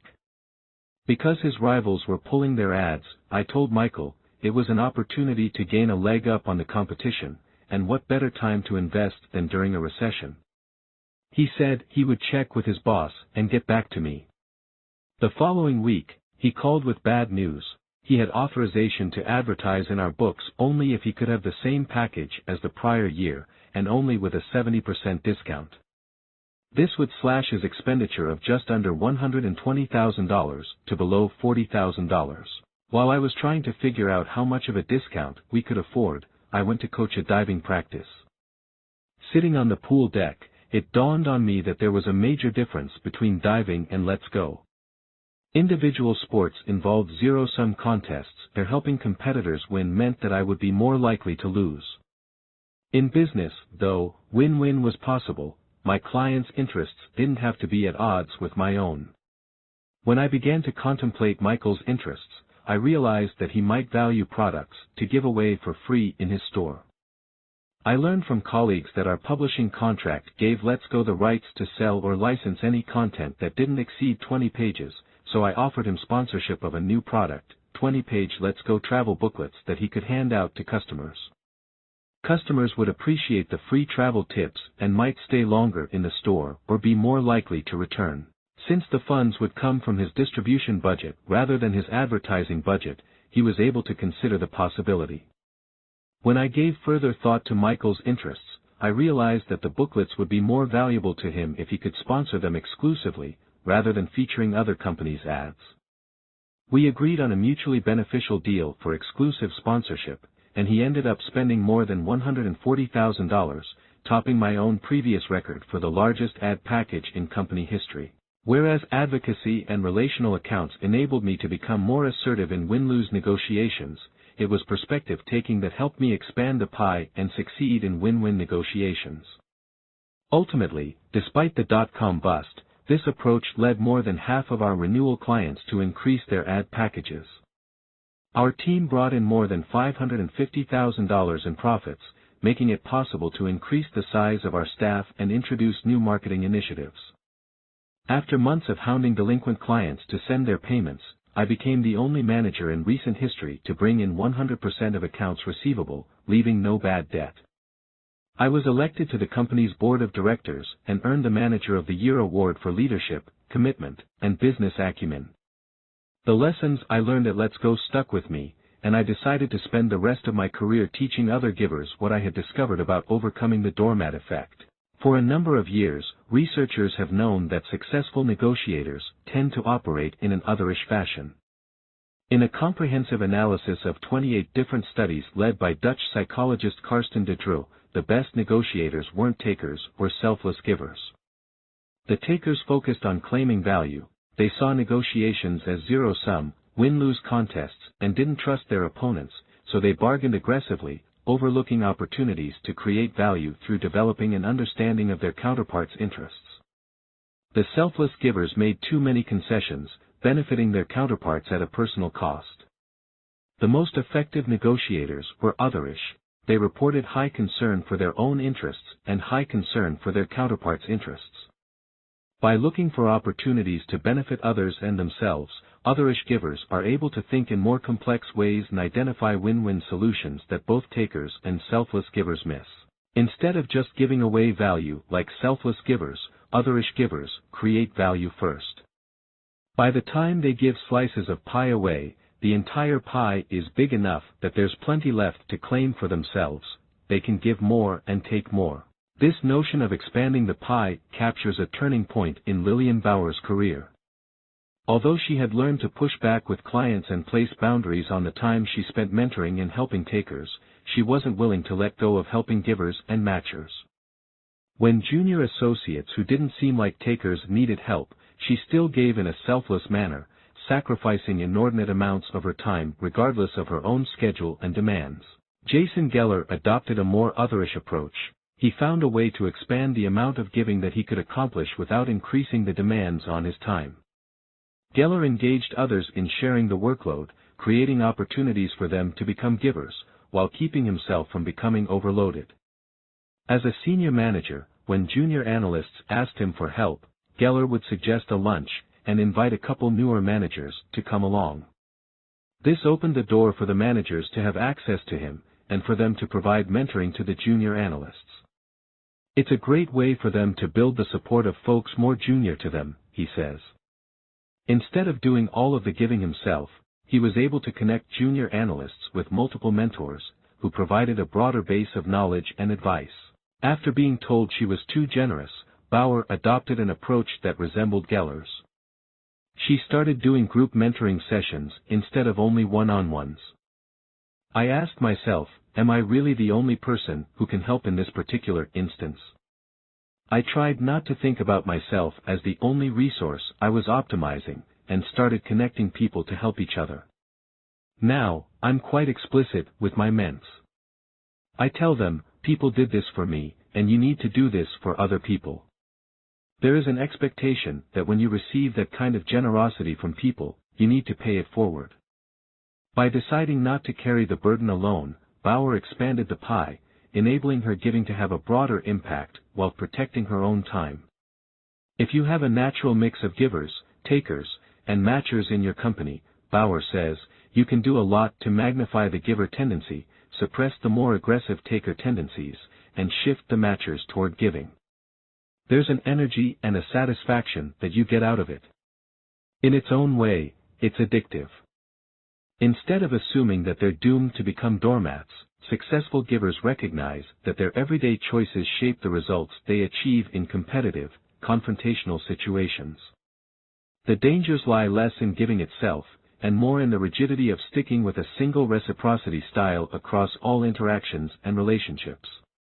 As the psychologist Brian Little puts it, even if a style like giving is our first nature, our ability to prosper depends on developing enough comfort with a matching approach that it becomes second nature. Although many successful givers start from the default of trusting others' intentions, they're also careful to scan their environments to screen for potential takers, always ready to shift from feeling a taker's emotions to analyzing a taker's thoughts, and flex from giving unconditionally to a more measured approach of generous tit for tat. And when they feel inclined to back down, successful givers are prepared to draw reserves of assertiveness from their commitments to the people who matter to them. For Lillian Bauer, these shifts in strategy catalyzed a chunk change. As Bauer learned to leverage her natural strengths in advocating for others and reading other people's motives, she adapted her behavior to invest in those on whom she could have the greatest influence and encouraged them to give as well. The cumulative effect was that she transformed from a doormat into a successful giver. Even though her generosity initially slowed her rise to partner, she ended up getting there ahead of schedule. Lillian Bauer was one of the first members of her consulting class to make partner. 8. The Scrooge Shift. Why a soccer team, a fingerprint, and a name can tilt us in the other direction. How selfish soever man may be supposed, there are evidently some principles in his nature which interest him in the fortunes of others, and render their happiness necessary to him, although he derives nothing from it except the pleasure of seeing it. Adam Smith, father of economics. In 1993, a man named Craig Newmark left IBM after 17 years to take a computer security position at Charles Schwab in San Francisco. As a single guy new to the Bay Area, he was looking for ways to spice up his social life. In early 1995, he started emailing friends to share information about local arts and technology events. Word of mouth spread, and people began to expand the postings beyond events to feature job openings, apartments, and miscellaneous items for sale. By June, the email list had grown to 240 people. It was too large for direct email, so Craig moved it to a listserv. In 1996, a website was born, and it was called Craigslist. By the end of 2011, there were Craigslist sites in more than 700 locations around the world. In the United States alone, roughly 50 million people visit Craigslist each month, making Craigslist one of the 10 most popular websites in the country, and one of the 40 most visited in the world. Craigslist flourished by appealing to our basic matcher instincts. It facilitates transactions in which buyers and sellers can agree on a fair price, exchanging goods and services for what they're worth. Fundamentally, Craigslist is about trading value in direct exchanges between people, creating a matcher's preferred even balance of give and take. We're not altruistic, Newmark writes. From one perspective, we're like a flea market. Could a system like this function based entirely on giving, instead of matching? In 2003, an Ohio native by the name of Darren Beal decided to find out. Just like Craig Newmark, Beal was in a new city where he lacked information, so he started an email list of friends. Following the lead from Craigslist, Beal was aiming to create internet-based local communities of exchange for anyone to access, connecting people who wanted goods with people who were ready to part with them. But in a radical departure from the typical Craigslist exchange, Beal set an unusual ground rule: no currency or trading allowed. The network was called FreeCycle, and all goods had to be given away for free. The idea for FreeCycle was sparked and Beal developed and ran a recycling program for businesses at a nonprofit organization called Rise in Tucson, Arizona. Local businesses began to give Beal used items that were still in good condition but weren't recyclable, like computers and desks. In the hopes of giving the items away to people who needed them, Beal spent hours on the phone offering them to charities, but made little progress. At the same time, he had a bed that he wanted to give away, but thrift shops wouldn't accept it.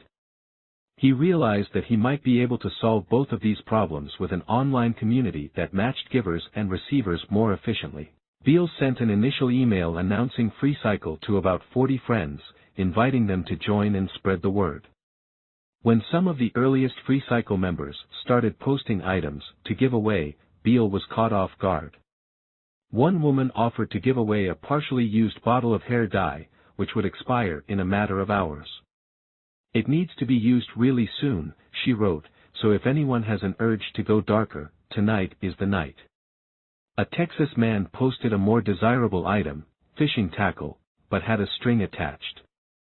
He would only give it away to someone from whom fishing tackle had been stolen. "As a kid 34 years ago, I stole a tackle box. There's no way I can find the person and make it right, so I'm trying to do the next best thing." With some people finding matcher loopholes in the system, and others trying to give away junk, FreeCycle seemed like a lost cause. But Beal believed that one person's trash really is another's treasure. And some people gave away actual treasure on FreeCycle that they could have easily sold on Craigslist. One person donated a camera in excellent condition worth at least $200, others gave away good computers, flat-screen TVs, baby car seats, pianos, vacuum cleaners, and exercise equipment. When FreeCycle started in May 2003, there were 30 members. Within a year, FreeCycle had grown at an astonishing rate. There were more than 100,000 members in 360 cities worldwide. By March 2005, FreeCycle had increased tenfold in membership, reaching 1 million members. Recently, social scientists Rob Willer, Frank Flynn, and Sonia Zak decided to study what drives people to participate in exchange systems.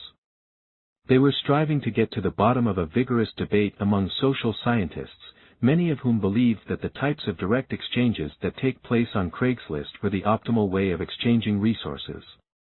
By allowing people to trade value back and forth, a system like Craigslist capitalizes on the fact that most people are matchers. But some experts anticipated the rapid growth of systems like FreeCycle, where members give to one person and receive from another, never trading value back and forth with the same person. These researchers were convinced that although such a generalized reciprocity system relies on people to be givers and can be exploited by takers, it could be just as productive in facilitating the exchange of goods and services as direct matching. The intuitive explanation is that the two types of systems attract different types of people. Perhaps matchers were drawn to Craigslist, whereas givers flocked to FreeCycle. As Darren Beal told me, if there were only takers, there would be no FreeCycle. But Willer's team found that this wasn't the whole story. Although FreeCycle grew in part by attracting people who already leaned strongly in the giver direction, it accomplished something much more impressive. Somehow, FreeCycle managed to encourage matchers and takers to act like givers. To figure out how FreeCycle works, Willer's team studied random samples of members at both Craigslist and FreeCycle. They collected surveys from more than 1,000 members of the two exchange organizations from dozens of communities around the United States, measuring reciprocity styles by asking members to answer a series of questions about whether they generally preferred to maximize their own gains or contribute to others. The givers had donated an average of 21 items on FreeCycle. The takers could have given nothing, but they had given away an average of more than 9 items each on FreeCycle. Interestingly, in fact, people often join FreeCycle to take, not give. People usually hear about FreeCycle as a way to get free stuff. Your average person will join thinking, I can get something for nothing, Beale says. But a paradigm shift kicks in. We had a big wave of new parents who needed help in hard times. They received strollers, car seats, cribs, and high chairs. Later, instead of selling them on Craigslist, they started giving them away. What drives people to join a group with the intention of taking, but then end up giving? The answer to this question opens up another way that givers avoid the bottom of the success ladder.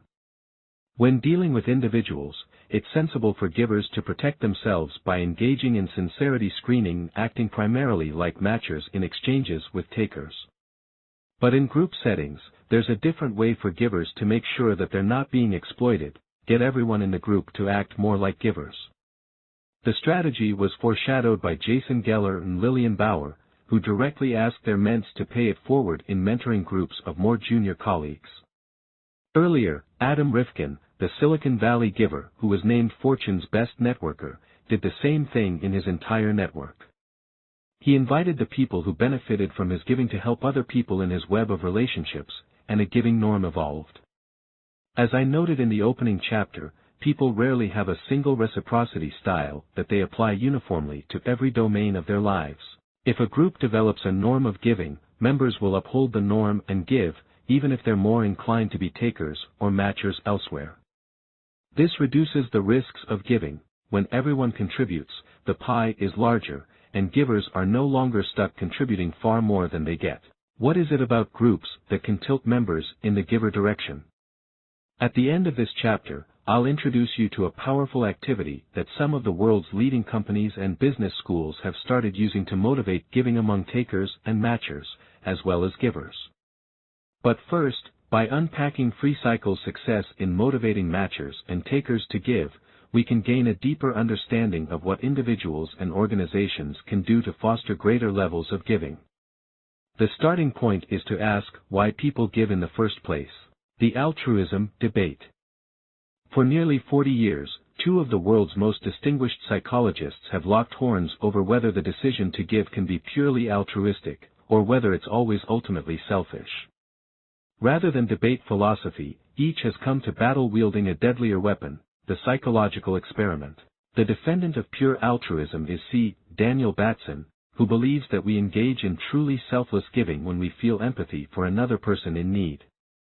The greater the need, and the stronger our attachment to the person experiencing it, the more we empathize. When we empathize with a person, we focus our energy and attention on helping him or her, not because it will make us feel good but because we genuinely care. Batson believes that although some people feel empathy more intensely and frequently than others, virtually all humans have the capacity for empathy, even the most disagreeable of takers. As Adam Smith put it centuries ago, the emotion which we feel for the misery of others is by no means confined to the virtuous and humane, though they perhaps may feel it with the most exquisite sensibility. The greatest ruffian, the most hardened violator of the laws of society, is not altogether without it. The devil's advocate is Robert Cialdini, who argues that there's no such thing as pure altruism. He believes that human beings are frequently generous, giving, and caring. But he doesn't think these behaviors are entirely altruistic in origin. He believes that when others hurt, we hurt, and this motivates us to help. Cialdini's first challenge to Batson's claims was that when empathy leads us to help, it's not because our ultimate goal is to benefit the other person. He proposed that when others are in need, we feel distressed, sad, or guilty. To reduce our own negative feelings, we help. Cialdini accumulated an impressive body of studies suggesting that when people feel distressed, guilty, or sad toward another person in need, they help. Batson's rebuttal: it's true that people sometimes help to reduce negative feelings, but this isn't the only reason. And negative feelings don't always lead to helping. When we feel distressed, sad, or guilty, our ultimate goal is to reduce these negative feelings. In some cases, helping is the strategy that we choose. But in many cases, we can reduce our negative feelings in other ways, such as distracting ourselves or escaping the situation altogether. Batson figured out a clever way to tease apart whether empathy drives us to help because we want to reduce another person's distress or our own distress. If the goal is to reduce our own distress, we should choose whatever course of action makes us feel better. If the goal is to reduce another person's distress, we should help even when it's costly, and other courses of action would make us feel good. In one experiment, Batson and colleagues gave people a choice: watch a woman receive electric shocks or leave the experiment to avoid the distress. Not surprisingly, 75% left.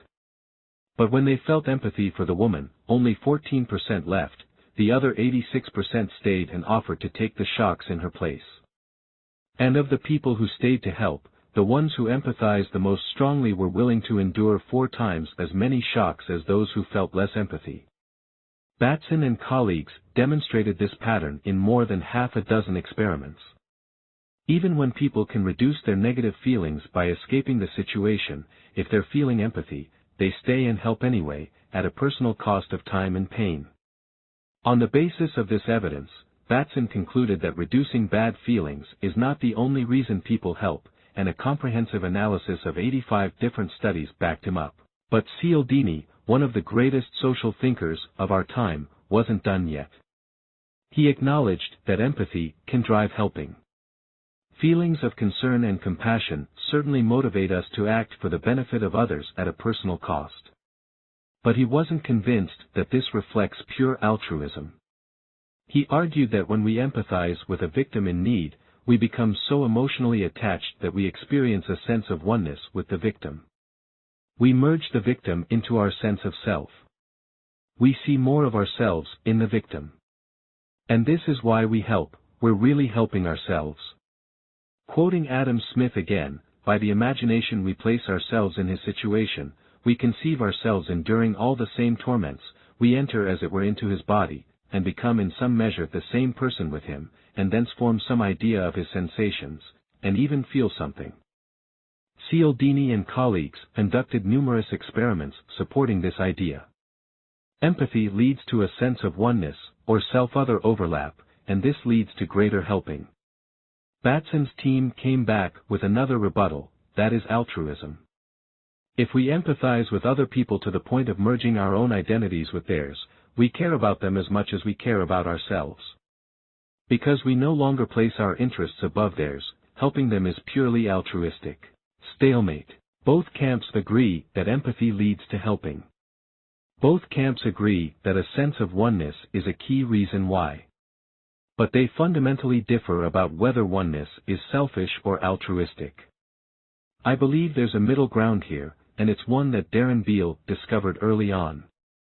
When he started FreeCycle, he wanted to keep used goods out of landfills by giving them away to people who wanted them.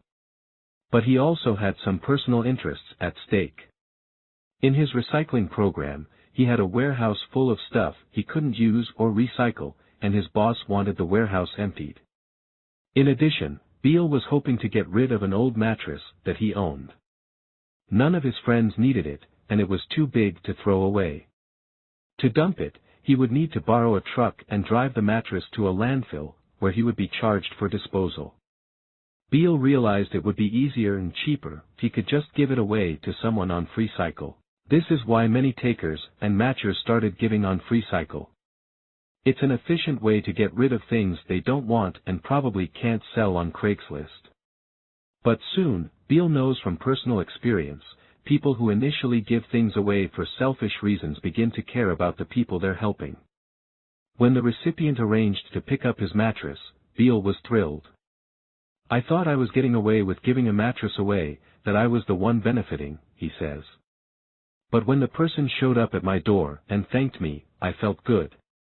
It was only partially a selfish act, I was helping someone else in a way that made me happy. I felt so darn good about it that I started giving away other items." After a decade of research, I've come to the conclusion that Beale's experience is the norm rather than the exception. Oneness is otherish. Most of the time that we give, it's based on a cocktail of mixed motives to benefit others and ourselves. Takers and matchers may be most likely to give when they feel they can advance others' interests and their own at the same time. As the primatologist Franz de Waal writes in The Age of Empathy, the selfish/unselfish divide may be a red herring. Why try to extract the self from the other, or the other from the self, if the merging of the two is the secret behind our cooperative nature?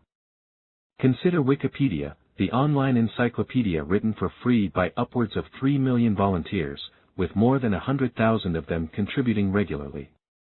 When asked why they write for Wikipedia, hardly any volunteers reported being involved for self-serving reasons, such as to make new contacts, build their reputations, reduce loneliness, or feel valued and needed. But the relatively altruistic value of helping others wasn't the sole factor they emphasized either.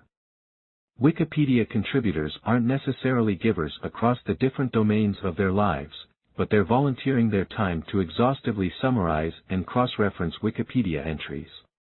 Why? In a survey, 2 reasons dominated all others: they thought it was fun and they believed information should be free. For many volunteers, writing Wikipedia entries is otherish, it provides personal enjoyment and benefits others. Beale believes the otherish structure of FreeCycle is one of the major reasons that it grew so fast. Giving away items that we don't need, and benefiting others in the process, is the gift economy equivalent of Adam Rifkin's 5-minute favors, low cost to oneself coupled with potentially high benefit to others. It's noteworthy that FreeCycle's formal mission statement highlights 2 sets of benefits: members can contribute to others and gain for themselves. The mission is to build a worldwide gifting movement that reduces waste, saves precious resources and eases the burden on our landfills while enabling our members to benefit from the strength of a larger community. Beyond this otherish structure, there's a central feature of a FreeCycle community that motivates people to start giving. A clue to the mechanism lies in the story of a French consultant who struggled for years to earn the trust of a potential client, until he recognized the power of a sense of community. From enemies to allies. During the 2008 global financial crisis, one of the many companies to suffer was a French firm that I'll call Nouveau. Nouveau was headquartered in a small city in the middle of France that boasted a beloved soccer team. The founders had chosen the city as their headquarters in an effort to restore the city's glory, but the population was shrinking and profits were falling, and there was pressure to relocate to a larger city. Nouveau's executives decided to save headquarters with a dramatic reorganization. Seeking outside assistance, the CFO issued a request for proposals to consulting firms. Nouveau was open to working with whichever firm presented the best proposal, with one exception: one particular consulting firm could not be trusted. This firm had been working with Nouveau's chief competitor for years. Nouveau's top brass worried that inside information could be leaked accidentally, or even stolen by a taker. The suspect consulting firm's lead partner, who I'll call Philip, was aware of the distrust from the Nouveau executives.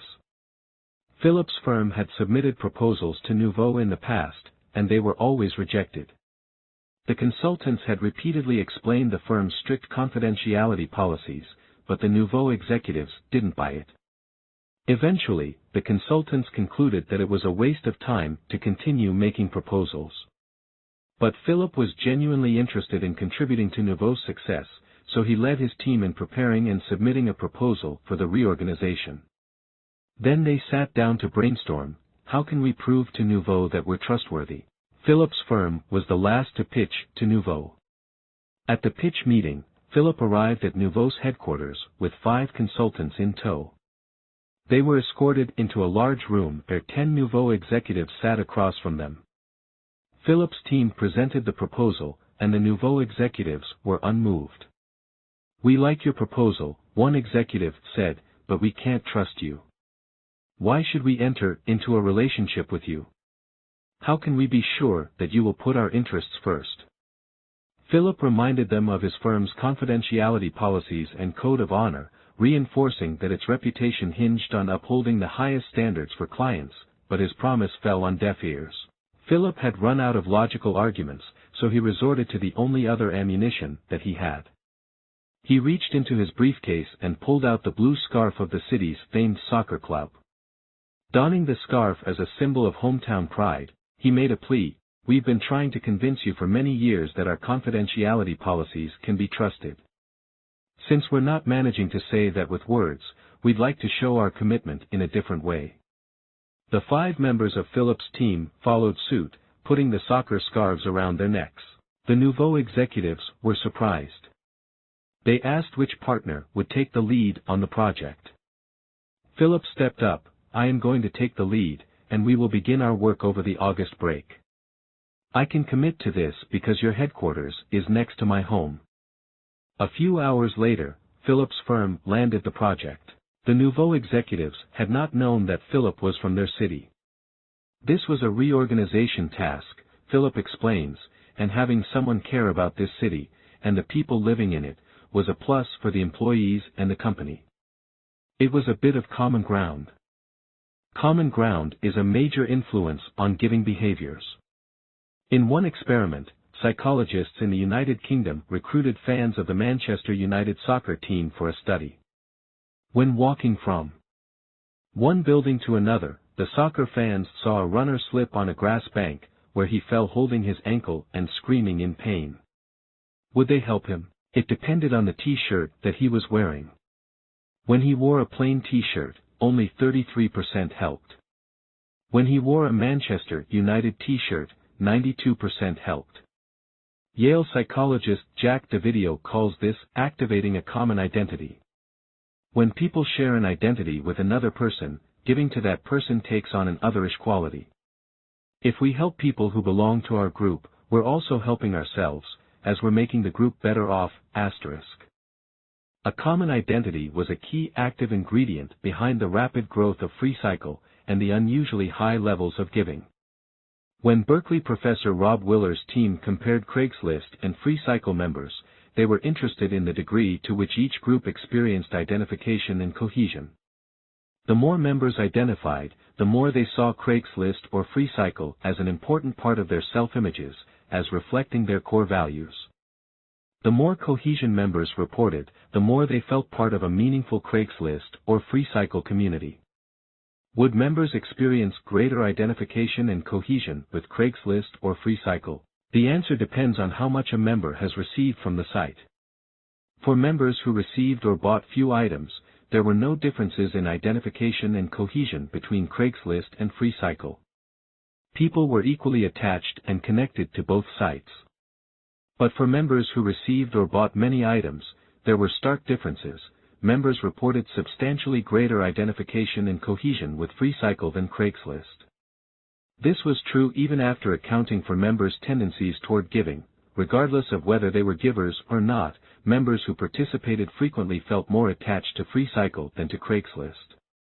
Why would people feel more identified and connected with a community where they give freely rather than matching evenly? Willer's team argues that for 2 central reasons: receiving is a fundamentally different experience in generalized giving and direct matching systems. The first distinction lies in the terms of the exchange. In direct matching, the exchange is an economic transaction. When members buy an item on Craigslist, they know that sellers are typically trying to maximize their own gains with little concern for buyers' interests. In contrast, in generalized giving, givers aren't getting anything tangible back from the recipients. When members receive an item on FreeCycle, they're accepting a gift from a giver with no strings attached. According to Willer's team, this suggests that the giver is motivated to act in the interest of the recipient rather than in his or her own self-interest, which communicates a regard for the recipient beyond the instrumental value attached to the item itself. In comparison with an economic transaction, a gift is value-laden. The second distinction has to do with who's responsible for the benefits you receive. When you buy on Craigslist, if you receive an item at a good price, you can chalk it up to your savvy as a negotiator or the kindness, or naivete, of an individual seller. You're exchanging back and forth with another individual, you're not getting anything from the Craigslist community. As a result, participants in direct exchange will be less inclined to identify with the group because they will be less likely to derive the emotional experience of group membership, Willer's team writes. In generalized giving, on the other hand, the community is the source of the gifts you receive. An effective system of generalized giving typically involves cycles of exchange with the following structure: person A gives to person B, who gives to person C. When free cycle members receive multiple items from different people, they attribute the benefits to the whole group, not to individual members. Together, these two forces facilitate the development of a bond with free cycle. Instead of buying an item from another person, people feel that they're receiving gifts from a community. The gratitude and goodwill generated means that they begin to identify with the community, seeing themselves as free cycle members. Once this identification happens, people are willing to give freely to anyone who shares the free cycle identity. This extends their willingness to give across the whole free cycle community, spurring members to offer items that they no longer need in response to requests when they can help. By giving away things they don't want, takers can feel like they're not losing anything of value, yet maintain the norm of giving so they can still get free stuff when they want it. For matchers, because there's no way to pay it back, paying it forward is the next best thing, especially since they're helping people just like themselves. This is what happened with the parents who gave away baby supplies. They restored their sense of a reciprocal, even exchange by donating items they no longer needed to fellow parents in similar situations. People are motivated to give to others when they identify as part of a common community. But not all individuals and groups are equally likely to attract this type of identification.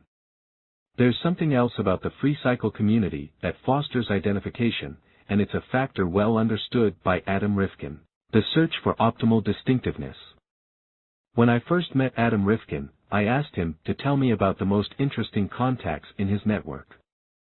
One of my favorite people, he replied, is Adam Rifkin. He wasn't talking about himself.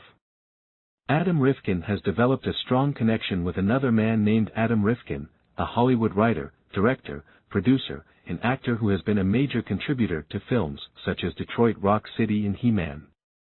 To avoid confusion, I'll call him Hollywood Adam, referring to his endearing doppelganger as Panda Adam. In 1992, when Hollywood Adam was just getting his start, Panda Adam moved to Los Angeles to start his doctoral program at Caltech. People would accidentally call Panda Adam when they were trying to reach Hollywood Adam. Panda Adam wanted to get in touch with Hollywood Adam to clear up the confusion, so he put his phone number on the internet. For 3 years, no one called. In 1996, Hollywood Adam was in New York, and a friend showed him Panda Adam's website. I knew nothing about the internet, and I was impressed with what he'd created. I'd been mistaken for him a number of times, so I called him right away. It was morning on the East Coast, and just after dawn on the West Coast. The piercing sound of a ringing phone woke a sleeping Panda Adam. Panda Adam, groggily, hello. Hollywood Adam, Adam Rifkin, this is Adam Rifkin. Panda Adam, I've been waiting my whole life for this call. On the surface, they didn't have much in common. As far as they could tell, they weren't related. Panda grew up in New York, Hollywood grew up in Chicago. Panda was a software engineer, Hollywood was in film. But when they met face to face, they felt an instant bond. Hollywood Adam is a fascinating character, says Panda Adam. His career in Hollywood and mine in Silicon Valley have had more parallels than I would have guessed. Any time somebody asks me for a connection in Hollywood, he's usually the person I start with. Hollywood Adam has made countless introductions to help people I know. Many people in Hollywood are narcissistic and self-centered, but Hollywood Adam is as good-natured and kind as they come. We kind of have the same philosophy. Panda Adam is a great guy, says Hollywood Adam. We have a similar sense of humor. We help each other without keeping score. Neither one of us ever gives it any thought, we just do what's helpful. Panda Adam was the person who introduced Hollywood Adam to Twitter. When Hollywood Adam did a series for Showtime called Look, Panda Adam invited him up to Northern California to do screenings at YouTube and Twitter. Why did the two Adam Rifkins identify so strongly with each other? If you're thinking it's a name similarity effect, the data suggest that you're right, at least partially. Brett Pelham, a psychologist at the University at Buffalo, noticed that we seem to prefer people, places, and things that remind us of ourselves. Because we associate our names so strongly with our identities, we might be attracted to major decisions that remind us of our names. In an effort to demonstrate this, Pelham and his colleagues have conducted a mind-boggling, controversial set of studies. Across 5 different studies, they found that people are unusually likely to end up living in places that resemble their first names. In one study, Pelham's team searched the 40 biggest cities in the United States for the 100 most common first names that shared their first 3 letters with these cities. Then, they matched up names in terms of how popular they were in different age groups. It turns out that people named Jack are 4 times more likely than people named Philip to live in Jacksonville, even though the names are equally common. The Phils have apparently retreated to Philadelphia, where they outnumber the Jacks. And it's not that they're named after these places. People are more likely to move to places that resemble their own names. Georgia is twice as likely to move to Georgia as chance would predict. It works for careers too. In 1990, Dennis was the 40th most common male first name in the United States. Jerry was the 39th, and Walter was 41st. There were 270 dentists in the United States named Jerry. There were 257 dentists in the United States named Walter. How many dentists were named Dennis? Statistically, there should have been somewhere between 257 and 270. In reality, there were 482. If your name was Dennis, you were almost twice as likely to become a dentist as if you had the equally common name of Jerry or Walter.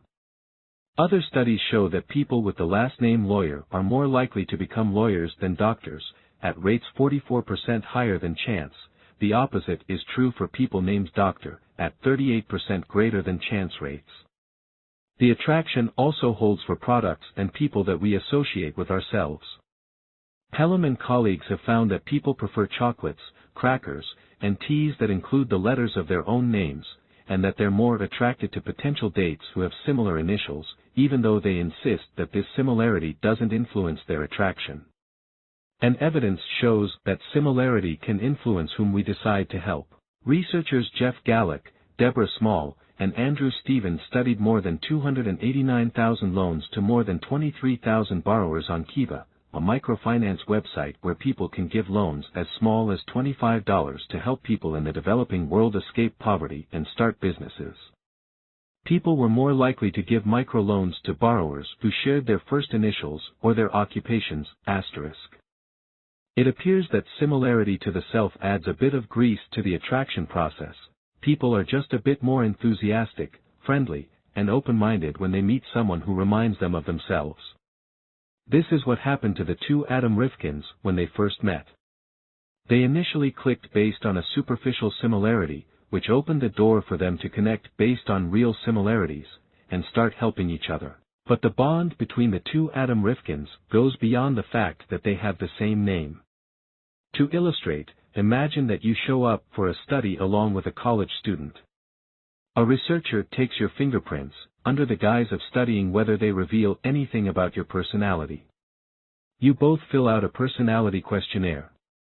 As you're getting ready to leave, the student pulls out a paper from her backpack. For an English class that I'm taking, I need to find someone I don't know to critique my essay.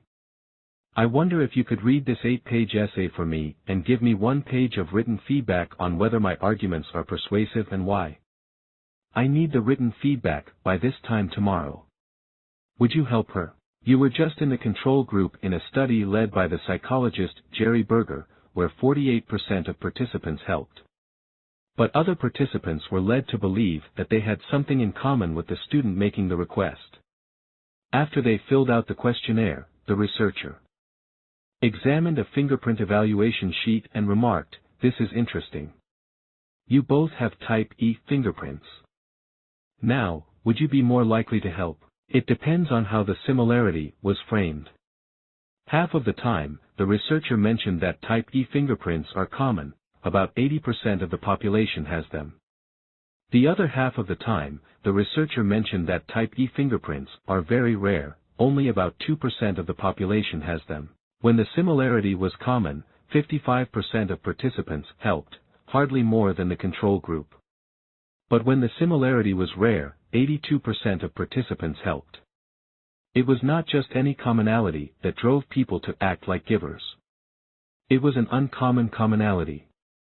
In Pelham's studies, name similarity effects on where we live, what careers we choose, and whom we marry are stronger for people with rare names than common names. We gravitate toward people, places, and products with which we share an uncommon commonality. This is the bond that the two Adam Rifkins felt when they first connected. Adam Rifkin is a rare name, and the uncommon commonality may have greased the attraction process. Indeed, Pelham's research shows that the more unique your name is, the more likely you are to identify with places that resemble your name. To explain why uncommon commonalities are so transformative, the psychologist Marilyn Brewer developed an influential theory. On the one hand, we want to fit in, we strive for connection, cohesiveness, community, belonging, inclusion, and affiliation with others. On the other hand, we want to stand out, we search for uniqueness, differentiation, and individuality. As we navigate the social world, these two motives are often in conflict. The more strongly we affiliate with a group, the greater our risk of losing our sense of uniqueness. The more we work to distinguish ourselves from others, the greater our risk of losing our sense of belongingness. How do we resolve this conflict? The solution is to be the same and different at the same time.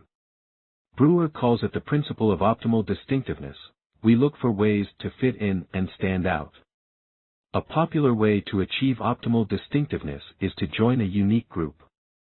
Being part of a group with shared interests, identities, goals, values, skills, characteristics, or experiences gives us a sense of connection and belonging.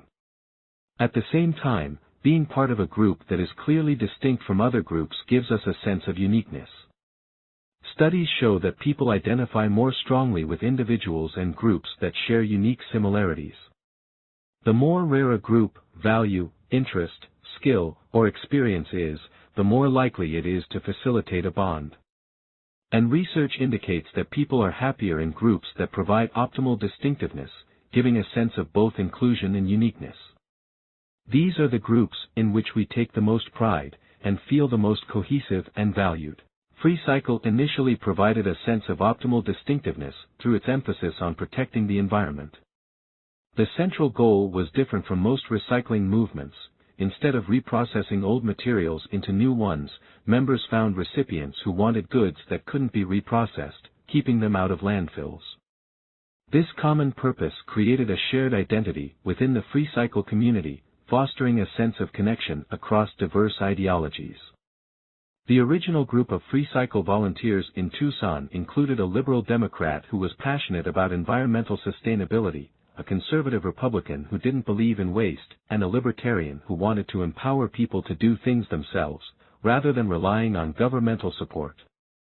Over time, as membership expanded and diversified, each FreeCycle community provided an outlet for people to customize giving to their own interests. In New York, for example, a local group made a habit of shutting down a city block for FreeCycle gifting events. By fostering a common identity and opportunities for unique self-expression, FreeCycle was able to mobilize a giving system based on generalized reciprocity. You give to help others in the community, and you know that someone in the community will give to you. But Willer's team finds that there's a catch. Such a system depends on a critical mass of exchange benefits, which creates positive sentiments toward the group, sentiments that help fuel further contributions. In other words, people only identify with a generalized giving group after they receive enough benefits to feel like the group is helping them. With FreeCycle, this outcome was by no means guaranteed. After all, if the givers on the site had been overwhelmed by takers looking for a free ride, the whole thing might never have gotten off the ground. How did FreeCycle accumulate that initial critical mass of giving and discourage free riding? Why Superman backfires and people conserve electricity. When FreeCycle first launched, one of the early members was a 98-year-old man. He collected parts to fix up bicycles and gave them to local children. He was an incredible role model, Darren Beal recalls. Tucson citizens were able to identify with the man as a fellow resident. When they saw him give, he was a member of their unique community, so they felt more compelled to follow his example. New York University psychologist Jonathan Haidt refers to this as elevation, the warm feeling of being moved by others' acts of giving, which can seem to push a mental reset button, wiping out feelings of cynicism and replacing them with a sense of moral inspiration. When elevated, Haidt and psychologist Sarah Algo write, we feel as though we have become, for a moment, less selfish, and we want to act accordingly. But it was more than just common identity that made this elderly man such an elevating role model. Consider an experiment by psychologists Leif Nelson and Michael Norton, who randomly assigned people to list either 10 features of a superhero or 10 features of Superman. When invited to sign up as community service volunteers, the group that listed superhero features was nearly twice as likely to volunteer as the Superman group. 3 months later, Nelson and Norton invited both groups to a meeting to kick off their volunteering. The people who had written about a superhero were 4 times more likely to show up than the people who had written about Superman. Thinking about a superhero 3 months earlier supported giving. In comparison, thinking about Superman discouraged giving. Why? When people think about the general attributes of superheroes, they generate a list of desirable characteristics that they can relate to themselves. In the study, for example, people wrote about how superheroes are helpful and responsible, and they wanted to express these giver values, so they volunteered. But when people think specifically about Superman, what comes to mind is a set of impossible standards, like those popularized in the TV series The Adventures of Superman, faster than a speeding bullet, more powerful than a locomotive, able to leap tall buildings in a single bound. No one can be that strong or heroic, so why bother trying? On Free Cycle, givers modeled a standard that seemed attainable. When members saw a 98-year-old man building bikes for kids, they knew they could do something too. When members saw people giving away items like clothes and old electronics, they felt it would be easy for them to do the same. The small acts of giving that started on Free Cycle made it easy and acceptable for other people to give small amounts. Indeed, Cialdini finds that people donate more money to charity when the phrase, "even a penny will help," is added to a request. Interestingly, this phrase increases the number of people who give without necessarily decreasing the amount that they give. Legitimizing small contributions draws in takers, making it difficult and embarrassing for them to say no, without dramatically reducing the amount donated by givers. Although most people join Free Cycle to get free stuff, this doesn't mean that taking was their primary reciprocity style. When people join a group, they look for cues about appropriate behavior. When new Free Cycle members saw similar others modeling low-cost acts of giving, it became natural for them to follow suit. By making giving visible, Free Cycle made it easy for people to see the norm. It's a powerful lesson, even more so when we realize how much the visibility of giving can affect reciprocity styles. In many domains of life, people end up taking because they don't have access to information about what others are doing. Just a few months after Free Cycle got off the ground, Cialdini worked with a team of psychologists to survey more than 800 Californians about their energy consumption. They asked the Californians how important the following factors were in shaping their decisions to save energy. It saves money. It protects the environment. It benefits society. A lot of other people are doing it. The Californians consistently reported that the most important factor was protecting the environment. Benefiting society was second, saving money was third, and following the lead of other people was last. Cialdini's team wanted to see whether people were right about their own motivations, so they designed an experiment. They visited nearly 400 homes in San Marcos, California, and randomly assigned them to receive one of 4 different types of door hangers. Save money by conserving energy. According to researchers at Cal State, San Marcos, you could save up to $54 per month by using fans instead of air conditioning to keep cool in the summer. Protect the environment by conserving energy. according to researchers at Cal State San Marcos, you can prevent the release of up to 262 pounds of greenhouse gases per month by using fans instead of air conditioning to keep cool this summer. Do your part to conserve energy for future generations. According to researchers at Cal State San Marcos, you can reduce your monthly demand for electricity by 29% using fans instead of air conditioning to keep cool this summer. Join your neighbors in conserving energy. In a recent survey of households in your community, researchers at Cal State San Marcos found that 77% of San Marcos residents often use fans instead of air conditioning to keep cool in the summer. Cialdini's team conducted door-to-door interviews at each household, without knowing which door hangers they had. When asked how motivating the door hangers were, the residents, whose hangers emphasized joining their neighbors, reported the lowest motivation.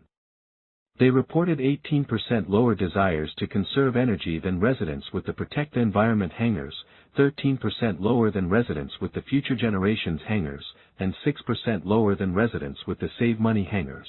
But when Cialdini's team looked at the residents' energy bills to see what people actually did, they found something surprising. The residents were wrong about what motivated them. During the following 2 months, the residents, whose door hangers emphasized joining their neighbors, actually conserved the most energy. On average, the Join Your Neighbors hanger led to between 5 and 9% fewer daily kilowatt-hours of energy used than the other 3 hangers, which were all equally ineffective. Knowing that other people were conserving energy was the best way to get residents to follow suit. But perhaps it was the people who were already conserving electricity in each neighborhood who responded most visibly, picking up the slack for the electricity takers. To find out whether sharing information about their neighbors' conservation efforts could motivate conservation among people who were consuming high levels of electricity, Cialdini's team ran another experiment with nearly 300 households in California.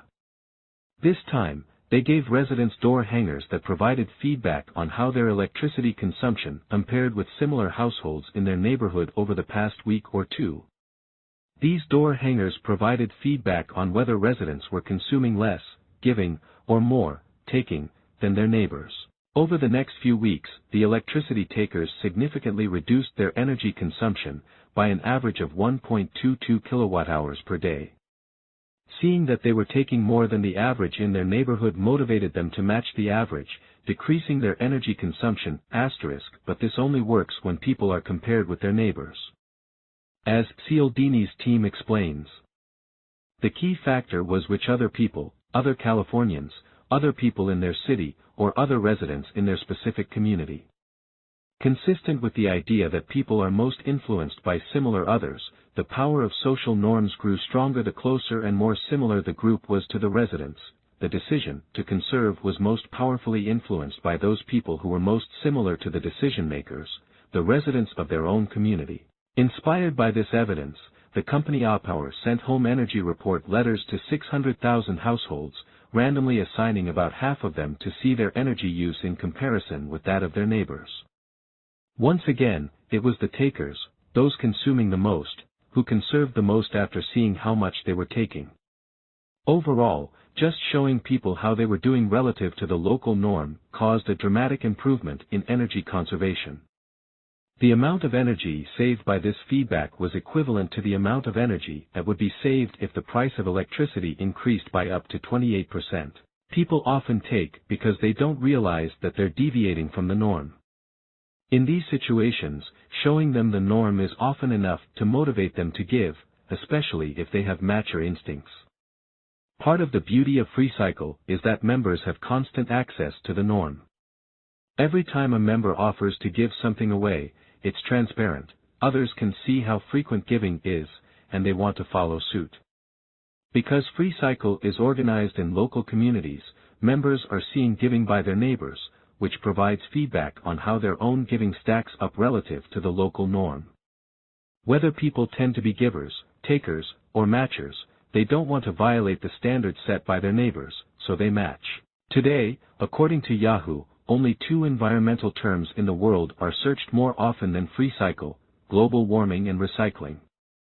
By the summer of 2012, FreeCycle had more than 9 million members in over 110 countries, expanding at a rate of 8,000 members every week. Many people still join with a taker mentality, hoping to get as much free stuff as possible. But receiving benefits from a group of local citizens who serve as role models for small acts of giving continues to create a common identity in free cycle communities, nudging many members in the giver direction.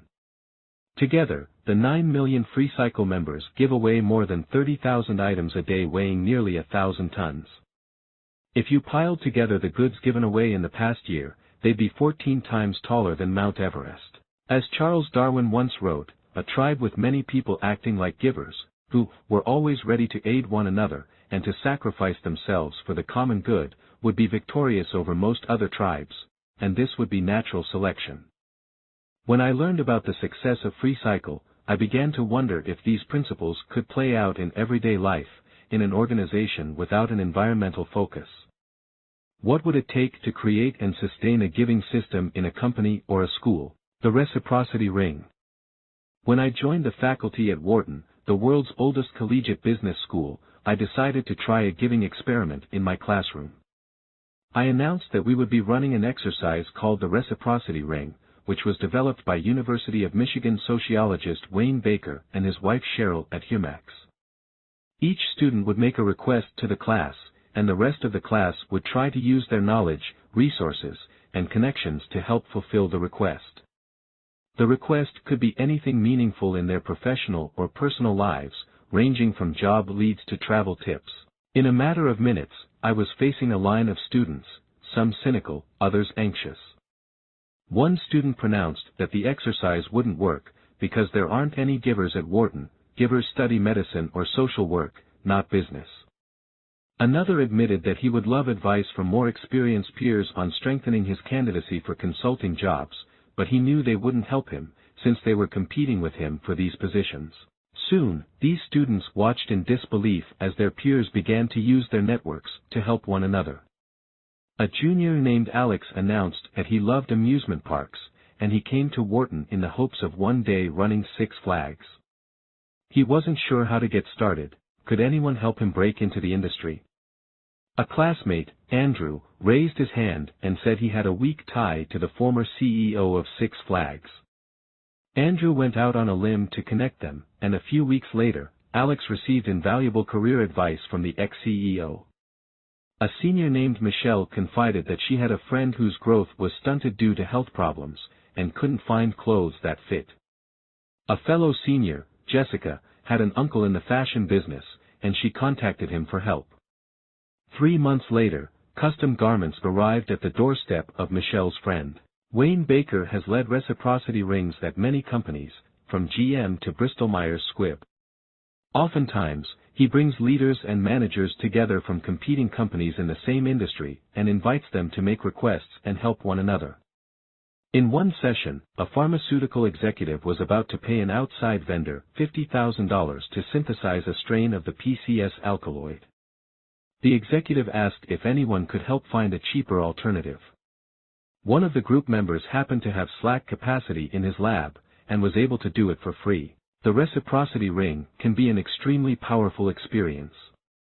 Bud Ahern, a group president at CH2M Hill, noted that leaders in his company are strong endorsers, not only because of the hundreds of thousands of annual dollar value, but because of the remarkable potential to advance the quality of our whole lives. Baker has asked executives to estimate the dollar value and time saved in participating for 2.5 hours. 30 people in an engineering and architectural consulting firm estimated savings exceeding $250,000 in 50 days. 15 people in a global pharmaceutical firm estimated savings of more than $90,000 in 67 days.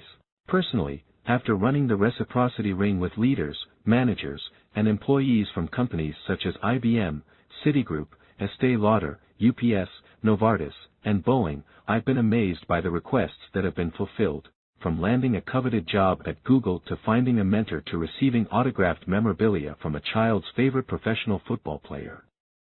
But before this happens, just as my Wharton students did, many participants question whether others will actually give them the help that they need. Each time, I respond by asking whether they might be underestimating the givers in their midst. In a study by researchers Frank Flynn and Vanessa Bones, people learned that they would be approaching strangers in New York City and asking them to fill out a survey. The participants estimated that only 1 out of every 4 people would say yes. In reality, when the participants went out and asked, 1 out of every 2 said yes. In another study in New York City, when participants approached strangers and asked them to borrow a cell phone, they expected 30% to say yes, but 48% did. When people approached strangers, said they were lost and asked to be walked to a nearby gym, they expected 14% to do it, but 43% did. And when people needed to raise thousands of dollars for charity, they expected that they would need to solicit donations from an average of 210 people to meet their fundraising goals, anticipating an average donation under $50. They actually hit their goals after approaching half as many people. On average, it only required 122 people, whose donations were over $60 each. Why do we underestimate the number of people who are willing to give? According to Flynn and Bones, when we try to predict others' reactions, we focus on the costs of saying yes, overlooking the costs of saying no. It's uncomfortable, guilt-provoking, and embarrassing to turn down a small request for help. And psychological research points to another factor, equally powerful, and deeply rooted in American culture, that causes people to believe there aren't many givers around them. Workplaces and schools are often designed to be zero-sum environments, with forced rankings and required grading curves that pit group members against one another in win-lose contests. In these settings, it's only natural to assume that peers will lean in the taker direction, so people hold back on giving. This reduces the actual amount of giving that occurs, leading people to underestimate the number of people who are interested in giving. Over time, because giving appears to be uncommon, people with giver values begin to feel that they're in the minority. As a result, even when they do engage in giving behaviors, people worry that they'll isolate themselves socially if they violate the norm, so they disguise their giving behind purely self-interested motives. As early as 1835, after visiting the United States from France, the social philosopher Alexis de Tocqueville wrote that Americans enjoy explaining almost every act of their lives on the principle of self-interest. He saw Americans help one another and freely give part of their time and wealth for the good of the state, but was struck by the fact that Americans are hardly prepared to admit that these acts were driven by a genuine desire to help others. I think that in this way they often do themselves less than justice, he wrote.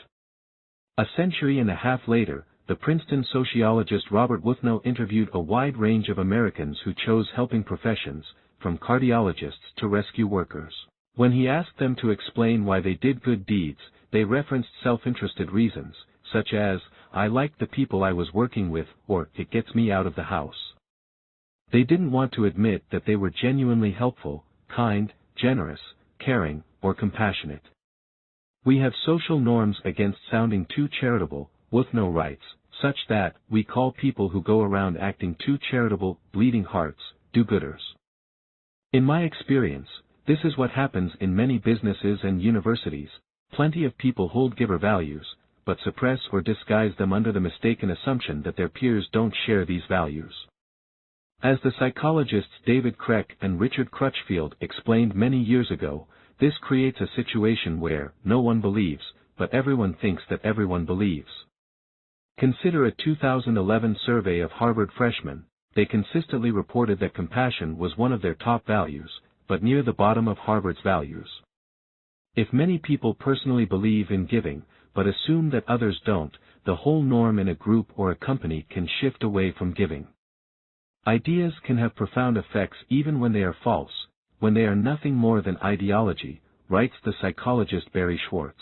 These effects can arise because sometimes when people act on the basis of ideology, they inadvertently arrange the very conditions that bring reality into correspondence with the ideology.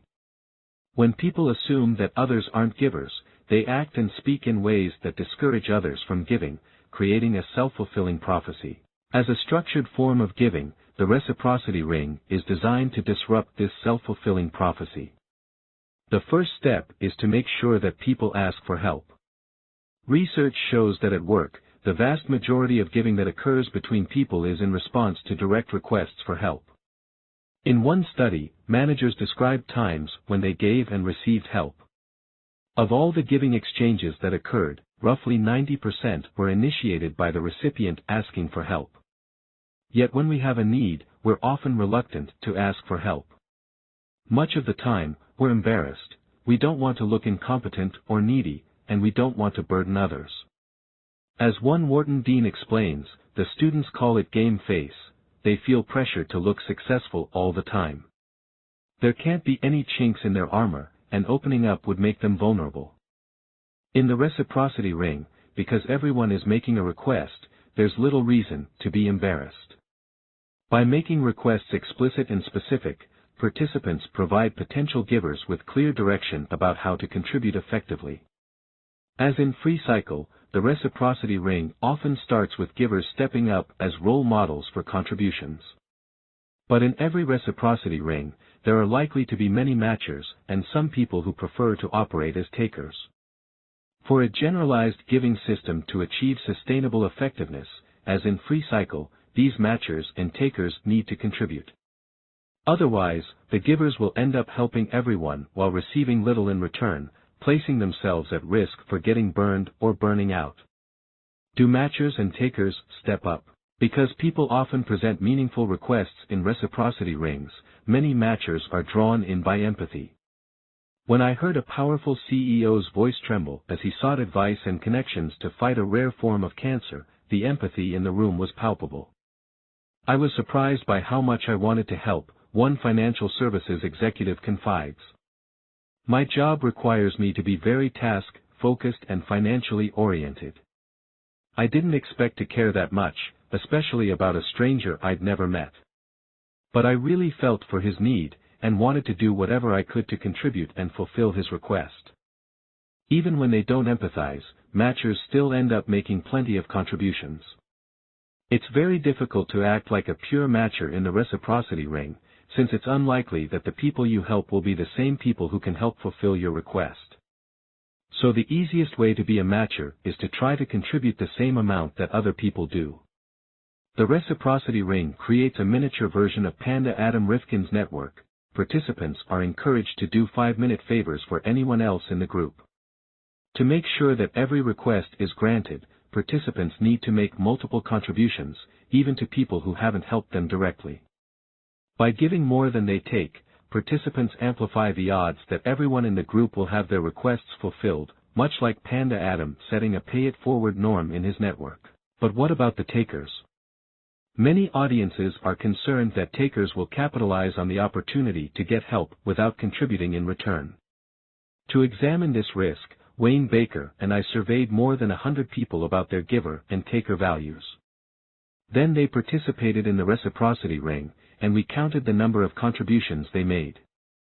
As expected, the givers made significantly more contributions than the takers. The givers averaged 4 contributions each. Surprisingly, though, the takers were still quite generous, averaging 3 contributions each. Despite valuing power and achievement far more than helping others, the takers gave 3 times more than they got. The reciprocity ring created a context that encouraged takers to act like givers, and the key lies in making giving public. Takers know that in a public setting, they'll gain reputational benefits for being generous in sharing their knowledge, resources, and connections. If they don't contribute, they look stingy and selfish, and they won't get much help with their own requests. Being altruistic is often seen as good, and being greedy or selfish is not, writes Duke behavioral economist Dan Ariely with 2 colleagues, so giving is a way to signal to others that one is good. Research shows that givers usually contribute regardless of whether it's public or private, but takers are more likely to contribute when it's public. In one study, when others could see their results, takers contributed a large number of ideas during brainstorming. But when their results were hidden, takers added less value. Other studies revealed that takers go green to be seen, they prefer luxurious products over green products when their decisions are private, but shift to green products when their decisions are public, hoping to earn status for protecting the environment. I saw a similar trend among Wharton students. Each week in class, I opened the floor for a few students to present requests, and invited the whole class to contribute. One November morning, 5 students made requests, and I was stunned to see a student who had described himself as a taker offer to help 4 of them. Once his reputation among his peers depended on giving, he contributed. By making contributions visible, the reciprocity ring sets up an opportunity for people of any reciprocity style to be otherish. They can do good and look good at the same time. Identity shifts and reciprocity reversals. This raises a fundamental question: does a generalized giving system like Free Cycle or the reciprocity ring motivate takers to become better fakers, or can it actually turn takers into givers? In some ways, I'd say the motives don't matter, it's the behavior itself that counts. If takers are acting in ways that benefit others, even if the motives are primarily selfish rather than selfless or otherish, they're making contributions that sustain generalized giving as a form of exchange. That said, if we ignore motives altogether, we overlook the risk that takers will decrease their giving as soon as they're out of the spotlight. In one study conducted by Chinese researchers, more than 300 bank tellers were considered for a promotion. The managers rated how frequently each bank teller had engaged in giving behaviors like helping others with heavy workloads and volunteering for tasks that weren't required as part of their jobs. Based on giving behavior, the managers promoted 70 of the bank tellers. Over the next 3 months, the managers came to regret promoting more than half of the tellers. Of the 70 tellers who were promoted, 33 were genuine givers. They sustained their giving after the promotion.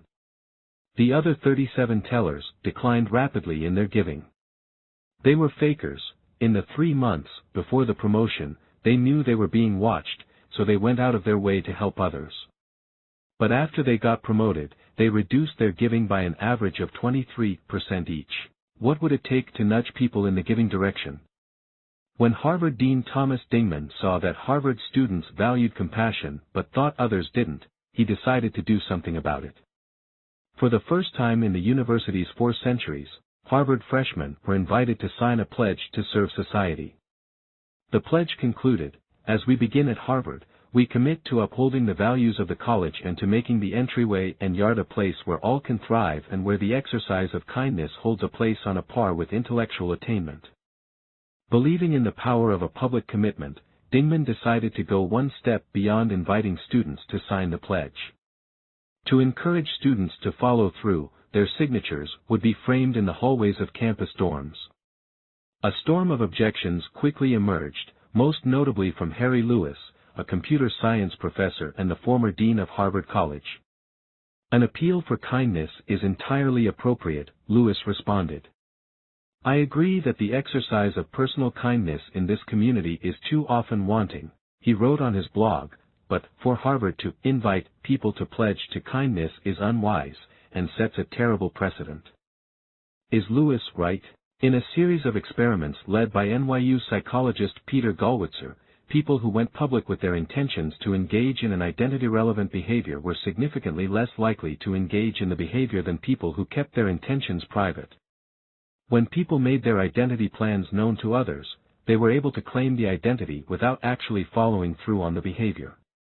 By signing the kindness pledge, Harvard students would be able to establish an image as givers without needing to act like givers. Dingman quickly dropped the idea of posting signatures publicly. But even then, evidence suggests that privately signing a kindness pledge might backfire. In one experiment, Northwestern University psychologists randomly assigned people to write about themselves using either giver terms like caring, generous, and kind or neutral terms like book, keys, and house. After the participants filled out another questionnaire, a researcher asked them if they wanted to donate money to a charity of their choosing. Those who wrote about themselves as givers donated an average of 2.5 times less money than those who wrote about themselves with neutral words. "I'm a giving person," they told themselves, "so I don't have to donate this time." The kindness pledge might have a similar effect on Harvard students. When they sign the pledge, they establish credentials as givers, which may grant them a psychological license to give less, or take more. When we're trying to influence someone, we often adopt an approach that mirrors the Harvard pledge. We start by changing their attitudes, hoping that their behaviors are likely to march in the same direction. If we get people to sign a statement that they'll act like givers, they'll come to believe that giving is important, and then they'll give. But according to a rich body of psychological detective work, this reasoning is backward. Influence is far more powerful in the opposite direction. Change people's behaviors first, and their attitudes often follow.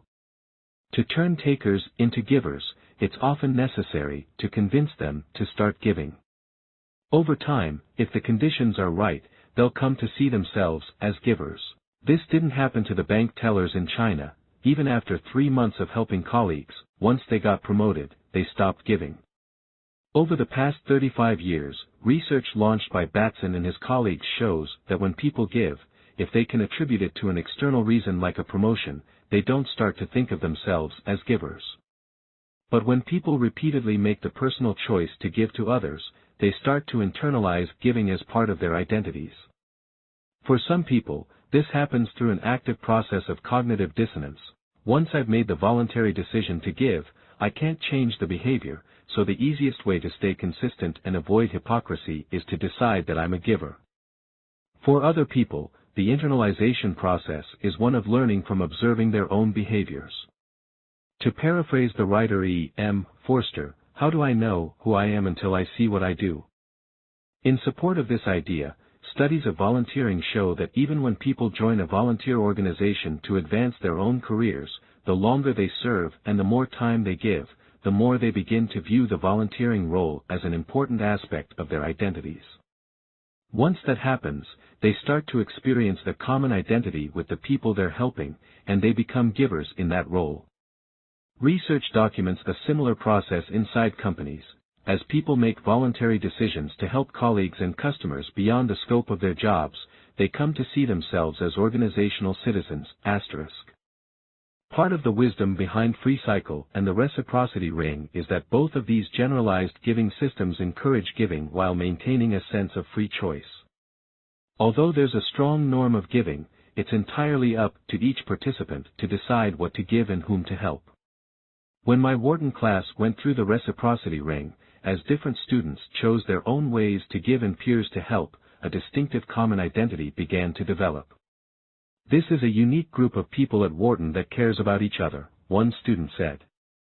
Although the students were competing for the same jobs in management consulting and investment banking, they started helping one another prepare for interviews, sharing tips and offering advice. After the class ended, a group of students took the initiative to start an alumni listserv so that they could continue helping one another. According to one student, because of the emphasis on the benefit of giving and helping in our shared community, I'd be far more comfortable and likely to ask for, and probably receive, help from a random member of the alumni group than my other groups. At the end of the semester, the cynical student who had questioned whether there were any givers at Wharton quietly approached me. Somehow, he said, everyone in the class became intrinsically motivated to give, and it transcends the class itself. 9. Out of the shadows. Some people, when they do someone a favor, are always looking for a chance to call it in. And some aren't, but they're still aware of it, still regard it as a debt. But others don't even do that. They're like a vine that produces grapes without looking for anything in return after helping others. They just go on to something else. We should be like that. Marcus Aurelius, Roman Emperor. A number of years ago, an imposing figure made his mark on the sports world. Well over 6 feet tall and 200 pounds, Derek Sorensen was a tough, aggressive competitor who struck fear into the hearts of his opponents. He led his NCAA team to a national championship and went on to play in the pros. After his career was cut short by an injury, he was courted by the finest professional teams in his sport to become a contract negotiator. He would be wheeling and dealing with players and agents in the hopes of building a world-class team. To sharpen his bargaining skills, Derek enrolled in a negotiation course at a leading business school. During each class session, he had the chance to practice negotiating in a variety of roles, ranging from a pharmaceutical executive trying to buy a manufacturing plant to a condo developer in a heated dispute with a carpenter. In one of his earliest negotiations, Derek bought a property as a real estate investment, and in top taker form, he persuaded the listing agent to sell at a price that went directly against her client's interests. On an icy winter evening, Derek played the role of one of 4 fishermen who ran competing businesses. They were overfishing to the point that the resource would become extinct, and they sat down to discuss how they should handle the dilemma. One negotiator suggested that they should split the maximum total fishing in 4 equal parts. Another proposed a different way of matching based on equity rather than equality, since some of them were running larger operations and others, they should each reduce their fishing by 50%. They all agreed that this was a fair solution, and the meeting was adjourned. Now, it was up to each negotiator to make an individual decision about whether to honor the agreement and how much to fish. 2 of the negotiators stuck to their commitments, reducing their fishing by 50%. The third operated like a giver, she reduced her fishing by 65%. The group was all set to keep the resource intact, but Derek chose not to reduce his fishing at all. He took as much as he could, actually increasing his fishing total and decimating the other 3 entrepreneurs. Before the group met, Derek had the lowest profits of the 4. After he took far more than his share of the harvest, his profits were 70% higher than the givers and 31% higher than those of the other 2. When confronted by his colleagues, Derek responded, "I wanted to win the negotiations and destroy my competitors." Just a few months later, Derek began a meteoric rise in his career. He was hired by a professional sports team and established a reputation as a dominant negotiator, playing a key role in assembling a team that went on to win a world championship. Derek was promoted in an unusually short period of time and recognized as one of the 100 most powerful people in his sport, while still in his 30s. When Derek first started working for his team as a professional negotiator, his job was to manage the budget, identify top prospects, and negotiate contracts with agents to sign new players and keep existing players. Since resources were tight, bargaining like a taker would work to his advantage. Derek began to search for underrated talent, and stumbled upon a gem of a player in the minor leagues. He sat down with the player's agent to negotiate a contract. True to form, Derek made a lowball offer. The agent was frustrated. Several comparable players were earning higher salaries. The agent accused Derek of pushing him around and demanded more money, but Derek ignored the demands and didn't budge. Eventually, the agent gave in and agreed to Derek's terms. It was a win for Derek, saving his team thousands of dollars. But when Derek went home that night, he had an uneasy feeling. I could just feel through the conversation that he was pretty upset. He brought up a couple points on comparable players, and in the heat of things, I probably wasn't listening too much. He was going away with a bad taste in his mouth. Derek decided he didn't want to end the exchange with the agent on a sour note. So he tore up the contract and met the agent's original request, giving him thousands of extra dollars for the player. Was this a wise decision? Derek was costing his team money, and potentially creating a precedent for doing so in other negotiations. Besides, the deal was settled. The agent had agreed to the lowball offer and Derek had achieved his goal. Going back on it hardly seemed like a smart move. Actually, it was much smarter than it first appeared.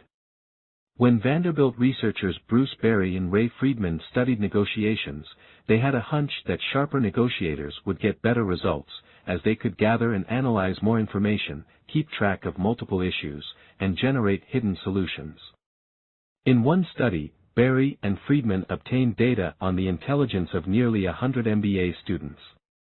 They measured intelligence using each student's score on the GMAT, a rigorous test that is widely used in business school admissions to measure quantitative, verbal, and analytical abilities. The participants negotiated in pairs, playing either the developer of a new mall or the representative of a potential store to anchor the mall. After they finished negotiating, they submitted their final agreements, and 2 experts assessed the value of the deal to each party.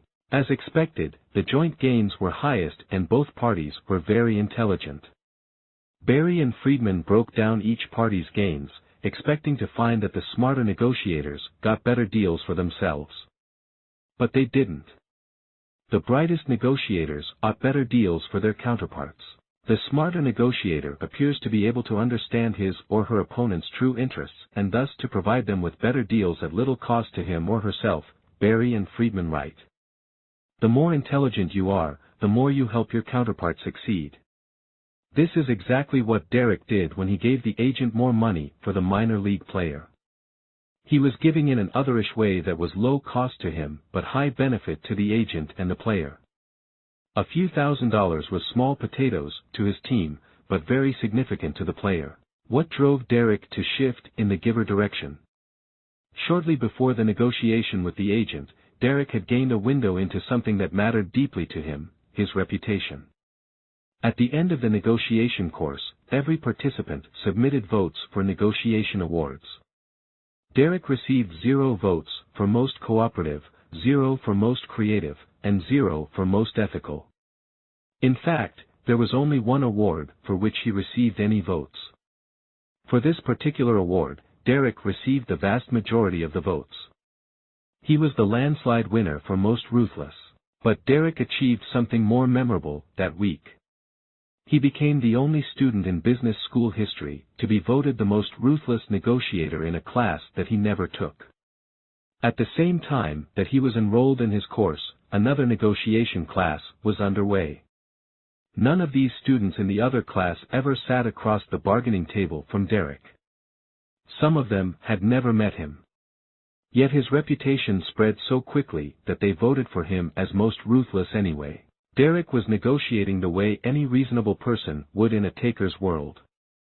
As a professional athlete, he had learned that if he didn't claim as much value as possible, he was at risk for becoming a doormat. It was the team against the player. The team was always trying to take money out of my pocket, so I viewed a negotiation to be a combative process, which produced a winner and a loser, Derek says.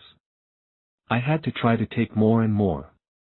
After being anointed the most ruthless negotiator by his peers, and a group of strangers, Derek began to reflect on his reciprocity style at the bargaining table. While I gained a short-term benefit by taking, in the long run I paid. My relationship with a colleague was ruined, and it caused the demise of my reputation, he said. In the negotiation with the agent, when he ripped up the contract and gave the agent more money, it built goodwill. The agent was extremely appreciative, Derek reflects. When the player came up for free agency, the agent gave me a call. Looking back on it now, I'm really glad I did it.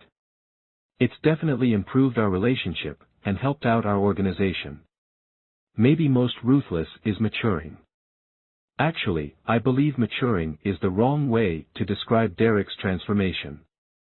Maturation implies a process of growth and development, but in a sense, Derek was actually taking a step backward to express core values that he had embraced for years away from the bargaining table.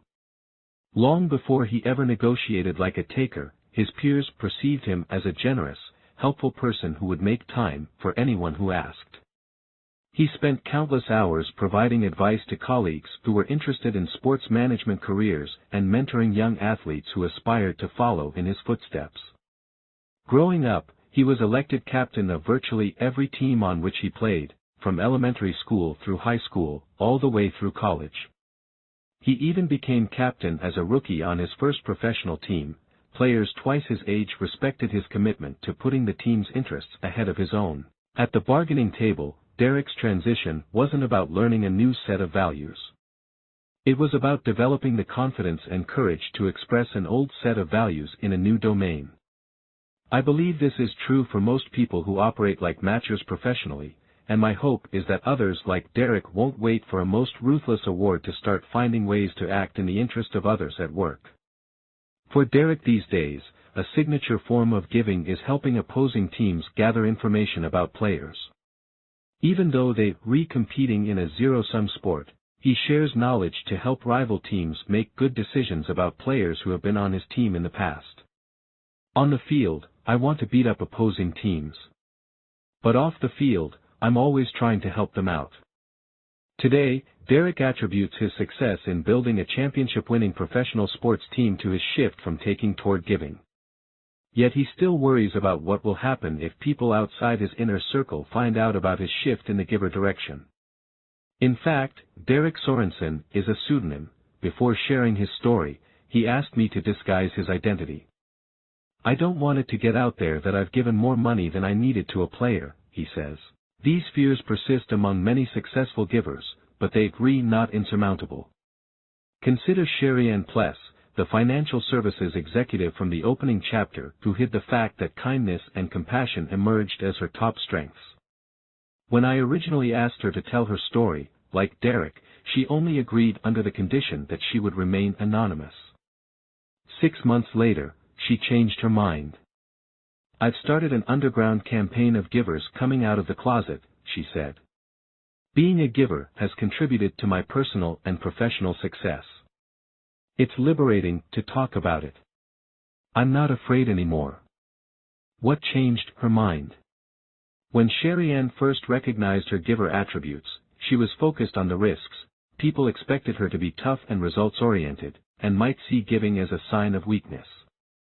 But when she started taking a close look around her company, she was struck by the realization that all of her professional role models were givers. Suddenly, her frame of reference shifted. Instead of just seeing givers at the bottom, she recognized a surprising number of givers at the top. This isn't what we usually notice, and we glance up at the horizon at successful people. By and large, because of their tendencies toward powerful speech and claiming credit, successful takers tend to dominate the spotlight. But if you start paying attention to reciprocity styles in your own workplace, I have a hunch that you'll discover plenty of givers achieving the success to which you aspire. Personally, the successful people whom I admire most are givers, and I feel that it's my responsibility to try and pass along what I've learned from them. When I arrived at Wharton, my charge was to teach some of the world's finest analytic minds to become better leaders, managers, and negotiators. I decided to introduce them to reciprocity styles, posing the question that animated the introduction to this book: who do you think ends up at the bottom of the success ladder? The verdict was nearly unanimous: givers. When I asked who rises to the top, the students were evenly split between matchers and takers. So I chose to teach them something that struck them as heretical. You might be underestimating the success of givers, I told them. It's true that some people who consistently help others without expecting anything in return are the ones who fall to the bottom. But this same orientation toward giving, with a few adjustments, can also enable people to rise to the top. Focus attention and energy on making a difference in the lives of others, and success might follow as a byproduct. I knew I was fighting an uphill battle, so I decided to prove them wrong. This book is that proof. Although many of us hold strong giver values, we're often reluctant to express them at work. But the growth of teamwork, service jobs, and social media has opened up new opportunities for givers to develop relationships and reputations that accelerate and amplify their success. We've covered evidence that givers can rise to the top across a stunningly diverse range of occupations, from engineering to medicine to sales. And remember when Peter Audit, the Australian financial advisor, seemed to be wasting hours of his time by driving out to help a poor scrap metal worker manage his money? The client turned out to be the wealthy owner of a scrap metal business, resulting in major gains for Peter's firm, but the story doesn't end there. Peter learned that the scrap metal owner was too busy running the business to take a vacation, and he wanted to help. A few months later, another client expressed that she wasn't happy in her job as a manager at an auto body shop. Peter recommended her to the scrap metal owner, who had a need for her skills, and it turned out that she lived 5 minutes away from the scrap metal yard.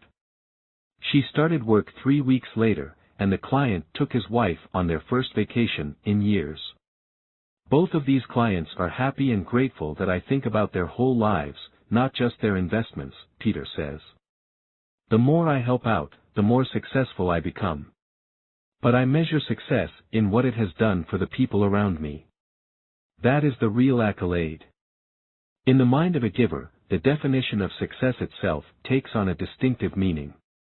Whereas takers view success as attaining results that are superior to others, and matchers see success in terms of balancing individual accomplishments with fairness to others, givers are inclined to follow Peter's lead, characterizing success as individual achievements that have a positive impact on others. Taking this definition of success seriously might require dramatic changes in the way that organizations hire, evaluate, reward, and promote people. It would mean paying attention not only to the productivity of individual people but also to the ripple effects of this productivity on others. If we broadened our image of success to include contributions to others along with individual accomplishments, people might be motivated to tilt their professional reciprocity styles toward giving. If success required benefiting others, it's possible that takers and matchers would be more inclined to find otherish ways to advance personal and collective interests simultaneously. The connection between individual and collective success underlies every story of successful givers in this book. As an entrepreneur, Adam Rifkin built his network of influential people by trying to help everyone he met, launching successful companies and enabling thousands of colleagues to find jobs, develop skills, and start productive businesses along the way. As a venture capitalist, David Hornick invested in lucrative companies and fortified his reputation by helping aspiring entrepreneurs create better pitches and gain funding for their startups. As a comedy writer, George Meyer earned Emmys and established a reputation as the funniest writer in Hollywood while elevating the effectiveness of and opening doors for the people who collaborated with him on Army Man and The Simpsons. In the classroom, C.J. Skender earned dozens of teaching awards while inspiring a new generation of students, seeing their potential and motivating them to achieve this potential, and Conry Callahan sustained her energy and was nominated for a National Teaching Award after she started a nonprofit to help underprivileged children prepare for college. In healthcare, Kildare Escoto and Nancy Phelps rose to the top of their company's sales revenue charts by striving to help patients. In consulting, Jason Geller and Lillian Bauer made partner early by virtue of the contributions that they made through mentoring and developing others, which in turn enriched the knowledge of junior colleagues. In politics, Abraham Lincoln became president, and built a legacy as one of the greatest leaders in world history, by helping his rivals earn coveted political positions. This is what I find most magnetic about successful givers: they get to the top without cutting others down, finding ways of expanding the pie that benefit themselves and the people around them. Whereas success is zero-sum in a group of takers, in groups of givers, it may be true that the whole is greater than the sum of the parts. Armed with this knowledge, I've seen some people become more strategic matchers, helping others in the hopes of developing the relationships and reputations necessary to advance their own success. Can people succeed through instrumental giving, where the primary intent is getting? At the beginning of the book, I suggested that in the long term, the answer might be no. There's a fine line between giving and clever matching, and this line blurs depending on whether we define reciprocity styles by the actions themselves, the motives behind them, or some combination of the two. It's a deep philosophical question, and it's easy to identify with a range of views on how strategic matchers should be evaluated. On the one hand, even if the motives are mixed, helping behaviors often add value to others, increasing the total amount of giving in a social system. On the other hand, as we saw with Ken Lay, our behaviors leak traces of our motives. If recipients and witnesses of our giving begin to question whether the motives are self-serving, they're less likely to respond with gratitude or elevation.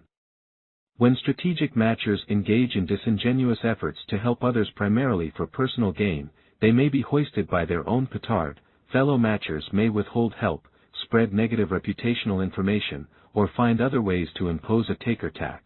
To avoid these consequences, would-be matchers may be best served by giving in ways that they find enjoyable, to recipients whose well-being matters to them. That way, even if they don't reap direct or karmic rewards, matchers will be operating in a giver's mindset, leading their motives to appear, and become, more pure. Ultimately, by repeatedly making the choice to act in the interest of others, strategic matchers may find themselves developing giver identities, resulting in a gradual drift in style toward the giving end of the reciprocity spectrum. We spend the majority of our waking hours at work. This means that what we do at work becomes a fundamental part of who we are. If we reserve giver values for our personal lives, what will be missing in our professional lives?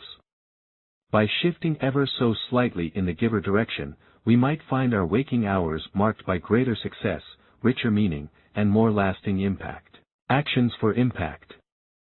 If you're interested in applying the principles in this book to your work or your life, I've compiled a set of practical actions that you can take. Many of these actions are based on the strategies and habits of successful givers, and in each case, I've provided resources and tools for evaluating, organizing, or expanding giving. Some of the steps focus on incorporating more giving into your daily behaviors, others emphasize ways that you can fine-tune your giving, locate fellow givers, or engage others in giving. 1. Test your giver quotient. We often live in a feedback vacuum, deprived of knowledge about how our actions affect others. So that you can track your impact and assess your self-awareness, I've designed a series of free online tools. Visit www.giveandtake.com to take a free survey that tests your giver quotient. Along with filling out your own survey, you can invite people in your network to rate your reciprocity style, and you'll receive data on how often you're seen as a giver, taker, and matcher. 2. Run a reciprocity ring.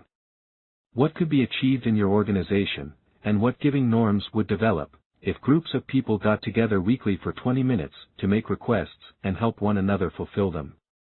For more information on how to start a reciprocity ring in your organization, visit Cheryl and Wayne Baker's company, Humax, www.humaxnetworks.com, which offers a suite of social networking tools for individuals and organizations.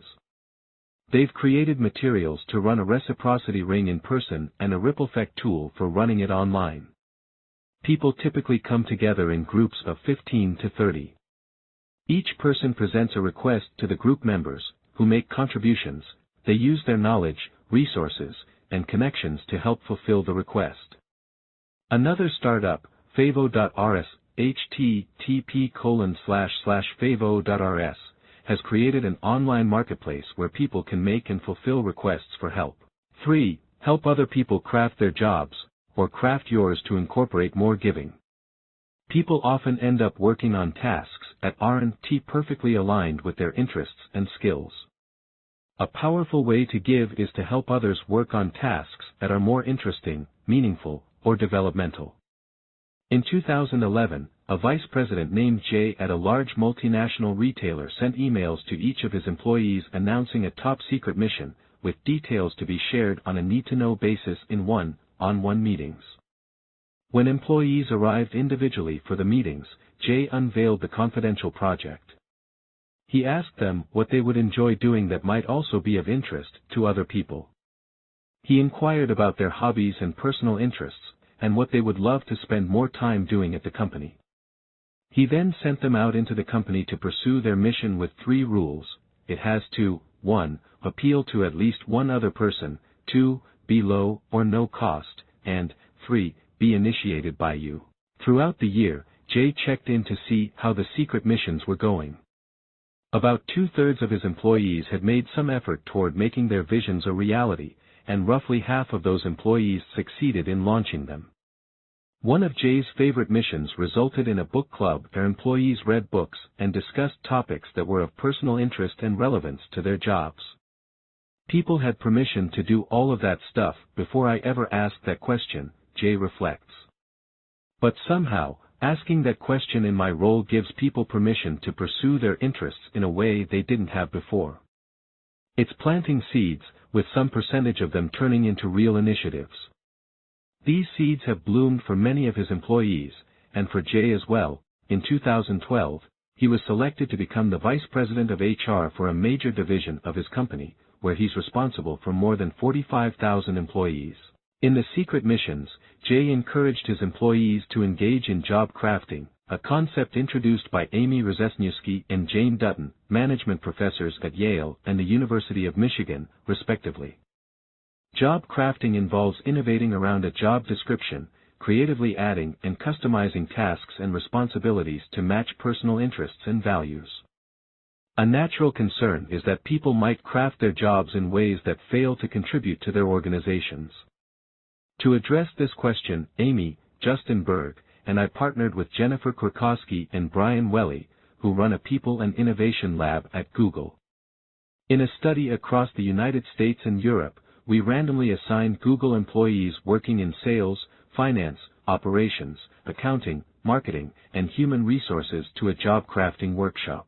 The employees created a map of how they'd like to modify their tasks, crafting a more ideal but still realistic vision of their jobs that aligned with their interests and values. 6 weeks later, their managers and co-workers rated them as significantly happier and more effective. Many Google employees found ways to spend more time on tasks that they found interesting or meaningful. Some delegated unpleasant tasks, and others were able to customize their jobs to incorporate new knowledge and skills that they wanted to develop.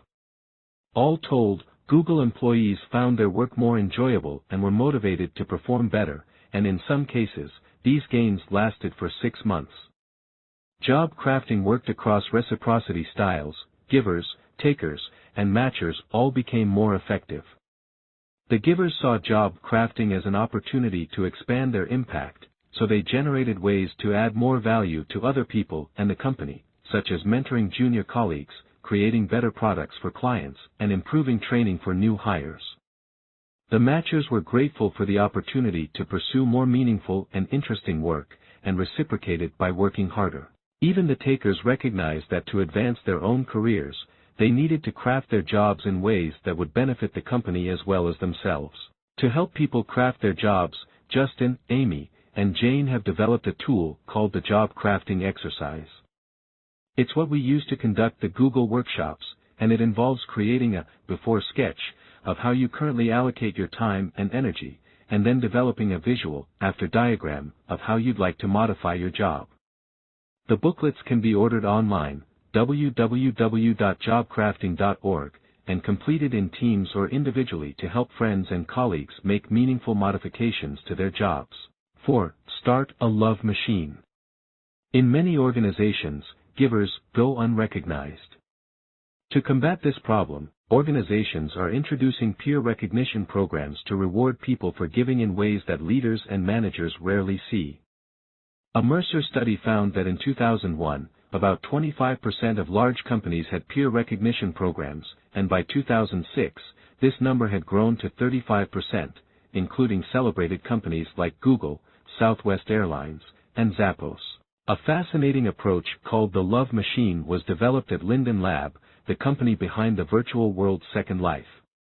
In a high-technology company, many employees aim to protect their time for themselves and guard information closely, instead of sharing their time and knowledge with colleagues.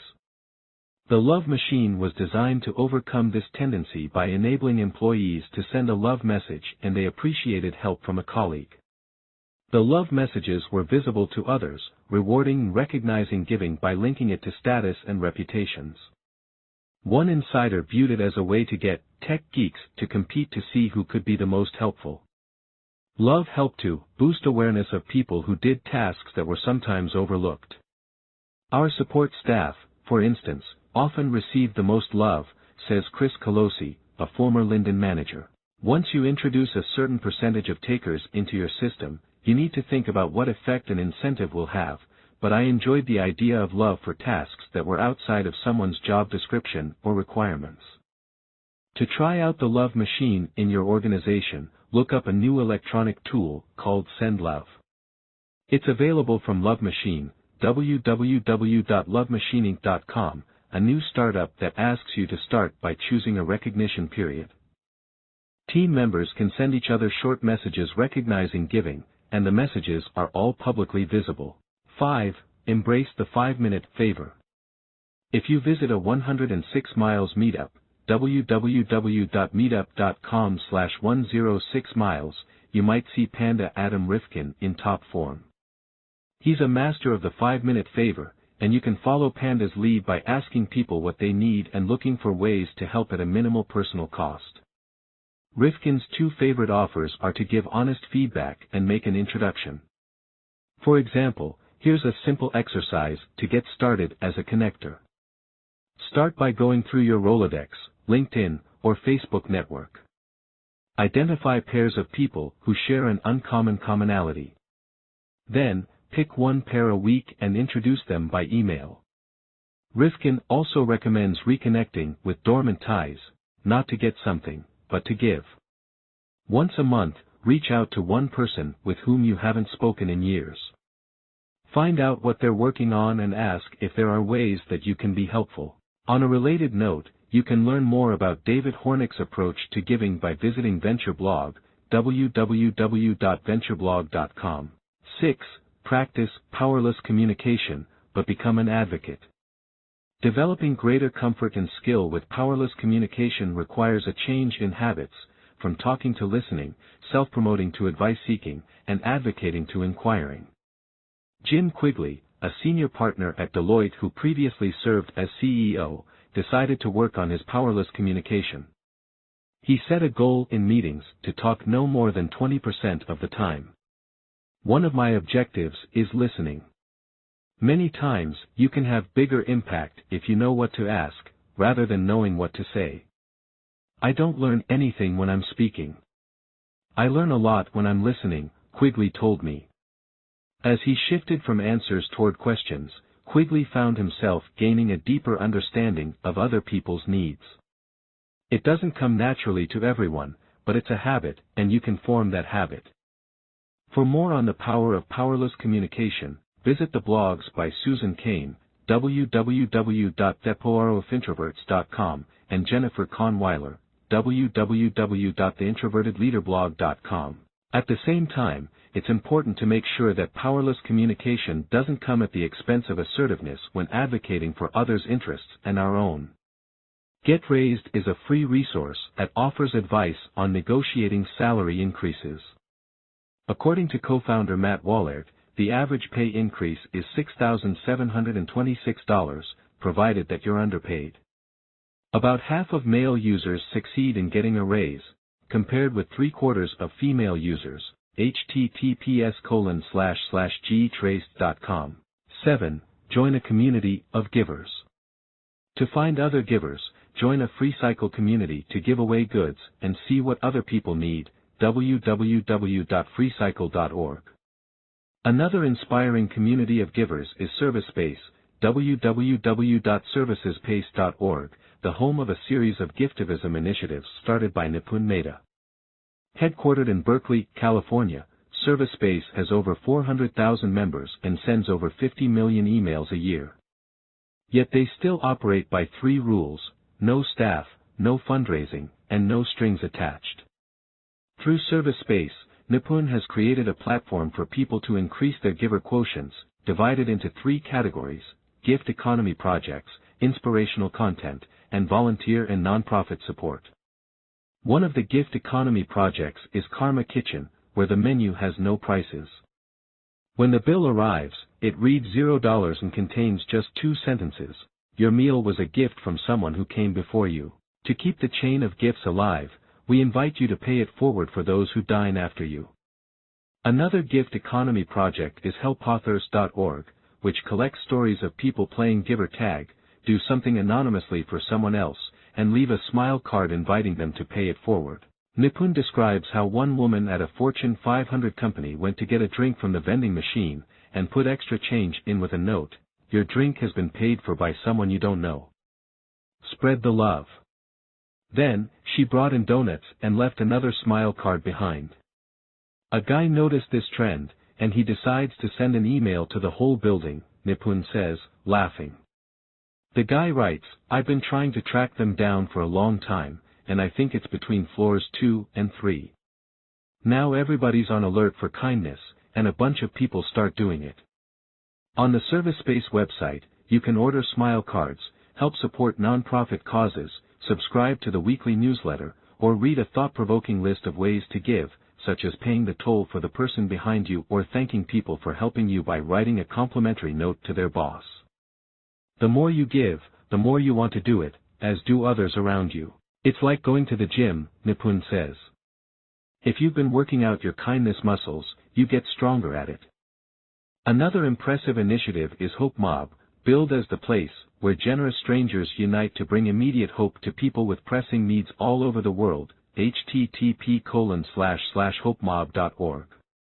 For ideas about how to organize your own group of people to perform random acts of kindness, see the initiatives underway at Extreme Kindness in Canada, http://extremekindness.com, and the Kindness Offensive in the UK, http://thekindnessoffensive.com. The Kindness Offensive is a group of people who strive to be aggressively helpful, organizing some of the grandest random acts of kindness in human history. They've provided a toy for every child in a hospital in London, given away 500,000 pancakes, distributed tons of giveaways at festivals around Britain, provided free medical supplies and housing support to families in need and hosted tea parties for elderly people, obtained an electric guitar for a 10-year-old boy, and landed free front-row seats and behind-the-scenes training at the Moscow Circus for a father hoping to surprise his daughter. It may be no coincidence that the founder's name is David Goodfellow. You might also be intrigued by BNI, www.bni.com, Ivan Meisner's business networking organization with the motto of Givers Gain, as well as the Go-Giver community, www.thegeogiver.com/community, a group of people who read the Go-Giver fable by Bob Berg and John David Mann, and decided that giving would be a powerful way to live their professional lives. 8. Launch a personal generosity experiment. If you'd rather give on your own, try the Good 30-Day Challenge, www.good.is/post/the-good-day-challenge-become-a-good-citizen. Each day for a month, Good suggests a different way to give. For more examples of random acts of kindness, check out Sasha Dichter's 30-Day Generosity Experiment, http://sashadichter.wordpress.com, and Ryan Garcia's Year of Daily Random Acts of Kindness, www.366randomacts.org. Dichter, the Chief Innovation Officer at the Acumen Fund, embarked on a month-long generosity experiment in which he said yes to every request for help that he received. Garcia, a sales executive at ZocDoc, is performing one random act of kindness every day for an entire year and keeping a blog about his experience, from stepping up as a mentor to thanking a customer service representative. As we saw in Chapter 6, this generosity experiment is likely to be most psychologically rewarding if you spend somewhere between 2 and 11 hours a week on it, and if you distribute it into larger chunks, multiple acts once a week, instead of one act every day. 9. Help fund a project. Many people are seeking financial support for their projects. On Kickstarter, www.kickstarter.com, known as the world's largest funding platform for creative projects, you can find people looking for help in designing and launching movies, books, video games, music, plays, paintings, and other products and services.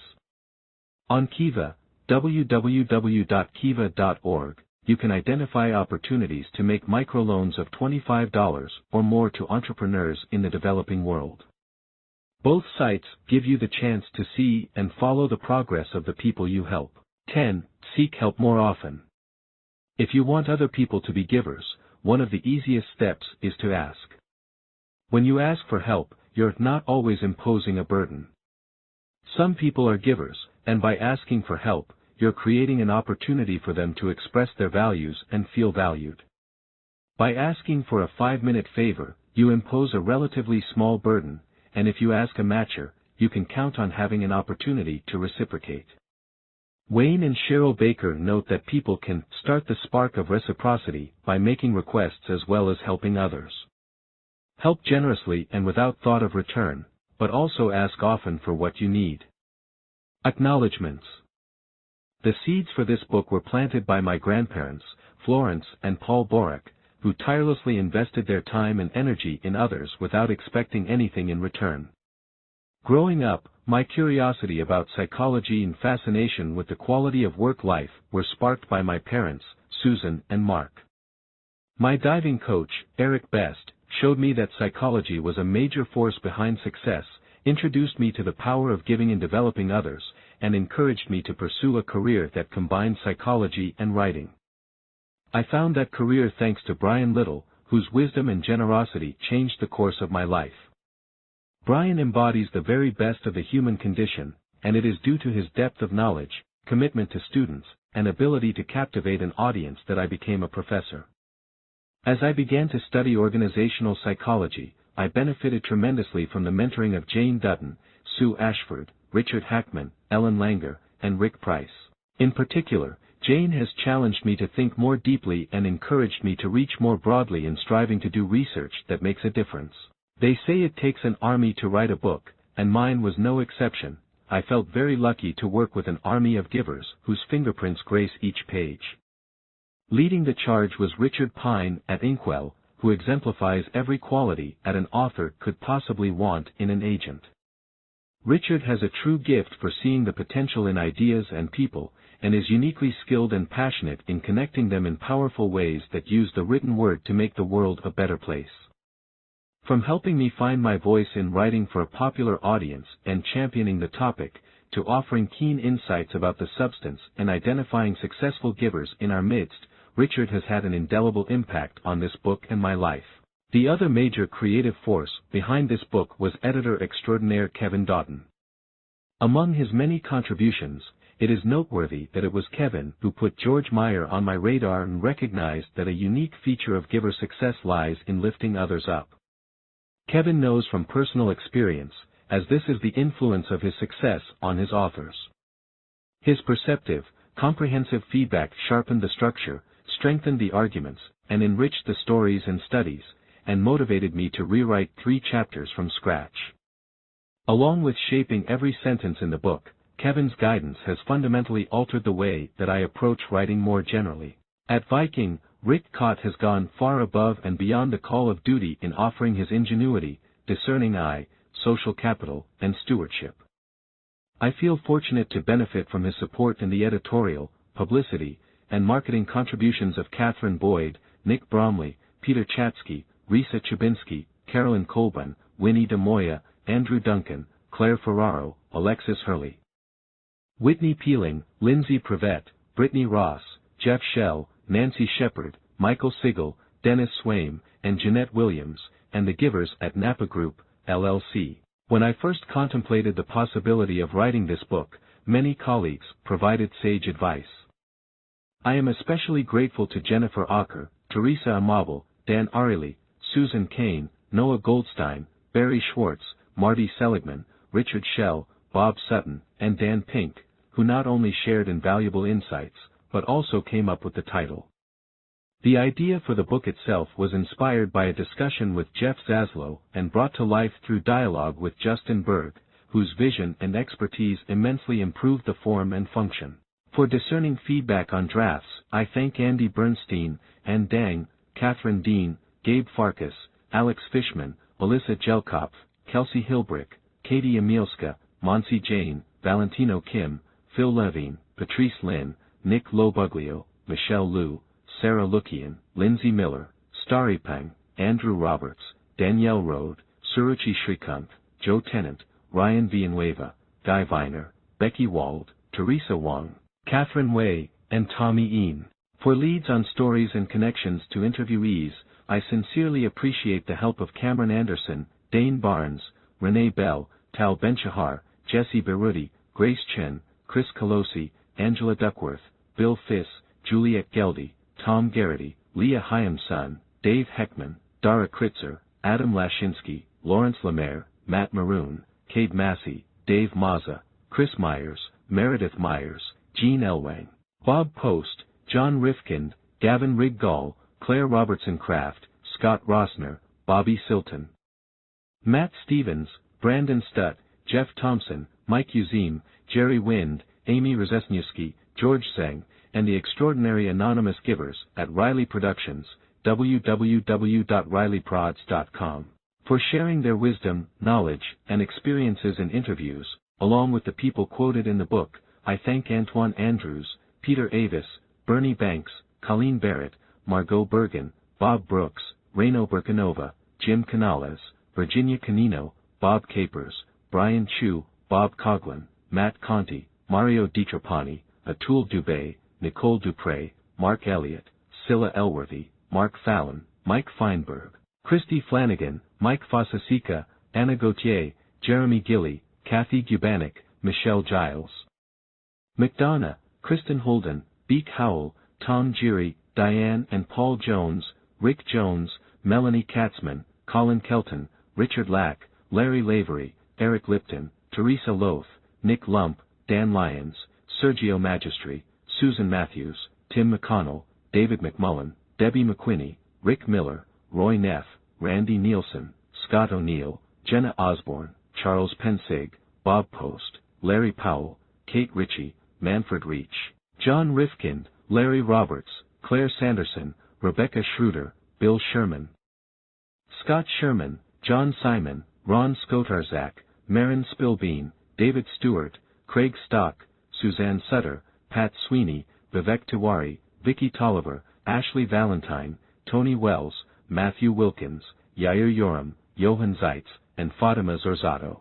Rachel Carpenter and Erica Connolly provided a wealth of innovative ideas for spreading the word about this book, and organized a productive ideation session in which Allison Bloom-Feshbach, Zoe Epstein, Sean Griffin, Audria Ho, Catherine Howell, Ian Martinez, Scott McNulty, Annie Meyer, and Becky Wald were kind enough to participate and contribute. For spending a week keeping Giver journals, I appreciate the help of Josh Berman, Charles Birnbaum, Adam Compain, Keenan Catone, Ben Francois, Jean Lee, Josh Lipman, Charlie Mercer, Phil Neff, Mary Pettit, Matt Polson, Kylie Robbins, Chris Sargent, Kara Shamey, Charlene Sue, and Nina Verghese. Many other friends, colleagues, students, and family members helped to brainstorm about the framing and content of the book, including Sam Abzug, David Adelman, Bob Adler, Sebastian Aguilar, Tanner Almond, Michael Althoff, Dan Baker, Rangel Barbosa, Dominique Basile, Deepa Bhatt, Bill Burroff, Andrew Brodsky, Anita Butani, Louis Chung, Konstantinos Koudafaris, Cody Dashielurp, Catherine Dekas, Alex Edmonds, Mehdi El Hajui, Mark Elliott, Jared Engelberg, Daphne Aylan, Jackie Fleischman, Michelle Gaster, Christina Gilliuden, Guyherm Geiserman, Ross Glasser, Matt Gorosy, Brett Lavery Gregorka, Dan Gruber, Shayna Hakim, Howard Heavner, Greg Hennessy, Dave Hoffman, Victoria Hollekamp, Rick Horgan, John Sue, David Jaffe, Amanda Jefferson, Nachinia Kajetan, Melissa Kamen, Jonathan Carmel, Ely Key, Jeff Kiterman, Anu Kohli, Ben Kretzina, Amin Lakhani, Chester Lee, Amanda Liberatori, Nicole Lim, Lindsay Matthews Pedrino, Amy Matsuno, Lauren Miller, Zach Miller, Josephine Mojloff, Lauren Maloney Ignatios, David Moltz, Brian Nemiroff, Celeste Ng, Dan Apetisano, Matt Polson, George Popwarowski, Derek Preston, Vyas Ramanan, David Ryder, David Roberts, Jeremy Rossner, Juan Pablo Saldarayaga, Francis Schendel, Christine Schmidt, Margot Lee Schmorak, Ari Schrader, Kurt Smith, Scott Sonnenschein, Mike Taramina, Palmer Trulson, Jonathan Tugman, Eric Tula, Mike Van Pelt, Jamie Wallace, Michael Wolf, Ronnie Yadav, Lauren Yaff, Andrew Yakind, and Ashley Yuki. For their encouragement over the years, I thank Tracy, Flory, my grandparents Marion and Jay Grant, my in-laws, Adrian and Neil Sweet, and the Impact Lab. Most of all, I could not have written this book without the support of my wife, Allison. She has devoted countless hours to brainstorming, reading, discussing, and searching, and words cannot describe how much her love means to me. Every time I sat down to write, I drew on the example she sets. When it comes to giving in the family domain, she is the ultimate role model. Our daughters, Joanna and Elena, are the greatest sources of joy and meaning in my life. I am incredibly proud of them, and I hope this book will offer their generation a new perspective on what it means to succeed.